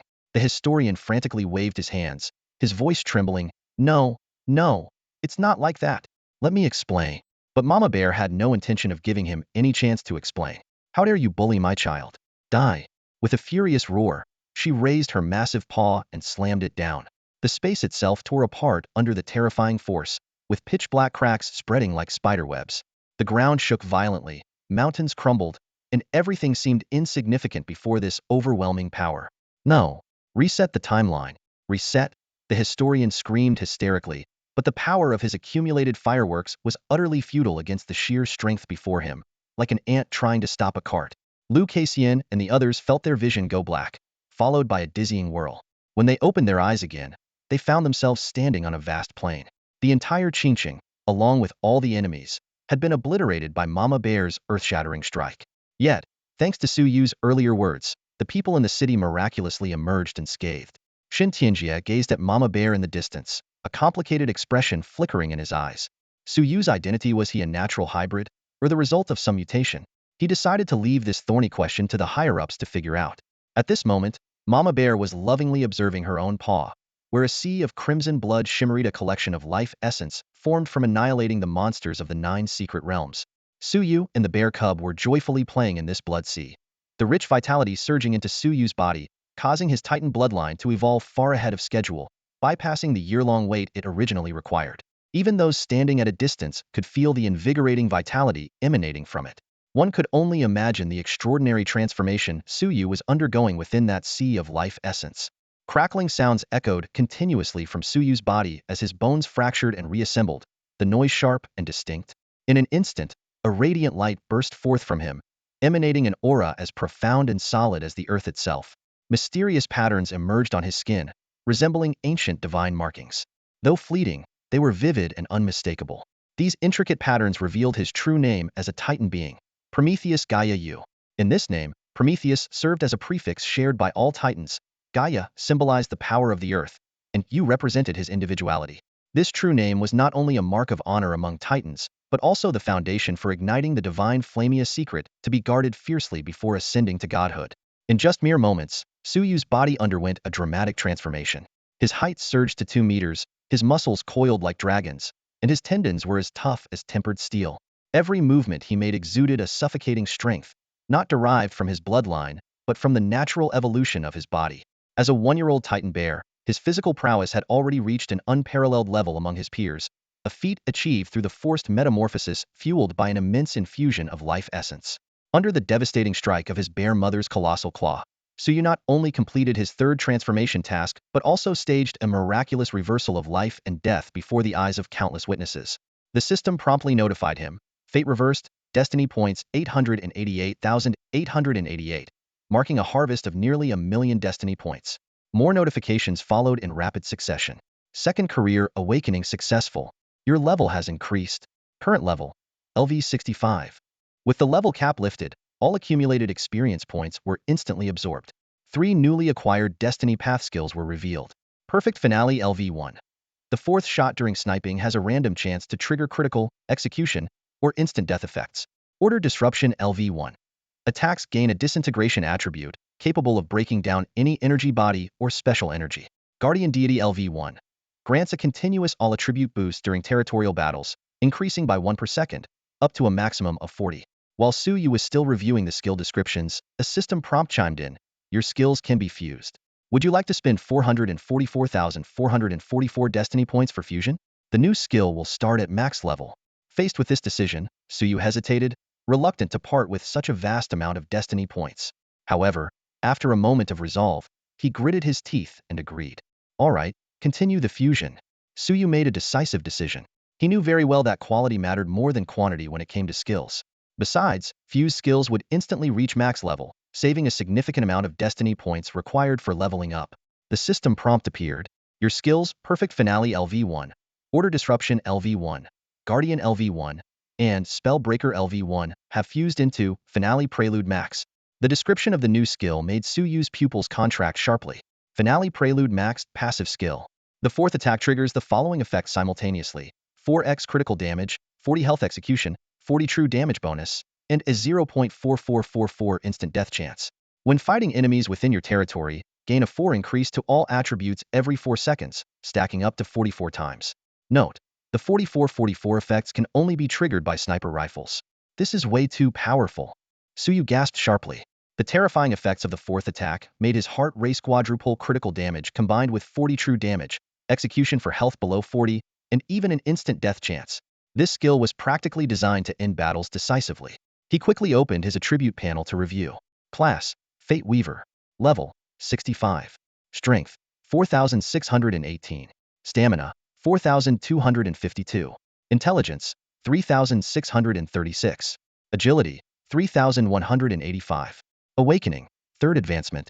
Skills, Fate Perception, Wild Growth, Life Rhythm, Fate Armament, Mesmerizing Presence LV6, Battle Frenzy LV7, Weapon Mastery LV10, Finale Prelude Mac. Talent, Fate Modification, Destiny Points, 461,550. Looking at these overwhelming stats, Suyu nodded in satisfaction. Completing his 3rd advancement and undergoing the first transformation of his Titan bloodline had caused his strength and stamina to skyrocket by nearly 2,000 points. What was even more gratifying was that after spending 440,000 destiny points, he still had 460,000 left.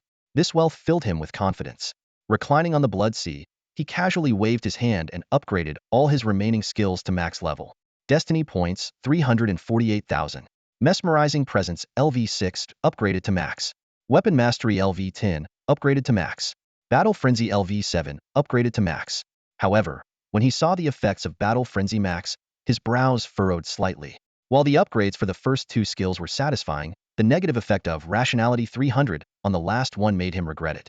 For someone who relied on staying clear-headed to manipulate fate, This drawback was far too severe. I wonder if I can use fate modification to offset this effect? Suyu murmured to himself, but now was clearly not the time to test it.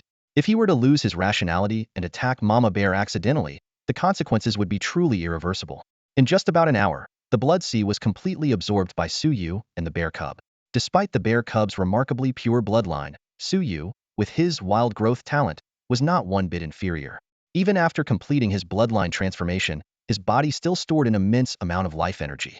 This energy could not only fuel the next bloodline transformation, but also serve as a reserve for recovering from injuries. Yura! The bear cub roared excitedly toward the sky, pounding its chest with force. It had just undergone a bloodline transformation as well, its size surging to nearly 60 meters tall, and its strength increasing significantly. Suyu glanced at the bear cub's attribute panel. Species: Titan Giant Bear. Level: 95. Talent skills: Power of the Earth. As a child of the Earth, greatly enhances defense, attack, and stamina recovery when fighting on the ground. Titan's Wrath. Gradually increases base attributes during battle, up to 300. Titan's Dominance. Releases a high-level biological aura, exerting immense suppression on lower-tier creatures. Earth-Shattering Strike. Unleashes a devastating blow using all life energy. As his companion pet, the stronger the bear cub became, the better. Suyu nodded silently in approval. My children, it's all my fault for letting you suffer. The towering 2,000-meter-tall bear mother pulled Suyu and the bear cub into her massive embrace, tears streaming down her face. This colossal being, crying like a child, stirred an unprecedented warmth in Suyu's heart. This pure, unconditional motherly love that transcended species felt all the more genuine. The bear cub nuzzled against its mother, guiltily murmuring, Mom, don't cry. We really didn't suffer that much. How could you not have? The bear mother's gaze pierced through Suyu's body, directly confronting the deathly aura emanating from his soul. She trembled all over, her rage barely contained. That vile woman Lilith dared to turn you while I was in a weakened state. She gritted her teeth. Now your soul is tainted. You must avoid contact with high-level undead at all costs, or you'll completely become their puppet. The bear mother gently stroked Suyu's head, her voice heavy with emotion. You'll need another 30 years of slumber to heal the wounds caused by the divine fire. She turned to Shun Tianjia and said firmly, if the human race can protect my offspring, when I reignite my divine fire and ascend to godhood, I will consider settling in Disya. Shun Tianjia was stunned at first, but then overjoyed. Such a powerful being willing to align with Disya was a blessing beyond measure. He immediately vowed, rest assured, senior, as long as I live, no one will dare to harm Suyu or his companions. The bear mother nodded, and then turned her gaze back to Suyu. You, don't blame me for being harsh. This awakening has pushed me to my limit. Even if I kept you by my side, I couldn't stop Lilith from targeting you. Don't worry, it'll be fine. Suyu quickly reassured her. In truth, the bear mother's decision aligned perfectly with his own thoughts, as he was also concerned about being tied to her side for 30 years. Good. Mama Bear's eyes drooped, her face etched with exhaustion. After giving Suyu and the bear cub a brief set of instructions, she raised her hand and tore a rift in the air before stepping into it without hesitation. The sight left everyone present gasping and shocked. Tearing space apart with sheer physical strength was a feat that revealed her power far exceeded her seemingly weakened state. Shin Tianji's eyes flickered with surprise before he chuckled knowingly. As an ally, the stronger Mama Bear was, the better. After Mama Bear's departure, reconstruction efforts began immediately. Thanks to the professionals' extensive experience in infrastructure and their extraordinary capabilities, the basic framework of the city was completed in just one night. With the aerial transport routes provided by the Night Watchers Guild, building materials arrived continuously at the site. 3 days later, the newly reborn city had taken shape. Given the circumstances, Shun Tianjia temporarily assumed the role of city lord until a new one was appointed. Suyu had originally planned to continue his training in the wilderness, but with the start of Purgatory Academy approaching, he had no choice but to abandon those plans. During this time, reporters flocked to interview him, and Shun Tianjia prepared medals and honorary tokens for him, all of which Suyu politely declined. One day, in the newly constructed city lord's mansion, Suyu, Shun Tianjia, and Lu Kaixian gathered around a table. You're saying Wang Hailong isn't dead and even got a promotion? Suyu's voice carried a chilling edge. Shin Tianjia sighed. Not exactly. He gave up everything from his past and assumed a new identity to work in a department in the capital. Isn't that the same thing? Suyu sneered. A traitor to his own people gets a promotion? There must be something seriously wrong within Disya. Lu Kaixian furrowed her brows, her gaze sharp as she stared at Shan Tianjia. Suyu's right. This demands an explanation. Under their piercing stares, Shan Tianjia shifted uncomfortably, taking a sip of tea before speaking. There's indeed an issue within Xia, but not quite in the way you think. Currently, there are three main factions. The radical faction led by the four great academies, advocating for violent retaliation. The conservative faction, centered around the Supreme Council, mostly composed of political officials who favor a cautious approach. And the neutral faction, represented by the Night Watchers Guild, evident from their open recruitment policy. So, the conservatives are colluding with the Dissension Society? Su Ye's eyes narrowed. Rather than colluding, it's more like co-opting, Shen Tianjie said with a bitter smile.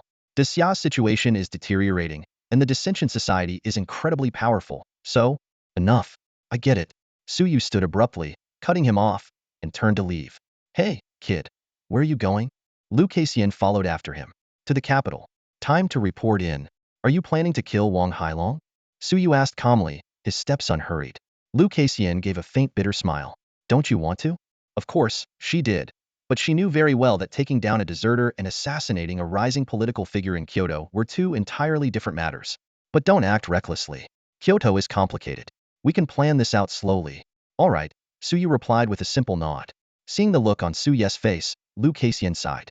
She knew this young man too well clearly, he hadn't taken her advice to heart. The two of them arrived at the newly constructed city gate. Lu Kaixian patted Su Yu on the shoulder, her expression softening into a concerned smile. If you come up with a plan, be sure to include me. I can't let you take the risk alone. Oh, by the way, you've done a great job resolving the Qingqing crisis this time. The higher-ups are discussing your reward. Thanks to you, I might even get promoted to a level 3 Night Wanderer when we return. Once you reach the Kyoto Night Watchers headquarters, your reward should be finalized. You'll become the youngest level 3 Night Wanderer. Level 3 Night Wanderer? Su Yu raised an eyebrow. Like Shen Tianji's level? Not bad, I guess. Not bad. Lu Kaixian rolled her eyes at him. That's a position most people don't even dare to dream of. Becoming a Night Wanderer is like being the ruler of a city. At level 3, you'll have provincial level authority. On the battlefield, you could skip the ranks and directly take command. If you rise another level and become a Day Wanderer, you could kill Wang Hailong in broad daylight, and no one would be able to touch you. That's too slow. I don't want him alive that long, Su Yu muttered, turning to leave. Out in the wilderness, a rugged railway stretched before Su Yu. As the sound of a whistle echoed in the air, an old-fashioned green train with a faint orange glow slowly pulled in. It was, astonishingly, a rare orange-grade artifact. A tall woman stepped off the train, her gaze lingering briefly on the bear cub on Su Ye's shoulder. Taking a deep breath, she said, Su Yu, right? Get on the train. Seems like the new recruits for the Infernal Academy are of decent quality this year. Let me see your admission letter. Su Yu nodded, pulling out the letter and flashing it before the woman. Without hesitation, he boarded the train. Although he felt the weight of numerous gazes from inside the carriage, he paid them no mind and casually chose a seat. The moment he sat down, a prompt appeared before his eyes. Fate synopsis. You have entered a special zone. Your mental strength attribute is being enhanced and will begin to increase gradually. Is there really such a great opportunity? Su Yu's expression shifted slightly, a glimmer of delight flashing in his eyes.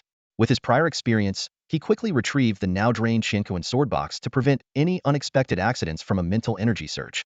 Taking a deep breath, he began altering his destiny. Fate event.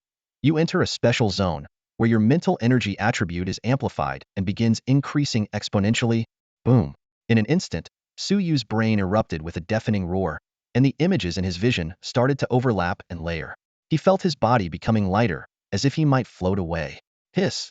Feeling the surging power within him, Su Yu tightly gripped the Chinkoan sword box, continuously channeling the skyrocketing mental energy into it.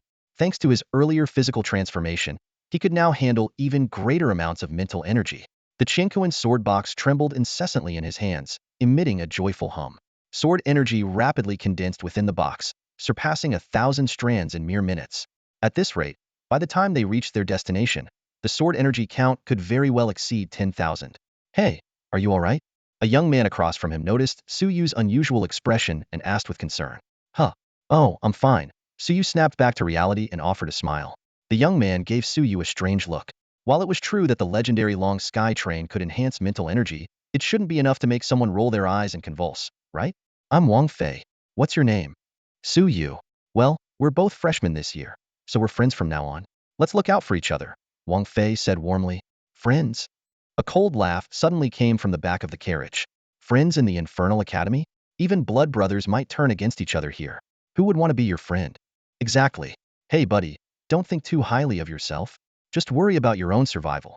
Here's some advice for you. Survival of the fittest. The weak are prey to the strong.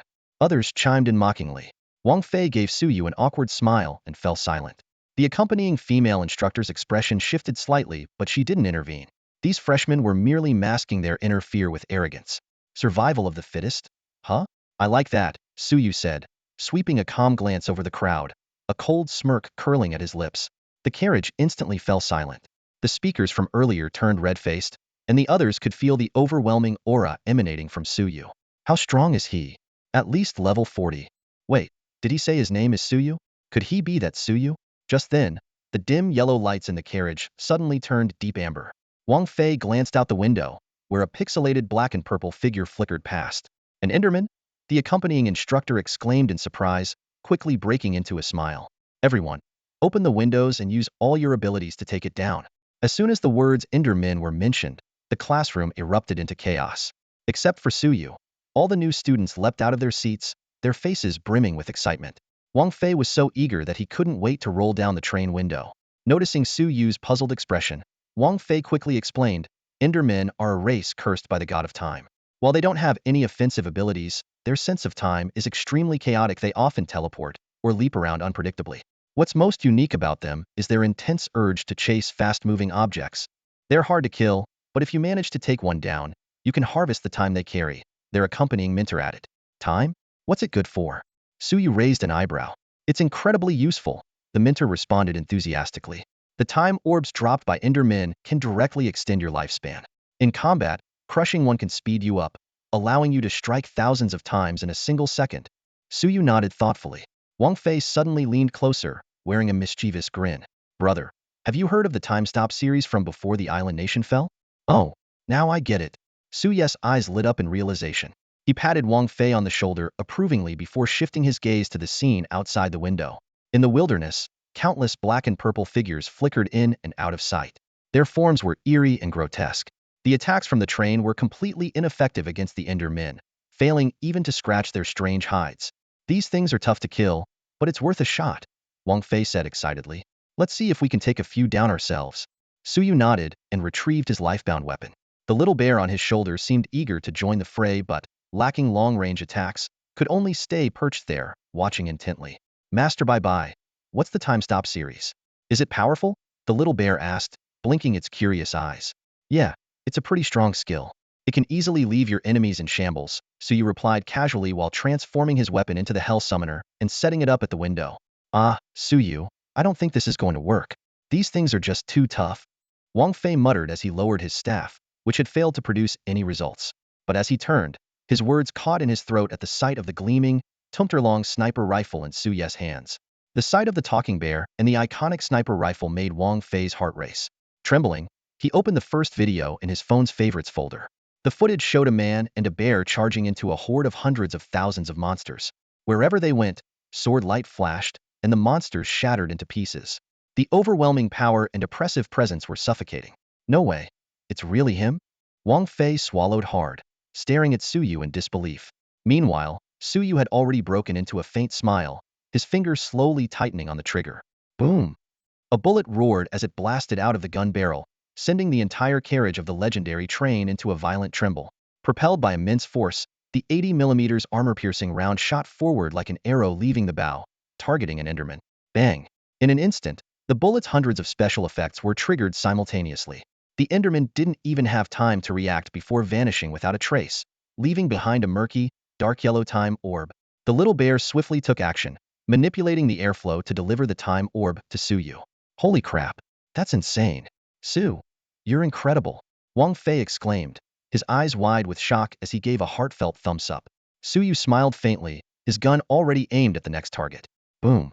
Another deafening shot rang out, and the second Enderman dropped instantly, leaving another time orb that fell neatly into Suyu's hand. The surrounding freshmen stared in disbelief. They had struggled with all their might and still failed to kill even one Enderman. Yet Suyu was taking them down one by one with effortless precision, every shot a direct hit. Even the accompanying mentor couldn't help but gape. Though she had known Suyu's strength was extraordinary, witnessing it firsthand left her utterly shaken. The oppressive aura of his power far surpassed anything she, as a mentor, could muster. The third shot echoed, and Suyu outdid himself this time, taking down 3 Endermen in one strike. After collecting the time orbs, He didn't rush to fire again, but instead began carefully observing his surroundings. Before long, he spotted a unique target, a smaller Enderman covered in black patterns, blending almost seamlessly with the environment. Wait, Suyu. That's the Enderman Lord, the Minter called out in alarm, but it was already too late. Boom, boom. The bullets tore through the air. Despite the Enderman Lord's attempt to evade using its special abilities, it stood no chance against the stack of quadruple critical damage and 40 true damage. It was annihilated in a single shot. What did you just say? Suyu asked casually, nonchalantly cleaning his ear as he glanced at the Minter. Nothing, the Minter replied, taking a deep breath and struggling to maintain her composure. With the Lord's death, the remaining Endermen scattered in panic. Seizing the opportunity, Suyu launched an unstoppable slaughter. Within just a few minutes, his storage bag was brimming with 32-time orbs enough to film an entire time-freezing series. The green train roared through the wilderness, its swift passage deterring all but the occasional Enderman wandering in the distance. The scenery outside the window was breathtaking, but every time the train passed through the ruins of a city, the atmosphere in the carriage grew heavy and somber. 3 hours later, the train began to slow down, eventually coming to a halt before a massive portal. The portal was entirely black, with a dim vortex swirling at its center. The words "Gate of the Underworld" were boldly engraved on the frame, exuding an eerie and foreboding aura. Let's go. The accompanying Minter walked past Suyu, who was staring at the portal, and smiled at the group. This is your last chance to back out. Once you step through the Gate of the Underworld, it's either death or becoming the strongest. Without waiting for a response, she stepped into the portal. Without hesitation, Suyu followed her. The other new recruits exchanged uneasy glances, their faces pale not from fear of the Infernal Academy, but from the terrifying strength Suyu had displayed on the train. If he's going in, how are the rest of us supposed to survive? Someone muttered under their breath. But youthful courage won out, and soon they all gritted their teeth and stepped into the portal. The scene before them shifted abruptly. A massive stone with the words, "Path of the Yellow Springs," carved into it loomed ahead. On either side of the path stood rows upon rows of tombstones, heightening the ominous atmosphere. Through the Gate of the Underworld, along the Path of the Yellow Springs, this truly lives up to the name of the Infernal Academy, Suyu remarked, surveying the surroundings. In the distance, the faint outlines of villas, a library, and school buildings could be seen. The group of 20-odd new recruits followed the female Minter in silence, the mood heavy. Suddenly, Suyu stopped, his gaze fixed on one of the tombstones. Li Pingon fell in the Battle of Daching Mountain, then another, Zhao Zhenbong, fell in the Battle of Pingwan Ridge, and another, Lu Qing, fell in the Battle of Hahai Crossing. These simple epitaphs, devoid of photos or biographical details, brought back memories of those tragic and heroic battles. He took a deep breath to steady himself, realizing that the oppressive atmosphere around him had been replaced by an inexplicable sense of security. What's wrong? A girl asked curiously. Nothing, Suyu replied, shaking his head as he resumed walking. The female Minter noticed his momentary pause but said nothing, only casting a thoughtful glance his way. This was how things had always been in Daxia. Every academy had such a path, where countless martyrs lay in eternal rest, and yet, countless others still aspired to be buried here. As the group continued forward, the tombstones gradually gave way, and the light grew brighter. Before long, a towering spire came into view beside the school buildings, its peak disappearing into the clouds. Is that the trial tower? I remember seeing one at the Night Watchers Guild, Suyu asked, raising an eyebrow. That's right. However, the trial towers in the Night Watcher branches are generally of lower quality, and the high-level creatures inside are nowhere near as powerful as the monsters in true secret realms. The female Minter gave a faint smile, her voice gentle yet carrying an undeniable authority. The trial tower within the academy is of epic difficulty. The highest level houses monsters at level 180. The rewards for clearing it are not limited to experience points. There are even greater treasures waiting for you to discover. But for now, go and choose your accommodations. She paused briefly, her face breaking into a chilling smile. One of your classmates is right. Within the academy, the law of the jungle is the rule for survival. Want resources? Then fight for them. Seize them. If you can't take them, poison your rivals. If poison doesn't kill them. She paused meaningfully, then accept your fate. Her words sent a shiver down the spines of all the freshmen, except for Suyu. This seemingly gentle Minter truly lived up to the reputation of being from the Inferno Academy, cold and ruthless to the core. Yet Suyu's expression showed intrigue. The fiercer the competition, the more excited he became. In the nearby villas, older students began poking their heads out to observe the newcomers. Fresh meat again? Looks like there are quite a few this year. A chubby student sneered. More stuff to loot then. I heard there are 2 impressive ones among them this year, said a lean boy with a scar on his face, licking his lips. One's called Su Urimore has it he unlocked a hidden class. The other is Lin Shinshua from the Lin family in Kyoto, inheriting their unique family profession. The murmurs around them made the freshmen as tense as frightened cats, but Suyu seemed entirely unfazed. He strode directly into one of the villas. The moment he stepped inside, the floor glowed red, and a soft light enveloped his body. An array to enhance stamina? Suyu muttered to himself after sensing it for a moment. Too weak. Not enough to trigger any significant changes. Suddenly, he stepped back outside, his gaze scanning the row of villas. He quickly discerned a pattern. The closer the villa was to the front, the stronger the array's effect. Just as Suyu prepared to head to the very first villa in the row, the other freshmen were already being surrounded by several senior students. The student who had mentioned survival of the fittest on the train was now tearfully handing over his long sword. Stop right there. Scarface blocked Suyu's path. I'm not in the mood to fight right now, Suyu said, frowning. Arrogant, aren't you? Scarface sneered, licking his dagger and pointing its tip at Suyu. Maybe you don't know this, but in the Inferno Academy, killing is allowed. Sensing the murderous intent from the other, Suyu nodded. I didn't know that before, but now I do. As he spoke, he crushed a time orb in his hand. In an instant, everything around him slowed down to 11 times its normal pace. It felt similar to the heightened reflexes from a full stack of combat rage, but the time acceleration provided a comprehensive boost, making the effect even more overwhelming. You, despicable, using items. Scarface's words dragged out, his ferocity replaced by sheer terror. With a crisp snap, Suyu effortlessly broke Scarface's neck. A system notification chimed, Destiny points 200. Without hesitation, he continued forward, kicking open the door to the first villa in the row. Open up. Water inspection.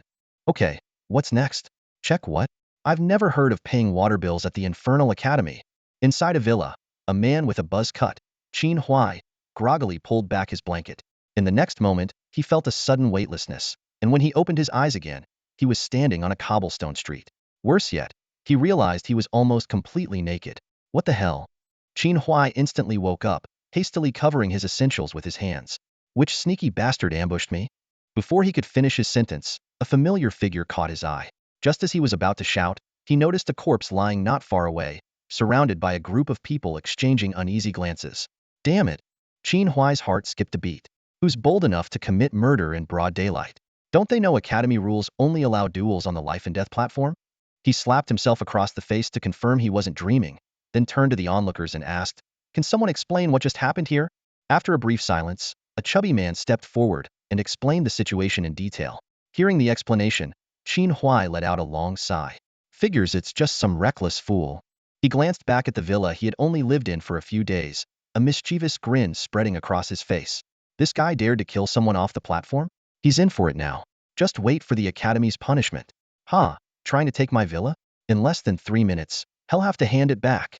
The thought of the consequences for breaking Academy rules sent a chill down Qin Huai's spine. The Academy had enforcers, known as Ghost Wardens, specifically tasked with dealing with unruly genius students. During the opening weeks of the academic year, several rule breakers had already been taken away. Anyone who entered the enforcement building and endured the hellish punishments there would either come out half dead or wish they had. Qin Huai casually grabbed a piece of clothing from the chubby man and threw it on, preparing to witness Suyu's inevitable breakdown when the Ghost Wardens came to take him away. Meanwhile, inside the villa, Suyu was sitting cross-legged in the center of a formation, calmly waiting. Soon enough, as Qin Huai's absence exceeded the required duration, Suyu officially became the villa's rightful owner. The formation on the floor activated, but its glow was different from before. Destiny event. You and Bear Baby have received the blessing of the Tian-Du Spirit Gathering Formation, gaining 100 experience points per second.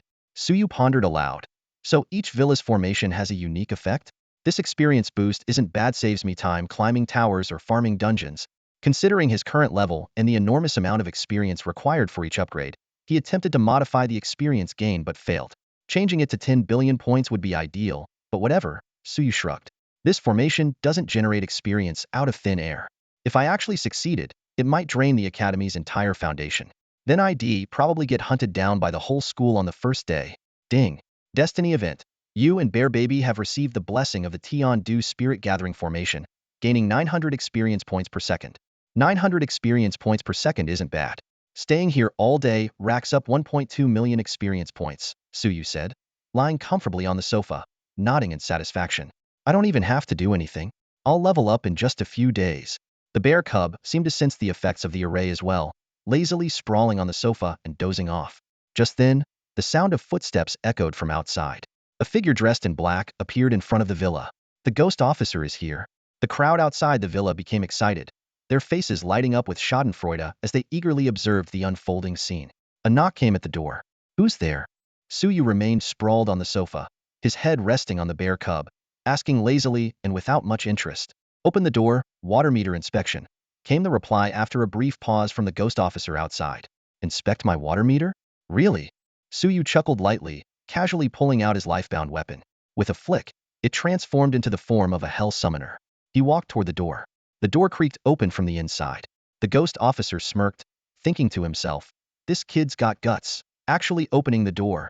In his decades as an enforcer, this was by far the most audacious person he'd encountered.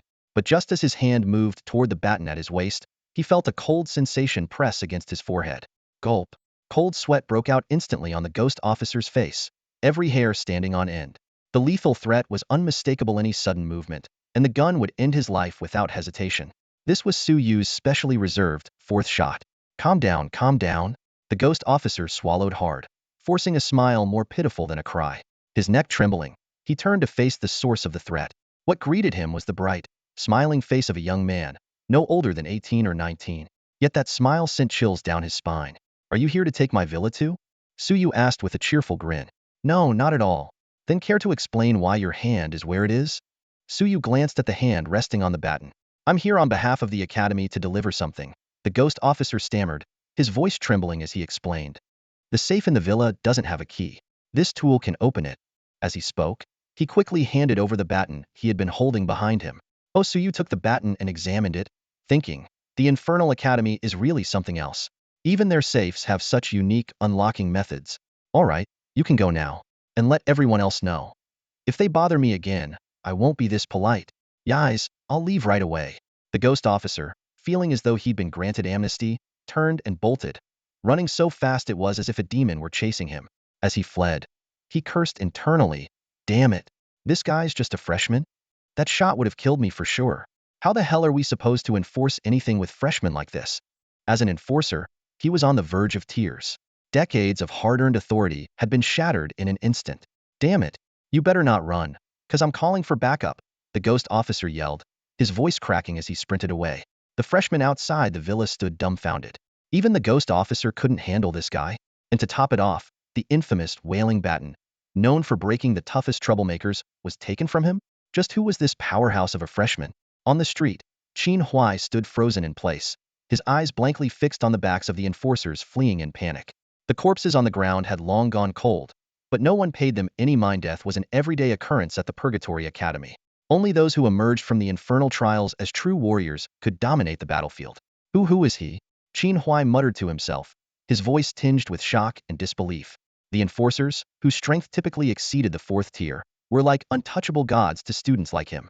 Suyu, weren't you just talking about him? Wang Fei couldn't help but chime in as a reminder. Suyu? That's Suyu. Qin Huai's eyes widened in an instant, his face turning pale as cold sweat formed on his forehead. His entire body began to tremble involuntarily. The expressions of those around him grew equally complex. The news of the Descent Society's plot against the 10 border cities had long spread across the Grand Xia. Yet when they concentrated their efforts on Qingsheng, they suffered an unexpected and devastating defeat. Even though the Descent Society simultaneously activated 10 secret realm portals and dispatched the Historian, one of their famed twin stars, they were thwarted by Suyu alone, who single-handedly defended the entire city. While Suyu had gradually become a symbol of the new generation through heavy promotion by official media, the news hadn't reached every corner due to the poor transportation links between Grand Xia cities.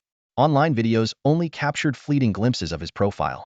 Given the sheer incredibility of his deeds and the lack of an official announcement from the Night Watchers Guild, many dismissed the stories as yet another myth fabricated by radicals, much like the earlier tale of the Titan Bear. Just then, snowflakes began to drift down from the sky, and a figure in icy blue stepped gracefully through the snow. She wore a flowing gown of ice feathers, her face cold and serene, her silhouette elegant, and her demeanor ethereal. Lin Qianxue, gasped the onlookers in unison. It seems the last train of the skybound express has arrived, Qin Huai muttered, narrowing his eyes as his heartbeat quickened unconsciously. At last, these two heavyweights are about to cross paths. Lin Qianxue's steps were light, each one accompanied by delicate snowflakes.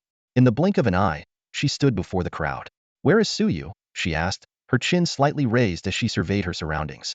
Over there, Qin Huai said, pointing to the first villa in the row, a sly smile playing on his lips.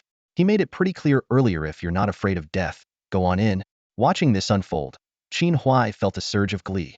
First the enforcers, and now the top figure from the capital was here to confront Su Yu. This was nothing short of divine intervention in his favor. Following Qin Huai's direction, Lin Qinshue's brows furrowed slightly. A glint flashed in her eyes before she strode toward the villa's front door. Bang! She kicked the door open with force, and a chilling wave of cold instantly swept through the interior. In front of him, a strikingly handsome man, about 2 meters tall, lay on the sofa, holding a teddy bear in his arms and staring blankly at the television. Hearing the commotion at the door, Su Yu frowned slightly. Carefully, he placed the sleeping teddy bear on the sofa. Flexing his fingers, he strode toward the door, his voice cold as ice. Do you realize this villa belongs to me now? Ready to pay the price for trespassing? Is that so? Lin Qinshue's expression remained calm, unfazed by Su Yu's imposing demeanor. Do you know? They've started comparing you and me as equals. And so? Su Yu's tone was indifferent. A trace of disdain flashed across Lin Qinshue's delicate face as she pressed a hand to her chest in mock disgust. The mere thought makes me sick. Who do you think you are, daring to have your name put alongside mine? A country bumpkin like you should crawl back to Qingqing. The capital is no place for someone like you. Before her words fully landed, a powerful aura burst from her, like a proud ice phoenix exuding an invincible presence after dominating her peers in the capital. Heh, so you're the so-called capital queen, huh? Su Yu slowly raised his hand, a glint of cold light flashing at his fingertips. Lin Qinshue's eyes narrowed as her body instinctively darted backward. In the next instant, the villa's door exploded into splinters. A single finger grazed her forehead, razor-sharp like forged steel, slicing off a few strands of hair. So fast, Lin Qinshue's heart was on high alert as she retreated swiftly to the edge of the street. Leaning against the shattered doorframe, Su Yu sneered coldly, "Humph, one finger is all I need to make you cry out." On the street, Qin Huai and the others watched in shock, their eyelids twitching. He leaned toward Wang Fei and whispered, asking about the outcome. Wang Fei chuckled lightly. I'd say it's 70-33 seconds, and Lin Qinshuo will be cut into 7 pieces. The gap is that wide? Qin Huai was stunned. Wang Fei scoffed, of course. The Qingqing battle wasn't just about that Titan bear. Even without its help, he alone could have wiped out those monsters and historians. Su Yu shook his head as he stepped out of the villa. Let's finish this quickly. No point wasting my experience points. Lin Qinshue's brows furrowed, her expression icy. I'll admit you have some skill, but it's far from enough. Her eyes closed slightly. You'd better show me your full strength, or else you'll die. In an instant, ice feathers enveloped her body, and a resonant phoenix cry pierced the air. Her hostility towards Su Yu stemmed from his identity as a fate weaver of smoldering embers. Ice Phoenix soars. A phantom form of an ice phoenix appeared behind Lin Qinshuo, and she transformed into the majestic creature. With a sweep of her wings, snow and ice filled the sky. A massive ice lotus bloomed amidst a deafening roar, carrying a chilling force as it surged towards Su Yu with overwhelming pressure. The oppressive force surged forward, suffocating and overwhelming. Qin Huai and the others quickly retreated, fearing the terrifying frost energy might reach them. Before their eyes, Lin Qinshuo was no longer merely summoning an ice phoenix illusion. She had fully merged with the ice phoenix, exuding the true majesty and aura of a crystalline phoenix. Su Yu stood with arms crossed, a flicker of amazement in his gaze. Through the rhythm of life perception, he realized Lin Qinshuo had indeed undergone a fundamental transformation in her life form, becoming a genuine epic-level creature. His eyes glanced at the ice lotus, and a smirk played on his lips. If I keep this thing around, does that mean I won't need air conditioning in the summer? Still distracted when you're about to die? Lin Qinshuo scoffed coldly, her fingertip making a light motion in the air. Instantly, a surge of freezing energy erupted, sweeping towards Su Yu. On second thought, with that attitude, maybe you'll just kill it and eat the meat? Su Yu curled his lips and turned toward the villa, shouting, "Xiong Bao Bao, get the pot ready and boil some water." Got it.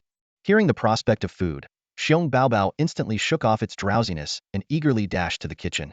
Before the words had fully left his mouth, Su Yu vanished from where he stood. Lin Qiangshu's pupils contracted sharply as a streak of black light flashed past, followed by searing pain. Her wing had been forcibly twisted off. This is impossible. Lin Qinshuo was in utter disbelief. Even though she was only at the 3rd level and couldn't unleash the full power of the crystalline phoenix, no one at the same level should have been able to contend with her. What shocked her even more was that Su Yu seemed completely unaffected by the oppressive aura of an epic-level creature. Suddenly, A bloodline pressure far surpassing that of the crystalline phoenix descended, pinning Lin Chinchue down completely. Amid the sound of cracking bones, her wings were torn off by brute force, leaving her coughing up blood in agony. King of the capital? Huh? Looking down on small towns, huh? Suyu remarked coldly while ruthlessly plucking the ice phoenix's feathers. So arrogant, why don't you go show off on the battlefield? Staring at the now bald ice phoenix, he swallowed hard. I wonder what phoenix meat tastes like. Xiong Bao Bao, is the water boiling yet? Carrying the ice phoenix, Suyu strode into the villa, leaving the stunned onlookers in the street gaping in silence. They crowded around the villa's entrance, straining their ears to eavesdrop. Almost ready, Xiong Bao Bao replied, wiping away drool but looking troubled. But, Master Bai, I think this one's too big for us to handle. That's easy, Suyu waved dismissively with a chuckle. If we can't finish it all at once, well, just cook it in batches. What the hell? He's not only going to handle it alone, but he's also taking that bear with him? The eavesdropper outside the villa was once again shocked, finding Suyu's peculiar tastes hard to believe. Inside the villa, Suyu was about to cut Ice Phoenix's throat to draw blood. Lin Qianxue, seeing that they genuinely intended to eat her, finally broke down and started crying uncontrollably. Her Ice Phoenix form instantly disappeared, and she reverted to her human shape. If she had reached the 7th transformation and could permanently maintain her Ice Phoenix form, today might have truly been her end. Why did she turn back?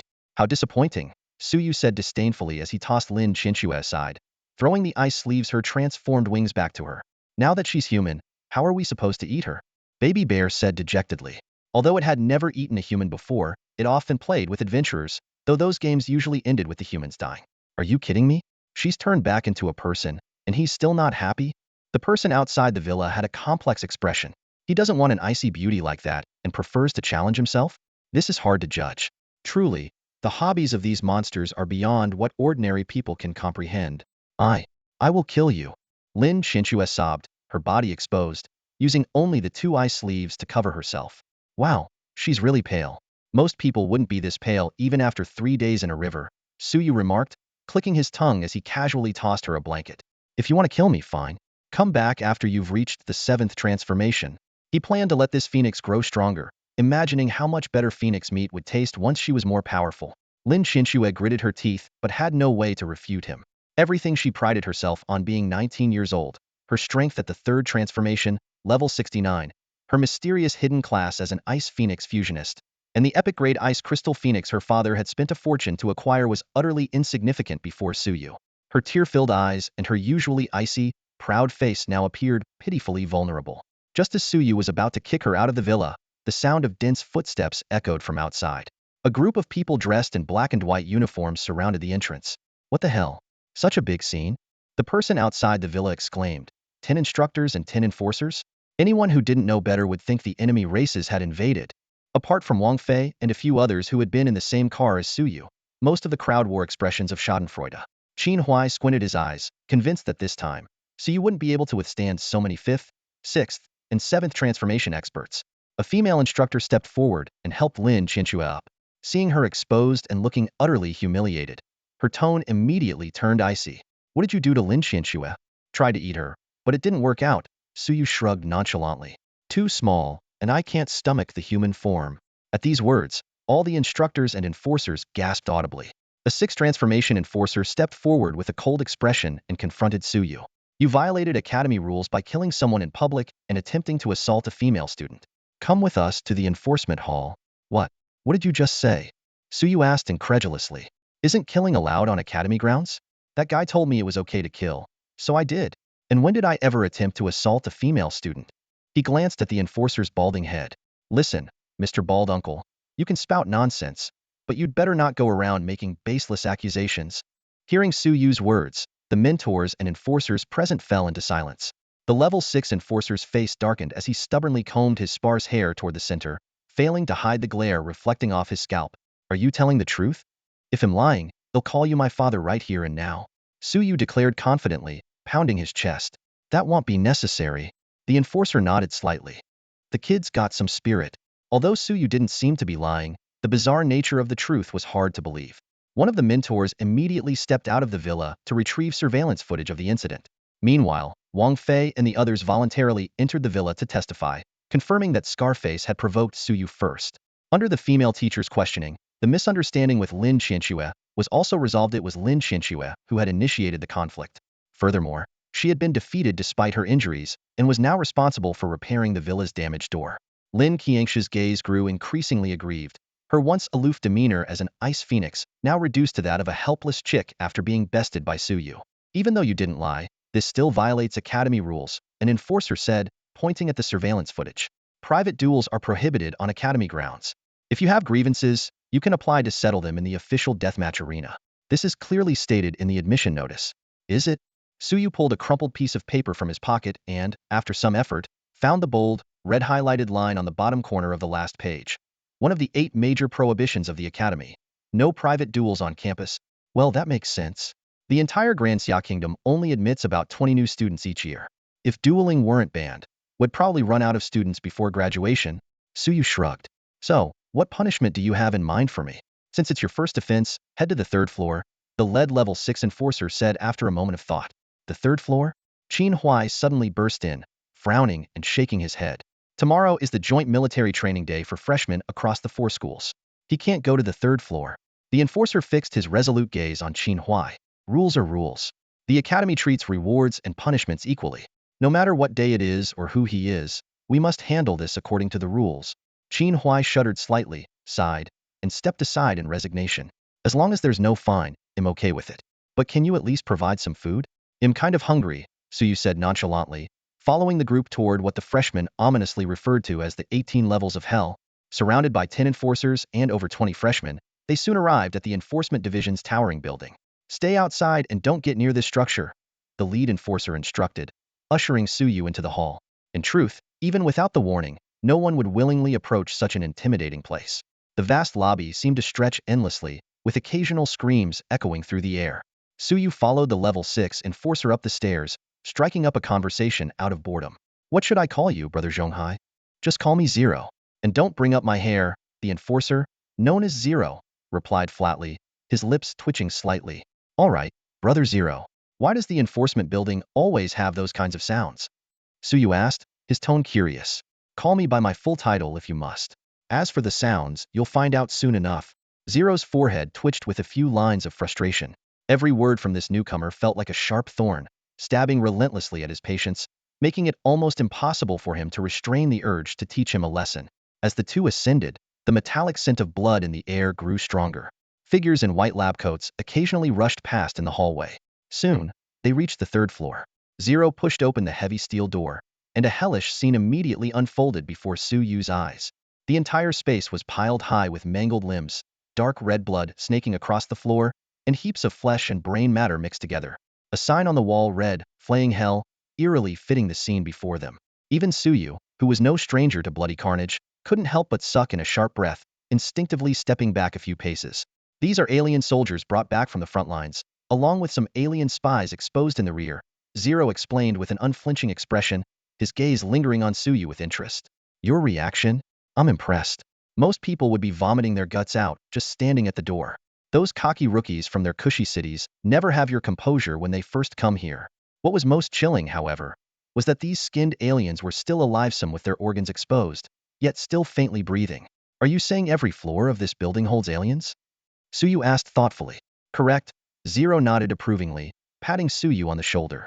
To remain calm and analytical in this environment shows your mental resilience is exceptional.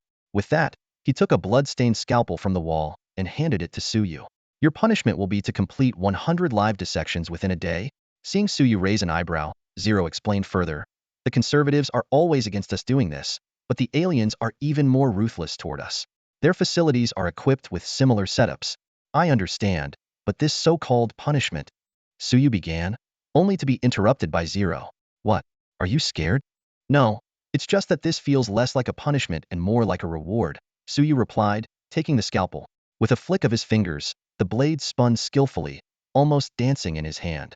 How are you so adept at this? Zero's eyelid twitched. Suyu smiled faintly. Nothing special. Just practice makes perfect. Ever since mastering the Lotus Ghost Thunder technique, he'd been searching for opportunities to apply his skills, and he hadn't expected one to come so soon. Under the bright, shadowless surgical lights, Suyu stood at the dissection table, clad in a pristine white lab coat, wearing a mask and gloves. His focus was unwavering as the scalpel in his hand traced an elegant arc, precisely slicing through the pitch-black skin of the Abyss Mage, accompanied by a faint hissing sound. Carefully, he peeled back the layers of skin to reveal the dark muscle tissue beneath. The flow of abyssal runes within the blood vessels piqued his interest. Without hesitation, he grabbed his notebook and began jotting down his observations in neat, elegant handwriting, a stark contrast to his towering 2-meter frame. Whenever he encountered an unusual structure, he would pause his notes and delicately explore it further with the scalpel. The Abyss Mage on the dissection table stared unblinkingly at Suyu with its entirely black eyes, its mouth emitting strange, guttural syllables. The unique environment of the third floor allowed this creature to remain conscious despite the extent of the dissectionic torment, perhaps, for the being. The air was thick with the sharp scent of formaldehyde, but it did nothing to break Suyu's concentration. With meticulous precision, he continued to dissect layer by layer, revealing the intricate internal organs and complex fascia network of the Abyss Mage. Nearby, researchers and enforcers couldn't help but glance over repeatedly. One of the enforcers leaned closer to Zero, whispering, "Zero, is he a new colleague? His dissection skills are so refined. It's like watching art. Where did you find such an expert? With his help, the analysis of the Abyss Mage's abilities will surely progress much faster." "Colleague?" Zero's lips twitched slightly. "He's just a freshman being punished for breaking the rules and committing murder." "A freshman?" The others were visibly shocked. "With skills like these? That level of precision and control over the scalpel, how could he be a freshman? He looks like he's only 18 or 19. I doubt ordinary disciplinary measures would work on him." The group stared in awe at the young man dissecting the Abyss Mage's brain with an unflinching expression. One of the researchers nudged Zero with their shoulder and teased, "How about lending him to us for a few days?" "Absolutely not." Zero refused firmly. "He just enrolled today, and tomorrow he has to participate in the 4-school joint military training. That event determines resource allocations for the academy. It can't be delayed." The researchers shook their heads in disappointment. "What a pity. With his help, our project's progress could be significantly accelerated. So, what's your project plan? Tell me about it." Suyu put down the scalpel and notebook, taking a step back to examine his masterpiece. The Abyss Mage had been precisely dissected into neat, uniform fragments, each resembling a Lego piece, meticulously labeled with its name and function. A faint smile tugged at the corner of his lips, reflecting a hint of satisfaction. The researchers exchanged uneasy glances, unsure whether to respond to Suyu's question. Finally, a female researcher mustered her courage and stepped forward. "We're attempting to isolate the Abyss Mage's abilities and turn them into skill books. If we gather enough samples, it could pave a new path for the mage profession." "I see." Suyu raised an eyebrow in surprise. "Why didn't you just say so earlier?" He had initially thought they were torturing the Abyss Mage for information, which explained why he had deliberately slowed his pace to give the mage a chance to talk. In hindsight, those guttural foreign words were probably not intelligence but curses. No wonder the scribe nearby hadn't written anything down. Understanding their intentions, Suyu approached another restrained Abyss Mage. This time, he carried no tools, yet the mage instantly became paralyzed with fear, as though facing its worst nightmare. As Suyu slowly raised his right hand, drawing closer, an invisible, chilling force seemed to emanate, sending shivers down everyone's spine. The Abyss Mage let out a blood-curdling wail in its native tongue, thrashing wildly in an attempt to lunge at Suyu. However, its feet were firmly bound to the pillar, rendering it immobile. In the next moment, countless threads of fate surged into its body, seizing control of everything: its flesh, bones, and even the soul chained to the abyss itself, which Suyu forcibly claimed. A thunderous roar shook the entire third floor. The researchers stared in stunned silence, utterly unable to comprehend what they had just witnessed. Holy crap! He actually snatched a demon soul from the abyss will? This defiance of logic left everyone present in complete shock. Gradually recovering from their disbelief, the researchers erupted into excitement. The senior director raised a hand for silence, his expression stern as he issued a harsh warning. "No one utter a word. If anyone interrupts him, you'll get a taste of my scalpel." Zero awkwardly cleared his throat and was about to speak. This kid tomorrow." Before he could finish, the director appeared in front of him in a flash, pressing a scalpel to his throat. Zero wisely clamped his mouth shut. At this moment, Suyu was entirely absorbed in crafting a blood-red lotus. This was his first attempt since reaching the peak of mastery, and his skill had not only become more refined, but he was now infusing his own insights into the process. He carefully considered the combination of various elements. The Abyss Mage's dark attribute could serve as the primary hue, creating a corrosive effect upon detonation. Combined with its mana reserves, it could also blind opponents. Its dark energy detonation skill could form the second layer of the lotus, unleashing a stacked dark energy explosion for maximum destructive power. Suddenly, Suyu realized he had deviated from the original goal of extracting a skill book. However, he quickly rationalized. After the explosion, he could still study the skills through observation. Before long, an exquisite blood-red lotus took shape before their eyes. Under the light, the black lotus, seemingly blooming from the depths of the abyss, radiated an otherworldly beauty that left everyone breathless. Suyu cleared his throat, breaking the spell of awe. All right, now find a place to blow it up. What? The group froze. This thing can explode? Of course. Suyu said in surprise. Haven't you seen it before? Yujin used to make plenty of lotus ghost bombs, didn't he? Yujin? As soon as the name was mentioned, the entire room fell silent, the air seeming to freeze.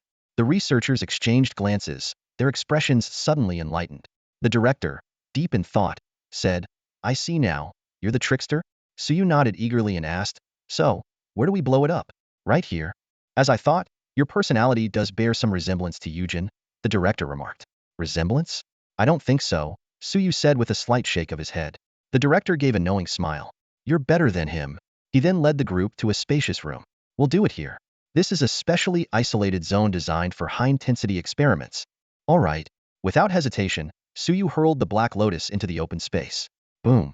A black light burst forth instantly, and terrifying dark energy surged outward like a tide, eroding everything in its path. The explosions came in waves, hammering against the barrier. Abyssal energy spread across the surface of the barrier, corroding it with countless holes. Thankfully, the director reacted swiftly, using his skills to repair the barrier. Otherwise, even the protection of a 7th-tier barrier master might not have held. Abyssal mage at the peak of the 5th tier. Yet the explosion had the power of a 6th-tier peak? The onlookers were astonished. The black lotus continued to bloom, layers upon layers of black petals intertwining, its power growing stronger and stronger. The black light was dazzling, showcasing a mesmerizing, kaleidoscopic darkness. After a long while, the explosions gradually subsided. The director wiped the sweat from his forehead and shot a reproachful look at the researchers, who had been idly watching the spectacle. If the barrier had been breached, half of those present might not have survived. But soon, the director's face lit up with excitement. As the barrier contracted, 2 skill books, replicated from the explosion, appeared before them. Abyssal Magic, Dark Energy Bombardment Diamond Level. Abyssal Magic, Fear Corrosion Emerald Level. Tell me, what reward do you want? The director asked excitedly, patting Suyu on the shoulder. Reward? Suyu was a bit surprised. Let me think. He hadn't expected that coming here for punishment would result in a reward instead. Zero looked at Suyu with a complex expression. He was familiar with Suyu's profile. This guy always managed to bring unexpected surprises. After a moment of thought, Suyu pointed outside and said, as for a reward, can I have those abyssal mages? Of course, you can have as many as you want, the director promised enthusiastically, thumping his chest. This experiment had initially required dismantling 10,000 abyssal mages, but Suyu had accomplished it in one go, saving an enormous amount of resources.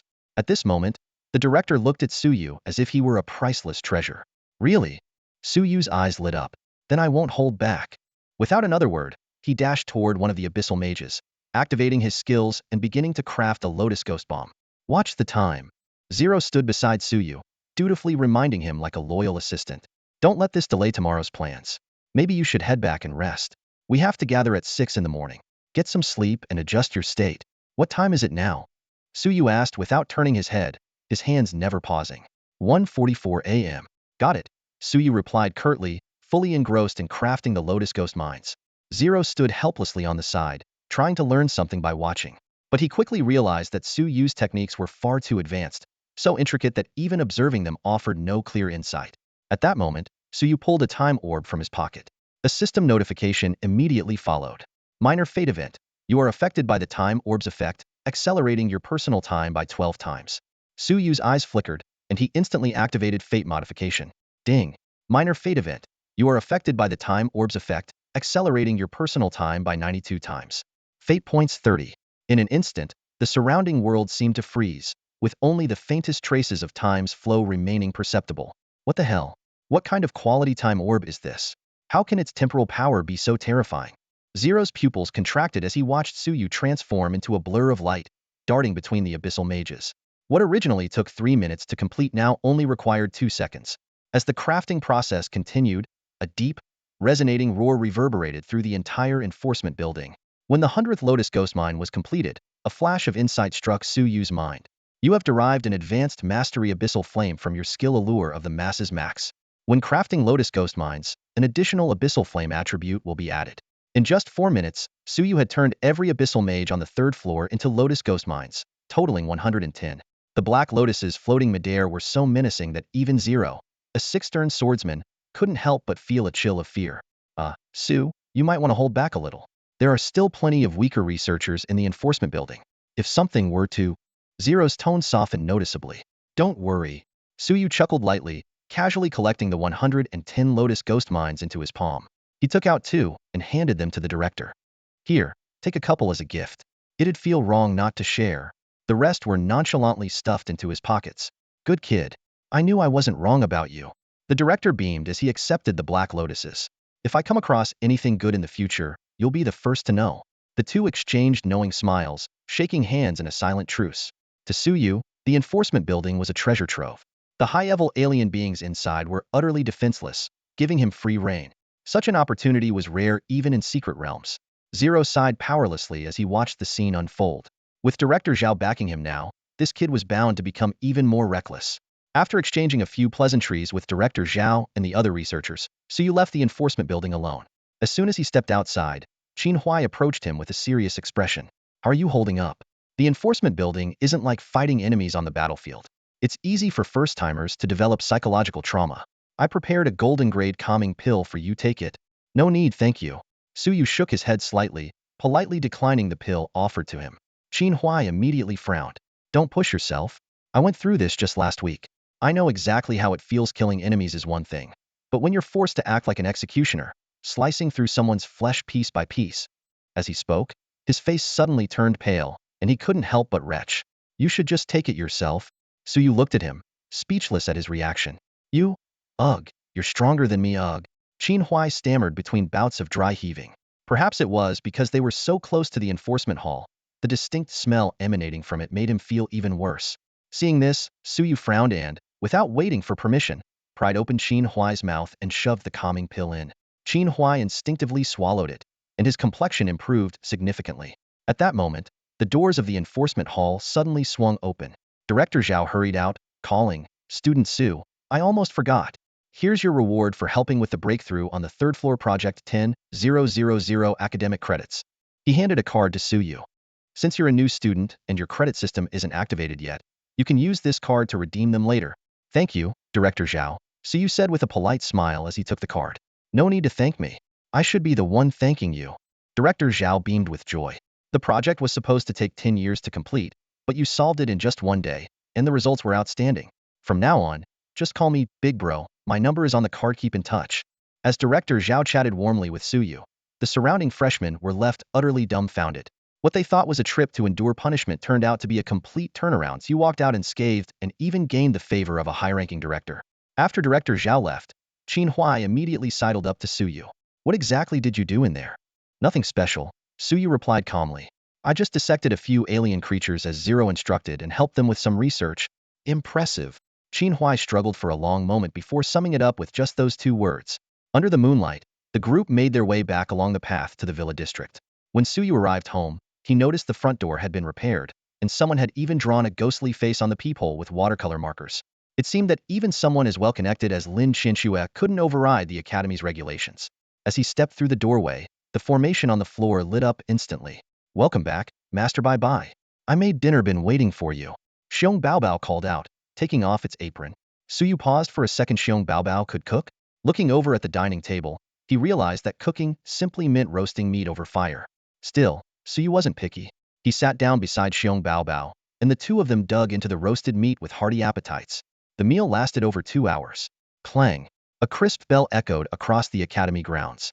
Suyu, who had been resting on the sofa, immediately opened his eyes, stood up, and headed outside. The military training was about to begin.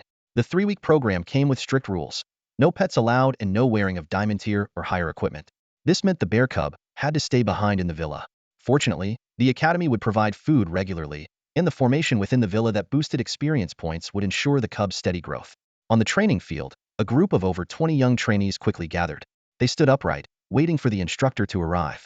I'm your counselor. You can call me Ms. Kai, a sultry voice rang out.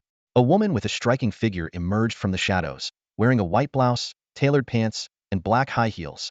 She exuded the unique charm of a mature woman. Although not a classic beauty, her distinctive aura was enough to make a few of the male trainees in the lineup instinctively bow their heads to hide their reactions. Miss Kai caught sight of this and narrowed her eyes slightly, a playful smirk curling her lips. Do you think him good-looking? Yes, very. One of the male trainees blurted out. Boom. Before his words had fully landed, Ms. Kai's figure vanished from her spot. In the next second, she grabbed the boy by his collar and executed a flawless over-thresholder throw, slamming him hard onto the ground. Bang! The impact left a deep crater, and the boy lay there, blood trickling from his nose and mouth as he curled up in pain. Do you get beaten up for being honest? The boy groaned, dazed and disoriented. Flattery is fine, but don't run your mouth if you don't have the strength to back it up, Ms. Kai said, clapping the dust off her hands. She turned to the rest of the group. Let's go. The real fun is just getting started. As soon as she finished speaking, a portal materialized in front of her. This time, the 4 Academy joint training will take place in a special secret realm. Stay alert when you get there. Our Inferno Academy isn't exactly popular. Su Yu and the others followed Ms. Kai through the portal. The scene before them suddenly opened up, revealing a massive crowd. Students from the Sacred Spirit Academy, the War Academy, and the Civilization Academy were already there, glaring at the newly arrived Inferno Academy group with hostility. A steady male voice echoed across the secret realm. The 4 Academy joint training will begin in 10 minutes. The first activity, Red versus Blue. The 3 academies will be the Blue team, and Inferno Academy will be the Red team. High above in the secret realm, for majestic thrones stood radiant like blazing suns. These were the seats of the 4 university presidents. At the forefront stood the president of the War Academy, solemnly announcing the rules of the competition. The Red team would win if they survived for 1 hour, while the Blue team had to annihilate the Red team entirely to claim victory. Both sides would compete for a massive pool of 150,000 academic credits, with the winning side earning rewards based on individual contributions. This is unfair. Qin Huai immediately stepped forward to protest as soon as the rules were announced. Although the 22 members of the Red team were top-tier talents from various regions, they were up against tens of thousands of freshmen from the 3 other academies, a disparity in numbers that could easily nullify any individual advantage. Particularly, the War Academy, with its low admission threshold, had over 200,000 new students. While the Holy Spirit Academy primarily consisted of mages and blessers and was relatively weaker, it still had 70,000 to 80,000 students. Meanwhile, the Civilization Academy and the Inferno Academy, with only around 100 new recruits each, were composed entirely of officer trainees. Unfair? The president of the Inferno Academy spoke coldly, seated on a throne constructed from bones. There is no such thing as fairness on the battlefield unless you intend to become a deserter. Before he finished his sentence, an overwhelming pressure descended, forcing Qin Huai to one knee in agony. Principal Qin, don't scare the freshman, Kaijia intervened, stepping in front of Qin Huai. The oppressive force dissipated immediately, allowing Qin Huai to stand again. What's a coward doing in the Inferno Academy? Principal Qin scoffed as he withdrew the pressure. Kaijia helped Qin Huai to his feet and explained gently, this isn't directed at you specifically. It's part of the Inferno Academy's standard training. In the future, you'll operate long-term behind enemy lines, facing the most formidable military strikes from alien races. No reinforcements, no teammates, only solo combat. You need to start adapting to this pressure now. As she spoke, she waved her hand, summoning a holographic countdown timer that displayed 9:05. Time is running out. Think about how you're going to survive the onslaught. The group fell silent, finally grasping the true meaning of the word inferno. I understand, Kaijia, Qin Huai said, taking a deep breath.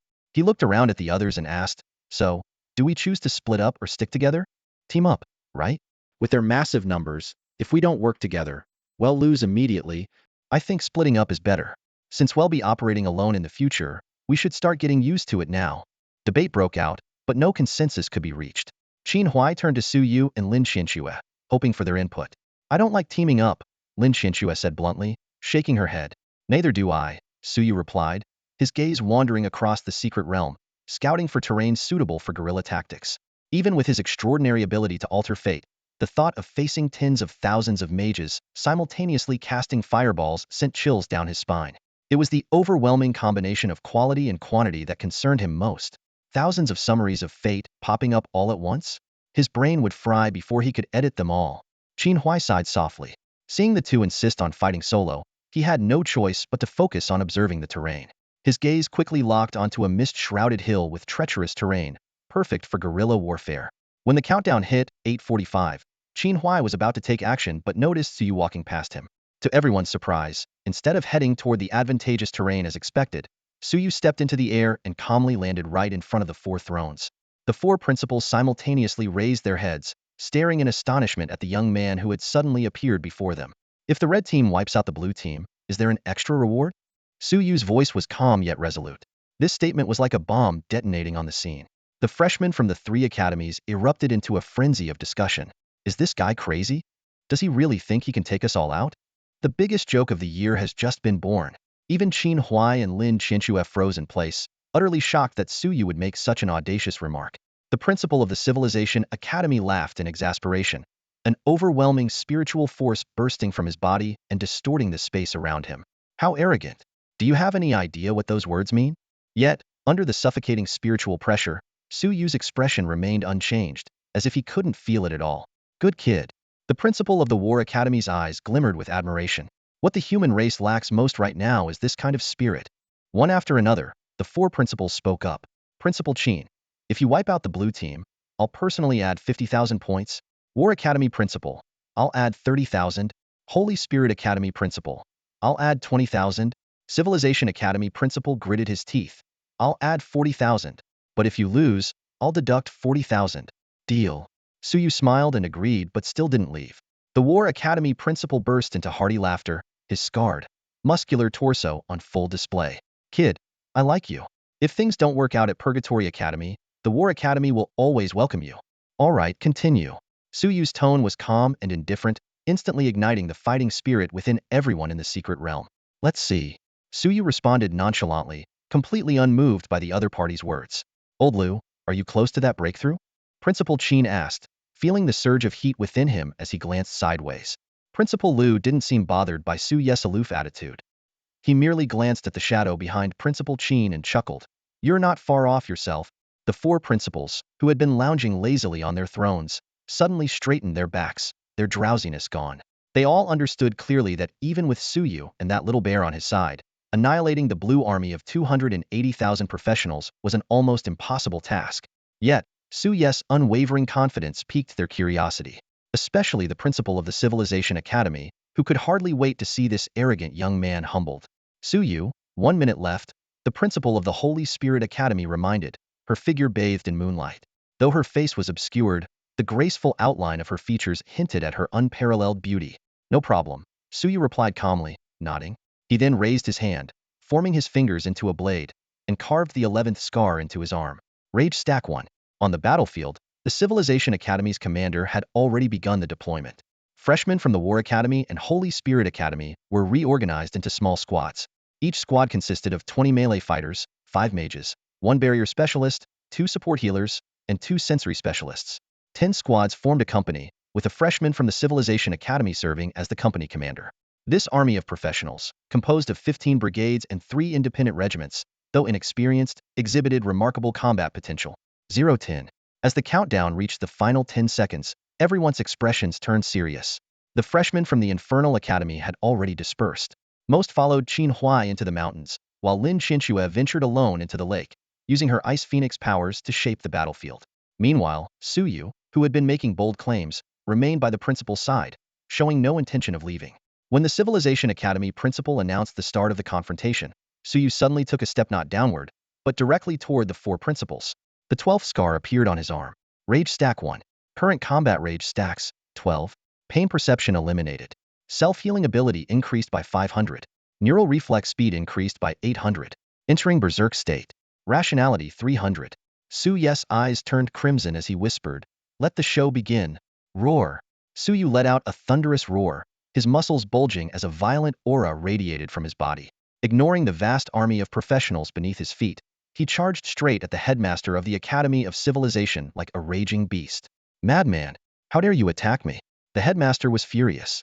As a high-ranking professional, being challenged so brazenly in front of countless students was a blatant insult.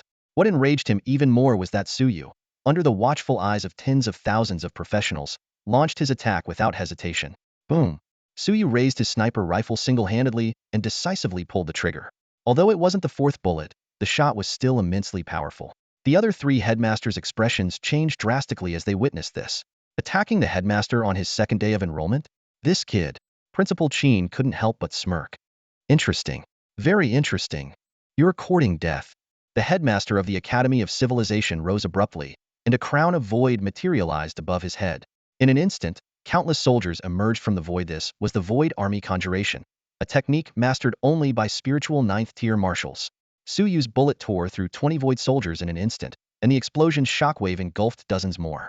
Yet, due to the overwhelming gap in power, the bullet ultimately dissipated after shattering only a few hundred phantoms. Pathetic. The headmaster sneered coldly, his eyes gleaming with a ghostly light. Void stab. 3 assassins wielding spatial blades suddenly appeared around Suyu. System alerts warned him of severe injuries, but Suyu paid no heed. This wasn't a result of diminished rationality, it was something else entirely. Boom. Boom. Ignoring the 3 blades piercing into his body, Suyu fired 2 more shots. The headmasters of the Academy of Holy Spirits and the Academy of War were momentarily stunned. Was this kid completely insane? After firing, Suyu immediately turned and bolted, enduring the slicing of the void blades as he broke through the encirclement. Crushing a time pearl in his hand, he transformed into a streak of red light, heading for the edge of the secret realm. Principal Liu of the Academy of War effortlessly caught the incoming bullet. Kid, your condition is unusual. I get it, but you think you can escape after offending the headmaster? With that, he gave chase. Principal Huiyu of the Academy of Holy Spirit sighed and shook her head, easily dispersing the explosion of another bullet with a swirl of moonlight. Such a disrespectful child. She, too, joined the pursuit. The scene left 280,000 new students below, utterly stunned. How had military training escalated into the 3 great headmasters chasing down a single freshman? Every pair of eyes was fixed on the figure fleeing across the sky.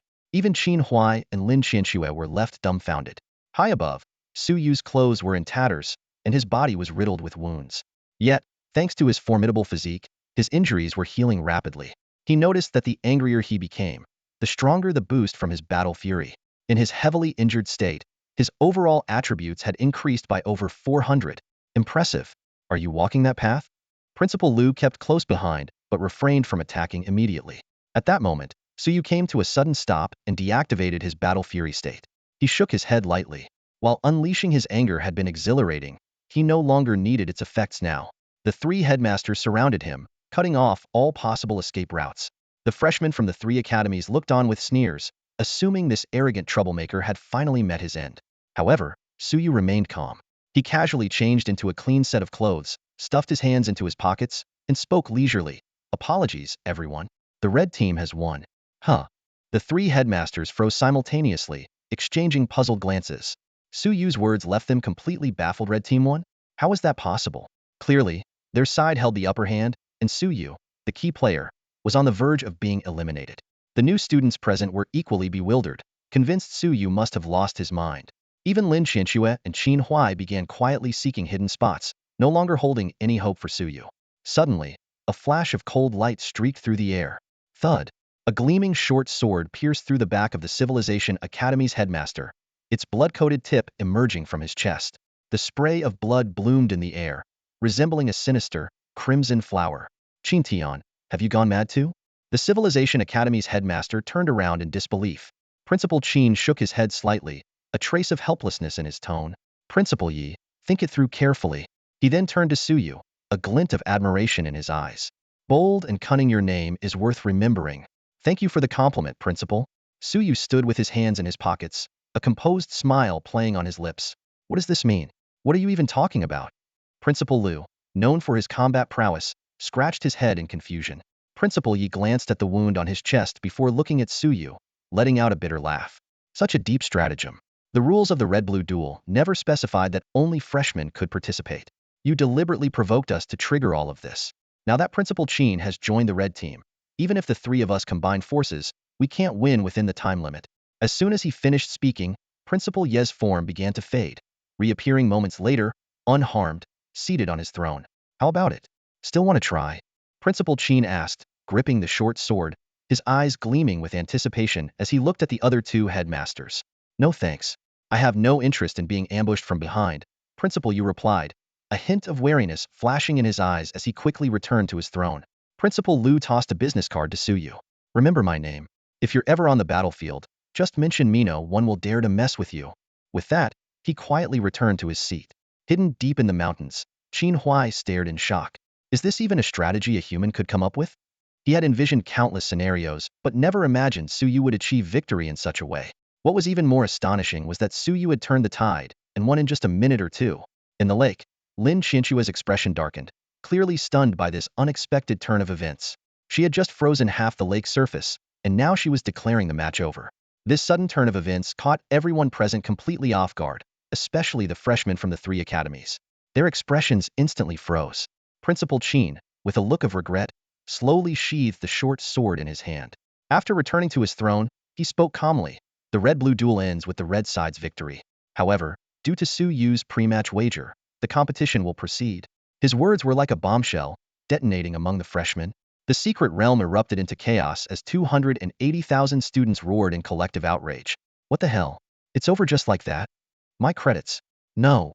This guy's a genius winning in such a way. How does his brain even work? Doesn't matter. We have to tear him apart before time's up. The freshmen were furious. They watched helplessly as their hard-earned credits vanished without them even lifting a finger. Yet, the commanders of the academies remained much calmer. They gathered together, carefully analyzing every move Suyu had made since entering the secret realm, recognizing the value in his unconventional strategies. At that moment, Principal Yi spoke up, adding fuel to the fire. Oh, by the way, the wager requires a total payment of 90,000 credits. If you manage to kill him before the time runs out, those 90,000 credits will go to the blue side. This single statement reignited hope for everyone. The commanders of the Civilization Academy had a greedy glint in their eyes as they immediately ordered their forces to march towards Su Yu's location. High above, Principal Qin looked at Principal Yi in surprise. Aren't you at odds with that kid? Why are you helping him now?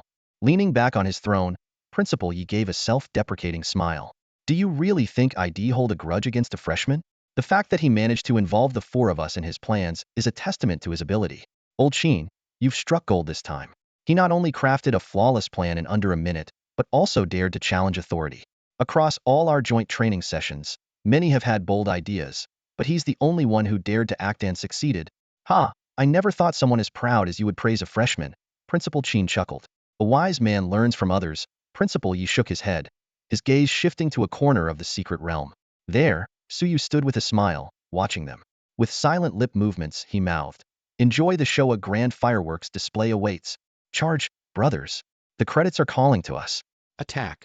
The secret realm echoed with deafening battle cries as the freshmen's orderly advance quickly devolved into a chaotic charge. Some impatient mages even surged ahead of the warriors, wildly waving their staffs in the air. To them, facing a lone opponent with an army of 280,000 was practically handing them free credits. Although Suyu had triumphed in the duel, his strength clearly couldn't compare to that of the four headmasters. Against such an overwhelming numerical disadvantage, victory seemed like an unattainable dream. From a distance, Qin Huai stood deep in thought, his brows furrowed. The headmasters, while appearing fierce, clearly hadn't gone all out. Meanwhile, the freshmen, blinded by the allure of credits, seemed eager to tear Suyu apart. I think he can win, Lin Qianchua said softly, appearing beside Qin Huai after emerging from the lake. A complex emotion flickered in her eyes as she sighed lightly. As much as I hate to admit it, it feels like there's nothing that guy can't do. Qin Huai nodded in agreement. He recalled his earlier pessimism before the duel began, convinced that the odds were hopelessly stacked against Suyu due to the sheer numbers and prolonged duration. Yet Suyu had never once questioned the rules, as though he had already found a way to exploit them. Just as Qin Huai was about to speak, the sky suddenly darkened. The two looked up to see a massive black lotus materializing out of thin air, exuding a suffocating aura of the abyss. The magical elements in the space seemed to ignite, converging toward the ominous flower. Boom! A deafening explosion followed. What the hell is that? Qin Huai exclaimed in shock. The blast radius is nearly a kilometer. This has to be a diamond tier artifact or higher. Before his voice faded, more black lotuses bloomed in succession. Caught off guard, the freshman army immediately lost a fifth of their numbers. They tried to retreat, only to find the black lotuses blocking their path. Devastating waves of energy from both sides forced them to push forward. At the center of it all stood Suyu, arms outstretched, a look of serene delight on his face. It was only then that everyone realized had planned this all along. Even while being hunted by the headmasters, he had somehow found the time and energy to lay these traps. Suddenly, an assassin lurking in the shadows lunged towards Suyu. But as he dashed forward, a sharp crack sounded beneath his feet, followed by a thunderous explosion. 108 lotus-shaped explosive traps detonated simultaneously, their dazzling black light illuminating every corner of the secret realm. Layer upon layer of destructive, abyssal, and corrosive dark energy cascaded outward, unleashing wave after wave of devastating blasts. This newly formed army of 280,000 was annihilated in an instant. Suyu, like a maestro conducting an orchestra, orchestrated this dazzling display of fireworks. The brilliant explosions continued for a full 5 minutes until the black radiance faded, leaving behind a desolate silence. The area was reduced to ruins, with even small hills flattened without a trace. Such a method was undoubtedly a devastating weapon on the battlefield. Principal Qin, you must nurture him well, Principal Lu remarked enviously, wishing he could send Suyu to the front lines the very next day. Don't trouble yourself. The Soul Reaper project will definitely have a spot for him, Principal Qin said, licking his lips and lying back in satisfaction. The grand spectacle of this fiery performance had truly thrilled him. Hiss. I'm not dead? Damn, that was terrifying. I thought I was really blown to bits, someone exclaimed in shock, their heart racing with disbelief. Despite the rule prohibiting equipment and tools above diamond level, they couldn't help but wonder what Suyu had used. I'm so jealous of his girlfriend. These Black Lotus explosions were so romantic, another person commented wistfully. Suddenly, a green light flashed, and all the previously dead freshmen reappeared on the field, unharmed. Though no one had truly died, the visceral feeling of death had been all too real, leaving them visibly shaken. Principal Yi descended from his throne, his gaze sweeping over the crowd, more specifically, the commanders from the Civilization Academy. Each of you will write a 30,000-word reflection and set up a tactical simulation of this battle. Additionally, the performance of the Civilization Academy this year was abysmal. Upon returning, each of you will be docked 500 academic points. At his words, the faces of the dozens of commanders turned grim, with some collapsing to the ground in defeat. Still, they couldn't deny their own negligence. If they had resisted the lure of academic points and the provocation of Suyu's taunts, the outcome might have been different. I protest. He cheated. The power of that weapon clearly exceeded the carrying limit. Someone in the crowd shouted, pointing accusingly at Suyu. Principal Yi cast them a sharp glare before dismissing them entirely. Turning his attention to the figure approaching from the distance, he declared, I hereby announce the conclusion of the red-blue battle. The red team is victorious, and Suyu has fulfilled his wager, completely annihilating the blue team. He earns an additional 90,000 academic points. As his words echoed, a series of blue lights appeared in the sky above the secret realm, forming a leaderboard. Suyu, Purgatory Academy, 237,900. Qin Huai, Purgatory Academy, 100. Lin Xianxue, Purgatory Academy, 100. Wang Fei, Purgatory Academy, 100. Li Jie, Purgatory Academy, 100. Topping the leaderboard with an astronomical figure, Suyu stood far above the rest. The remaining 21 members of Purgatory Academy received consolation prizes of 100 points each, nearly 240,000 academic points. This meant that after the military training, Suyu could directly exchange for a legendary grade piece of equipment. Academic points held immense purchasing power, equivalent to military merits on the front lines. With 250,000 points, one could exchange for a legendary item or a full diamond grade set. How could the other freshmen not feel envious and resentful? At this moment, Suyu slowly emerged from the corner of the secret realm, his expression tinged with curiosity. Hands in his pockets, he toyed with the 108 Black Lotus grenades. The Black Lotus grenades returned after detonation, he murmured, astonished. Though he had personally triggered their explosion, the Black Lotuses were now back in his pocket. Sensing his confusion, Principal Yu, seated on the throne, explained, this secret realm is called the Dreamland. It allows for seamless transitions between reality and illusion, providing genuine combat experiences while preventing casualties. I see. Thank you for the explanation, Principal Yu, Suyu said, his realization dawning. Principal Yi, picking up the conversation, addressed the group. You have 30 minutes to adjust yourselves. Up next is the second and final round of this military training, a simulated siege battle. Once again, the ethereal void crown appeared above his head. Dream projection. In the next instant, dense purple mist surged forth, and countless humanoid creatures with bat-like wings emerged from the void. These demonic beings exuded an overwhelming aura, causing most of the freshmen to flush red and involuntarily bow under the pressure. This is the Succubus clan? Suyu's expression shifted slightly as his gaze locked onto the scene before him. Witnessing this legendary race for the first time, he couldn't help but quietly assess their strength. Unlike their portrayal in films, the real succubi not only possessed immense spiritual power but also inherited the formidable physiques of the abyssal demons, making them nearly invincible among those of the same level. The succubus warriors before them swiftly formed ranks, constructing tightly knit defensive lines. At the edge of the secret realm, Sister Kai observed the scene with a complex expression. As someone with half succubus blood, She often faced challenges despite her usual efforts at modest dressing. Principal Yi glanced around at the group and got straight to the point. Your task is simple. Eliminate these succubi. Academic credits will be calculated based on battlefield performance, with a maximum of 20,000 credits per person. You have 6 days. If even one succubus survives after 6 days, the mission will be deemed a failure, and each of you will lose 2,000 credits. He specifically looked at Su Yu and added, this operation is limited to freshmen only, and your bombs are off limits. After the last incident, he dared not leave any loopholes in the rules. Fine, Su Yu shrugged indifferently. The credits for this round weren't worth wasting his Lotus Ghost bombs on. However, he was already planning ahead, expecting to upgrade his life artifact to diamond level after this training exercise.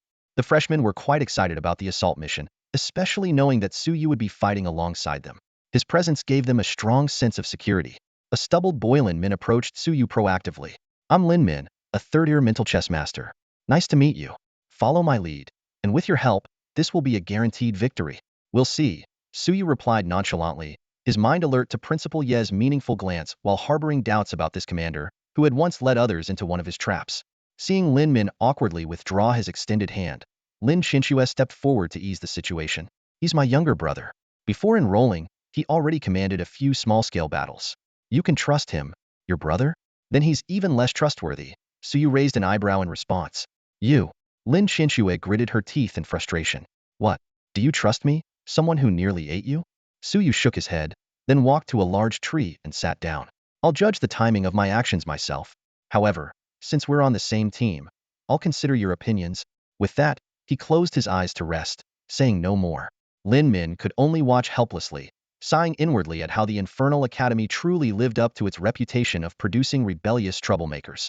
He leaned closer to his sister and whispered, Sis, is he your brother-in-law? What nonsense are you spouting? Lin Xinshua's face turned bright red. She stole a glance at Su Yu and hastily clarified, when he said eat, he meant it literally. All right then, Lin Min shuddered, casting an even more cautious look at Su Yu. At least he's on my side now, Lin Min thought to himself with a sigh of relief. With a light clap of his hands, the surrounding noisy chatter instantly quieted down. Without wasting a moment, he began reorganizing the troops. Under the oppressive aura of Lin Qinshua's Ice Phoenix spreading its wings, all members of the Purgatory Academy, except for Su Yu, were swiftly integrated into the team. In just 20 minutes, the 280,000 strong freshman army maintained its numbers but exuded a sharper and more formidable presence. Although the Purgatory Academy members weren't on Su Yu's level, they were still seen as exceptionally gifted prodigies in the eyes of the ordinary freshmen. Excitement and anticipation lit up the eyes of the recruits as they finally prepared for an opportunity to earn academic credits. However, when they saw the endless stream of second-tier succubus soldiers and the imposing sixth-tier succubus lord emerging, their expressions froze. This is insane. The freshmen turned pale. Even though we have 280,000 against their 100,000, the enemy is an entire major tier above us. Not to mention that sixth-tier succubus lorded could wipe us out with a single move. Even Principal Yu couldn't help voicing his doubts. Isn't a sixth-tier succubus lord too harsh for these freshmen, whose average level isn't even at the second tier? Not at all, Principal Yu responded with a faint smile, his eyes glinting meaningfully as they lingered on Su Yu. I never assign unwinnable tasks. You are absolutely capable of this. With that, he vanished back to his throne in a flash. So this is directed at me, huh? Su Yu raised an eyebrow. Principal Yi had guessed correctly. This sixth-tier, level 120 boss-level creature was precisely the limit of what Su Yu could handle without resorting to his fate-altering abilities. Silence! Lin Min's commanding shout reverberated, his spiritual energy spreading out to stabilize the troops' morale. He immediately issued orders. Everyone, form up. Melee fighters, advance in a 49 formation and hold the front line. Lone wolves, step aside. Mental-type professionals, map out the battlefield and establish a spiritual link. Mages and barrier specialists, follow me. Under Lin Min's direction, the freshman army swiftly assumed their positions. Su Yu received a request for a spiritual link and, without resistance, accepted it. Moments later, a battlefield map constructed from spiritual energy appeared in his mind, enabling seamless communication with everyone around him. 1 minute before the assault began, Lin Min approached Su Yu and handed him 3 pieces of parchment. Brother Yu, war skills can only be condensed into 3 forms, and I believe you're the best person to use them. His tone carried a hint of tension. It was, after all, his first time commanding a battle of this scale. Su Yu took the parchments and quickly skimmed through the descriptions of the 3 war skills: Meteor Shower, War Horn, and Diamond Indestructibility. These were powerful abilities fueled by the collective willpower of the army, comparable to height-tier magic. However, each use would significantly drain morale and came with a lengthy cooldown, effectively limiting them to a single use. All right, Suyu nodded, tucking the parchments away. Time's up. Commence the assault. Principal Ye's declaration echoed as the barrier separating the two sides disappeared. Charge. Shield Mountain raised his shield and led the charge, with melee fighters following closely behind. Meanwhile, the mages began their incantations. Such a delectable feast you all are. A sultry purple glow suddenly enveloped the battlefield. It was the succubus lord making her move. Lin Min's heart raced, and his pupils transformed into heart shapes. Even as a third-year mental-type professional, he struggled to resist the allure, let alone the other freshmen. The main battlefield collapsed in an instant, with melee fighters recklessly throwing themselves at the succubus. It's over, Lin Min thought bitterly. The power gap was overwhelming, leaving them unable to even put up basic resistance. With the melee fighters controlled from the outset, only the fragile mages remained. This assault was doomed to turn into a retreat. Not entirely over. Suyu glanced at the 3 war skills in his hand, an idea forming in his mind. A faint tremor ran through his body as he muttered, I have a way to counter the succubus's charm, but you'll have to take the blame when the time comes. Is there a way? Lin Min's eyes lit up instantly, as if grabbing onto the last straw of hope. No matter what blame needs to be taken, I'll bear it. He urged Suyu to act without hesitation. However, Lin Xinxue quickly stepped forward to stop him. Even this guy dares not take the blamido. You think you can handle it? I have no choice. This is my responsibility as the commander. Lin Min's gaze was sharp and unwavering as he looked directly at Lin Xinxue. As long as we can win, I don't care about taking the blame. I'd even die if that's what it takes. Brother, you, do it now. If we wait any longer, I'm afraid they won't make it. Suyu nodded gravely, stepping onto the wings of sky and swiftly heading toward the battlefield. I have a feeling you're going to regret this, Lin Xinxue murmured, watching Suyu's figure fade into the distance as an ominous premonition welled up in her heart. But at this moment, there was no other choice. Without close combat fighters holding the front line, defeating the succubus clan was nearly impossible. Before long, Suyu arrived at the battlefield. The scene before him made his heart race. Those succubi, both male and female, were relentlessly emitting their deadly allure, catching their opponents off guard. The battlefield had descended into absurd chaos, with several male students desperately clinging to the male succubi, refusing to let go. Succubi, oh, I love succubi. Come closer, please. A guy? Even better. Life is short, why not give it a try? Hearing the shameless cries around him, Suyu finally made up his mind. Sigh, this is for your own good. He pulled out a battlefield skill scroll labeled Meteor Fire Rain. Just as Suyu was about to activate the skill, a sultry, enchanting voice called out behind him, little brother. Turning around, he saw a succubus lord-level entity. She floated barefoot in the air, her body barely covered by 2 strips of black cloth, her perfect curves on full display. One glance from her was enough to make the nearby students collapse to the ground, overwhelmed. Hello, and goodbye, Suyu replied without a hint of hesitation, showing no interest in a fight. He unleashed a burst of incredible speed to flee the scene while secretly activating his fate-altering ability. In the sky, the originally summoned meteor fire rain suddenly transformed into something indescribable. The succubus lord, initially surprised that Suyu was immune to her charm, soon noticed the foul stench filling the air. What the?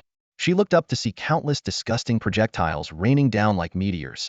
For the first time, the seductive expression on her face turned into one of pure horror. Boom! Countless meteors crashed onto the battlefield, each impact sending a spray of mysterious, deep yellow substances in all directions. These substances varied in form. Some disintegrated midair into pale yellow droplets that rained down. What the hell is this stuff? A terrified freshman shouted. This isn't some meteor shower, this has to be fragments of a giant poop planet. Ugh, another freshman gagged, barely holding back his nausea, but still ended up swallowing a few mouthfuls of the foul substance. This isn't a meteor. It's some kind of disgusting summoning spell. Someone, save me. The sudden, nauseating assault completely shattered the succubi's charm effect. After all, no one could entertain any fantasies about a succubus covered head-to-toe in filth. The succubi were in an even worse state, being among the most cleanliness-obsessed of the abyssal demons. They were now on the brink of madness from sheer fury. Despicable humans. One succubus began to curse, only to be engulfed by another wave of yellow sludge, her voice reduced to muffled gurgles. For a full 10 minutes, the rain of filthy meteors continued unabated, eventually forming a massive, revolting lake on the battlefield. At this point, Neither the succubi nor the human fighters cared about continuing the battle. They were all desperately trying to escape this nauseating nightmare. High above, Suyu observed the scene from a distance. Wow, this is truly horrific. I told you not to go along with it, Lin Qianxue said, patting Lin Min's back to comfort him while secretly relieved that, as a lone wolf, she had avoided the front lines. She couldn't even imagine what it would feel like to be submerged in such filth. It would probably break her on the spot. Lin Min rubbed his temples, already dreading the questions from the freshman. I admit, I was too naive, but this tactic, this is just absurd. He quickly issued an order through the mental network. All ranged combatants, move to the battlefield immediately. This is a rare opportunity to go on the offensive. Didn't waste it. Though the freshmen initially hesitated, their faces filled with reluctance, they begrudgingly made their way to the front lines under Lin Min's insistence. Soon, they discovered that the succubi, stripped of their charm abilities, were significantly weaker, and their morale surged. Look, the succubi are weaker now. Is that all they've got without their charm? All right, everyone, charge. This is a perfect chance to rack up some credits. Under the relentless assault from mages and archers, the succubi struggling in the filthy lake were swiftly eliminated. No one had anticipated the battle to turn in such a dramatic and bizarre fashion. On the grandstand, the four headmasters watched the scene unfold with expressions of disbelief. Headmaster Ye's eyes widened as he exclaimed, This is a tactic I've never seen before. After all, in the long history of battles between the Grand Xia and the Abyssal Demons, the succubi had always been one of the most troublesome opponents. A potent charm attribute is indeed a formidable weapon on the battlefield. A high-ranking succubus merely needs to stand still to mesmerize countless warriors, and those with weaker mental fortitude might even defect to the enemy's side. Exactly. This is a brilliant idea. Principal Lu's eyes lit up. Collect all the waste from the front lines and launch it at the succubi when they appear. We could compress it into bullets using spatial equipment, Principal Yi chimed in. Don't those demons love to take bullets hidden with their bodies? Add some strong adhesive to make it impossible for them to clean it off quickly. The two principals, seasoned veterans of the front lines, had a gleam of excitement in their eyes. Principal Yu looked at the two of them with an exasperated expression before turning to Principal Qin. Can you tell how he managed to pull this off? I can't make sense of it. I can smell the scent of destiny, Principal Qin said, taking a light sniff. Really? All I smell is feces. Take a closer sniff. No way. You sniff it yourself. Principal Yu pinched her nose with a look of utter disgust. Boom. A sudden explosion echoed across the battlefield. Principal Qin squinted and realized that a mage's fireball had ignited the methane gas in the lake, causing a massive, waste-lake explosion. The nearby ranged fighters were caught in the blast, instantly transforming into yellow-stained figures. In midair, Suyu narrowly evaded a flying projectile. However, the succubus lord stealthily trailing behind him wasn't as fortunate. Tight hit her squarely. The seductive charm on her face twisted in an instant, and the burst of purple energy from her body failed to clean off the filth. Instead, it dried the substance, making it adhere even more firmly to her chest. Her once alluring figure now became utterly revolting. The succubus lord retched violently, her abyssal energy thrown into complete disarray. The moment had come. Suyu's eyes sharpened, but instead of drawing his sword, he switched to his sniper rifle form. This was the fourth bullet, following the efforts of the three principals. The succubus lord's hair stood on end as she instinctively sensed mortal danger. Ignoring her psychological trauma, she hastily conjured a purple energy shield. Yet under the glow of the anti-magic bullet, the shield was as fragile as paper. Bang! The bullet pierced through the shield effortlessly, blasting a massive hole in her chest. Although it didn't trigger an instant kill effect, the damage was severe. Just as the succubus lord prepared to counterattack, her pupils suddenly contracted. She opened her mouth slightly, then lowered her head abruptly. At this moment, her body began to irreversibly disintegrate. A notification flashed. Instant death triggered. The level 120 succubus lord was completely obliterated in the blink of an eye. Fate points 6,000. Suyu glanced at the system message, indifferent to the expense. Facing such a high-level succubus lord, instead of risking close combat, it was far more efficient to directly use fate points to trigger instant death. The tide of the battlefield had shifted. The freshmen gradually adapted to the peculiar environment, pinching their noses and treating it like an ordinary swamp. Under the fierce assault, the succubi were forced to retreat step by step. Even the lone wolf students from the Infernal Academy couldn't resist joining the fray, eager to seize credits. At worst, we'll just take a good bath afterward. Can't miss out on these credits, many of them thought. Watching the scene unfold, Suyu shook his head lightly. Consider this your training compensation. With that, he took out the remaining 2 pieces of parchment and crushed them. The system promptly displayed. Minor fate event. War Horn effect attack power 90. lasts 5 minutes. Minor Fate Event, Diamond Body Effect Defense Power 90, lasts 5 minutes. Fate Points 200. Hunk. A resounding horn echoed across the battlefield, and a golden glow enveloped everyone. The freshmen were thrilled to discover that not only had their attack power skyrocketed, but even the lake water could no longer hinder them. Their morale soared, and the speed of clearing out the succubi doubled.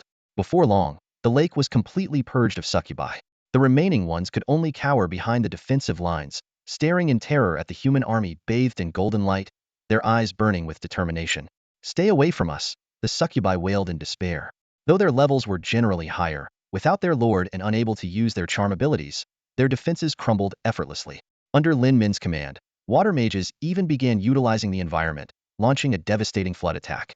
The succubi were utterly overwhelmed in a one-sided massacre. What was originally estimated to be a grueling 6-day siege concluded in just half an hour, accelerated by the impact of the meteor shower. 28 minutes and 46 seconds after this intense battle began, the meticulously constructed 6-layer defensive line of the succubus clan crumbled spectacularly. Tens of thousands of succubi were forced into a relentless retreat under the unstoppable assault of the freshman legion, ultimately being wiped out entirely. Even Lin Xianxue, who was usually composed and reserved, couldn't resist rushing from the rear to join the fray, hoping to claim some credit. Unfortunately, her delayed arrival left her with not much to gain in terms of points, and her luxurious ice feather jade robe ended up stained and filthy. When the freshmen triumphantly returned and formed a neat lineup in the center of the secret realm, all eyes instinctively turned to the shimmering scoreboard in the sky. Suyu Inferno Academy, 257,900. Lin Min Bright Academy, 20,100. Lu Jiejia Holy Spirit Academy, 20,100. Ji Buozhong Holy Spirit Academy, 17,764. Qin Hui Inferno Academy, 14,698. Song Shu Inferno Academy, 11,649. Wang Fei Inferno Academy, 8,664. Li Jia Inferno Academy, 7,649. The scoreboard revealed that Suyu maintained his dominant lead, with a total score more than 10 times that of the second-place holder. However, the other students from Inferno Academy failed to carry forward their earlier momentum. This was understandable, as earning battle merits wasn't solely about the number of kills. Lin Min, who had willingly taken the blame for Su Ye's controversial actions, received an unexpected reward of 20,000 points for his strategic decision-making, which somewhat eased the psychological blow of being labeled as the notorious tactician. With the encouragement of Principal Yi and Principal Lu, this nickname was likely to spread quickly among the Abyssal Demon clans. Meanwhile, Lu Jiejia from Holy Spirit Academy, despite not personally killing any succubi, earned the maximum reward of 20,000 points for her pivotal role in maintaining the mental energy network. Ji Buozhong secured 4th place thanks to an accidental fireball spell that ignited methane gas, causing massive destruction. As the bloodied and battle-worn freshmen stood before them, the 4 principals furrowed their brows and promptly summoned the power of the Dreamland to restore their students' conditions. With the radiant glow of the dream energy, all the grime and the nauseating filth coating the freshmen vanished without a trace. Seeing this, the principals finally let out a sigh of relief. Principal Yi sat on his throne, tapping his fingers rhythmically on the armrest, observing the freshmen with a contemplative gaze. Initially, he had anticipated that this battle would last 6 days. The freshmen would first suffer defeat on the front lines, then gradually rescue their bewitched comrades during the pursuit phase, and finally gather enough strength to launch a counterattack. The exercise was meant to simulate the typical challenges faced by humanity on the front lines, preparing the students for adversity. But who could have predicted that Su Ye's meteorite filth rain would obliterate the succubus clan's greatest advantage? Combined with his bizarre skill that instantly killed a level 120 succubus lord and Lin Min's exceptional leadership, the enemy's defenses crumbled like paper. This once again underscored the unpredictable nature of the battlefield, a factor even Principal Yi couldn't fully account for. Well, if it ends early, so be it, Principal Yi thought to himself. Principal Yi shook his head slightly and descended the throne with measured steps. The joint training of the 4 schools has concluded. Overall, your cohort performed well. Each of you will receive an additional 200 academic credits as a reward. As soon as he finished speaking, the entire venue erupted into enthusiastic cheers. The principals of each school soon departed with their respective students. Meanwhile, Su Yu's name had already etched itself deeply into everyone's minds. At the same time, the upper echelons of Daxia received news. A prodigy, unanimously recognized by 4 principals, had emerged a talent so brilliant that it eclipsed all peers in recorded history. Brother Yu, I look forward to meeting you again. Next time, I'll make sure you willingly follow my lead. Lin Min shouted loudly at Su Yu's retreating figure. Maybe, Su Yu replied without turning back, casually waving his hand as he strode into the secret realm's teleportation portal. Upon returning to Inferno Academy, Principal Chin handed the other freshmen over to Sister Kai and personally led Suyu to the principal's office, a black, sun-like structure suspended in the sky. You performed well this time.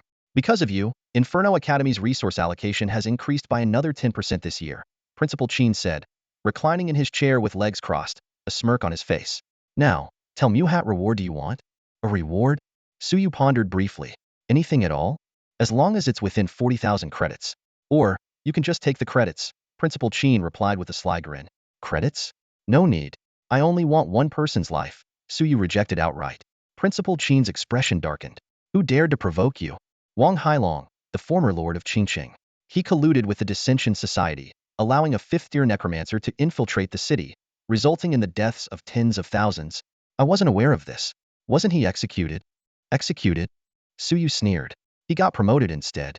He's thriving in Kyoto's political circles now. Principal Chin's face turned grim as he fell silent for a long moment. Moments later, a streak of light flew in through the window and landed in a drawer. He pulled out a slip of paper and handed it to Suyu.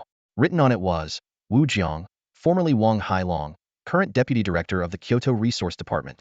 Thank you, Suyu said, carefully pocketing the note. You're in the right on this matter. They'll back you up, no matter how big it gets, Principal Chin said, walking over to a cabinet. Those conservatives have not only lost their humanity, but also their basic decency. We'll probably act in 3 days, Suyu said, preparing to leave. Wait. Principal Chin rummaged through the cabinet and pulled out a dusty, cracked violin. This was left behind by Embers back in the day. I'm giving it to you. This is a death instrument? Suyu's eyes lit up, but upon noticing the violin's severe damage and broken bow, his brows furrowed. I have no idea what it is. It's yours now, do with it as you please. With a wave of his hand, Principal Chin activated the office doors, instantly teleporting Suyu to the Academy's training grounds. Perfect timing, come join us. I'm about to discuss your future plans, Sister Kai called out to Suyu as she addressed the other students. However, when her gaze landed on the violin, her pupils contracted and her heartbeat quickened. You've been selected for the Soul Reaper program? Hearing this, everyone stared at Suyu in disbelief. Their expressions were filled with shock. No one had expected him to be selected so quickly. This fast? I thought he wouldn't get in until at least his sophomore year. Was it because his performance during military training was too outstanding? Qin Huai's face showed a bitter expression as he felt the gap between them widening. Beside him, Lin Xinxue bit her lip lightly, kept her head down, and remained silent. What is the Soul Reaper program? Suyu raised an eyebrow, a hint of confusion flashing in his eyes. The principal didn't tell you? Sister Kai asked, slightly surprised, then explained in detail. The Soul Reaper program is the most important talent cultivation program at Purgatory Academy. Its goal is to develop top-tier individual combat power. The other 3 academies have similar programs, such as the War God program at the Academy of Warfare and the Archmage program at the Academy of Holy Spirits. Sounds like a good thing? Suyu glanced down at the violin in his hand. Sister Kai nodded in confirmation. It is indeed a good thing. Once selected, you'll not only receive greater resource allocation, but also get priority access to better missions, and enjoy a 50% discount at the Credit Exchange Center. She paused, her expression turning serious. However, as a Soul Reaper, you won't be able to refuse anyone's challenge to a life or death duel, and anyone in the academy can attack you directly. Even if they kill you, they won't face any punishment. Can I kill people freely then? A peculiar glint flashed in Suyu's eyes. No, you can't, Sister Kai said, her eyelid twitching as she wondered why this guy wasn't concerned about securing his spot, but instead was thinking about using his position to kill others. That's a shame. Suyu sighed, his tone filled with genuine regret. Everyone present couldn't help but shiver. Some quietly withdrew their hands that had been reaching for their weapons. They suddenly remembered that the person in front of them wasn't some ordinary privileged student, but someone daring enough to take on the principal. Sister Kai scanned the crowd and continued. After the freshman military training ends, your job will be to use the academy's resources to enhance your abilities. Anyone who fails the midterm test in 2 months will be expelled immediately. After explaining the details, Sister Kai dismissed the group. Purgatory Academy adopted an almost laissez-faire approach to education, completely different from high school. However, there was no sense of ease here. Everyone was working desperately to improve themselves. The academy was equipped with comprehensive facilities, from trial towers to all kinds of peculiar buildings. With enough credits, even an ordinary pig could be trained into a wild boar king. Suyu headed straight for the main complex, ready to make good use of the credits he had just earned. The building was the place to spend credits, offering almost anything imaginable. The others also headed in the same direction, except for Lin Xinxue, who went alone to the mission building. This wasn't surprising, her credits were too few, so it was clear she was going to take on missions to earn more. As Suyu stepped into the main complex, he was stunned by the sight before him. The space was far grander than he had imagined, with floors and walls made of alloy, exuding a futuristic and technological feel. The students passing by carried a heavy scent of blood on them, showcasing the unique atmosphere of Purgatory Academy at every turn.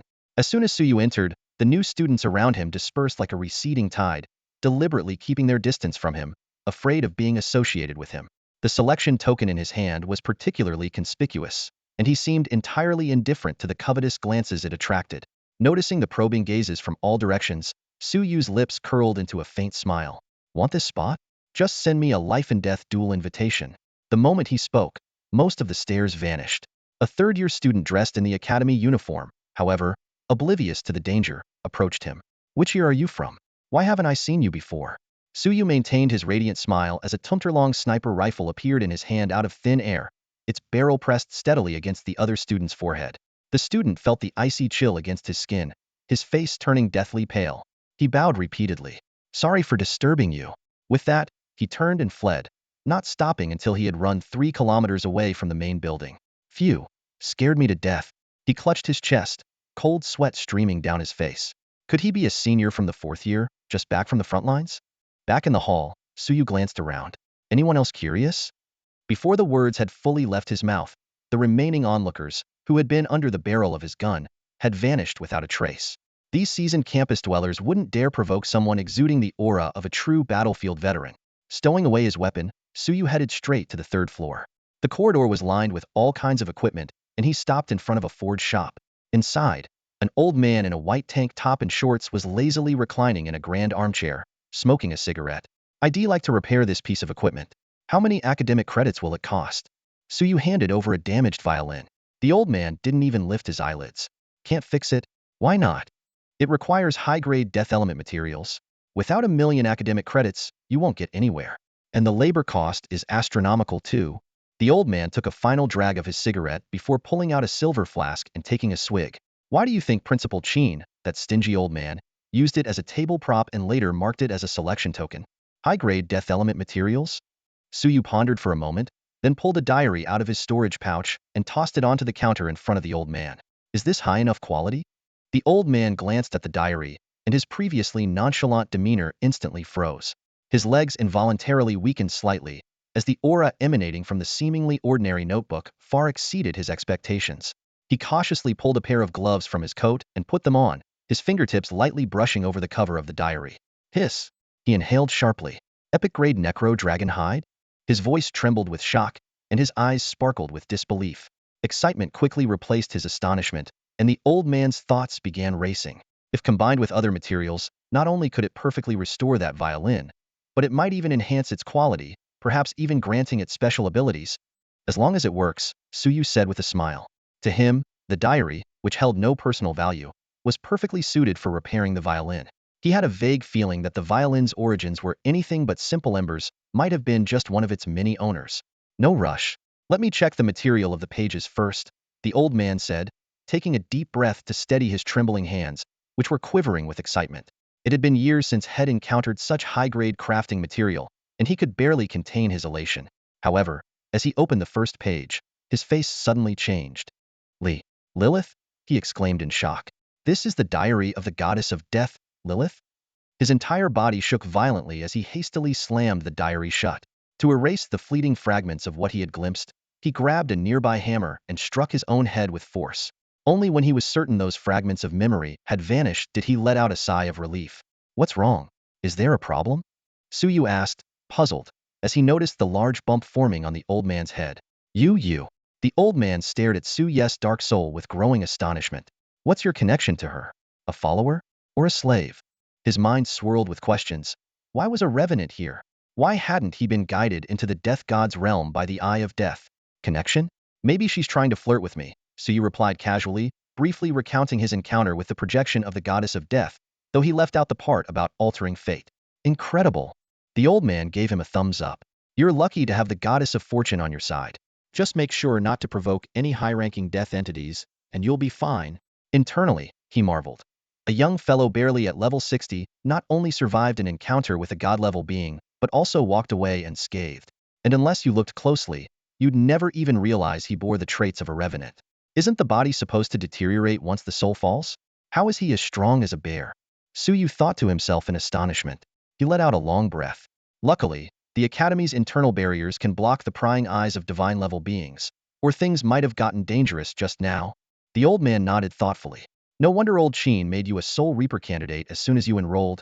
He forced a smile and said, from now on, just call me Teacher Tang. I'll give you a 10 discount on all equipment crafting. 10 off? Suyu's eyes lit up as he quickly calculated the savings. With the 50 discount for Soul Reaper candidates stacking on top, this is going to save me a fortune. Old Tang, you're a great guy. It's Teacher Tang. The old man corrected. Got it, Old Tang. Don't take advantage of my kindness, Old Tang said with a grin, tossing the journal into the forge before listing the required materials.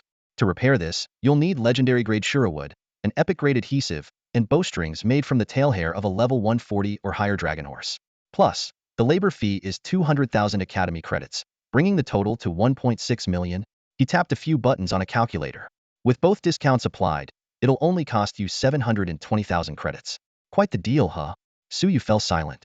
Even after the discounts, 720,000 credits was still an astronomical amount for him. Old Tang seemed to notice his hesitation and waved his hand dismissively. Since it's for the journal, you can pay half up front. It'll take 3 days to repair, and you can settle the rest then. Seeing Suyu still waver, he added irritably, this is epic-grade gear we're talking about. 720,000 is practically a steal. If you wanted to exchange credits for gear of the same level, you'd be looking at 7 or 8 million easily. I'm already waiving a lot of the labor costs because I like you.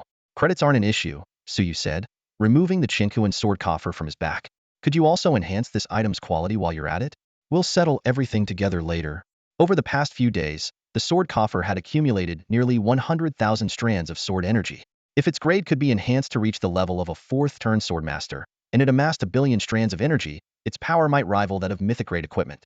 Old Tang took the sword coffer and examined it carefully. This is a unique piece of equipment, a true killing weapon, though it does require long-term accumulation. He continued his inspection. Its limit is at the Jadeite grade. After enhancement, the sword energy's power could reach the peak of 3 return. However, the quality of the already accumulated sword energy won't improve after reforging. As he spoke, he prepared to open the coffer to examine its internal structure. Wait, Suyu hurriedly stopped him. What's the matter? Old Tang asked, puzzled. I've stored quite a bit of sword energy in there recently. It's best not to open it, just reforge it directly. That's impossible. How am I supposed to reforge it without opening it? Old Tang's lips curled into a smirk as he raised his hammer. Lucky for you. I'm in the mood for forging. I'll enhance it for free this time. His muscles bulged, and his aura shifted dramatically.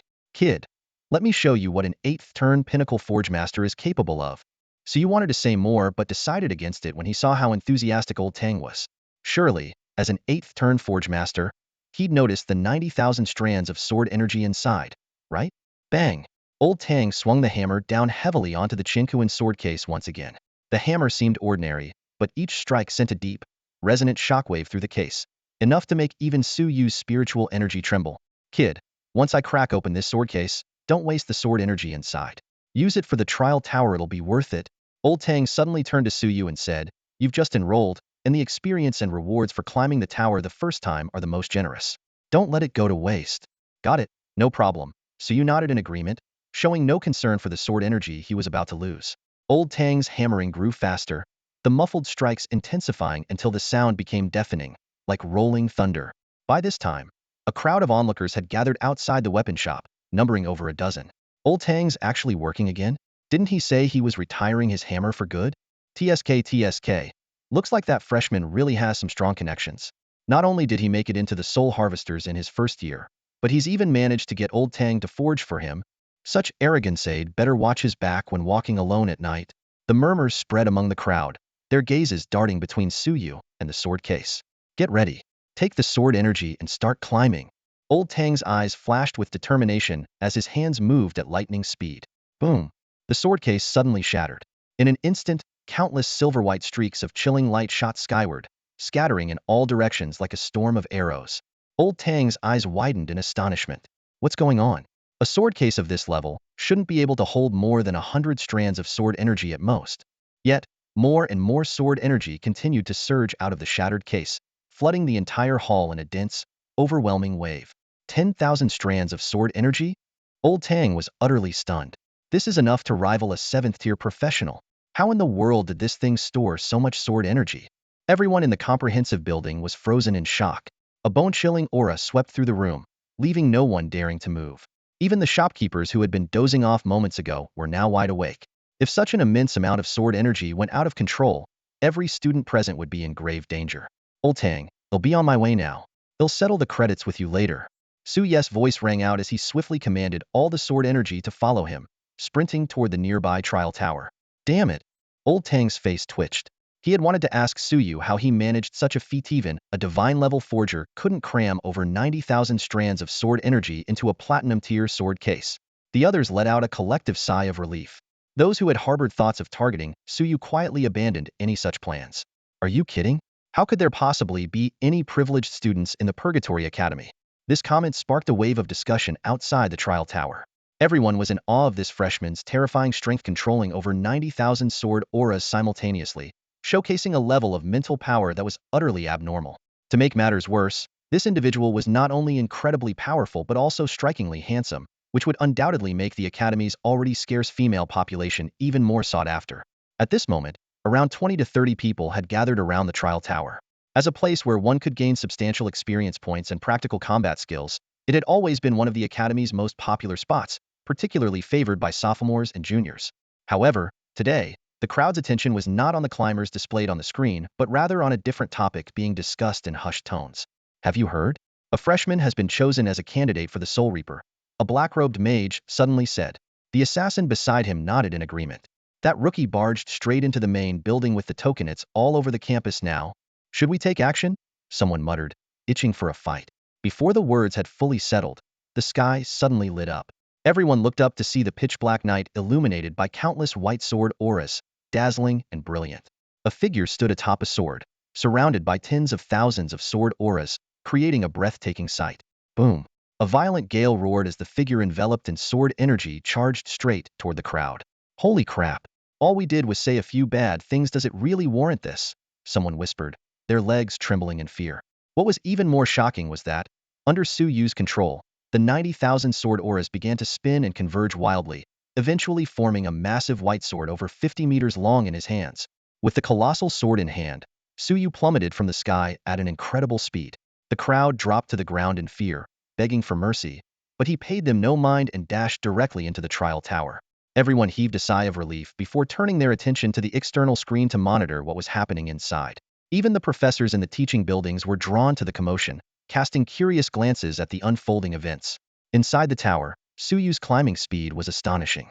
In no time, he had cleared the first 10 floors. With the sword aura only lasting 5 minutes, he relentlessly slaughtered monsters without pause. Fortunately, the trial tower was better designed than others, allowing climbers to skip intermission periods, enabling him to maintain his momentum. System notifications echoed one after another. You have cleared the 15th floor of the trial tower, gaining 269,543 experience points. You have cleared the 16th floor of the trial tower, gaining 295,849 experience points. Upon reaching the 40th floor, you have cleared the 40th floor of the trial tower, gaining 1,264,984 experience points. Your level has increased. Current level, LV 68. In just a single minute, he had climbed 40 floors, leveling up 3 times in quick succession. The monsters in this trial tower were clearly stronger than those in the Qingqing branch, and the experience rewards were much more generous. Aside from their soul-based attributes, the monsters were nearly identical to those found in secret realms and even dropped equipment. By now, a pile of over a dozen pieces of equipment had accumulated beneath Su Yu's feet, but the highest grade was only emerald level, which he couldn't be bothered to pick up. His top priority now was to grind to his heart's content. Despicable humans. A group of level 85 frost witches had just appeared. Before they could even cast a spell, they were instantly engulfed by a storm of sword shadows. The system notification promptly popped up. You have cleared floor 47 of the trial tower. Experience gained, 929,961. You have a 5-minute rest period. Would you like to skip and proceed to the next floor? Su Yu, expressionless, chose to skip. As black mist surged, 16 abyssal mages materialized before him, their levels ranging from 92 to 95. The dense abyssal dark energy immediately filled the space. The mages in the front row unleashed instant cast dark magic, while those in the back began chanting high-tier spells. However, Suyu didn't even bother to think about tactics. He simply swung his sword. The countless sword energies, though each only at a third-tier level, were so numerous that they shredded every abyssal mage into fragments. When the black mist dissipated, only 2 pieces of emerald-grade equipment remained on the battlefield. You have cleared floor 48 of the trial tower. Experience gained, 1,129,961. Credits earned, 10,000. Noticing the unexpected reward of credits, Suyu's indifferent expression finally showed a flicker of interest. He immediately took out a time orb and crushed it, activating a 93-fold time acceleration effect. With this incredible speed boost, monsters were often obliterated by sword energy the moment they spawned. Outside the trial tower, a group of instructors, drawn by the commotion, gathered in discussion. "Ms. Kai, is that your student?" a male instructor asked. Ms. Kai nodded in confirmation. "Yes, a freshman from this year. A freshman who can instantly kill level 100 Lordier monsters?" The instructors couldn't hide their astonishment. "He's already reached floor 62, Ms. Kai remarked with a smile. The level 120 Lord on floor 60 was also instantly killed. After a brief silence, the male instructor seemed to realize something. Could he be the one who earned a spot as a candidate for the Soul Reaper? Ms. Kai nodded again, seeing no need to hide it now that the news had spread. The other instructors finally relaxed slightly. After all, anyone eligible to become a Soul Reaper candidate was nothing short of a prodigy among prodigies. Just then, a solemn, resonant toll of a funeral bell echoed across the entire academy. Everyone's hearts tightened. This bell only rang in the event of a major incident. Announcement: freshman record for the trial tower has been shattered. Record holder, Suyu, level 8079th floor. The announcement echoed across the campus, causing a massive stir. The mentors, who had just begun to come to terms with Suyu's extraordinary performance, now had to re-evaluate this astonishing freshman. In just a matter of minutes, not only had he ascended to the 79th floor, but he had also reached level 80. Is he even human? One mentor couldn't help but exclaim. Could he be a young mythical dragon in disguise? Miss Kai covered her mouth with a laugh, her heart brimming with pride. Tampering with the tea of other mentors to secure the chance to teach such a prodigy was undoubtedly the smartest decision she'd ever made. After all, at Inferno Academy, competition wasn't limited to students. Mentors fought just as fiercely for recognition. The surrounding students were dumbfounded, as if caught in a dream. The 70th floor and above were equivalent to level 140 monsters of the 7th tier human professionals. Even if Suyu had relied on those special sword auras to climb, his strength was nothing short of terrifying. It was common knowledge that high-level monsters couldn't simply be defeated with external aids. Even the black sun in the sky seemed to cast its attention on him. Principal Chin, peering through layers of barriers, observed the events inside the trial tower directly. So, he's been using soul manipulation techniques to gain an edge. He tapped his desk thoughtfully for a moment before deciding not to intervene. Since Suyu had already been included in the Soul Reaper program, these benefits could be considered an early investment. Scribbling a few words on a note, he tucked it into a drawer, preparing to issue a new assessment task. Outside the trial tower, a large crowd of mentors and students had gathered, eager to catch a glimpse of this prodigy. Meanwhile, Suyu stood in the waiting room on the 80th floor, his brows furrowed. The 90,000 sword auras he relied on had been completely exhausted by the 70th floor. From then on, he had to depend on the time orb's acceleration combined with the fate threads to instantly kill monsters. Although the essence of the trial tower's monsters remained the same and could still be torn apart by the fate threads, the level 160 boss monster on the 80th floor was overwhelmingly strong. Not even a 90 times time acceleration could save him from defeat. Forget it. Reaching the 79th floor is good enough. Suyu quickly dismissed his concerns. This trip had been immensely rewarding. A 15-level jump granting him eligibility for his 4th career awakening, an abundance of high-grade equipment and credits, and, most notably, a legendary item dropped on the 79th floor that now gleamed with an orange-yellow light in the corner of the waiting room. Suyu carefully examined the legendary equipment before him, resembling a divination crystal, named Focus of Vision Legendary Tier.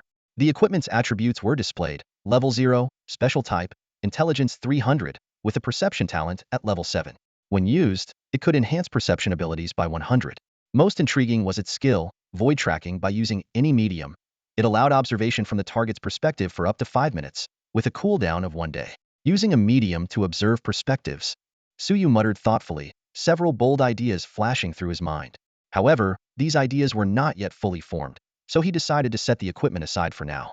In addition to this unique legendary item, his haul also included 2 diamond tier items and over a dozen emerald platinum tier pieces. Suyu carefully inspected the attributes of the 2 diamond tier items.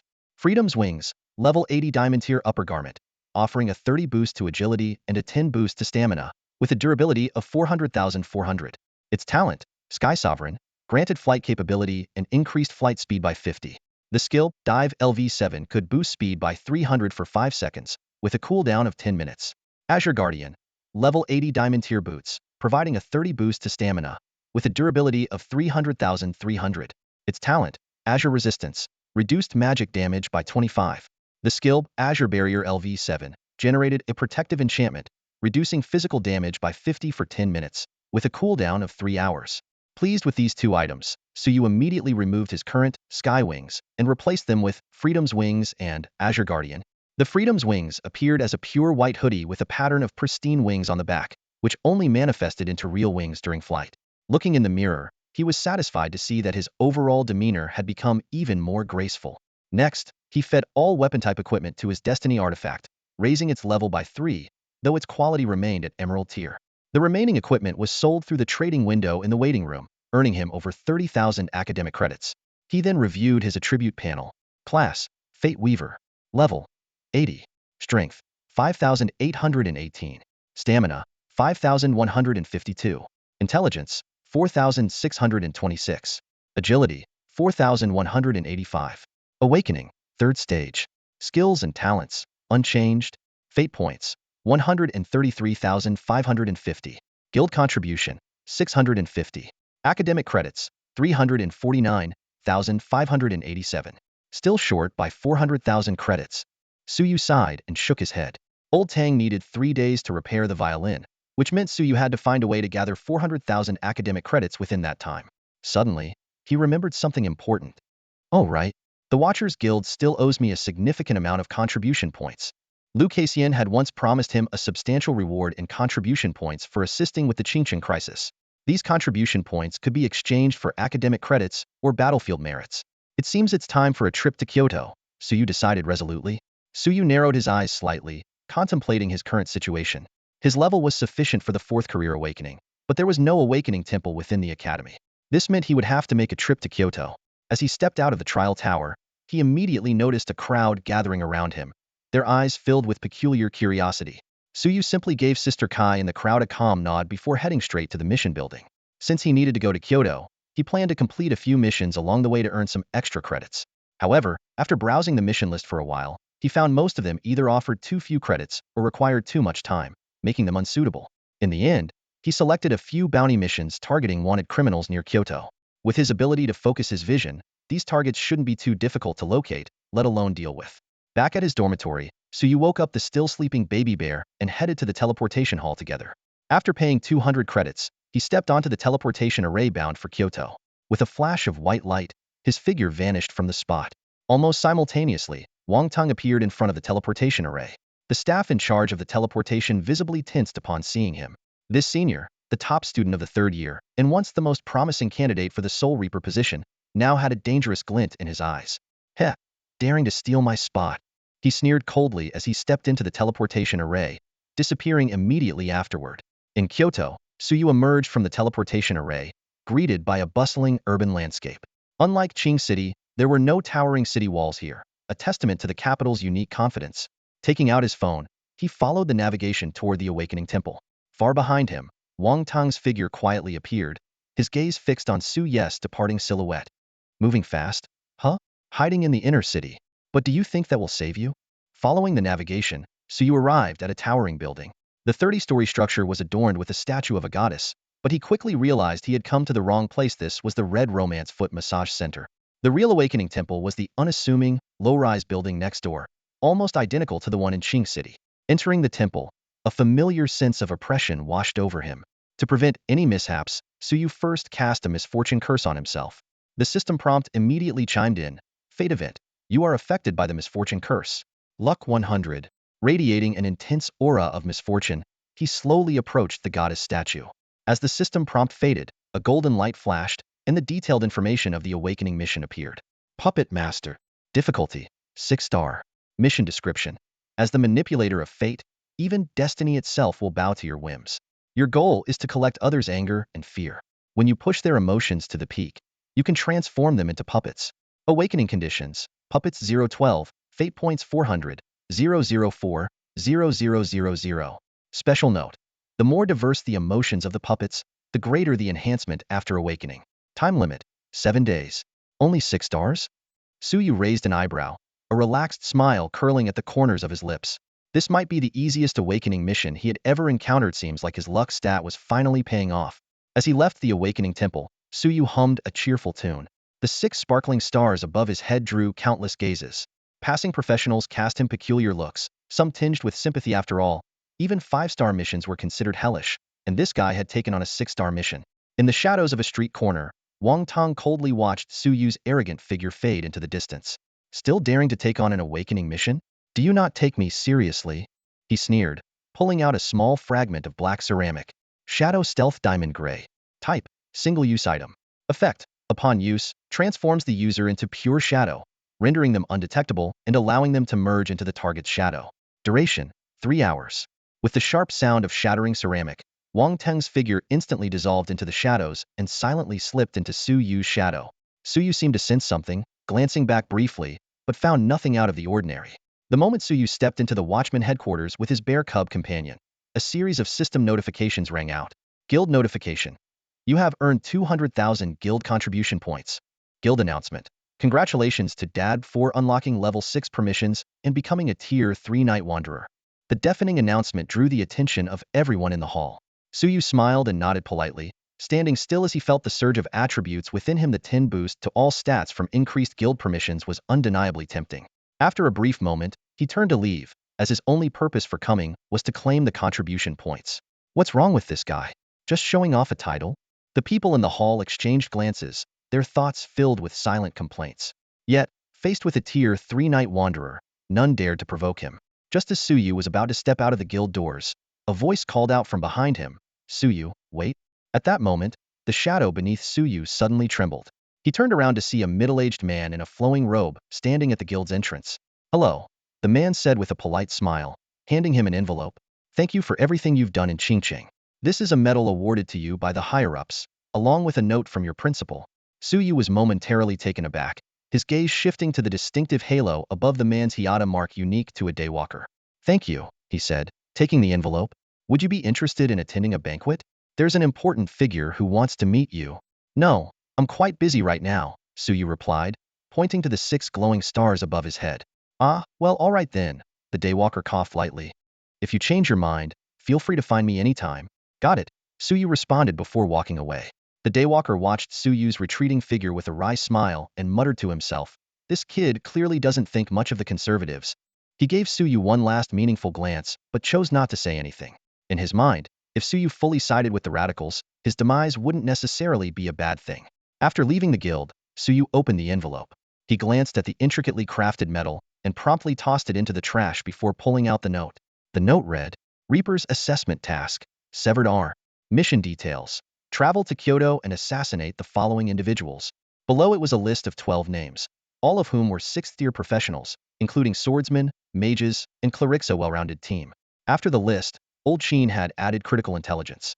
The reason Wang Hailong is being protected is simple. 9 cities surrounding Qingqing have completely fallen. In exchange, the Descendant Council agreed to halt the Abyssal Demon's frontline attacks for 1 month. He holds leverage against the conservative faction's leadership. Extract as much value as possible before eliminating him. Kyoto is in chaos right now. As long as civilians aren't harmed, do as you wish. Trading 9 cities for a 1-month ceasefire?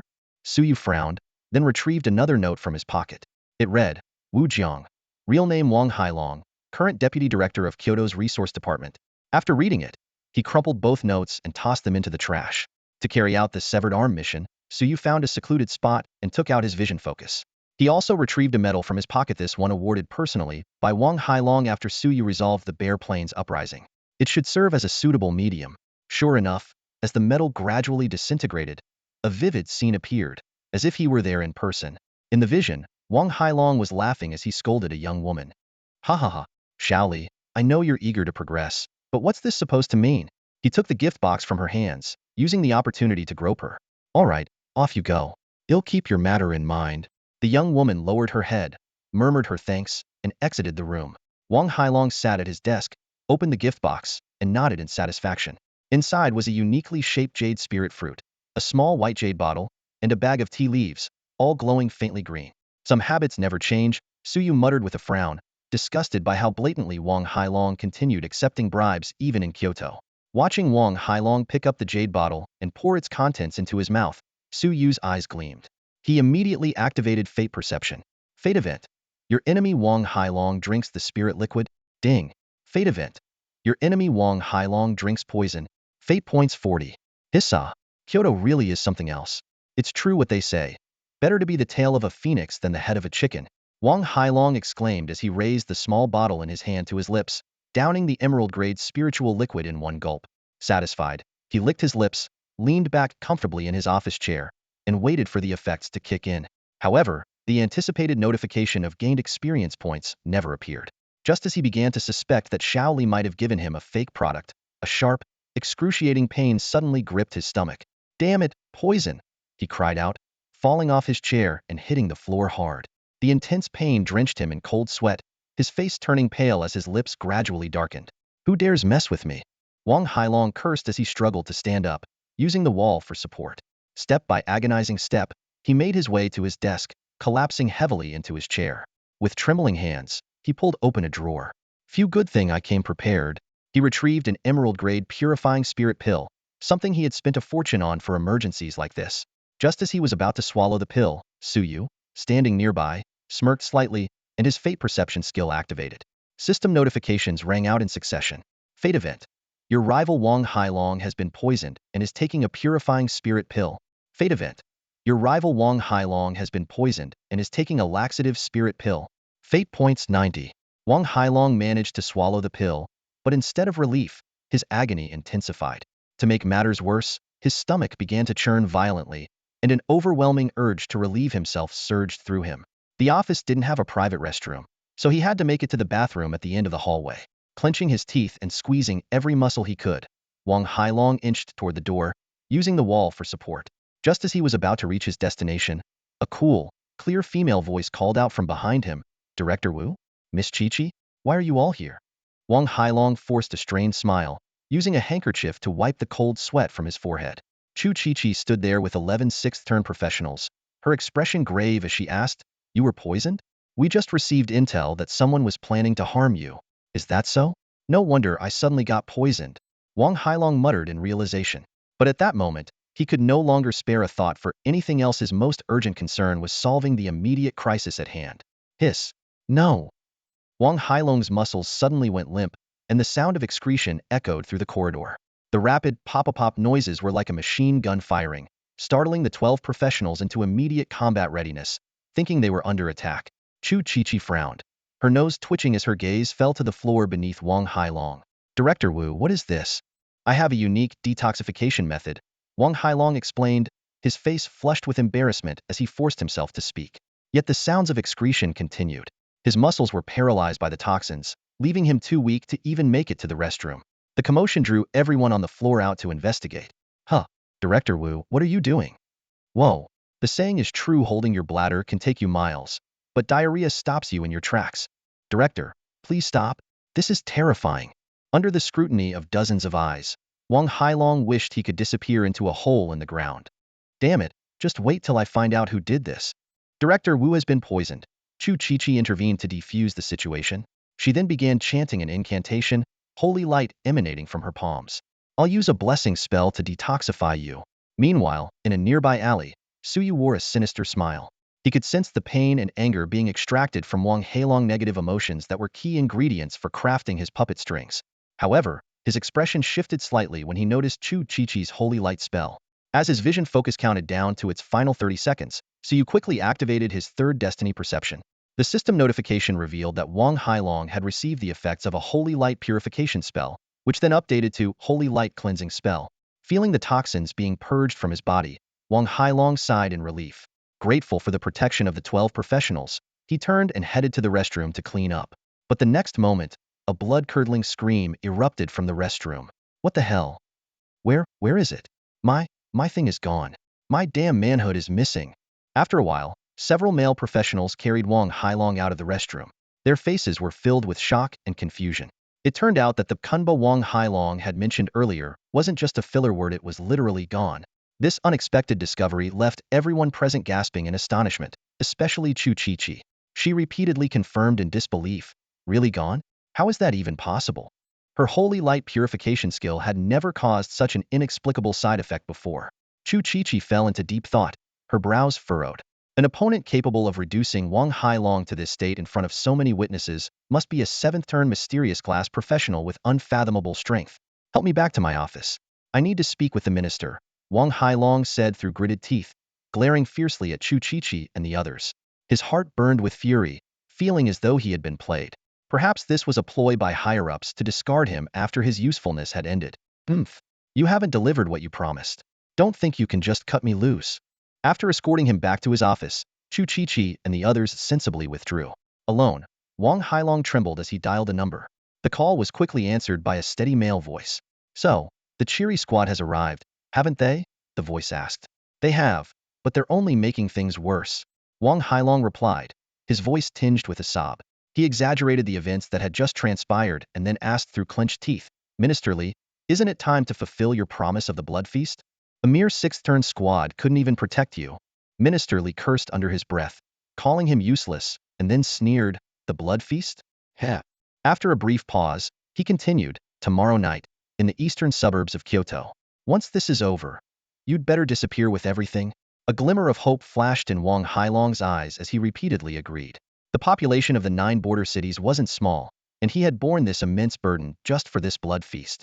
Minister Li hung up the call and reviewed several documents, his brows tightly knit.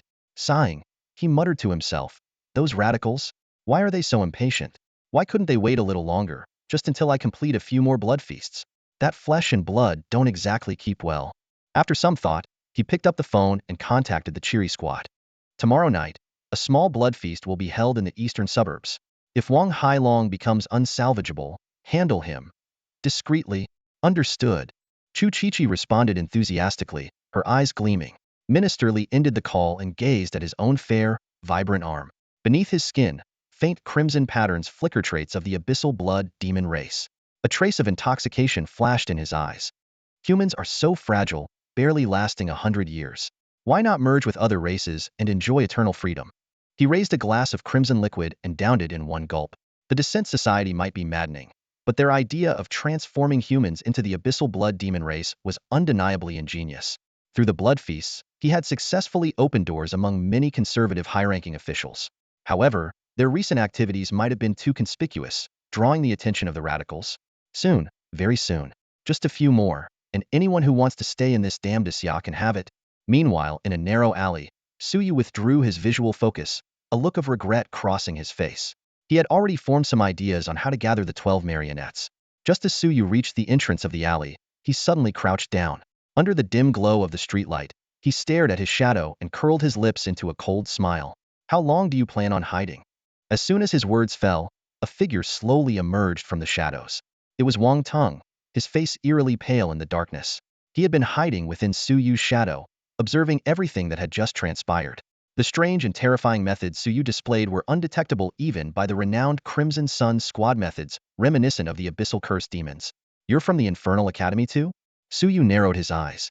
The sharp, bloodthirsty aura emanating from the other was unmistakable and immediately revealed his origins. Smart, but not smart enough. Wang Ting grinned, drawing a short dagger from behind his back. You're indeed strong, but for someone like you, a Fate Weaver relying on ranged attacks, letting me get this close was a fatal mistake. Killing is what I do best. Before he finished speaking, Wang Ting's aura grew menacingly sharp, and the air seemed to freeze. The killing intent honed from countless battles pierced straight towards Suyu's brow. As a fifth-stage assassin following the blade's edge path, Wang Ting excelled in close-quarters combat within confined spaces. The short dagger gleamed coldly in the night as it slashed towards Suyu's throat. Yet, Suyu showed no fear. Instead, his eyes lit up. Interesting. So this is the true depth of the academy? A blue glow erupted at Suyu's feet, the Azure Guardian activating. He clenched a fist with one hand and slammed it toward the incoming dagger. Metal clashed with a blinding spark. What the hell kind of defense is this? Wang Teng stared in disbelief at the sparks flying off his blade. How could a Fate Weaver possess such an unyielding physique? Even a fifth-stage Shield Mountain wouldn't dare take his dagger heat. Not bad, not bad. I'm starting to think you'd make a fine puppet. Suyu's eyes glimmered with a crimson light as his battle frenzy intensified. As the fight continued, Wang Ting gradually found himself at a disadvantage. He executed a shadow ambush, vanishing into the darkness, and launched dozens of daggers simultaneously at Su Yu. Yet, Su Yu's movements were unervingly fluid, dodging every attack with an almost dance-like grace.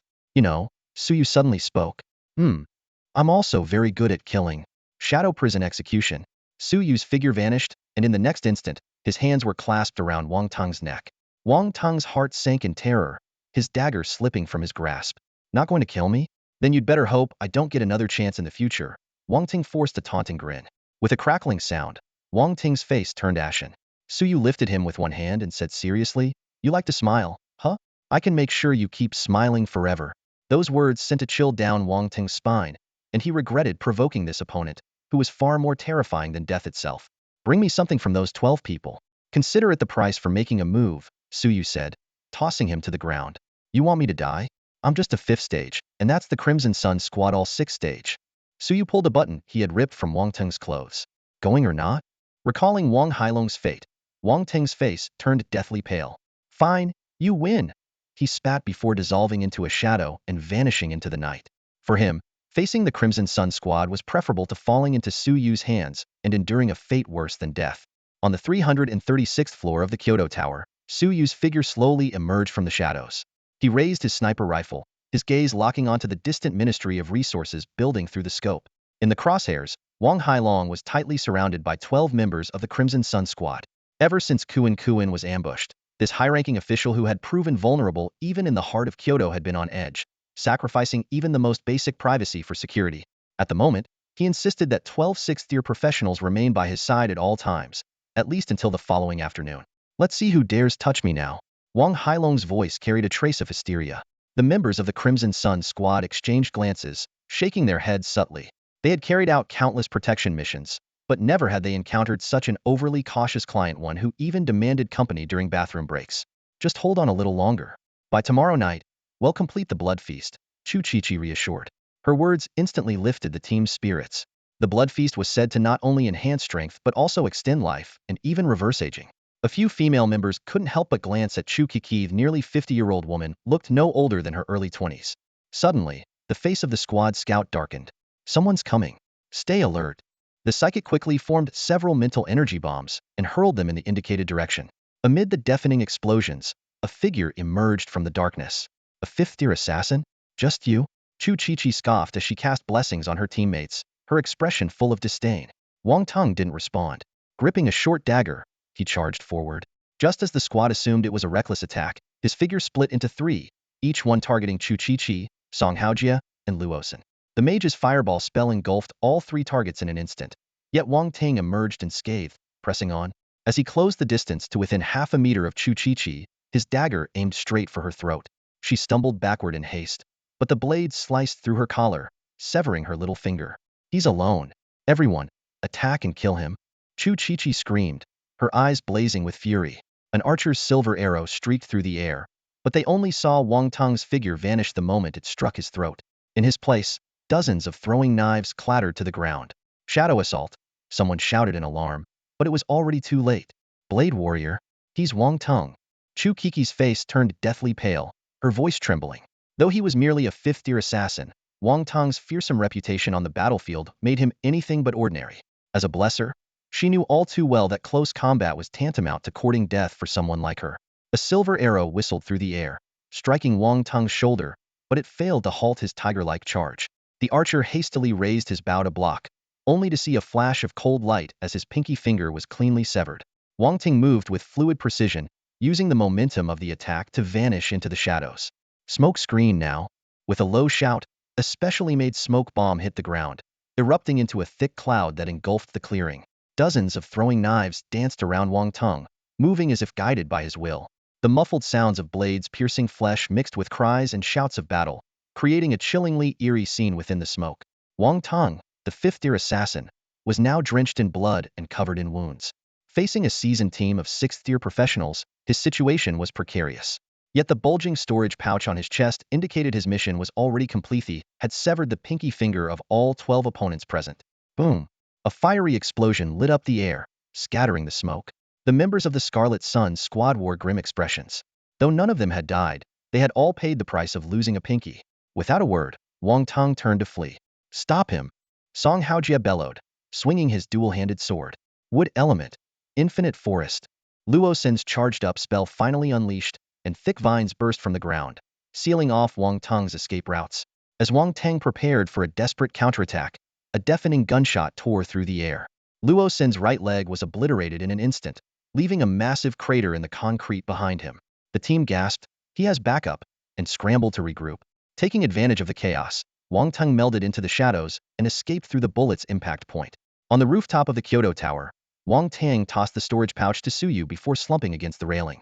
His trembling hands lit a crumpled cigarette, the smoke mixing with the metallic tang of blood in the air. The gaping wound in his abdomen, where a two-handed sword had pierced through, sent waves of cold through his body. "Do you have OCD or something? Why do you insist on cutting off pinkies?" Suyu frowned. "Wouldn't grabbing a button or a piece of clothing be easier?" Wang Teng coughed, choking on the smoke. "Didn't you say you needed a part of their bodies?" "Fine, I guess that works," Suyu said, stuffing the pouch into his pocket. After scanning Wang Teng with the rhythm of life, he added, "You're dying?" Wang Teng gave a bitter smile as the blood-soaked cigarette in his hand gradually extinguished. Forcing himself to his feet, he gazed out at the dazzling city lights below. It was the first time in his life he had seen such a breathtaking nightscape. In his final moments, memories flashed before his eyes like a reel of film, but beyond blood and fire, he struggled to find anything truly meaningful. He turned to Suyu. "You're strong, borderline insane, actually, but the crazier, the better. To deal with the alien races, we need people like you." A deep sense of regret washed over him. He recalled a saying, "When we were in high school, everyone said college was an ivory tower. But after entering college, we realized that this ivory tower was built on a foundation of bones." The next moment, Wang Teng's body went limp, and his life force plummeted to its lowest point. Just as he was about to collapse, countless invisible threads pierced into his limbs and torso, threading through his internal organs and reaching his head. Suyu narrowed his eyes, feeling satisfied as he sensed the intense regret emanating from Wang Teng. A notification from the system appeared. Puppeteer Marionette 112. The first marionette was successfully created. I'm still alive." Wang Teng sat up abruptly, staring in disbelief at his unharmed hands. He distinctly remembered one of his kidneys being severed, yet now all his injuries had miraculously healed. "Did you save me?" He turned to Suyu, his gaze complicated. "Of course," Suyu replied with interest, flexing his fingers. In an instant, Wang Teng felt his body lose control, moving like a puppet at the whims of Suyu's fingers. The invisible threads not only manipulated his physical form, but also silently eroded the hatred buried deep within his soul. "Thank you," Wang Teng suddenly said. "Thank me for what?" Suyu paused, looking surprised. Now free, Wang Teng gazed up at the starry sky, taking in the earthly beauty around him. "Thank you for letting me see such a beautiful view." His demeanor had changed. His sharp edges were replaced with a calm and composed aura. Suyu nodded to himself, acknowledging that this marionette slot had been well spent. He handed Wang Teng an envelope. "Take this back to the academy and give it to old Qin." Without hesitation, Wang Teng took the envelope, vaulted over the fence, and disappeared into the night. Suyu remained where he was, lost in thought.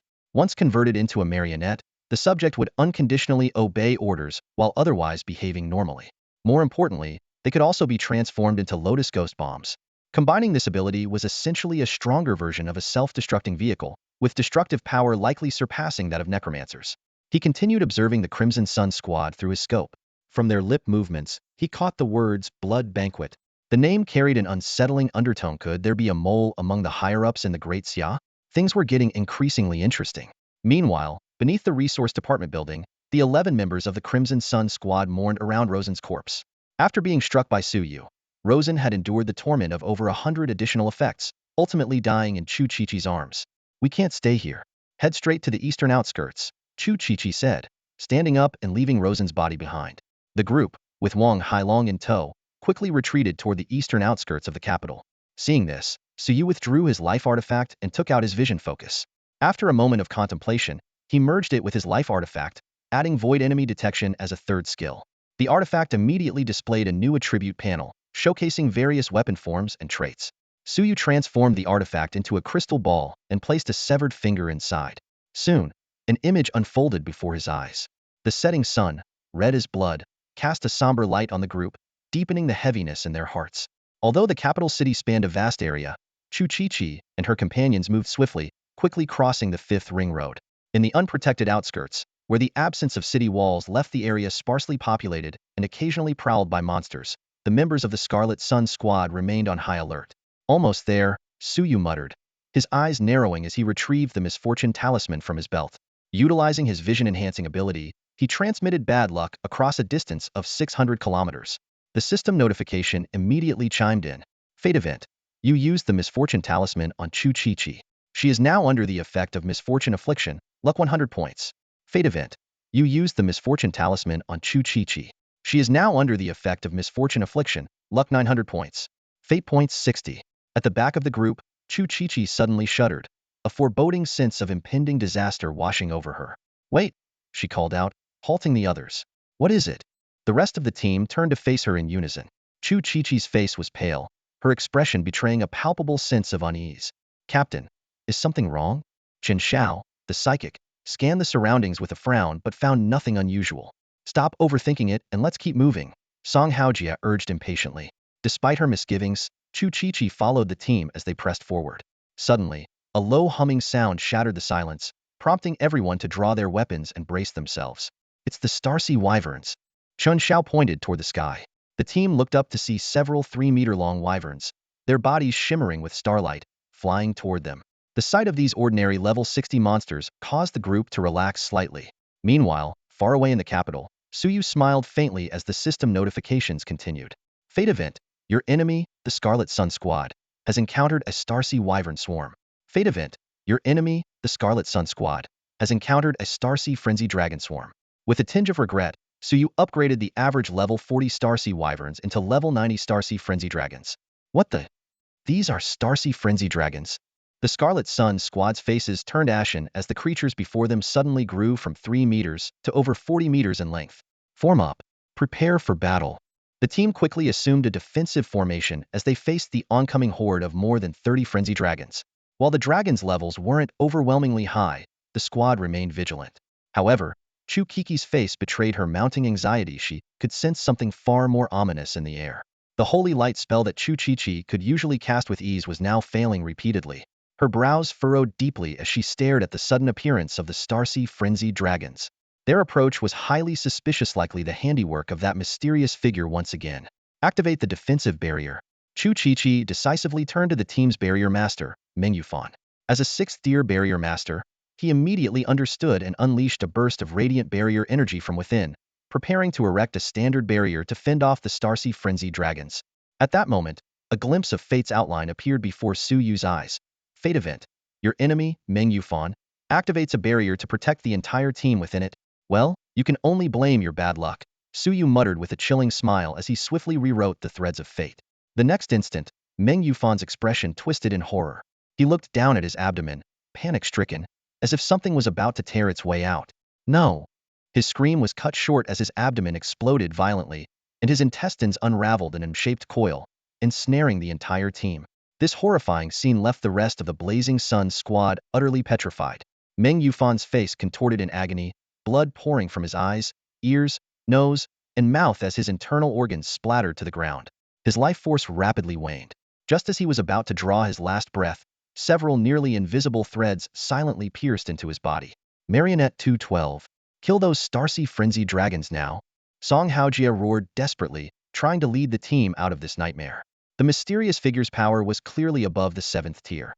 They had fallen into a deadly trap without even glimpsing their opponent.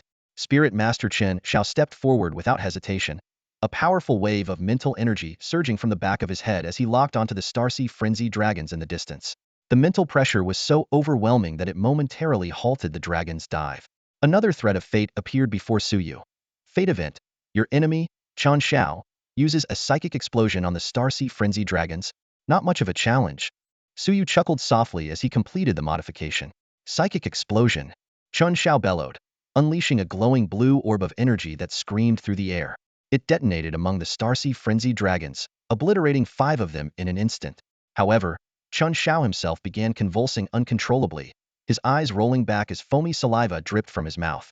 Chu Chi-Chi hurriedly attempted to heal him with holy light, but it was futility. A soulless body could not be saved. Unnoticed, the threads of fate silently pierced into Chen Zhao's lifeless form. Marionette 312.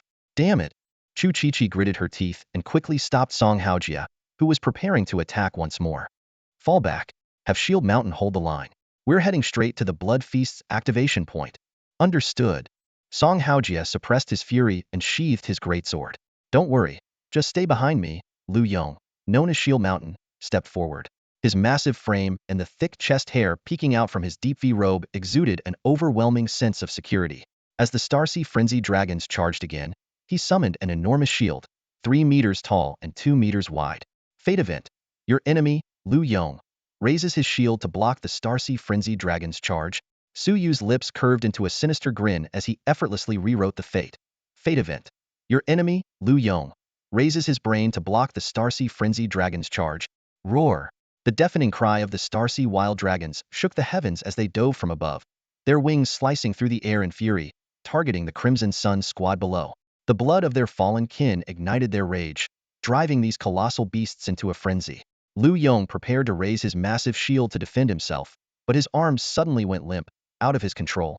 What happened next was even more horrifying. His hands began to pry open his own skull, lifting his still-pulsing brain out in front of him, as if offering it as a sacrifice to the descending Starsea wild dragons. Lu Yong, have you lost your mind? Song Haojie stared in disbelief, his eyes wide with shock. I can't control myself. Lu Yong struggled to speak as blood poured from his nose. Though some of his blood vessels and nerves remained connected to his brain, keeping him alive for the moment, the sensation of being fully conscious while death loomed closer was a despair beyond words. Song Haojie clenched his teeth and made a move to rush forward to save him, but Chu Chi grabbed his arm and held him back. No. She shook her head firmly. Lu Yong is beyond saving. We can't waste his sacrifice run. Without waiting for a response, she pulled Song Haojie and turned to flee.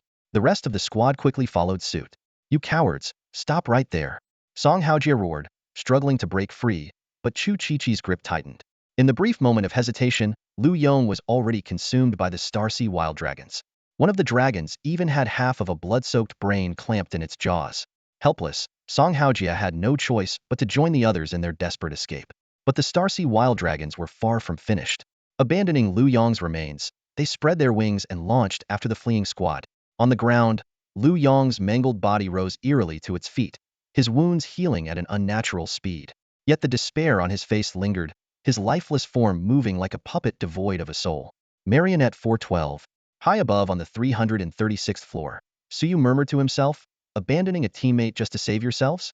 So, where do you all think you're going?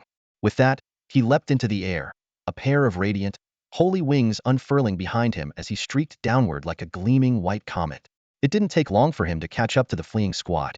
Chu Chi glanced back and saw the Starsea wild dragons closing in fast. How are those beasts catching up so quickly? Looks like we have to take care of them. Song Haojie said grimly. No, we can't. Chu Chi objected firmly, but this time, Song Haojie didn't listen. Step aside. He shoved her out of the way, his voice cold as he said, haven't you noticed? Every single one of your commands has been a disaster. You're questioning me? Chu Chi froze for a moment, then realization dawned on her. Wait, are you saying I've been influenced by that mysterious person? Song Haojie nodded. Every decision you've made has led to losses in our team. Judging by the results, yes. He drew his dual swords. From now on, follow my lead. First, we take down these beasts. Understood. The rest of the squad responded in unison, rallying behind Song Haojie. Chu Chi lowered her head with a grim expression, but she had no choice but to comply. As a support member lacking combat abilities, she was left with no other option. A deafening dragon roar echoed from above. When the team stopped running, the group of Starsea wild dragons slowed their flight instead.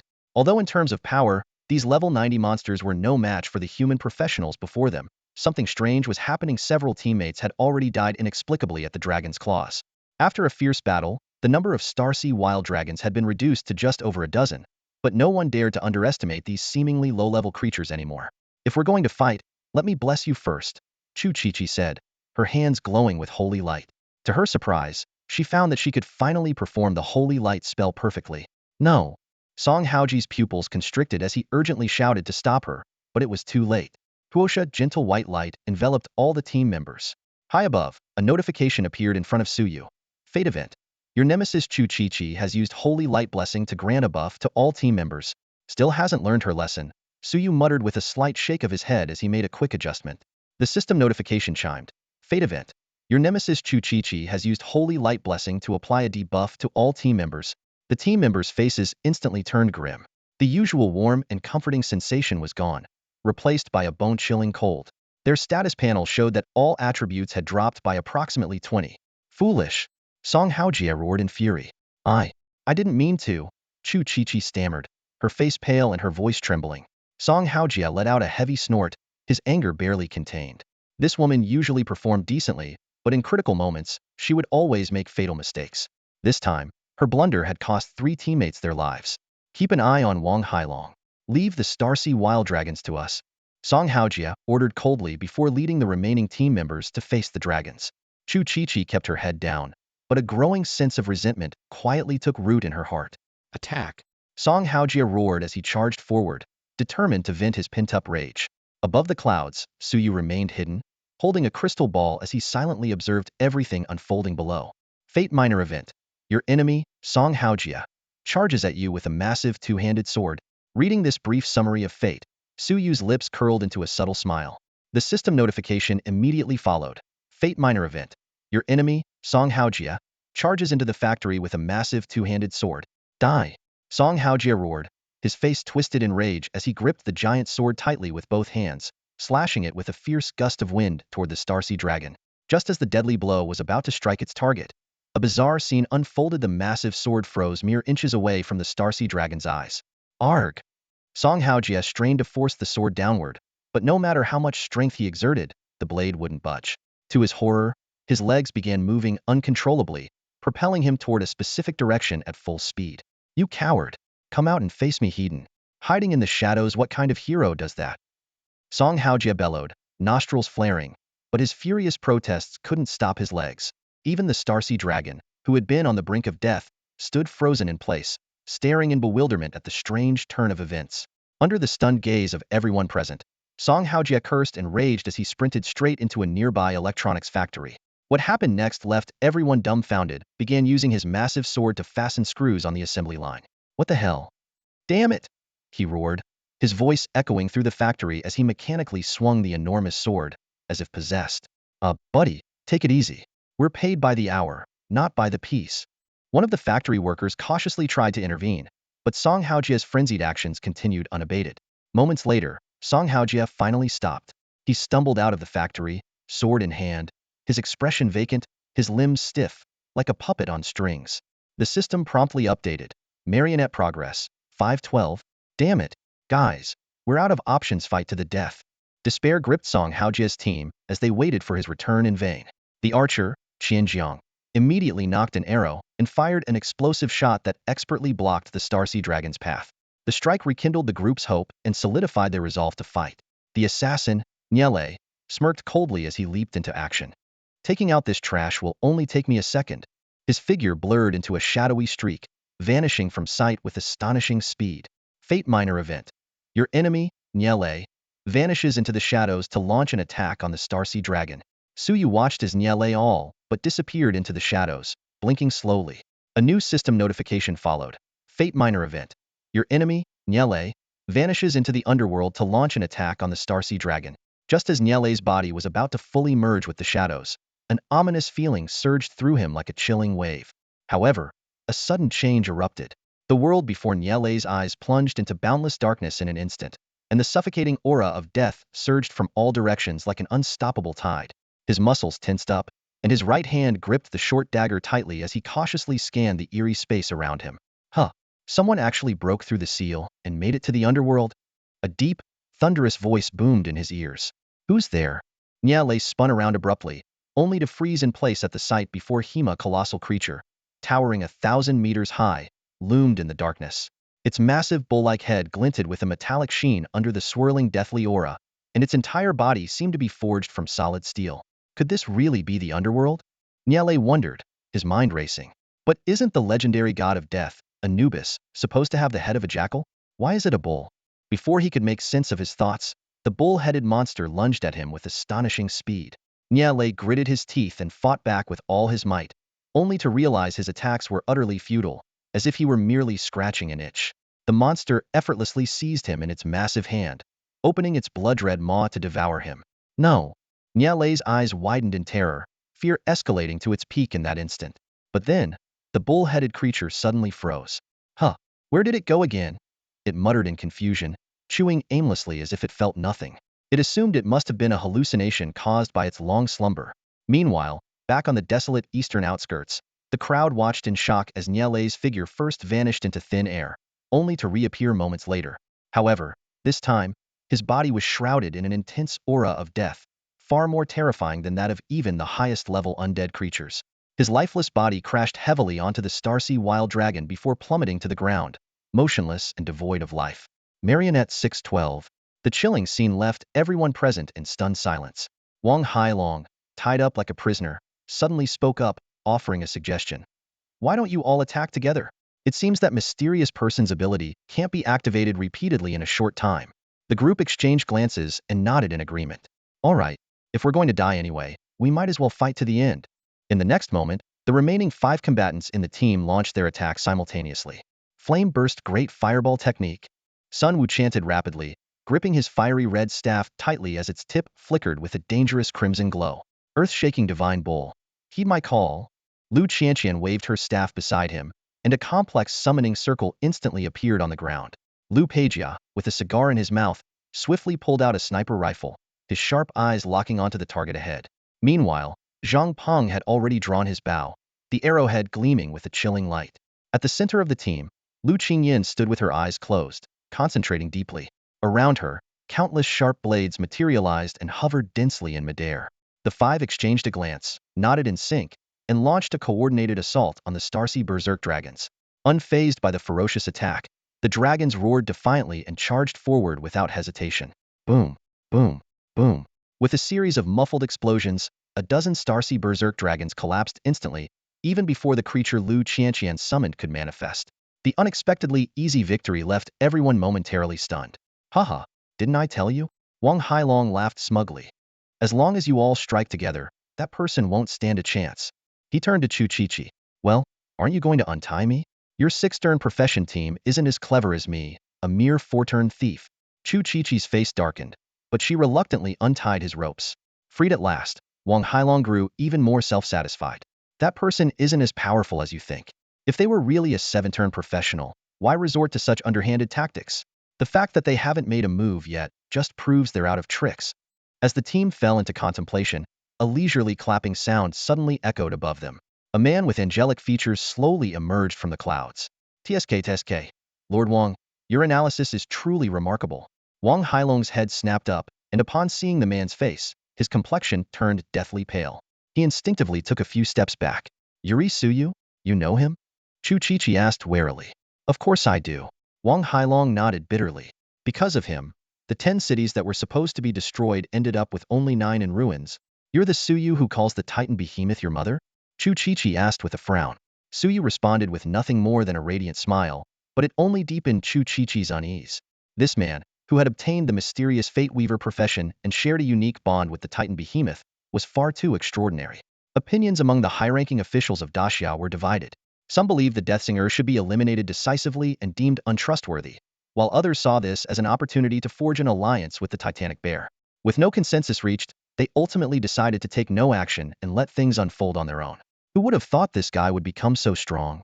Lu Peijia exhaled a puff of smoke, narrowing his eyes as he aimed his gun at Suyu. Heh, so it was you stirring up trouble before, wasn't it? Wang Hailong was right. Just a young punk, yet you managed to give us such a hard time. Zhang Peng deftly drew 3 arrows and coldly fixed his gaze on Suyu. So, why did you stop hiding? Have you given up on running? Before anyone realized it, the entire team had encircled Suyu. The Deathsinger's tricks are indeed strange, but I bet they come with a heavy price, Chu Chichi sneered. Since you've come out to die on your own, we won't hold back. Everyone attack. Before her words had fully landed, all 5 launched their assault simultaneously. Though the outline of fate appeared before Suyu, he paid it no heed. Having observed for too long, his hands felt a little cold. In a swift motion, Suyu sidestepped a bullet, and his hands moved like lightning, catching all 3 arrows that Zhang Peng had fired. With a flick of his wrist, he hurled the arrows back, and they pierced through the air, pinning the Earthshaker bull, which had just emerged from a summoning circle, to the ground. Damn it, how is he this strong? Sun Wu gritted his teeth and unleashed his full spiritual power. As the surrounding temperature soared, a miniature sun began to rise slowly from the ground. Flame burst. Mega fireball. Destiny prompts sounded one after another. Minor Destiny Event. Your nemesis Sun Wu summons a mega fireball to attack you. Minor Destiny Event. Your nemesis Sun Wu summons a mega hot pot to attack you. Destiny points 100. Heh, did you think the Red Sun squad got its name by chance? Sun Wu laughed triumphantly. This forbidden technique was not only the squad's namesake, but had also helped them kill a 7th-tier professional in the past. However, just as the massive fireball was about to engulf Suyu, something bizarre occurred. The 50-meter-wide fireball distorted and transformed into a colossal 9-grid hot pot. Thanks for the meal, Suyu said casually, picking up a piece of tripe with his chopsticks. The little bear on his shoulder, awakened by the enticing aroma, cheerfully scampered over to the hot pot and began fishing for food with its paws. This scene left Sun Wu dumbfounded, and the air around them seemed to freeze. Not going to make a move? Suyu wiped his mouth and smiled. Then I'll take my turn. Instant Hell Shadow Kill. In a flash of black light and a spray of blood, Suyu unleashed Instant Hell Shadow Kill 5 consecutive times, ignoring its cooldown through sheer mental strength. His figure darted among the 5 opponents, and in the blink of an eye, 5 heads flew into the air. The faces of the deceased were frozen with various expressions: shock, disbelief, and unwillingness. The next moment, Suyu's fingers moved slightly, effortlessly transforming the 5 individuals into marionettes. These people, whose psychological defenses had long since crumbled, were easily converted with just a strong enough stimulus. A system notification promptly appeared. Marionettes 11-12. Suyu slowly turned his gaze to his final target, Chuchi. At the same time, the 5 freshly created puppets mechanically twisted their necks, their hollow eyes fixed on her. Even more chilling, Song Haojia and the other marionettes, who had been converted earlier, had silently emerged at some point, surrounding her with their lifeless stares. No, no, stay away. Don't come closer.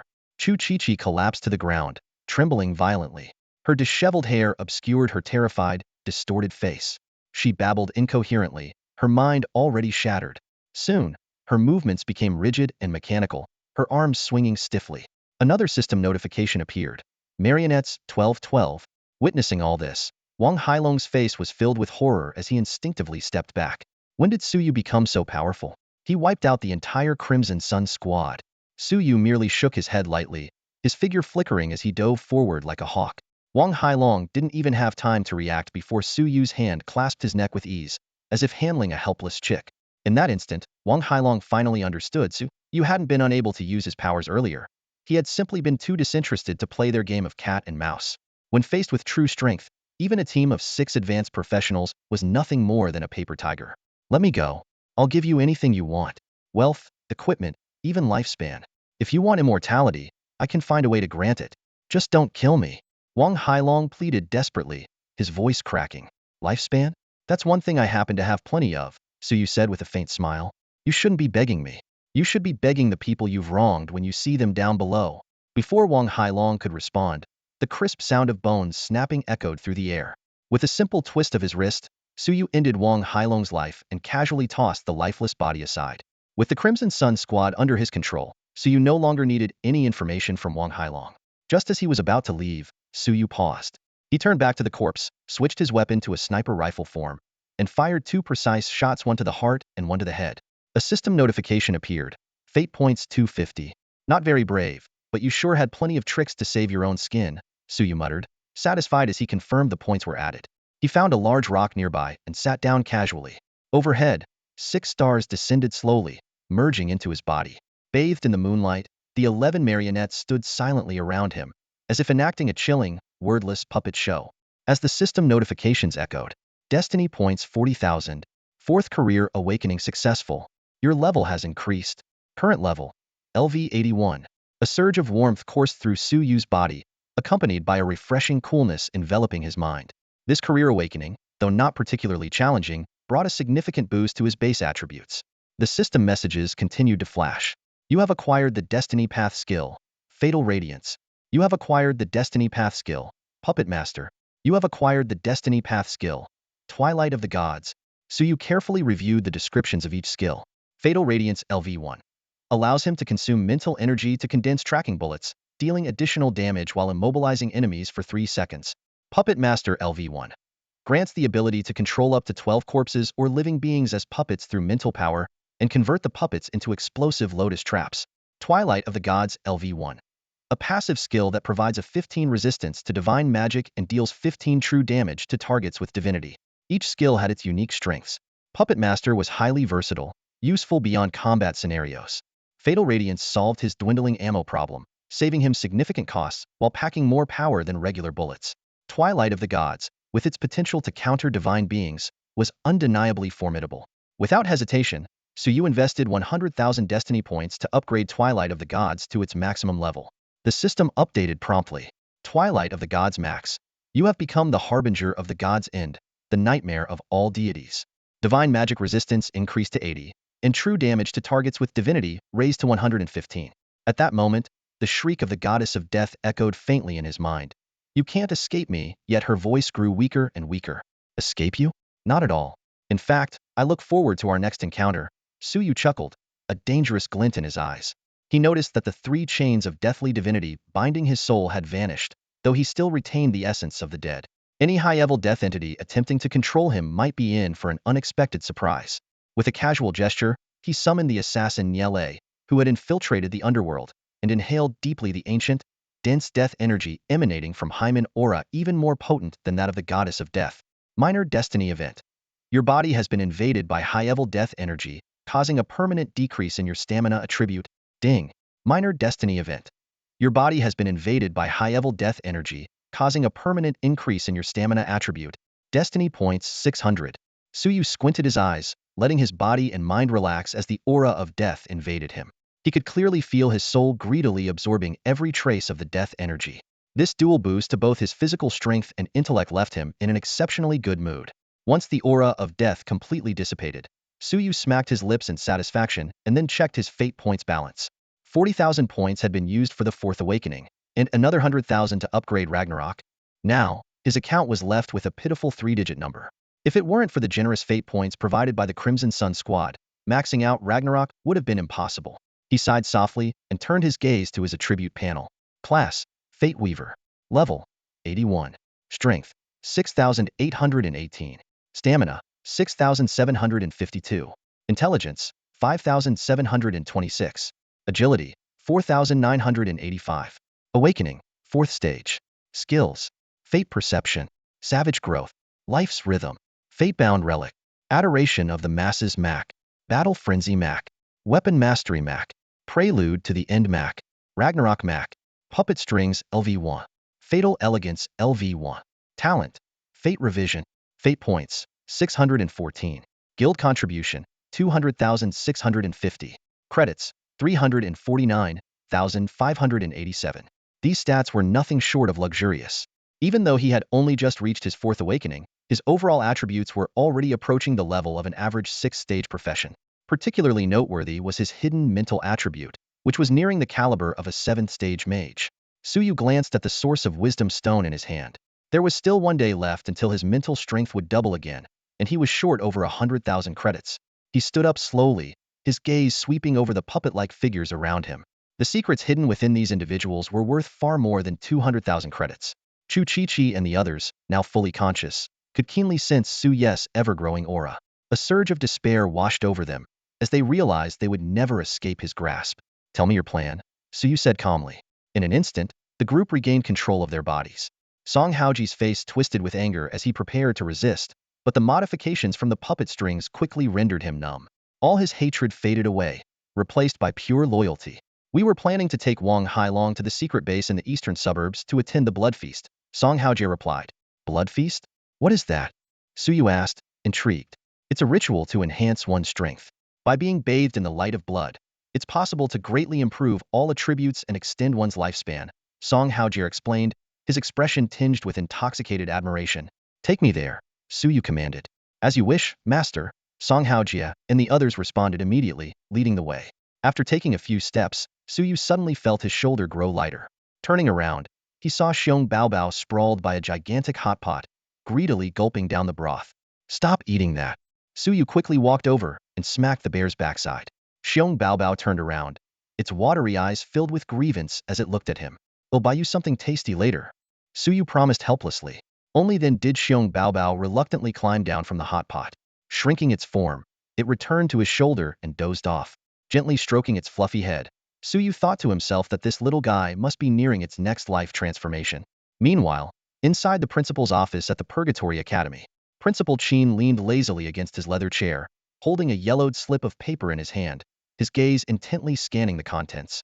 Wang Ting hurriedly pushed the door open and then quickly exited, leaving behind only a brief remark, "Principal, the item is with you now. I'll take my leave." Principal Chin glanced at the closed door, his brows slightly furrowed. This rebellious troublemaker, who had always been unruly, was now unexpectedly willing to serve Suyu after just one battle at the front lines. It was indeed surprising. He picked up the teacup on his desk, took a sip, and casually crumpled the slip of paper. "Crimson Sun Squad," Principal Chin murmured, his fingers tapping lightly on the desk.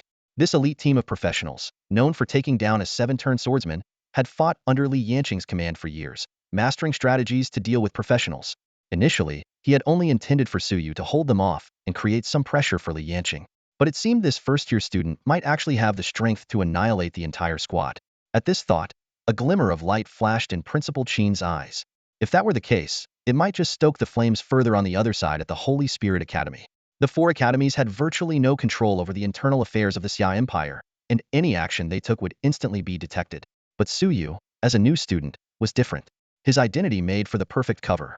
Principal Chin let out a sigh, his gaze growing colder. The fall of the 9 border cities was infuriating.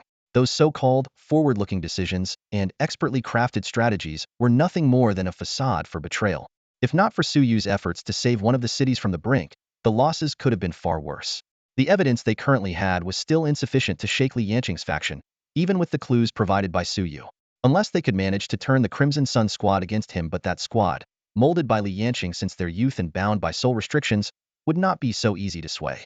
Drawing out a dagger, Principal Chin pricked his fingertip and wrote on a slip of paper with his own blood. "The fire isn't burning hot enough. Take care of the Crimson Sun Squad quickly, and then light a bigger flame." Placing the note into a drawer, he slowly stood, a cold gleam in his eyes. If Suyu stirred up enough trouble, that hidden venomous snake would eventually reveal its tail. At the same time, Suyu, trailing the Crimson Sun Squad through rugged terrain, passed through a high-level concealment formation and arrived at an imposing bronze gate. Just as he was about to step through, a burst of crimson light appeared, and a white paper slip hovered before him. "The fire isn't enough?" Suyu muttered, a cold smirk curling at his lips. "Fine, just wait for me to give you something big." He crushed the slip of paper and, without hesitation, stepped through the bronze gate. A strong sense of vitality filled the air. The members of the cheery squad trembled slightly, greedily inhaling the energy. However, Suyu frowned deeply, unmoved by the life energy. Even the bear cub on his shoulder showed signs of distress, as though trapped in a nightmare. Looking around, the 100-square-meter chamber was forged from a special metal that effectively blocked spiritual energy. The room was sparsely furnished, with only a single altar standing in the center. Atop the altar rested a large cauldron engraved with bat-like monster patterns. The dense life energy emanated from within the cauldron. Chu Chi-Chi quickly approached the cauldron and peeked inside expectantly. She then sighed in disappointment, saying, "Master, the blood feast won't begin until tomorrow evening." Suyu nodded and found a place to sit. Using his observation of life's rhythms, he had already determined that this altar was, in fact, a teleportation device. Until the designated time, it functioned as nothing more than an ordinary altar. The others, however, struggled to restrain themselves. A crimson light appeared in their eyes as they instinctively leaned into the cauldron, licking the traces of the blood-colored liquid left inside. "Stop!" Suyu barked sharply, forcibly pulling them away. "Master, you should try it too. The taste of this blood is truly exquisite," Chu Chi-Chi said, her cheeks flushed with a look of infatuation. "You find this filth delicious?" Suyu asked coldly, his gaze piercing through them. Chu Chi-Chi paused, then shook her head and replied, "It's not filthy at all. Isn't this just pure life energy?" The others nodded in agreement. Seeing Suyu remain silent, the crimson light returned to their eyes as they unconsciously moved closer to the cauldron. Suyu observed for a moment, then decisively stripped them of control over their bodies. "This thing even has an addictive effect?" Suyu muttered, shaking his head. He walked over to the cauldron, and under the longing gazes of the group, he kicked it over. The remaining blood-like liquid spilled onto the floor, eliciting a collective sigh of regret from the others. "Take a good look at what you were drinking," Suyu said coldly. Summoning his life-bound weapon, which transformed into a long sword, he slashed through the blood-like liquid, dispelling the barrier on its surface. Instantly, the room was filled with a nauseating stench of blood, accompanied by deafening screams. as though millions of tormented souls were wailing in agony. The group snapped out of their daze, their eyes filled with shock and confusion. What is this? Chu Chi asked, bewildered. Master, what did you do? Another person asked. Suyu sighed lightly and sneered, pointing at the blood-like liquid on the ground. I merely unveiled its disguise. The once lustrous, alluring blood droplets had turned a dark red, exuding a heavy, abyssal aura. Upon closer inspection, countless anguished faces could be seen faintly emerging within, their arms flailing as if crying out for help. Ugh! The group clutched their stomachs and ran to the side, retching. We were drinking this? Song Haojia exclaimed in disbelief. Then what else? Suyu retorted. Before his words could even settle, Chu Chi suddenly covered her mouth, her face contorted in pain as she cried out, Ugh! Uncle Lily lied to us. He clearly said this was life essence extracted from creatures in the secret realm. Her voice trembled as she continued. This is not some extract from secret realm monsters at all. It's a potion brewed with abyssal blood magic, using living humans as the main ingredient. The moment those words left her lips, Song Haojia and the others turned pale as death, realizing that what they had been consuming all this time was the flesh and blood of their own kind. Their faces were etched with shock and terror. Li Yanqing is a traitor, someone murmured. We've been helping him eliminate obstacles all along as part of the Crimson Sun Squad. Does that make us accomplices? A deathly silence fell over the space. All eyes, filled with a mix of emotions, turned to Suyu. They had been brainwashed by Li Yanqing, believing that the four great academies were nothing but lunatics standing in the way of the Grand Xia's prosperity, especially the Infernal Academy, which they thought was the craziest of all. But reality had dealt them a harsh blow. Turns out, the true villains were themselves. Master, please kill us, they sobbed, tears streaming down their faces as years of faith collapsed in an instant. Wanna die? Not so fast, Suyu sneered, pulling a phone from his pocket and setting it up in the corner with the recording function on. Go ahead, confess all the vile things you've done over the years. With that, he turned on his heel and walked out of the bronze gate, unwilling to linger even a moment longer. Behind him, voices began to rise, as one after another they exposed Li Yanqing's crimes. Outside, Suyu took a deep breath of the fresh mountain air, trying to dispel the disgust churning inside him. But he knew he couldn't leave just yet. The evidence was too crucial to risk missing anything. Suddenly, his gaze snapped to the distance, pupils contracting sharply. In an instant, a sniper rifle appeared in his hands, and he swiftly loaded a tracer bullet into the chamber. Through the crosshairs, he spotted a figure clad in full armor charging toward him at an astonishing speed. Without hesitation, Suyu pulled the trigger, the enormous recoil jarring his shoulder painfully. Oh, so the Crimson Sun Squad really has been ambushed, the armored figure remarked with mild surprise, revealing sharp fangs. Impressive, to have bested them. But do you think mere firearms can defeat me? The armored figure gripped a massive halberd in both hands and swung it fiercely at the tracer bullet. Sparks flew as metal clashed against metal. Though the halberd emerged unscathed, the force of the impact sent the armored figure stumbling back 100 paces, his feet skidding along the ground to dissipate the momentum. The tracer bullet exploded, transforming into golden chains that ensnared him. The self-proclaimed level 160, 7th tier peak Earth Knight had a look of shock in his eyes. His strike, powerful enough to cleave mountains, had been overpowered. No matter who you are, tonight you'll die, the armored figure roared, a brown light radiating from him as he broke free of the chains. His breaths grew heavy, exuding an oppressive aura as weighty as a mountain. The armored man's eyes glinted with a trace of ferocity as he unleashed his ultimate skill without hesitation. Earth Charge. As the ability activated, an endless surge of energy from the depths of the earth flowed into his body. This power grew stronger the longer he charged, culminating in an explosive force of unimaginable destruction. Boom! Suyu, seeing this, quickly gathered energy for a second tracing bullet. A burst of golden light erupted in the air, spreading various negative effects like a web toward the armored man. Yet this time, the golden streak failed to hinder his movements. Because now, I am one with the earth. The armored man roared with laughter, his body emanating the strength of dozens of mountains. Dodge or die, it's your choice. The only weakness of this skill was its slow start. The initial speed was no faster than an average person's walking pace. But the armored man didn't care. His goal wasn't to kill Suyu, but to destroy the secret base. Faced with this blatant strategy, Suyu remained calm, loading a third bullet into his weapon. Boom! The golden light exploded again, but its effect was even weaker than before. Foolish! The armored man sneered, raising his legendary halberd in front of him as his speed suddenly surged. The weapon was imbued with divine magic from the Earth God Earth's blessing, making its defense nearly impenetrable, even for an 8th tier combatant. Suyu took a deep breath and slowly loaded a 4th tracing bullet. Though the opportunity to escape had long passed, he maintained his composure. Boom! When the final bullet was fired, a thunderous crack echoed through the sky, and a blinding golden light burst forth from the barrel of his gun. Destiny points 20. This shot wasn't imbued with an instant death effect, but was instead set to be inescapable. In an instant, the earthy yellow glow surrounding the armored man dimmed noticeably. Impossible! The armored man's pupils contracted as he stared in disbelief at the seemingly ordinary bullet. He immediately activated the divine magic within his halberd, and brown energy surged forth, forming a massive protective barrier in front of him. But when he saw the faint smile at the corner of Suye's lips, a sense of dread crept into his heart. Damn it! Bang! A violent collision reverberated throughout the eastern outskirts, shaking the very earth beneath them. The earth-colored barrier formed by the power of the land was instantly torn apart. At the moment the bullet collided with the earth-veined spear, a deafening explosion erupted. The legendary weapon shattered into several fragments, its durability dropping to zero in an instant. The armored man's body was flung backward like a broken kite, crashing heavily into the ground and leaving a deep, human-shaped crater. His face was ashen, his eyes wide open in shock, and dark red blood seeped from the corner of his mouth. How is this possible? He muttered, looking up at Suyu on the hilltop in disbelief. Just 4 shots had not only pierced through the defense he prided himself on but rendered even his earth-based divine magic useless. What was even more terrifying was that the bullet's power increased rather than diminished upon contact with the magical barrier.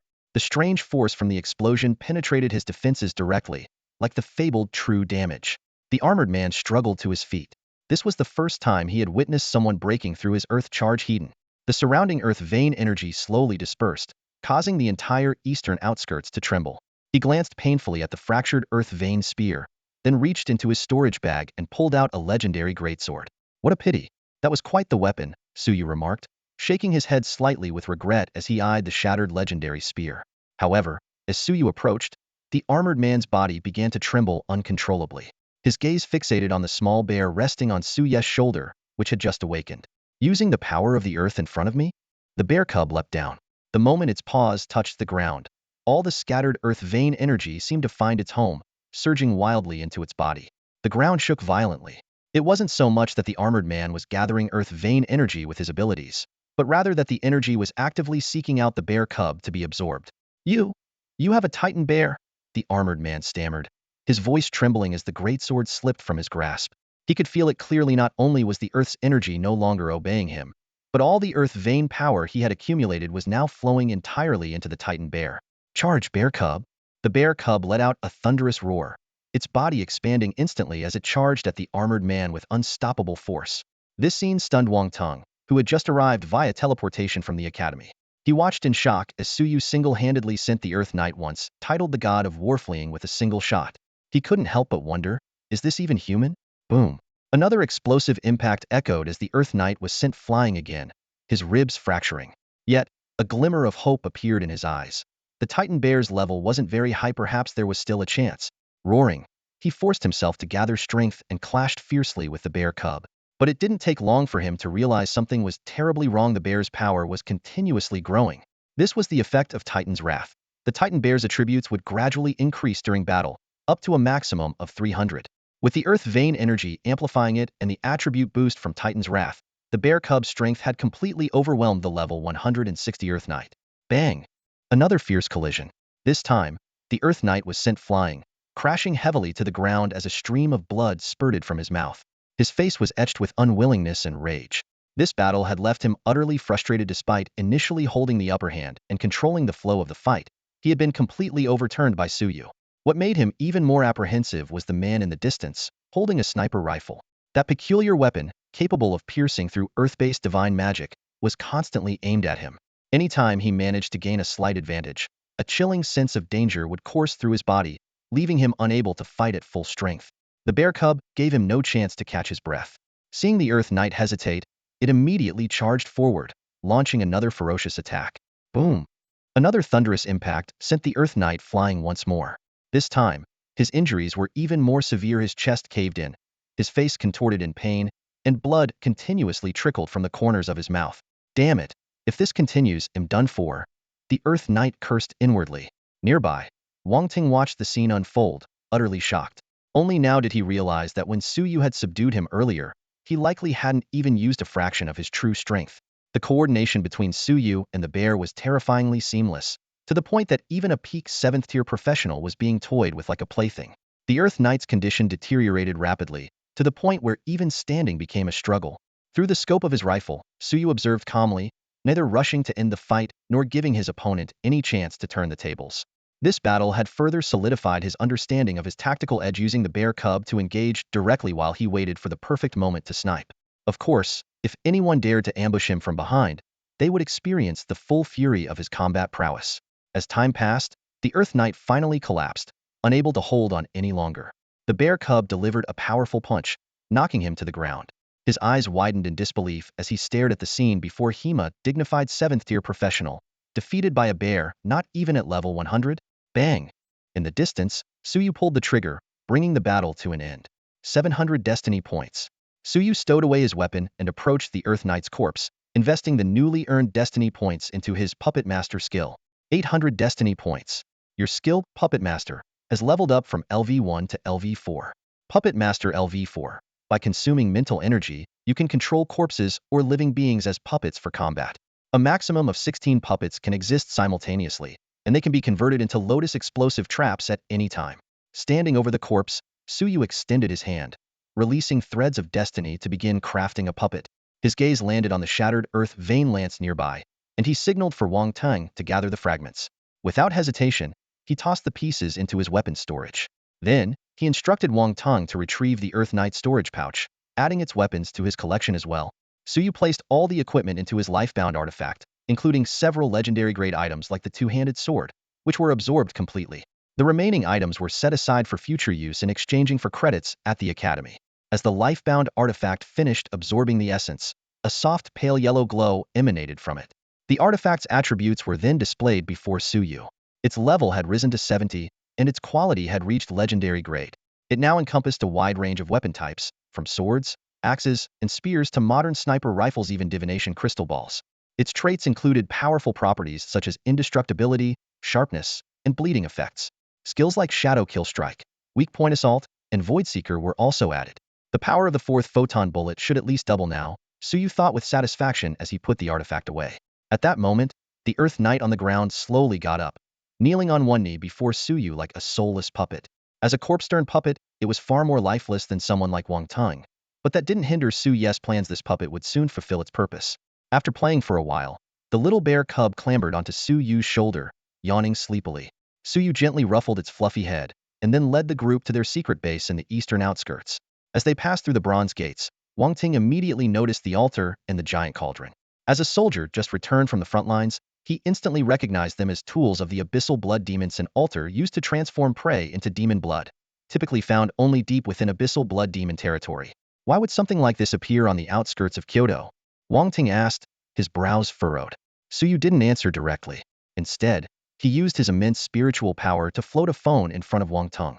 This display of using mental energy to manipulate objects left Wang Teng stunned. Interfering with reality through spiritual power was a feat only peak 5th-tier mages could achieve.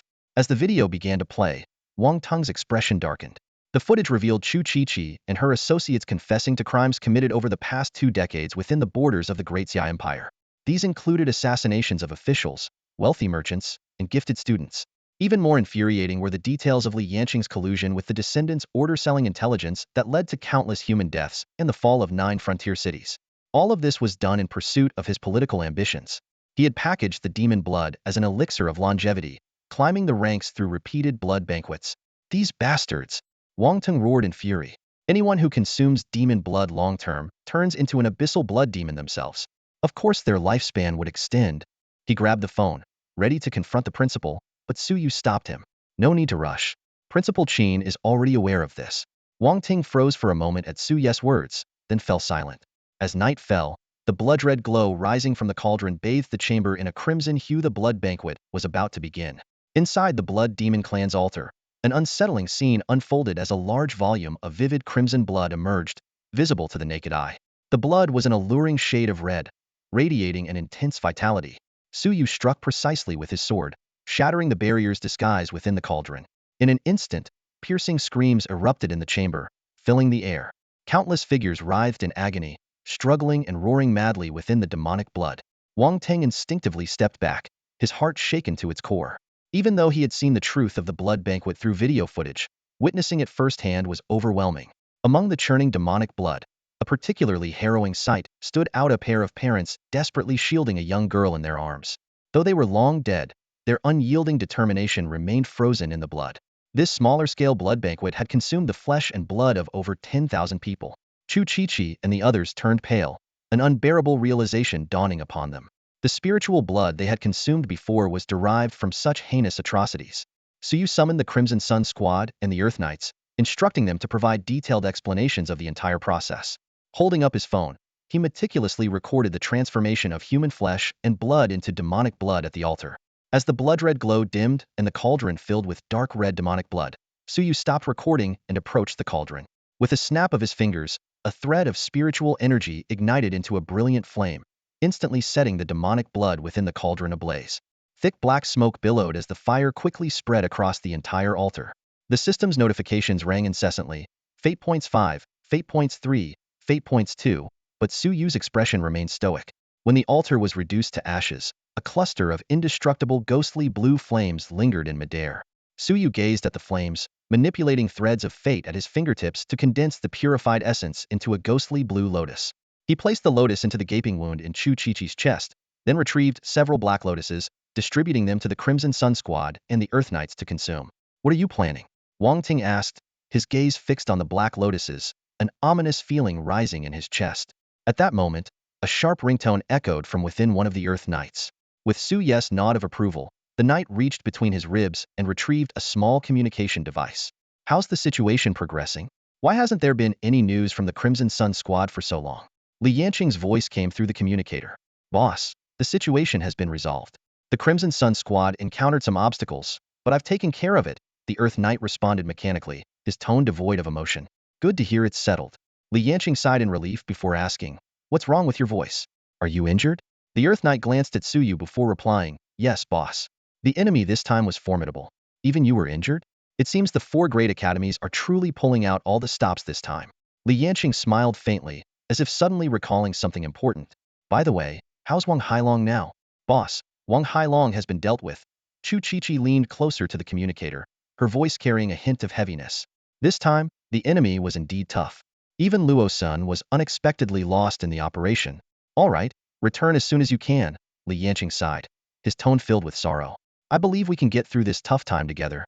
After adding a few more perfunctory remarks, he ended the call. "Humph, hypocrite."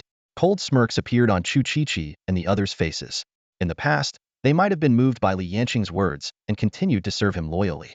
But now, even without Suyu's control, knowing the truth, they would no longer believe a single word from him. "All right, now go back to your boss." Suyu waved his hand dismissively, stepping out of the bronze gate. "Yes, master." The Earth Knight responded respectfully and led the Crimson Sun Squad away. Not only did they take 109 lotus-shaped explosive traps with them, but as puppets under Suyu's control, they could be turned into new explosives at any time. Watching the Earth Knight's retreating figure, Suyu muttered to himself, "I wonder if this fire will be intense enough." Wang Tung stood frozen in place, his voice trembling after a long pause. "Isn't this a bit too extreme? This is the capital, after all. What are you afraid of?" Suyu shot him an indifferent glance. "Old Qin just complained that I wasn't making enough noise and told me to set off a bigger fire. He said it himself." "Really?" Wang Tung's mind struggled to process this. He had spent a significant amount of credits watching footage of Suyu's military training and was fully aware of the destructive power of those lotus bombs. Once this suicide squad returned, they could likely flatten the entire administrative district. "Relax," Old Qin said, "no matter how big the chaos, head take care of it." Suyu patted Wang Tung's shoulder before striding quickly through the wilderness. "Where are you going?" Wang Tung scratched his head in confusion, tethered by the strings of fate. "Back to school, of course." Suyu didn't look back. "The mission's done. I've earned my contribution points, and now it's time to lie back at the villa and watch the show." Wang Teng opened his mouth but ultimately said nothing, merely letting out a self-deprecating laugh. He couldn't help but reflect on how foolish he had been to think he could compete with this monster for the Soul Reaper candidate spot. This wasn't a mere Soul Reaper candidate, this was practically the king of hell in the flesh. The glow of the teleportation array lit up. After a dizzying shift, the two returned to Purgatory Academy. So you had no intention of keeping this puppet tied to his side for long. After giving Wang Ting a few simple instructions, he headed back to his dormitory. In Su Ye's eyes, Wang Tang's strength wasn't worth much. Turning him into another explosive felt wasteful. It was better to let him develop on his own within the academy. As Suyu stepped into his villa, the formation etched into the floor lit up. Experience points 900. Experience points 900. Every second, notifications of earned experience points popped up. Just by sleeping, he could gain nearly 10 million experience points, a far more efficient method than grinding endlessly in the trial tower. Lounging lazily on the sofa, Suyu rested his head on a plush bear pillow and shifted his artifact into its crystal ball form. He tossed a severed finger into the crystal ball, and an image immediately projected before him. Though the violin had been fully repaired, his current academic credits weren't sufficient. For now, he figured he might as well sit back and enjoy the show. This severed pinky finger was taken from Songhaojia. The scene then shifts to a small estate within the third ring of Kyoto. Although the estate's walls were not high, its interior was spacious, with 2 villas and a main building arranged harmoniously within. At this moment, a group of professionals clad in mage robes had gathered at the estate's entrance, among them the smug-looking Li Yanqing. "Gentlemen, you've already conducted your search, so why are you still here? Planning to stay for dinner?" Li Yanqing squinted, his tone dripping with mockery, a victorious smile plastered on his face. "Rubbish," snapped a young mage with a scholarly appearance, wearing gold-rimmed glasses, his anger barely contained. "I've never seen anyone as shameless as you." "Oh." Li Yanqing raised an eyebrow provocatively. "What now? Can't find any evidence, so you're resorting to coercion? Is this how the Holy Spirit Academy operates these days?" The young mage's face turned livid with fury. "Li Yanqing, you're despicable. Don't think that hiding the evidence will save you from judgment. And who do you think you are, talking to me like that?" Li Yanqing's gaze turned sharp. "If you can produce even a shred of solid evidence today, I'll make sure your spot in the Mage God program is revoked by tomorrow." The young mage faltered, rendered speechless. Their search warrant had been forged, intended as a surprise tactic. Yet not only had Li Yanqing handled the situation with ease, but a few political heavyweights had also shown up to back him, leaving the search team completely at a loss. Just then, Song Haojia appeared with the Crimson Sun squad. "Excuse us, gentlemen," he said, stepping forward. "Please make way." The search team's expressions darkened even further at the sight of the Crimson Sun squad and the Earth Knight. They had assumed the squad would be delayed, but this unexpected turn of events had made their position even more precarious. "Well, welcome home," Li Yanqing said with a broader grin. Song Haojia and his team merely nodded in acknowledgement, their smiles polite but distant. Li Yanqing's gaze shifted to the Earth Knight, Gu Shan, whose face was pale, his eyes dull as if he might collapse at any moment. "Gu Shan, you don't look so good," Li Yanqing remarked. "Nothing serious, just a sleepless night," Gu Shan replied flatly. "Really? You look like you're already developing corpse spots," Li Yanqing said, skeptical. "Just birthmarks," Gu Shan responded in the same calm tone. Li Yanqing's mouth twitched slightly. He knew that the Crimson Sun squad must have encountered an extraordinarily formidable opponent this time. Luckily, he had prepared in advance, requesting reinforcements from higher-ups. Without that, this situation could have ended disastrously. "Would you gentlemen like to search inside again?" Li Yanqing taunted the search team once more. "Oomph. A useless bunch," the young mage scoffed before turning to leave. With the Crimson Sun squad's return and the Earth Knight's imposing presence, their operation had failed entirely. Reaching the corner, the young mage quickly dialed a number, his voice filled with confusion. "Principal, wasn't the matter at Purgatory Academy supposed to be handled by the Crimson Sun squad? Why were we called back halfway through our mission?" "The Crimson Sun squad returned?" Principal Yuehui on the other end of the line paused in surprise. "Yes, Principal. All right, you all return first. I'll check with Principal Qin." With a brief response, Principal Yuehui hung up and turned to look at Principal Qin beside him. "You mentioned the Crimson Sun squad wasn't dealt with?" Principal Qin furrowed his brows, clearly puzzled as well. In his estimation, given Su Yu's condition at the time, eliminating the Crimson Sun squad should have been a matter of course. "That's correct," Principal Yuehui added after a moment of thought. However, only 11 members of the squad returned. According to reports, Gu Shan from the enforcement department was among them. It's likely that Gu Shan intervened to save them and returned with the squad. "That does make sense," Principal Qin nodded in agreement. "Gu Shan is just a step away from reaching the 8th tier. It's understandable that Su Yu couldn't take him down." As he spoke, he stood up. "I need to head back and check on him. The boy hasn't made a sound since the mission failed. He's probably taken it pretty hard." Before the words had fully left his mouth, Principal Qin closed his eyes and focused, instantly projecting a shadow clone that vanished into the distance. Meanwhile, he remained seated, sipping tea and lightly tapping the armrest with his fingers, muttering to himself, "I hope Su Yu can adjust his mindset. Victory and defeat are part of the journey. Once he recovers, I'll assign him another task, and then he can work toward earning the official Soul Reaper qualification." "I didn't expect you to be so invested in this, student," Principal Yuehui remarked, somewhat surprised. Principal Chin chuckled. This boy has immense potential. My expectations for him go far beyond just becoming a soul reaper. Oh, are you aiming to groom him into a god-tier being? Yuehui asked with a hint of intrigue. If he truly reaches that level, it would indeed be an honor for me. But he's still very young and I worry. Principal Yuehui interjected. I think he has a good chance. That boy is bold, gifted, and has the support of that old bear. How about letting him participate in the next Academy Grand Tournament? Principal Chin hesitated. Wouldn't that be too soon? The Academy Grand Tournament, held once every 4 years, was a rare individual competition among the 4 major academies. Not only were the rewards and academic credits generous, but participants also had the opportunity to claim rare equipment. Typically, only 6th tier or higher professionals participated. At that level, mages had mastered instant cast spells, making their combat strength comparable to the assassins of Purgatory Academy. Of course, comparable was the limit. Purgatory Academy consistently dominated the top 3 spots in every tournament, as they were unparalleled in cultivating individual combat prowess. Too soon, Principal Yuehui smiled. Which Soul Reaper didn't start by claiming the top spot in the Academy Grand Tournament? Since he already holds a candidacy. Good point. Principal Chin nodded in agreement. I'll ask the boy what he thinks right away. If he's willing, I'll register him immediately. With that, he closed his eyes and shifted his consciousness into his shadow clone. Knock, knock, knock. A crisp knocking sound echoed at the front door of the villa. It was his clone arriving. Come in. Suyu lay sprawled on the soft sofa, too lazy to even move. With a slight mental pull, the villa door swung open effortlessly. Old Chin, what brings you here with so much free time? Suyu remained in his relaxed posture, not even bothering to sit up when he saw who it was. Principal Chin stepped inside, raising an eyebrow slightly. Oh. He seemed a bit surprised as he sensed the mental energy flowing in the air. This level of mental energy, it's already at the level of a 6-ring mage. As he walked further into the villa and saw Suyu slouched on the sofa in a state of lethargy, Principal Chin's frown deepened. As I thought, was that mission too difficult after all? He mused silently. This kid's so fragile. Already beaten down like this? Ahem. He cleared his throat and walked over to Suyu, attempting to offer some comfort. Well, failure is the mother of success. A little setback here and there doesn't mean much. Halfway through his words, he realized how disjointed they sounded and stopped awkwardly. Suyu shot him a sideways glance. Did you just get dumped? What nonsense are you spouting, kid? Principal Chin couldn't hold back any longer and yanked Suyu up from the sofa.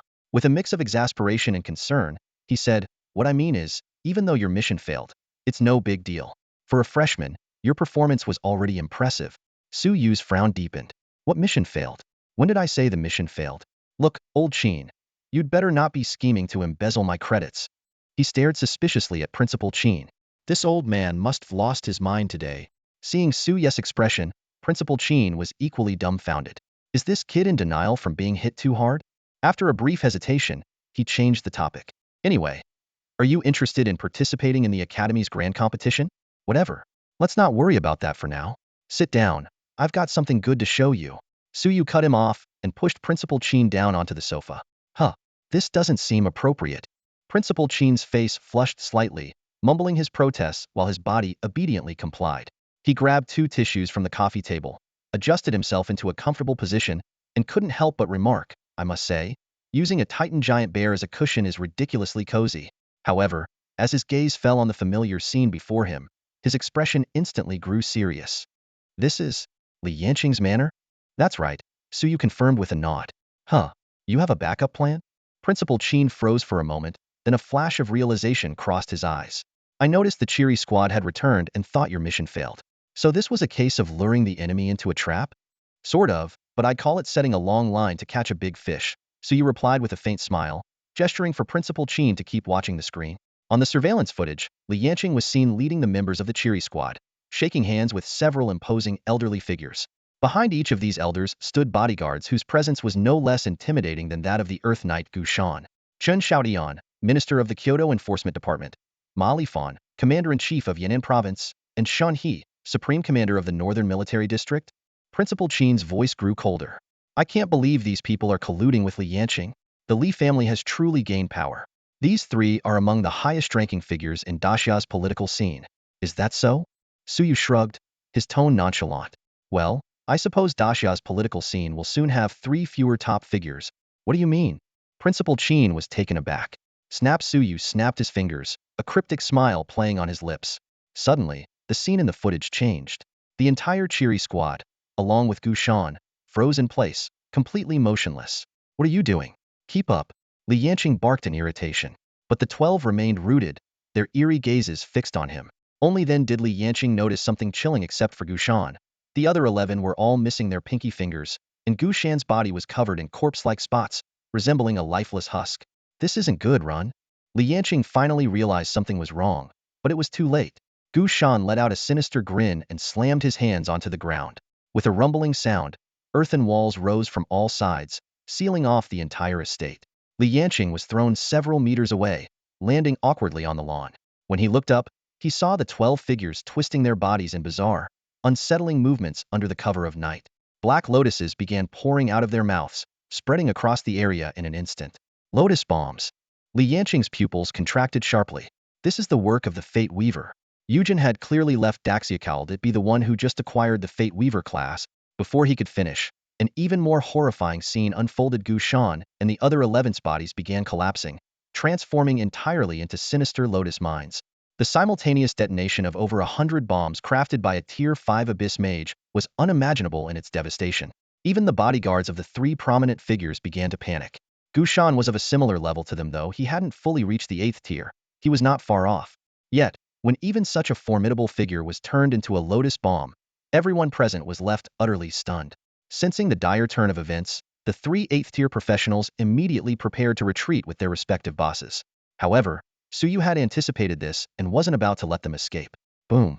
In an instant, countless dazzling colors burst forth before everyone's eyes.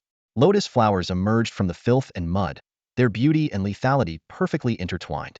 Each lotus radiated a deadly allure, capturing the gaze of all who looked upon them. The scale of this energy was comparable to a high-level mage's forbidden spell, but its persistence far exceeded that. The lotuses bloomed in succession, triggering a chain reaction as their explosive power compounded. Among them, a particularly striking blue lotus seemed almost sentient as it shot straight toward Li Yanqing. The blue flames, specifically designed to destroy souls, effortlessly pierced through the defenses of Li Yanqing's legendary equipment. No, I can't die. Protect me. Someone, help.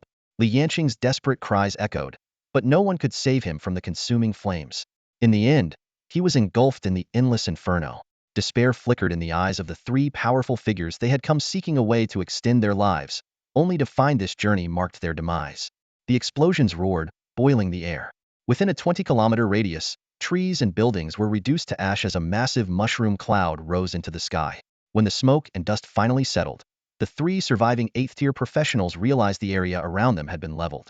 Only a bottomless crater remained, and the bosses they were assigned to protect had been obliterated in the blast. Destiny points 200. Destiny points 600. Destiny points 500. Destiny points 790.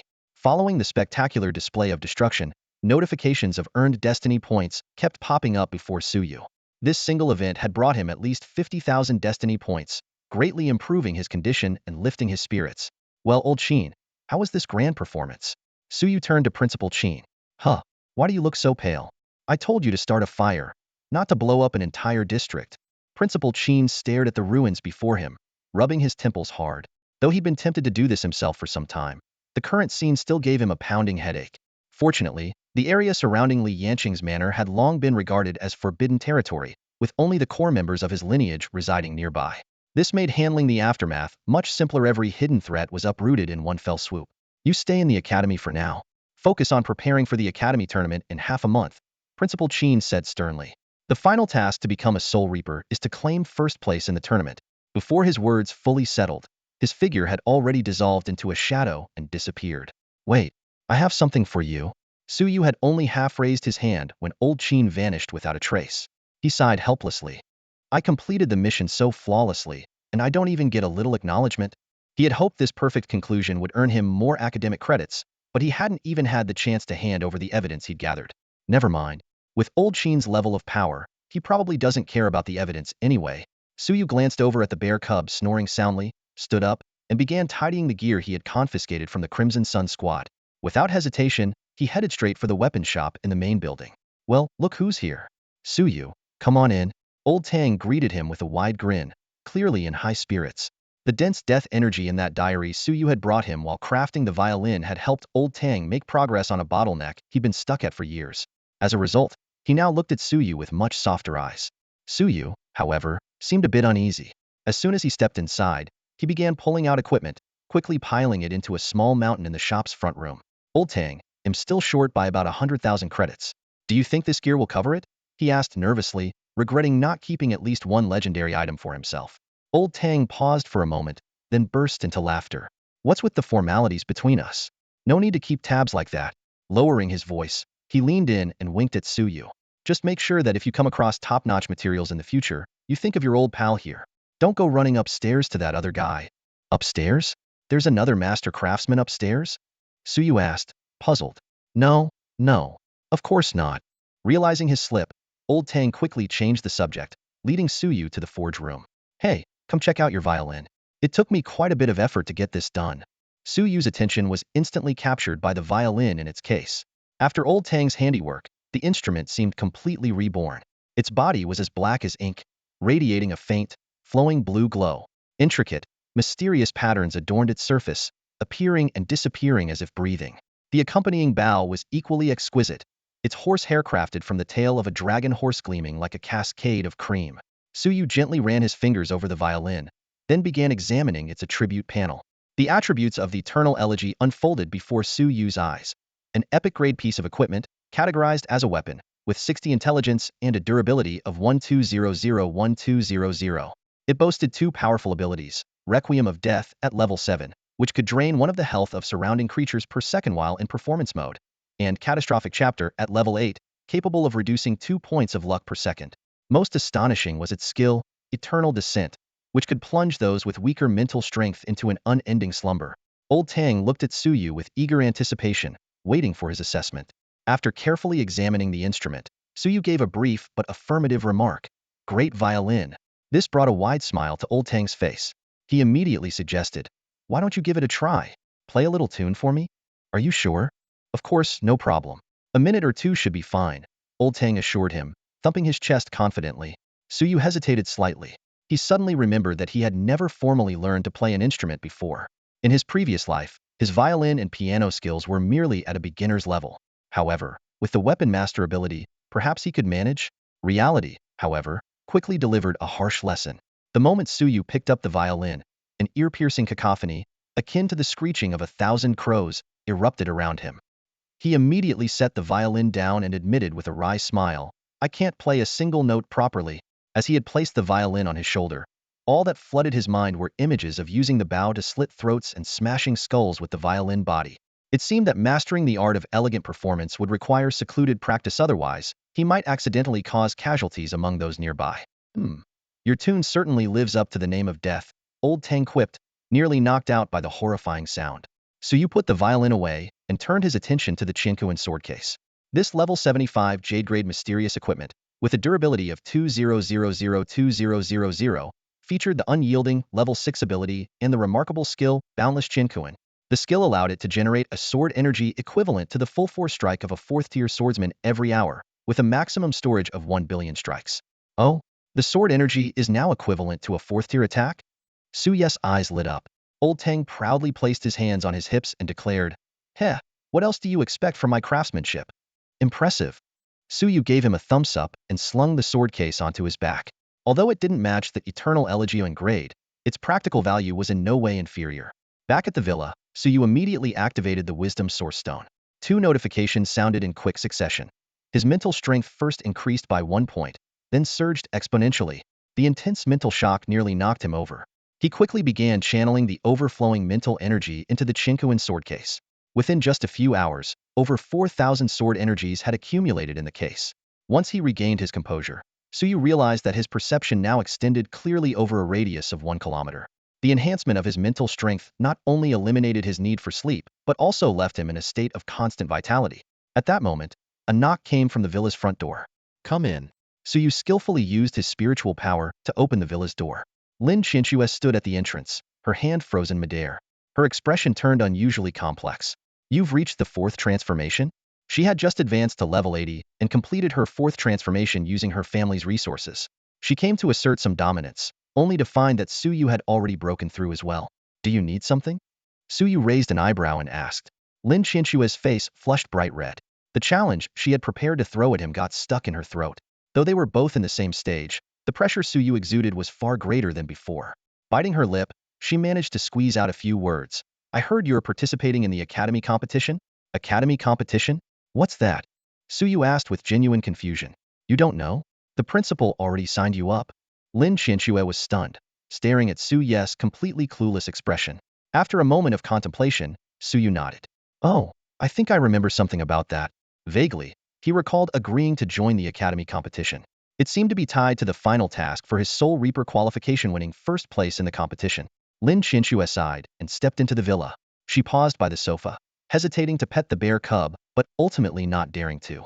This time, only 3 of us from the first years signed up. Qin Huai suggested that we team up to get through the first round together and then go our separate ways.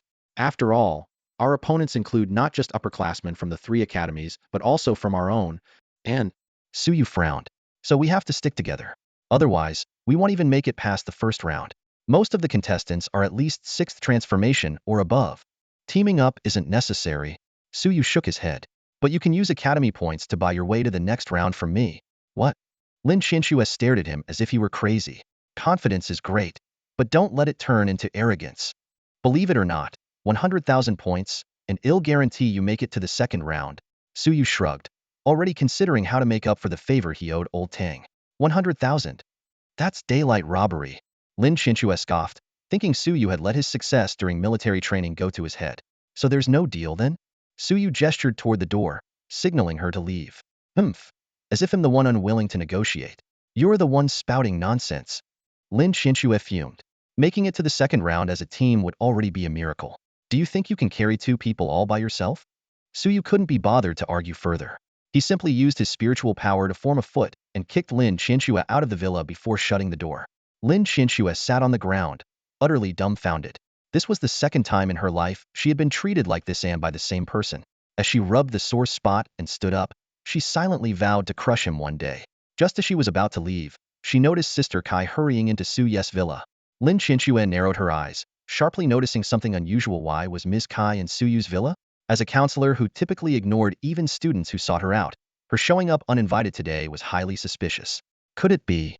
Lin Qianxue's heart skipped a beat as she stealthily pressed her ear against the door. It's a dangerous time right now. You need to be careful. Don't worry, Ms. Kai. The word danger doesn't exist in my dictionary. Sigh. You're really impossible to deal with.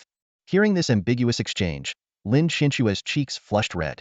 Just then, the door suddenly creaked open with an ear-piercing sound. Ms. Kai grabbed her and yanked her inside. Don't silence me. I didn't hear anything. Lin Qianxue exclaimed in panic. However, when she looked around, the scene inside was completely different from what she had imagined. If you want to listen, just stand here openly. Stop sneaking around, Ms. Kai said with a sidelong glance before turning back to Suyu. The conservatives are in an uproar over your actions. The deaths of Li Yanqing and the 3 senior political figures happened too quickly, putting the 4 great academies in a tough spot. The opposing side has already contacted the prosecutor's office to file charges against you, 28 counts in total. If Principal Qin hadn't defended you, you'd probably already be in prison. Suyu furrowed his brows. Why are they coming after me? Getting rid of those scumbags was a service to the people. If I don't get rewarded, fine. But now they want to convict me. Ms. Kai sighed. It's not that simple. In the past, you could handle things this way, but now that Daxia has solidified its position, internal issues can't be resolved through violence anymore. Without legal constraints on professionals, Daxia would descend into chaos. I disagree, Suyu said coldly. If the law was effective, why did Li Yanqing and his group remain untouchable for so long? If the law worked, why can high-ranking guilds exploit lower-level professionals so freely? If the law worked, how did the lives of over 100 million people in the 9 border cities get lost? Order? It's nothing more than a shepherd's whip. Ms. Kai fell silent, unable to respond. Wait, you're the one who blew up the Shandong administrative zone?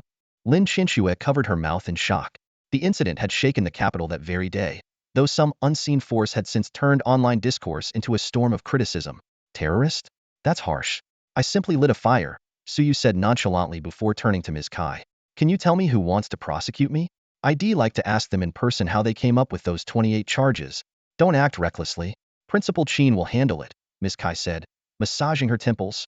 This normally mild-mannered student became utterly terrifying when provoked. Suyu, I support you in this, Lin Qianxue said, thumping her chest. She was well aware of Li Yanqing's notorious reputation and had seen the death list.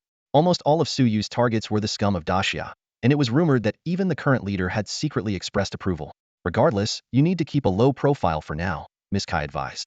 Once the academy competition ends in half a month, this whole storm should blow over. I don't think so, Suyu replied, shaking his head. Why should I keep a low profile? It's the cockroaches who should be lying low. As he spoke, he took out his phone and played a video in front of the two women. Inside the villa, the expressions on their faces visibly darkened. The content of the video was infuriating political struggles, purging allies, assassinating members of opposing factions, and even colluding with the descendants and the Abyssal Blood Demon clan. The actions of these people were indeed beyond redemption. As the video ended, Sister Kai took a deep breath and turned to Suyu. Why didn't you give this crucial evidence to Principal Qin earlier? He didn't give me the chance, Suyu shrugged. I thought he didn't need it. No worries, it's not too late now. Sister Kai snatched Suyu's phone, quickly added her contact information, and copied the video. Without wasting a moment, she rushed out of the villa, her steps hurried. Lin Qianxue also stepped forward. Send me a copy too. I'll use the Lin family's resources to clear your name online. She swiftly copied the video and, before leaving, leaned close to Suyu and gave his shoulder a firm pat. This time, I'm not helping you, I'm helping justice. We'll settle our personal grievances separately, got it? Oh, and I'm still curious about what an ice crystal phoenix tastes like. Suyu responded with a dismissive smirk. Nearby, the little bear suddenly sniffed the air. Huh, where's the food? Seeing this, Lin Qianxue bolted toward the villa's entrance, hesitating only briefly to toss a credit card back at him. Before the academy competition, they'll make sure to gather 10,000 credits for you. With that, she turned and ran off. After all, even 7th-tier professionals had fallen to Suyu. Spending 10,000 credits to secure a spot in the second round seemed like a bargain. Suyu quietly picked up the card and transferred 36,000 credits to his account. He idly toyed with his life artifact, mumbling to himself. The fact that they think I'm guilty shows that the internal rot in Daxia hasn't been completely eradicated. After a moment, he held up the life artifact, now in the form of a crystal ball, and peered through its translucent surface. The world before him was tinged with red. A system notification promptly sounded. Your level has increased. Current level, LV82. Suyu stepped out of the villa and headed straight for the enforcement tower. The last batch of Lotus Ghost Mines had been used. It was time to restock. As he reached the base of the tower, he ran into Zero. Well, if it isn't good old Zero. Fancy meeting you here. I've told you to use my full designation. 3 black lines practically appeared above Zero's head, clearly annoyed by Suyu's casual nickname. Haha, it's all the same, Suyu chuckled. By the way, is Director Zhao in? I'm here to help with research again. Research? Zero squinted suspiciously. I don't buy it. You're as sneaky as they come. That explosion caused by those abyssal mages in Daxia's heartland? Director Zhao's been swamped ever since. Suyu paused mid-step. Oh, didn't expect ID caused trouble for that kind-hearted Director Zhao. Just then, Director Zhao came hurrying downstairs and threw an arm around Suyu's shoulders. Hey, if it isn't Brother Su, come on upstairs. He shot a glare at Zero as they passed. Zero shrugged helplessly. The aftermath of the Black Lotus explosion was unmistakable. It was clearly the work of abyssal mages. Even though the perpetrators wouldn't dare provoke the Enforcement Division of Inferno Academy, the incident had still caused delays in research funding. Brother, it's been a while. I've missed you, Director Zhao said as he led Suyu to the 4th floor of the Enforcement Division. Suyu glanced up at the floor's nameplate, Oil Cauldron Hell. He couldn't help but be taken aback. 18 floors in the Enforcement Tower. Was this supposed to represent the 18 levels of hell? Director Zhao, did that incident cause you guys any trouble? Suyu hesitated as they reached the door. Not at all. In a forest this big, there's bound to be all kinds of birds. Don't mind those idiots. Director Zhao patted Suyu on the shoulder. Go on in. He'll go make some preparations. With that, he turned and left. All right, with your reassurance, I'm relieved. Suyu pushed the door open. A buzzing sound filled the air as a wave of heat hit him. The room was filled with cauldrons of various sizes, each boiling with an abyssal succubus inside. These high-level succubi possessed potent charm magic that had to be continuously disrupted for research to proceed. As a result, this floor of hell was the most dangerous. Many researchers had been injured, and some had even been devoured by the succubi. But for Suyu, this was clearly not a problem. Under the watchful eyes of everyone present, he walked straight up to a level 106 succubus. Amid its terrified screams, he grabbed it and plunged the threads of fate into its body. A deafening rumble shook the enforcement tower once again. A wave of desolate energy swept across the academy but was blocked by the internal barrier, dissipating into an enraged roar. Stop roaring already. If you keep it up, I'll personally head to the abyss to shut you up. Suyu grumbled impatiently as he rubbed his ears. Ever since he acquired the Twilight of the Gods ability, his speed in defeating divine-level wills had significantly improved. Unbelievable, gasped the surrounding researchers. He actually managed to seize the soul of an abyss succubus from the abyssal will. This kind of ability, which can crush the abyssal will in terms of quality, is simply too powerful. Unconsciously, the researchers gathered around Suyu, their eyes fixed on the succubus in his hand. Under the manipulation of the threads of fate, the succubus's form began to twist and reform, eventually condensing into a purple lotus flower. The seductive aura emanating from the lotus was even stronger than when the succubus was alive, nearly overwhelming even the battle-hardened researchers. After completing the first purple lotus ghost mine, a look of satisfaction and admiration flashed in Suyu's eyes. He then turned his attention to the second abyss succubus. He knew he had plenty of time. His stay in the enforcement tower would likely be a long one. Meanwhile, tension filled the air in the Grand Council chamber of Kyoto. Around a square table, the principals of the 4 academies faced off against 2 imposing elders. Both elders wore robes embroidered with 9-star emblems, one in white and the other in black, signifying their status as vice chairman of the Grand Council of Dacia. Principal Chin, if your student has committed a wrongdoing, they must face punishment. Otherwise, anyone could challenge Dacia's authority with impunity, the white-robed elder stated in an even yet commanding tone. Empty words mean nothing. Show me the evidence. Or be prepared for a defamation lawsuit. Principal Chin crossed his arms, standing his ground without giving an inch. The other 3 principals lowered their heads upon hearing this, with Principal Yuehui struggling to suppress a grin. Old Chin's tactic of returning fire with their own methods was indeed clever. As long as they insisted that Suyu was within the academy at the time of the incident and kept him protected there, the council would be powerless to act. Heh, don't think that shielding him means we have no options, the black-robed elder rasped. Attacking a key official in Kyoto is a grave crime. We have the authority to petition the Supreme Chair to compel the Infernal Academy to cooperate with the investigation. The elder in white quickly chimed in, his voice tinged with urgency. Exactly. The Fate Weaver is a unique profession, and Suyu is the only one in Dacia to have received its inheritance. If he didn't do it, then who could have? Principal Chin remained composed, his fingers lightly tapping on the desk. So, where's the evidence? He asked, pausing briefly before adding, present the evidence or forget about it. If you prefer, bring your people and settle it with a fight. At these words, the faces of the 2 elders fell instantly. The elder in black couldn't help but grit his teeth. Everyone knows the Infernal Academy is the strongest. Who the hell could beat you? Frowning, the elder in black altered his approach. Even though he's only at the 4th stage, the Fate Weaver can't be judged by common logic. Moreover, his abilities are identical to Ember's. We have reason to suspect that something is wrong with his mental state. That's right, the elder in white echoed immediately. We demand that Suyu be brought to the capital, or that a 7th-stage psychologist be sent to conduct a mental evaluation on him. Principal Chin casually cleaned his ear and replied in the same calm tone. So, where's the evidence? The repeated questioning ignited the fury of the 2 elders, who were nearly grinding their teeth to dust. You've locked him up in the academy. Where the hell are we supposed to find evidence? At this point, their sole focus was to apprehend Suyu as soon as possible to appease the wrath of the High Chancellor. While Li Yanqing himself might have been problematic, the manner of his death was too absurd, practically a slap in the face to the High Council. Suddenly, Principal Chin straightened his posture, placing both hands flat on the table. His sharp gaze bore into the 2 elders as he enunciated each word. If you don't have evidence, don't make baseless and biased assumptions. Otherwise, I might get very, very upset. Before his words could fully land, an overwhelming pressure, as immovable as a mountain, descended upon the 2 elders.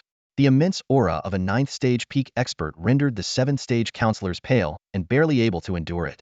However, in the next moment, Principal Chin's expression shifted abruptly, and he withdrew the oppressive force. Lowering his head, he plunged one hand deeply into the shadow beneath him. It seemed his doppelganger, stationed within the academy, had stumbled upon something significant.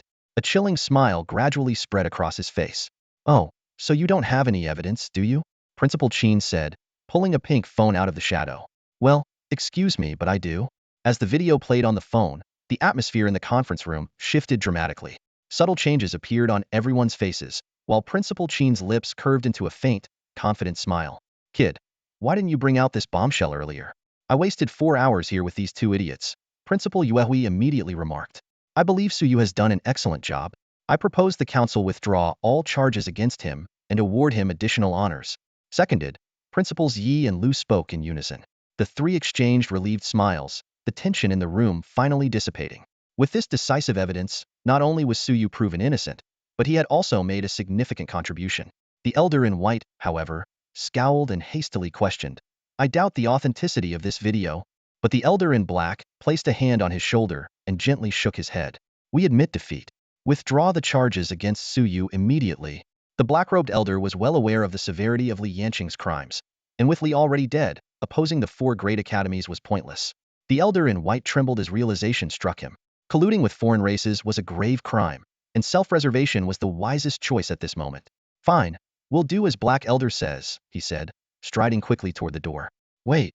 Principal Qin's cold voice stopped them in their tracks. "Gentlemen, the council slandered my student. Don't you owe me an explanation?" The elder in white turned back, feigning composure. "Principal Qin, the council followed proper procedures. This video clearly proves Su Yu's innocence. I believe this matter should now be settled. 5 million war merits or contribution points," Principal Qin said flatly, as if discussing the weather. "This is extortion." The two elders erupted in anger. "Yes, it is. Just say whether you'll pay up or not," Principal Qin replied nonchalantly. The two elders clenched their fists and gritted their teeth. They knew Principal Qin's reputation protective and vengeful. With the front lines temporarily at peace and the deadly assassins and intelligence operatives back from the field, crossing Purgatory Academy now would have dire consequences. 5 million contribution points from the Night Watchman's Guild. It'll be transferred to Purgatory Academy's account in 7 days. They spat bitterly before storming out of the room. Trying to go against me? You're still too inexperienced." Principal Qin scoffed, clearly pleased with himself. "Principal Qin, you were so bold and commanding just now," Principal Yuehui said with a grin. "Oh, it was just routine," Qin replied modestly. "So, wise and mighty Principal Qin, how about sharing some of those contribution points with us? If you need people, I can help. If you want money, forget it." "Ugh, stingy. I shouldn't have helped you." The two principals bantered as they walked out of the conference room. Principal Lu reminded, "By the way, Su Yu's actions have effectively severed the connection between the Conservatives and the Advent Council. We should watch out for any retaliation from the Advent Council in the near future." "Those clowns brought this upon themselves," Principal Qin said, a glint of coldness in his eyes. "Now that the pressure on the front lines has eased, it's time to clean up internally. The upcoming Academy tournament will be the perfect opportunity for that." "All right," Principal Yi proposed, and the other three principals all nodded in agreement. With the frontline conflict coming to a halt, this year's Academy competition was expected to see a record number of participants. It was indeed necessary to prepare more challenging opponents for these young talents. At that moment, Su Yu felt a peculiar surge of energy flow into his heart. A system notification followed. He had comprehended an advanced technique, Dazzling Enchantment, from the skill Alluring Charm Max. This newly acquired ability allowed him to imbue his Lotus Trap Bombs with the charm effect, forcing all enemy units within range into a state of enchantment. A glimmer of light flashed in Su Yu's eyes as he skillfully completed the Lotus Trap Bomb in his hands. After securing it, he headed straight to the isolation chamber. There, he tossed the Violet Lotus into the air, standing beneath it, and simultaneously drew out the Eternal Elegy, resting it against his neck. He focused intently, immersing himself in the dazzling beauty of the abyssal succubus's bloom. With a resounding boom, the Violet Lotus petals unfurled one by one. Su Yu's fingers brushed across the violin strings, striking the first note. In an instant, the entire space quivered, and invisible waves rippled outward, casting an enigmatic aura over the surroundings. The melody was hauntingly beautiful, carrying a richness akin to the intoxicating aroma of aged wine. Su Yu was captivated, moving gracefully with the rhythm. The music gradually intensified, transforming into a violent tempest that swept through the room, tearing off alloy wall panels, toppling precision instruments, and even causing cracks in the containment barrier. Su Yu seemed to transcend dimensions, weaving between illusion and reality, seamlessly integrating the abyssal succubus's essence of death, allure, and abyss into the elegy. When the music abruptly ceased, Su Yu slowly opened his eyes, put away the eternal elegy, and bowed toward the empty space as if concluding a grand performance. Though there was no audience, the impact of his display was astonishing. Earlier, many had come to observe his practice, but as his skills advanced, even ordinary researchers could no longer bear to watch, for they would fall victim to the enchanting power. Even Zero, a sixth-tier professional, now dared not claim the ability to fully witness the spectacle of the Violet Lotus's bloom. For the past 5 days, Su Yu had spent his time on the 4th floor of the Enforcement Division. Besides crafting Lotus Trap Bombs, he devoted most of his time to practicing the violin. He had mastered the ability to play mesmerizing melodies and discovered a unique synergy between the Eternal Elegy and the Lotus Trap Bombs when accompanied by violin music. The bomb's power doubled, and the life-draining and luck-reducing effects of the Eternal Elegy were significantly amplified. Currently, Suyu had nearly 200 Lotus Trap Bombs stored in his pocket, enough to easily defeat a 7th-tier Lord-level opponent. With the amplification from the Eternal Elegy, he might even stand a chance against an 8th-tier adversary. However, he was well aware that 8th-tier professionals represented a critical threshold. They seemed to possess some special abilities that made sheer numbers ineffective. He recalled a previous encounter when he detonated 120 Lotus Trap Bombs, yet 3 8th-tier professionals walked out of the manor virtually unscathed. As he pondered this, the isolation chamber door suddenly opened, and a familiar figure stepped in. Old Qin, what brings you here? Hurry, hurry, there's no time to explain. Principal Qin burst through the door in a frenzy and immediately started pulling off Suyu's jacket without saying a word. Old Qin, what are you doing? Suyu's eyes widened as he instinctively backed away. If you need something, go find Old Ling. I don't have that kind of hobby. The people around exchanged confused glances, watching this bizarre scene unfold. I don't either. Ling protested immediately. Why are you all just standing there? Hurry up and follow me, there's no time. Principal Qin grabbed Suyu's wrist and dragged him out while tossing a suit jacket at him. Put this on quickly.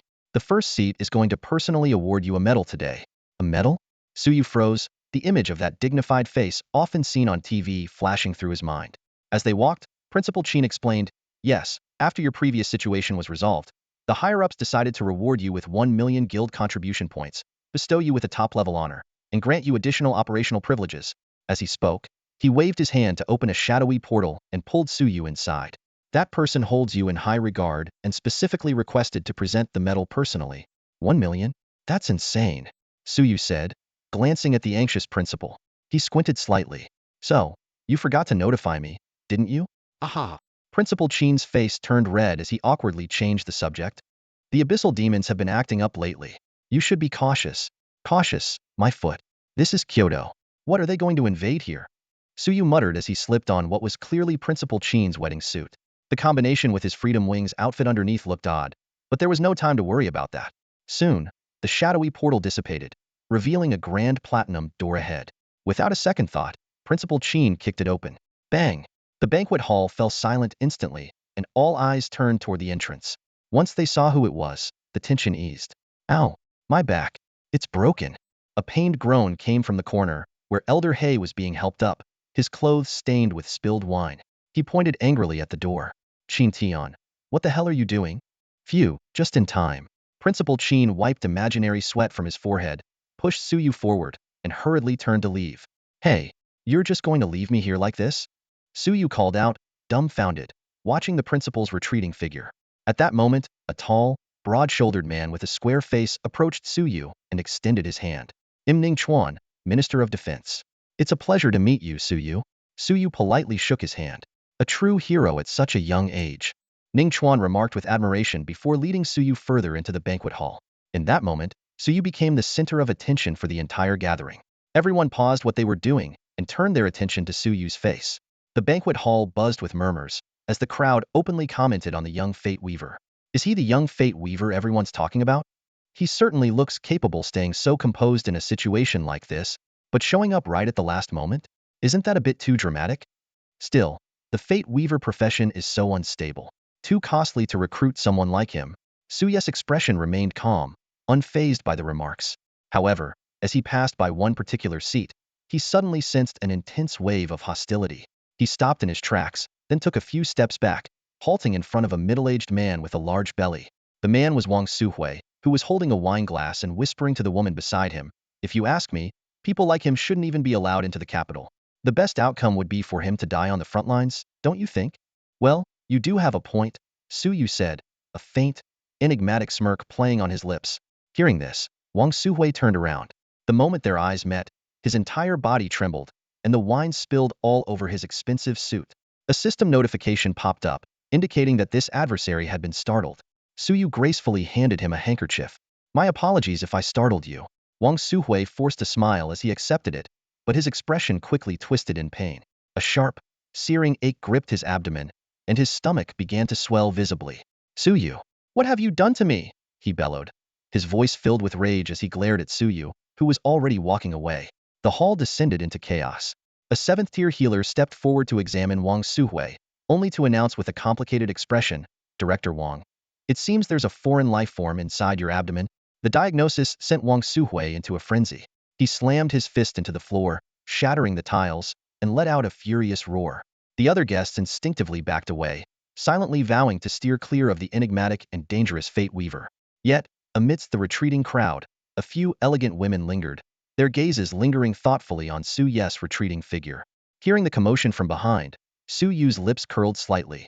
Led by Ning Chuan, he ascended the steps step by step, his gaze falling on the three figures atop the platform. Seated in the center was Zhou Zhan, the first seat of Xia. His upright Zhongshan suit accentuated his composed demeanor, while the gray streaks at his temples added an air of authority. As Su Yu approached, a gentle smile appeared on Zhou Zhan's face. To Zhou Zhan's left and right stood National Advisor Nie Yuanji and the High Priestess of the Temple, Xia Yan. Nie Yuanji was clad in a traditional Taoist robe, while Xia Yan wore a pure white ceremonial robe, creating a striking contrast between the two. "You must be Su Yu?" Xia Yan asked softly, her eyes assessing the young man before her. "That's right," Su Yu replied calmly, his tone steady. Xia Yan extended her hand, offering a four-leaf clover. "The goddess of fortune seems to favor you. Would you be interested in joining the temple?" A system notification flashed in Su Yu's mind. Four-leaf clover legendary item type. Single-use consumable. Effect. Grants 10 luck upon use. The temple? Su Yu asked cautiously. He could sense her intentions to recruit him, but remained vigilant about her true motives. "Just this measly offering as a greeting gift? Even I feel embarrassed by it. And you think you can win him over with this?" Nie Yuanji snatched the clover and stuffed it into Su Yu's hand. "Kid, I like your attitude. If anyone comes after you, just shout my name." Su Yu glanced curiously at this seemingly sage-like, yet oddly gangster-like national advisor. "Sure, I'll keep that in mind if the opportunity arises. Heh, you think I read those old Taoist scriptures for fun?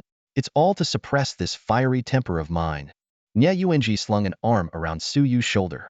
"Let me tell you, you let that scum Li Yanqing off too easily. You should have tortured him a bit first and then—" "Ahem." Zhouzhan interjected just in time to stop Nie Yuanji's increasingly absurd remarks. "Now that everyone is here, I officially declare the commencement of the conferment ceremony." As his voice fell, all the lights in the hall dimmed, leaving only a single white spotlight shining down from above, illuminating Su Yu on the stage. Su Yu turned to face the audience, his expression calm as he met the collective gaze of the crowd. Cameras began rolling, broadcasting this solemn moment live. Zhou Zhan started reading the commendation speech. "Tonight, on behalf of Xia, I extend our highest recognition. First, to the recipient of the special honor Su Yu. Within the capital, he has successfully eliminated Li Yanqing, Chen Xiaotian, and 3,783 other traitors to humanity, while also exposing the sinister conspiracy of the Abyssal Blood Demon Clan." The hall erupted in thunderous applause, and the cheers reverberated throughout the capital. "Unbelievable. He's only a freshman and already pulling off feats like this. What's next? Reaching the heavens? I declare this guy my idol from now on. Well done. Scum like Li Yanqing deserved nothing less. To betray humanity and collude with alien forces utterly unforgivable. Haha, I knew it. I had a feeling this kid would come out unscathed, and I was right." The crowd's cheers surged like waves, and the brilliant performance of this young prodigy greatly boosted the morale of Xia. Standing on the high platform, facing the cameras, Su Yu remained as composed as ever, showing neither excitement nor nervousness. His gaze roamed over everyone below, quickly locking onto a few hostile stares. He memorized the faces of these individuals with precision. Anyone bold enough to openly show hostility at this moment was undoubtedly a malignant presence that warranted special attention. Zhou Zhan strode forward and pinned a legendary medal, radiating a faint yellow glow, onto Su Ye's chest. This medal was of far superior quality compared to the cheap gold-plated one from Qingqing. "Keep up the good work," Zhou Zhan said, patting Su Yu on the shoulder. "Thank you, Chief." Su Yu expressed his gratitude sincerely before stepping down from the stage. A figure swiftly passed by Su Yu and ascended the stage. A heavy scent of blood mixed with the aura of the abyss filled the air, causing Su Yu to frown instinctively. Special honor recipient Tao Xinjue. On the northern battlefield, he slew countless enemies and infiltrated enemy lines alone to kill the 9-turn Abyssal Flame Demon Lord, achieving unparalleled military merit. Zhou Zhan announced as he pinned a blood-red medal onto Tao Xinjue's chest. Su Yu suddenly understood. The recent ceasefire at the front lines marked the time for calculating military achievements and awarding honors. He cast a deep glance at this ruthless individual who had accomplished such a remarkable feat on his own. Tao Xinjue had descended the stage with an expressionless face, not sparing Su Yu even a glance before leaving through the back door. Su Yu, on the other hand, chose to push his way through the crowd at the front, navigating various social interactions along the way.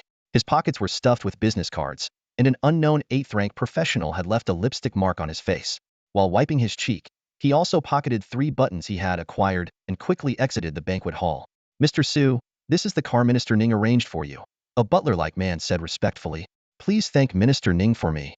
Suyu felt a sense of appreciation for the defense minister's thoughtful arrangements. As they neared the academy's teleportation point, Suyu suddenly changed his mind and instructed the driver to take him to the Night Watchers Guild. He wanted to claim the 1 million contribution points as soon as possible. The moment he stepped into the guild, a system notification appeared. You have received 1 million guild contribution points. Your guild privileges have been upgraded. Current privilege level, LV7. The entire guild building trembled as a radiant sun rose from the top, and a thunderous announcement echoed. Guild announcement. Congratulations to the performer for unlocking level 7 privileges and becoming a level 1 daylight deity. Guild announcement. Congratulations to the performer for breaking the fastest promotion record and earning 50,000 contribution points. The guild was instantly thrown into chaos, with discussions erupting everywhere. At that moment, Suyu was directly teleported to the top floor, where a man with a middle-part hairstyle and a stern expression warned him to stop using strange aliases. The man handed him 1,000 contribution points to rename himself. This mess is all because of you. Every day for the past 2 weeks, we've had to congratulate dozens of dads, hundreds of grandpas, and dozens of moms and grandmas. The man complained as he added all these titles to the list of banned words. All right.